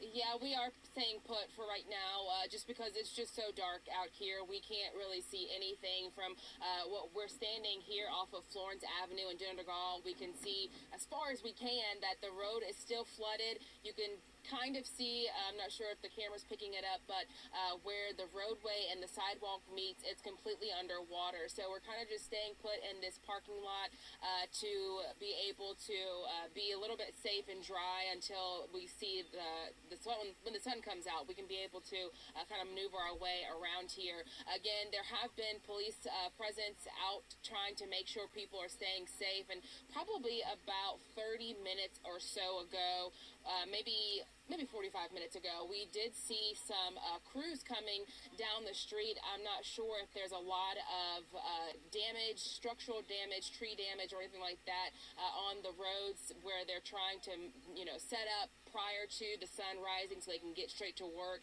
in case anyone may be trapped in their homes, or if there's anything that's structural that's down that they need to clear out of the roadway. We did see some crews heading down the road, down General de Gaulle, to be able to maybe just set up shop. But for right now, all we can tell you is that here under and near the expressway, West Bank Expressway, there is still some heavy flooding, and the water really doesn't seem to be going anywhere. So we do know early this morning we were getting reports of the pump stations not working. So this is really just an issue where the water's not being able to drain out. It can't go anywhere, so it's just kind of staying put here on the roadway. I have seen people be able to make it onto the expressway, so they are kind of braving through this water. It's not too deep, but it's deep enough to not be able to go through if you don't feel safe or if you have a low-lying vehicle. But a lot of trucks have been making their way through to get onto the expressway. Again, we do want to encourage you to not get out and try to look at the scene for yourself around your neighborhoods. Let us be the eyes for you through the television so that you can stay safe. But again, I encourage you to stay at home, especially in the dark, because you don't know the debris that's on the roadways, the power lines that may be down, as well as the trees. Here you can see off of this car wash here at the Shell gas station, some of the siding has peeled off. Of course, we do know there's a lot of wind damage to the structures in the area, to homes. And like you guys were mentioning a little while ago, Eric, Sheba, and Leslie and Peyton talking about people staying connected through social media using hashtags. I did use the hashtag Algiers to be able to see what people are posting about this area, trying to see what areas are probably hit the hardest. We did see someone saying that their grandparents' home, their window actually got busted out, and they had a neighbor that ran over to the house to try to board it up, and they were just saying that they're thankful for their neighbor being a neighbor. So it's really interesting. It's very great to see these folks coming together and, helping one another, even if they did evacuate or if they stayed here in the area. So again, we're still waiting for the sun to come out so we can be able to show you even better pictures of what we're seeing here in Algiers, but we'll hopefully check back in with you guys and let you know. And again, if you are at home and you're watching, you can always reach out to us on social media, through email, if you do have cell service, to be able to give us an idea of what your neighborhood is looking like. Live in Algiers, Asha Staples, Eyewitness News.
From WWL-TV, this is continuing coverage of Hurricane Ida.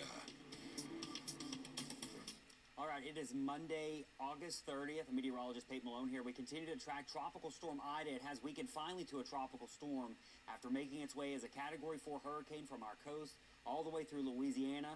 Took nearly 16 hours for it to get through Louisiana and then up to Mississippi. And you can see there it continues to spin near Macomb, and it'll be heading up towards Jackson as we go into the remainder of today. So its north movement is 8 miles an hour. It has slowed down a little bit, but it is now moving most of the heaviest rain north of our area, and that's going to continue to spread up through Mississippi here.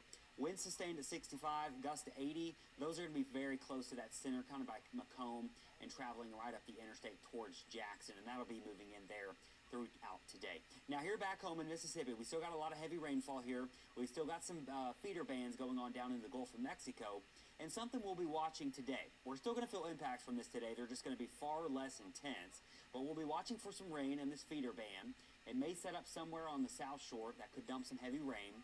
Not everyone's going to get that, but it is possible, so we'll have to watch that through Monday afternoon. And also, it's going to be breezy today. Remember, at this point, you are sitting just to the south of a tropical storm. You are going to have a strong onshore flow, meaning the winds are going to be traveling from the south to the north here, and you'll be looking at the potential for the onshore flow to continue there. I'm trying to draw arrows, but the onshore flow will be going up into it, and so those southerly winds are going to continue to keep our water high on all of our coastlines and into the lake. The lake's not going to really have an opportunity to drain out because the water is still high out here in the Mississippi Sound area. So that's what we're looking at as of 6 a.m. and our continued what we're watching as we go throughout your Monday. Now, as I mentioned, there is still quite a bit of heavy rainfall on the North Shore, over in Mississippi and down along the coastal areas in Louisiana. We have large areas of flash flood warnings, and our Slidell radar is actually down. The Slidell radar is here. We've had some communication problems with the National Weather Service in Slidell, so we're having some communication problems, but we are still getting watches and warning issued from them. They're still watching and doing their job, but our radar is not working there, so we actually have to switch on over to the Mobile radar, which will be our next closest one, and perhaps the Brandon, Mississippi, which is up around Jackson. So you can see there's the center of it. Not much going on the west side, just a little breezy. But our flash flood warnings for all of the North Shore, every single parish is under a flash flood warning. We still have our flash flood emergency for the Hammond area. Got hammered overnight with heavy rainfall. Radar was estimating anywhere between 12 to 15 inches of rain over the span of about 24 hours. Now, south of the lake and into St. John and St. Charles Parish, these were issued because of surge. We've got a flash flood emergency continuing for St. John and St. Charles and down towards the Lafitte area in Lower Jefferson, and part of Plaquemines Parish near Carlisle. Those were issued for the surge coming on in that we were seeing rising water. Over in Mississippi, we got flash flood warnings all over the place as well. So we got river flooding problems and the storm surge flooding problems still happening on the Mississippi coast. I've been keeping an eye on our gauges here, and when I say gauges, they measure and tell us what the tides are doing. They're all still high, and you would think the water would start to drop in St. John and St. Charles and out here in the river parishes. It has not been dropping. It looks like it's been holding steady, and I say it's not been dropping from what I can see. Now, at your home, if you've had water in your home and you notice it dropping, that's great. Let me know if that's the case. If you've noticed it rising, let me know if that's the case. But our gauges show that maybe it's holding steady, if not rising a little bit, out here in St. John Parish. So we've got our winds coming in like this right now, and that's why we would assume they would start to drop, because it's pushing the water back out. The only problem is that the lake is still so high, so the water is not really able to drain out into the lake because it's so high. We've also been in high tide this morning, so that has certainly not helped the situation. So you've got water on this side of the lake, you've got water on the north side of the lake. Our water is pretty high on the south shore. It's been running about 5 feet, but that's manageable. That's fairly typical whenever we get a tropical storm. So you can see there the winds are pushing the water onto the Mississippi coast still. We still got water all up along the west side of the lake for Lower Tangi and over towards St. John and St. Charles, and then quite a bit of water right there on the lakefront in St. Tammany Parish as well. I will mention I'm also watching some of our gauges down to the south. These are going to be down in towards the coast. Unfortunately, a lot of these are no longer working or not reporting because of the inundation of surge we saw from the eye as it came on in. So we saw significant surge come up through Barataria Bay here. Terrebonne Bay here, and a lot of that surge did come all the way up into the Lafitte area, Crown Point, and that's why you have that flash flooding emergency that's been issued. Still getting some rain down along the Plaquemines, eastern St. Bernard. You're still getting rainfall down towards Galliano, Leeville, and Port Fourchon, Grand Isle, and that's going to continue this morning. We've also seen some gusty winds that have been gusting over 40 miles per hour. We had a few strong ones this morning as Ida was a little closer. We had a 60-something or 62 at the mouth of the river, and we had a 74 in Gulfport over kind of in Gulfport, Biloxi. So significant winds, some strong winds are still occurring at times, or still ongoing at times. Also want to mention we do still have a tornado watch just outside the Channel 4 viewing area. This is going to be for Harrison County up to Stone County and points to the east. It also includes out into the sounds where you could get some water spouts, and then our flash flood watch continues as well. So we'll be watching for some additional rain today, but it should be in the form of a band. So the banding feature that we'll be keeping an eye on today is going to be this feeder band right here. Anytime you've got a system moving to the north, it's got this tail of moisture with it. And think of this as a tail. This tail is going to be lingering around, and wherever that tail just kind of sets up, that's where you could get some heavy rainfall today. Right now it's right along the coast, but we could see some further development maybe later on through Houma, New Orleans. There's been some model indication that we could see some of those storms start to fire up and train over the same areas. There's no guarantee that happens, but I want to make you aware of it if you are going to be out and about today, which, you got to be very careful if you're going to get out and about today, or if you have to get out and about. You may be still going to have some rain. Our ground's saturated and things like that. There's not a lot of ways for things to run off into rivers because the lakes are so swollen, and you're going to deal with flooding because of that. So just be aware. We'll be watching for that, and it is still going to be pretty windy today. Look at our current wind gust and winds. We're still gusting to 30 at the lakefront. These have really improved over the past couple of hours. We were gusting in nearly 50 at 2 a.m. this morning at the airport. We're still gusting to 30 in Grand Isle. Can't believe that station's still working. 52 in Shell Beach, so it's still pretty breezy in Shell Beach. But notice what our winds are doing out here in eastern St. Bernard. They're pushing into Lake Bourne. So the water's still high out here in outside the levees in eastern St. Bernard, but it looks like it is leveling off and it's starting to drop thanks to that southerly wind pushing water out towards the Mississippi Sound. The east bank of Plaquemines shouldn't see improvements, but the west bank of Plaquemines, the water is going to remain high for the next couple of days. And that's the thing. All this water is going to stay high not only today, but probably tomorrow, because the winds are going to have to die down, and this is going to have to drain out kind of naturally because we don't really have a north wind coming in anytime soon, or at least a strong north wind to push all this out quickly. So it's going to take some time. It may take a couple days for this to all get out of here before we really see improvements. As I mentioned, we did see some big-time rain last night, and I think that's why we saw such significant flooding in this Laplace area. We saw heavy, heavy rain in that eye wall. That was leading to flash flooding. But at the same time, you got to remember the position of Ida when it was blowing over the Bayou parishes and coming over towards Laplace. That's where the center of the hurricane would have been, moving into Laplace. So you get a ton of rainfall on the north side of that dumping. It's wanting to drain somewhere, right? It wants to go in the river. It wants to go towards the lake.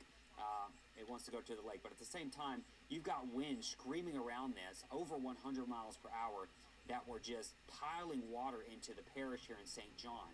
So as this came on in, it was dumping heavy rainfall in this area, but it was also taking this lake water and it was just throwing it into the parish here. So Lake Maurepas was had a lot of water. Storm surge here, we'll wait for our final numbers, but I wouldn't be surprised if they were 8 to 10 inches or 8 to 10 feet in a few spots. We did have someone set up a camera here, a hurricane chaser, and he said he set it up 10 feet above ground level, and when it got at its highest, it was splashing right at the bottom of the camera. So probably just below 10 feet is what we saw, and that is significant, and that's why we've been hearing of those horrific stories coming out of St. John Parish. But we did also see inundation in parts of St. Charles towards the spillway. Also, in here in lower Tangipahoa Parish, we're talking Highway 22 and south, significant inundation there. That was because of the same effect of those winds funneling in all day long, and then they really got intense as the eye got closer. But also, look at this. I mean, this is where we saw most of our rain in Tangipahoa Parish. Radar estimating 12 to 15 inches of rainfall. In New Orleans, it was much more manageable, maybe between 4 to 7 to 8 inches of rainfall, and that did fall over a long period. So our pumps were generally able to handle it as long as the pumps were running. And then parts of the North Shore over towards Hancock County did also see some pretty heavy rainfall. And once again, we could add to some of this today. So overall, that's what we'll be watching. Let me leave you with the 7-day forecast here. We did not show you the 7-day forecast yesterday in the thick of it, but here's what we got. And we got a long week ahead of us, I think.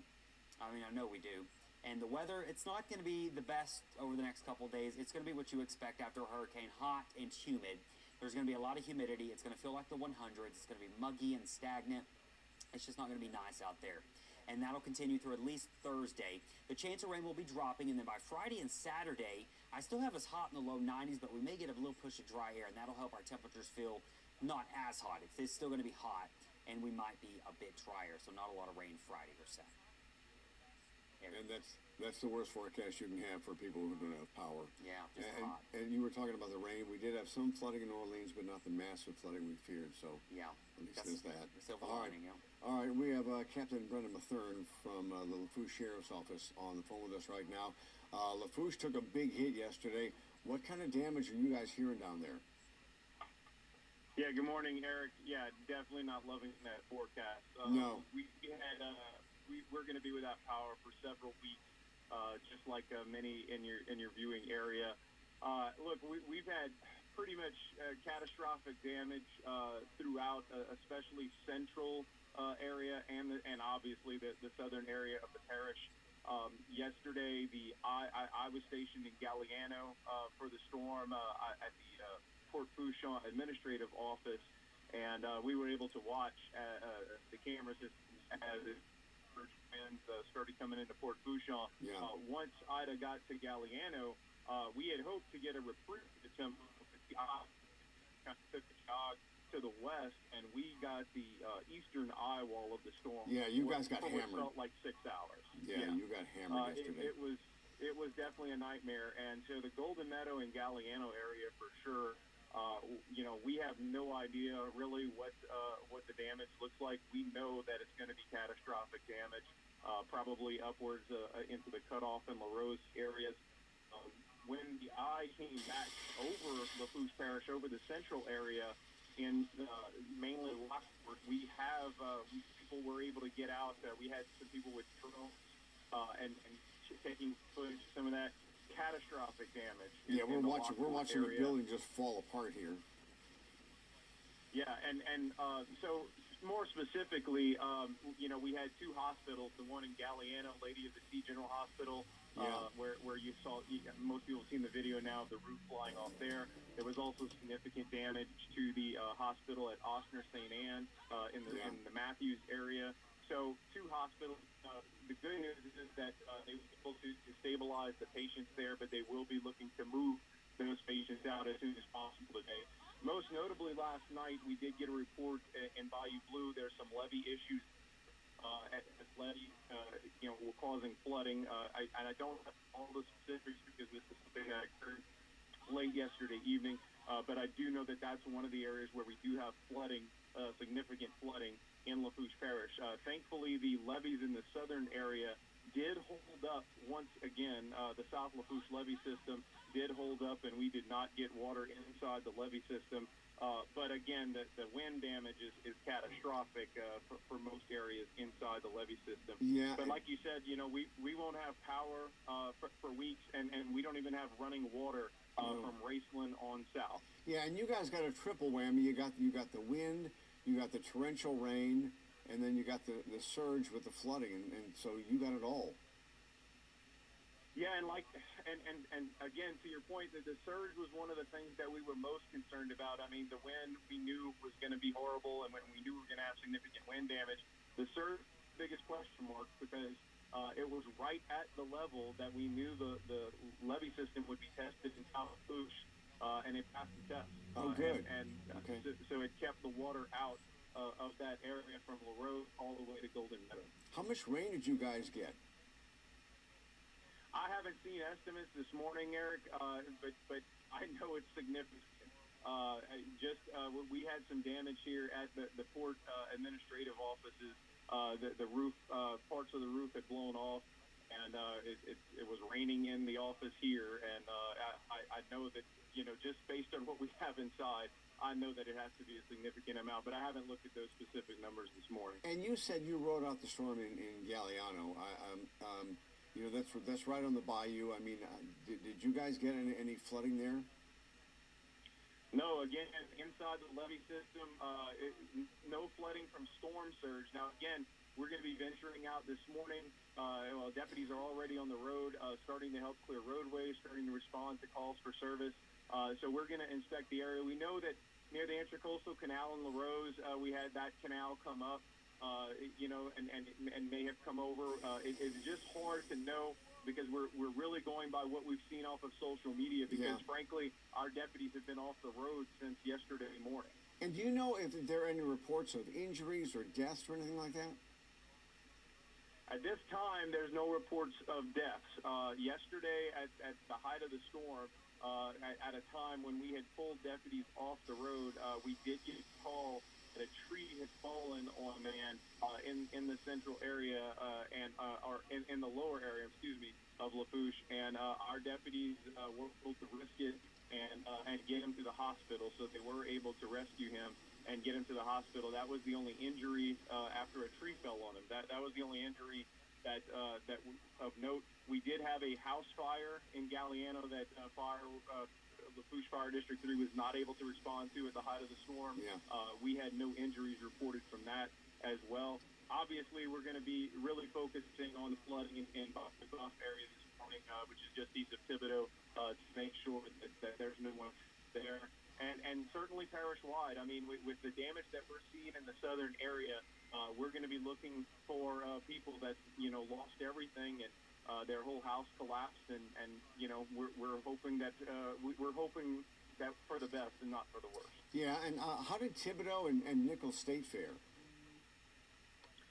Based on some of the things that I've seen, again, just kind of on social media and talking to residents in Thibodeau, they did get pounded, not maybe quite as bad as we did in the southern area, not for as long, but there's going to be some damage there, but not nearly as significant as we saw in the central and southern areas of the parish. And then, as you know, Port Fourchon was where it landed. It took a direct hit.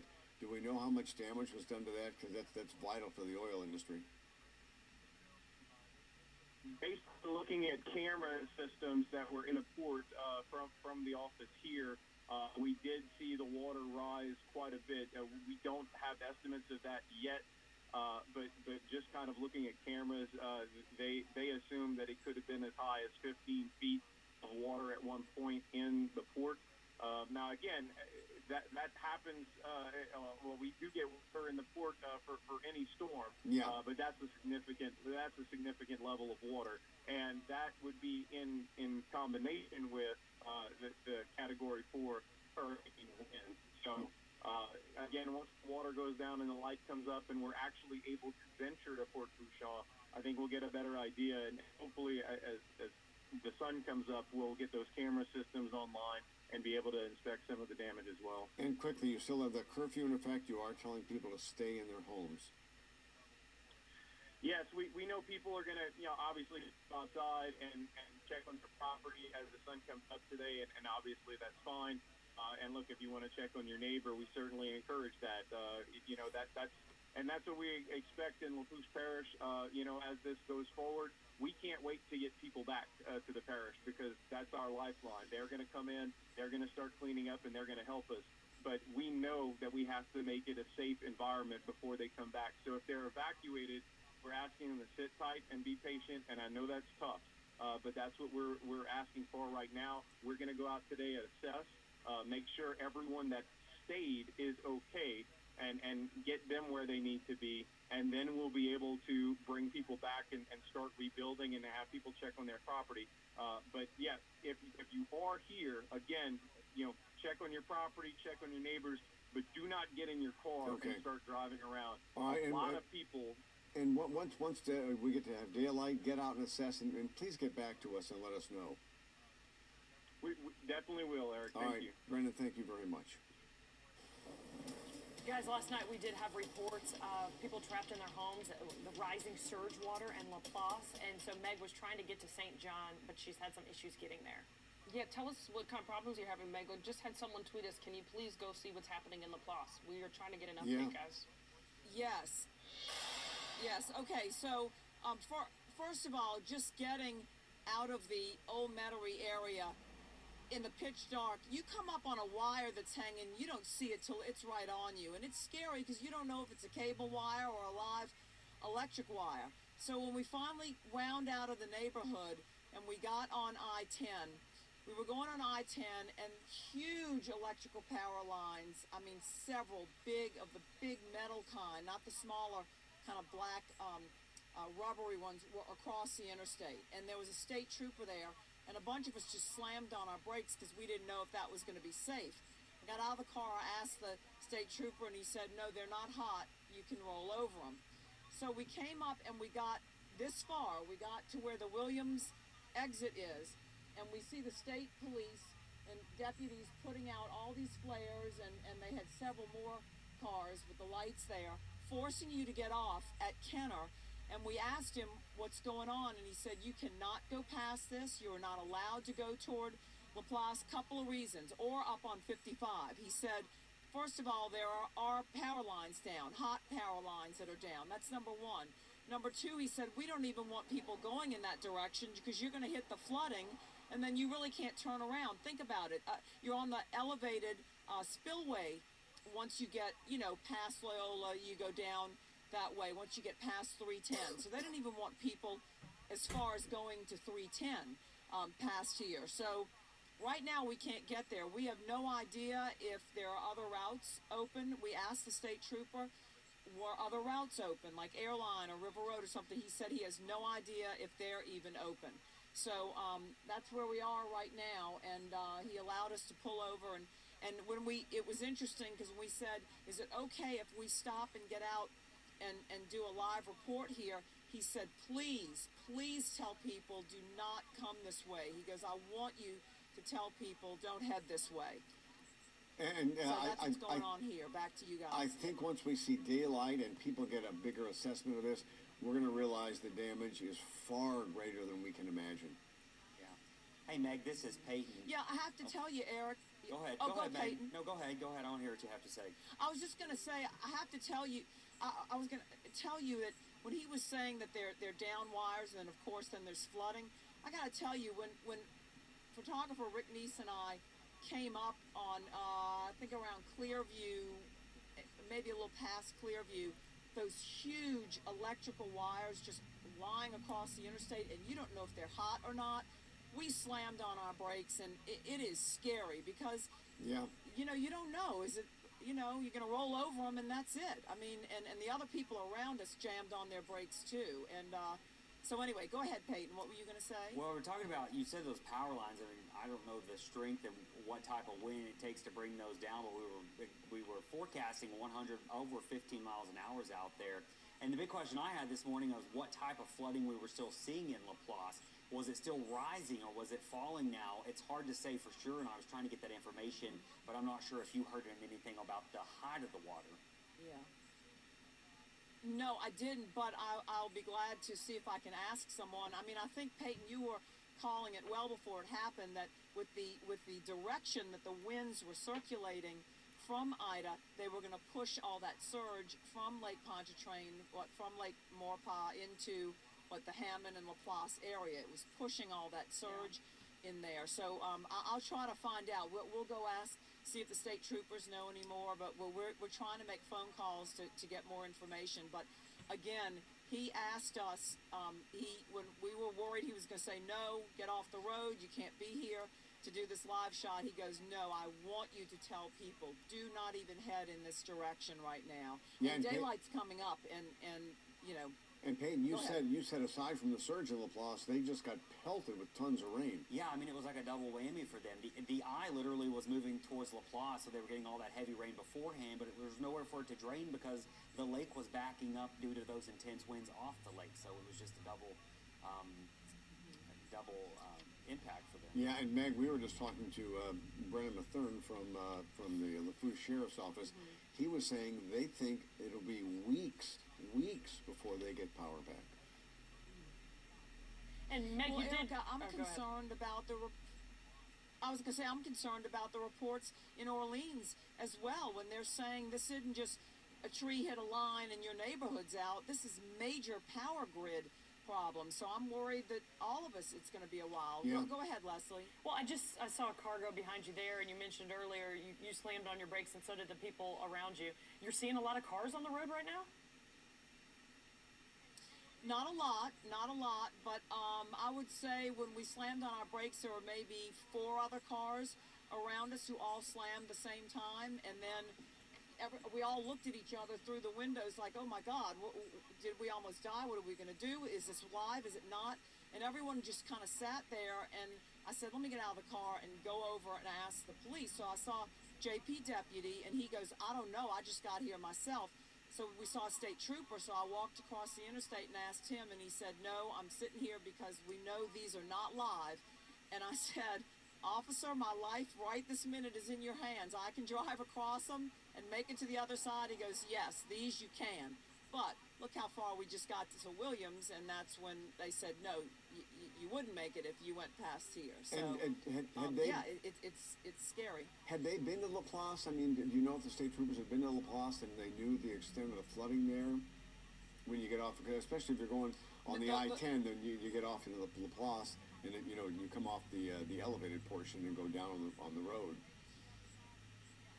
He did not know. He did specifically say there was that 55.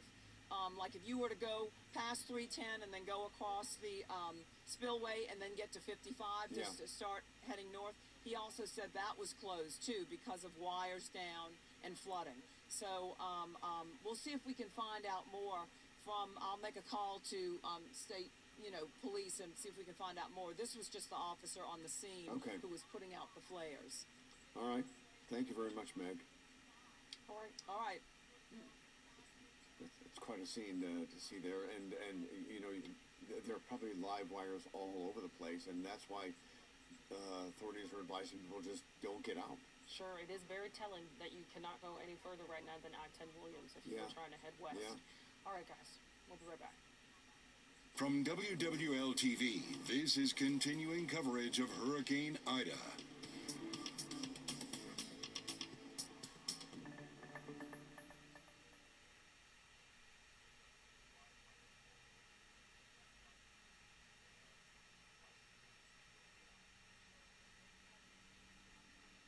All right, welcome back, everybody. It is just before 6:30 here as we continue to track what is left of Ida moving on out, but we're still feeling impacts here across our area. Let me get to the latest on the storm. It is a tropical storm now. If you were just joining us from wherever you're watching us, I imagine a lot of people are watching us on devices, probably not TVs at their homes in southeast Louisiana because a lot of people don't have power this morning after what was a rough afternoon yesterday evening, and what was a really rough night for many. So Ida has finally moved out of Louisiana. It was in the state for, we'll say, about 16 hours as it slowly crawled across all the way from Port Fourchon is where it made landfall. It moved the center through Lafourche Parish. It moved up through St. James. It went into or St. John, excuse me. It went up into Livingston, St. Helena, and now it is moving into southwest Mississippi. This was as of 4 a.m. It was a 60-mile-per-hour tropical storm. It's likely continuing to weaken some as it continues to experience its weakening over the land, a little bit of shear here,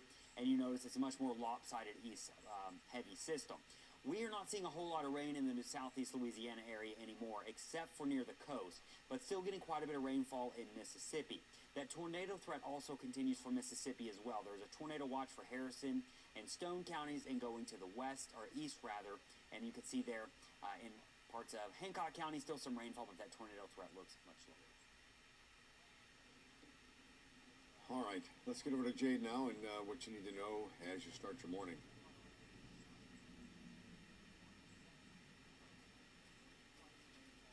All right, thanks so much, Eric, Leslie, and Sheba. It is 6:30 now, so here's a look at some of the things that you need to know. Lafourche Parish saw some of the worst conditions associated with now Tropical Storm Ida. Less than an hour ago, the Lafourche Parish Sheriff's Office announced their 911 line is down. Also, their curfew is remaining in effect. Deputies have been deployed in full force so far responding to emergencies. And they went on to post on social media a statement reading in part, quote, cell service and phone lines are down in many areas, including 911 and our phone lines.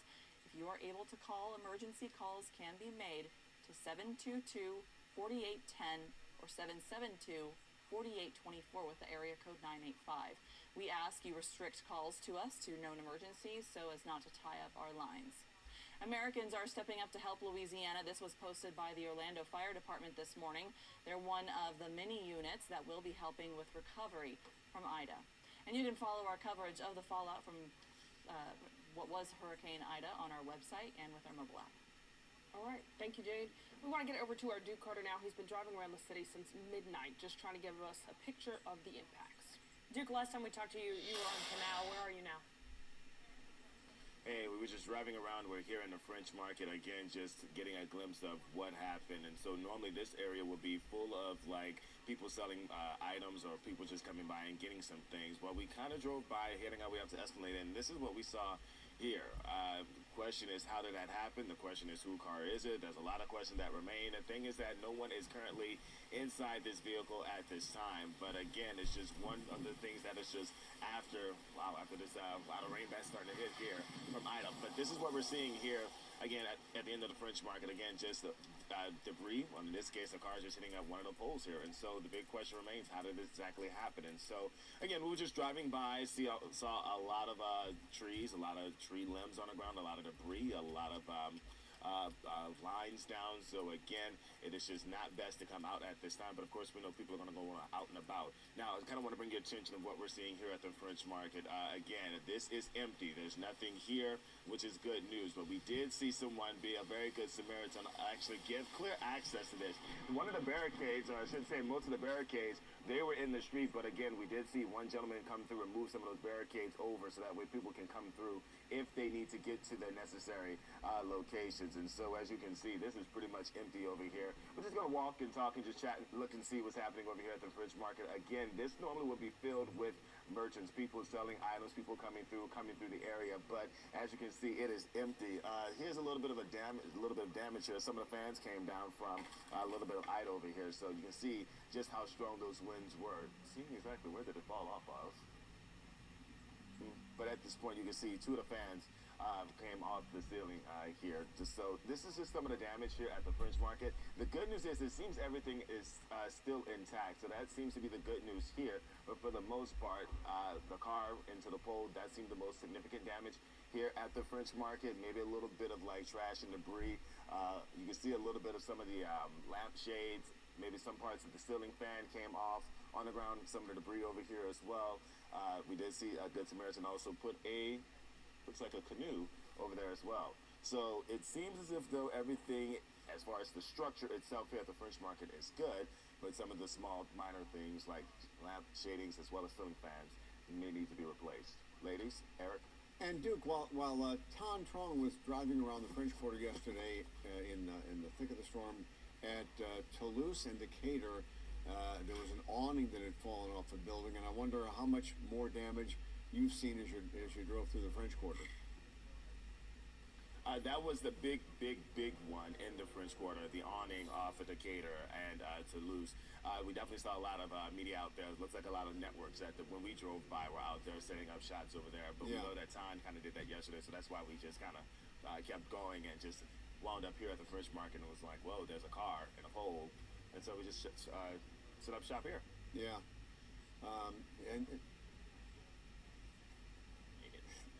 No, we're not. We're not. We'll find out later. But you look at the damage there, and I mean, it seems like it's only minor damage, but it is a headache if you've got to clean up all that stuff. Yeah, but at least it is minor, and that is the good news. At least it's minor compared to the rest of the city, compared to what we've seen early this morning. I mean, if you go to literally one street over, you'll see Esplanade. Esplanade is pretty much filled with trees, limbs, lines that are down. We were there like a couple of hours ago. We're going to check and see if we can see if there's better pictures now that we have daylight. But you can see pretty much some of the lampshades that have come down here underneath the French Market. A couple of more debris from some of the ceiling fans. So again, it seems like the structure is still intact. It's good news, but as far as maybe cleaning up the mess, might be a little bit of troublesome for some folks here. And I'm sure as you're able to drive around once the daylight comes, you'll be able to see how much roof damage was done to so many places. I'm sure, I mean, we saw pictures in Lafourche Parish where entire roofs were just ripped off. I know people around here had a lot of shingle damage, things like that. A friend of mine in Metairie said that they had half their shingles blown off last night. Yeah, we actually saw that on South Rampart and Toulouse, on the opposite side of the French Quarter, if you will. It was near the 1st District Police Station, right across the street, the siding of the building. Some of the, like you said, shingles come off as well, and so some of the bricks actually came off as well. And so we described that, and we saw a dumpster in the middle of the street, again, on Rampart and Toulouse. Yeah, and trash cans littering the streets, things like that. I too drove down Esplanade this morning, and I mean, it was awful. It's a mess, Eric. All right, dude, thank you very much. All right, guys, we're actually getting an update now out of St. Charles Parish, and this is what we're hearing from several parishes this morning. We need everyone to remain at home while we assess damages and clear the roads. That's right, and they say as emergency services and public works begin to get out this morning, residents need to stay put. As Sheba mentioned, everyone remain at home while we assess the damage, clear the roads. We're currently working in conjunction with the St. Charles Parish Sheriff's Office and fire services to clear the roads from dangerous down power lines, trees, and damaged infrastructure such as water lines, gas lines, and sewage systems. We will let residents know when conditions are safe to move about the parish. And of course, we may have heard best from Captain Mathern from Lafourche, who was saying, you know, check your own house, check on your neighbor, but don't get in your car and go places. It's just not the time to do it. And he was talking about people who evacuated. He said, we know you want to come home and assess the damage, but now is not the time to do so. No. Sure. And with so many power outages, you don't want to rush back home. No. It's still going to be really hot, and we don't know when this power is going to come back on. He actually said he thought some areas will be without power for weeks. Yeah. And let's take a look at Ascension Parish, where we did have a report of was that where the death was reported? I think Prairieville? Prairieville, in Ascension Parish, yeah. Okay. A tree fell on a man, and you see a fence down there. You know, that's well north of us, and they were still got, you know, so much wind. Yeah, and just to see how strong that wind is, like, that fence probably has some weight to it, and it's just flailing in the wind like a piece of paper. And you can see the rain getting blown around. And the length that this stayed a hurricane, whether it was a 4 or a 2 or a 1, I mean, it traveled a long time as a hurricane, then a tropical storm, and it just did so much damage. The winds were so strong, and they lasted for so long. It made landfall at noon yesterday. When we went on at midnight last night, it was still a hurricane. Yeah. Yeah, that's a long time.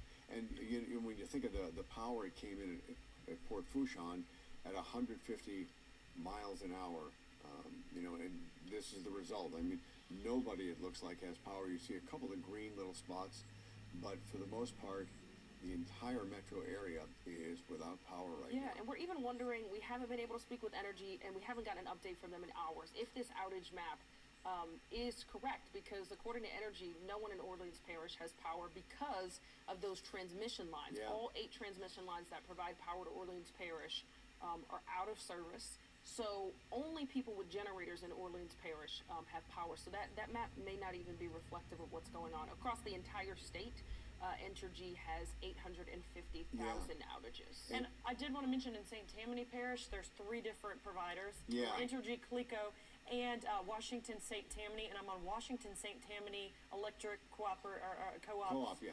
Right now. And St. Tammany, there's over 6,000 people without service. Tangipahoa, 781, and Washington Parish, almost 2,000, and that's just one of the 3 providers. Sure. Right. So you're looking at almost 1 million outages when you add all of it together. Yeah, together. It's just amazing.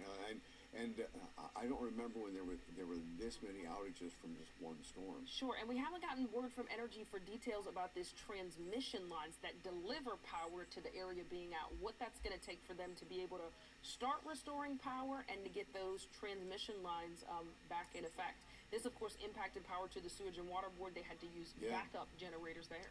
And I'm sure that they will have to call in because they staged a lot of stuff beforehand because they knew they were going to have a big job ahead of them. Right. I'm not sure even they realized how big of a job it's going to be. I assume they'll have to bring in a lot of extra crews from around the country to work on this. I know they did have crews from some nearby states, Sure, but yeah, absolutely. And even Mike Cooper's press conference in St. Tammany said they had them staged all around, ready as soon as it was safe. And I mean, right now we're starting to see the sun come up, but you're right. I don't think they had any idea it was going to be this damaging. Yeah, and a lot of those power outages and wind impacts did trigger boil water advisories for major areas. Jefferson Parish, the entire East Bank of the parish is under a boil water advisory because of a loss of pressure. In St. Charles, a precautionary boil water advisory is in effect due to a number of leaks in the system. St. Tammany, all Tammany utility customers under a boil advisory. In Terrebonne, east and south of the Gulf Intercoastal Waterway under a boil water advisory. In addition to those power outages, boil water advisories, we're also talking about cell service. We haven't gotten any details on this. We're just experiencing it ourselves, that there's a huge cell service issue, and we're seeing it impact emergency response lines. So Orleans Parish and Jefferson Parish both saying you cannot call 911. Yeah, and for us trying to reach contacts, things like that, because we'd like to get some information from people we know to get it on the air and get the information out. Right. I'm not able to call anybody on my cell phone. We're trying, and we know they're having some of those cell issues too. Yeah. They're not answering emails and phone calls, and these are parish officials who would always update us through those situations. And it's funny because I'm able to send a text to somebody within the building here because we have Wi-Fi. Anything that I try to send out of the building, nothing goes through. All right, y'all, we're going to work on the updates later. See what's going on. WhatsApp does work for getting a phone call. Prayers for everyone out here affected. Keep us hip there. Well, I needed it when I was in Cuba, so. There's also we're going to continue to monitor it. We at Center here. I know people wonder why, but we do all types of stuff on here. So shout out to y'all to that follow or subscribe.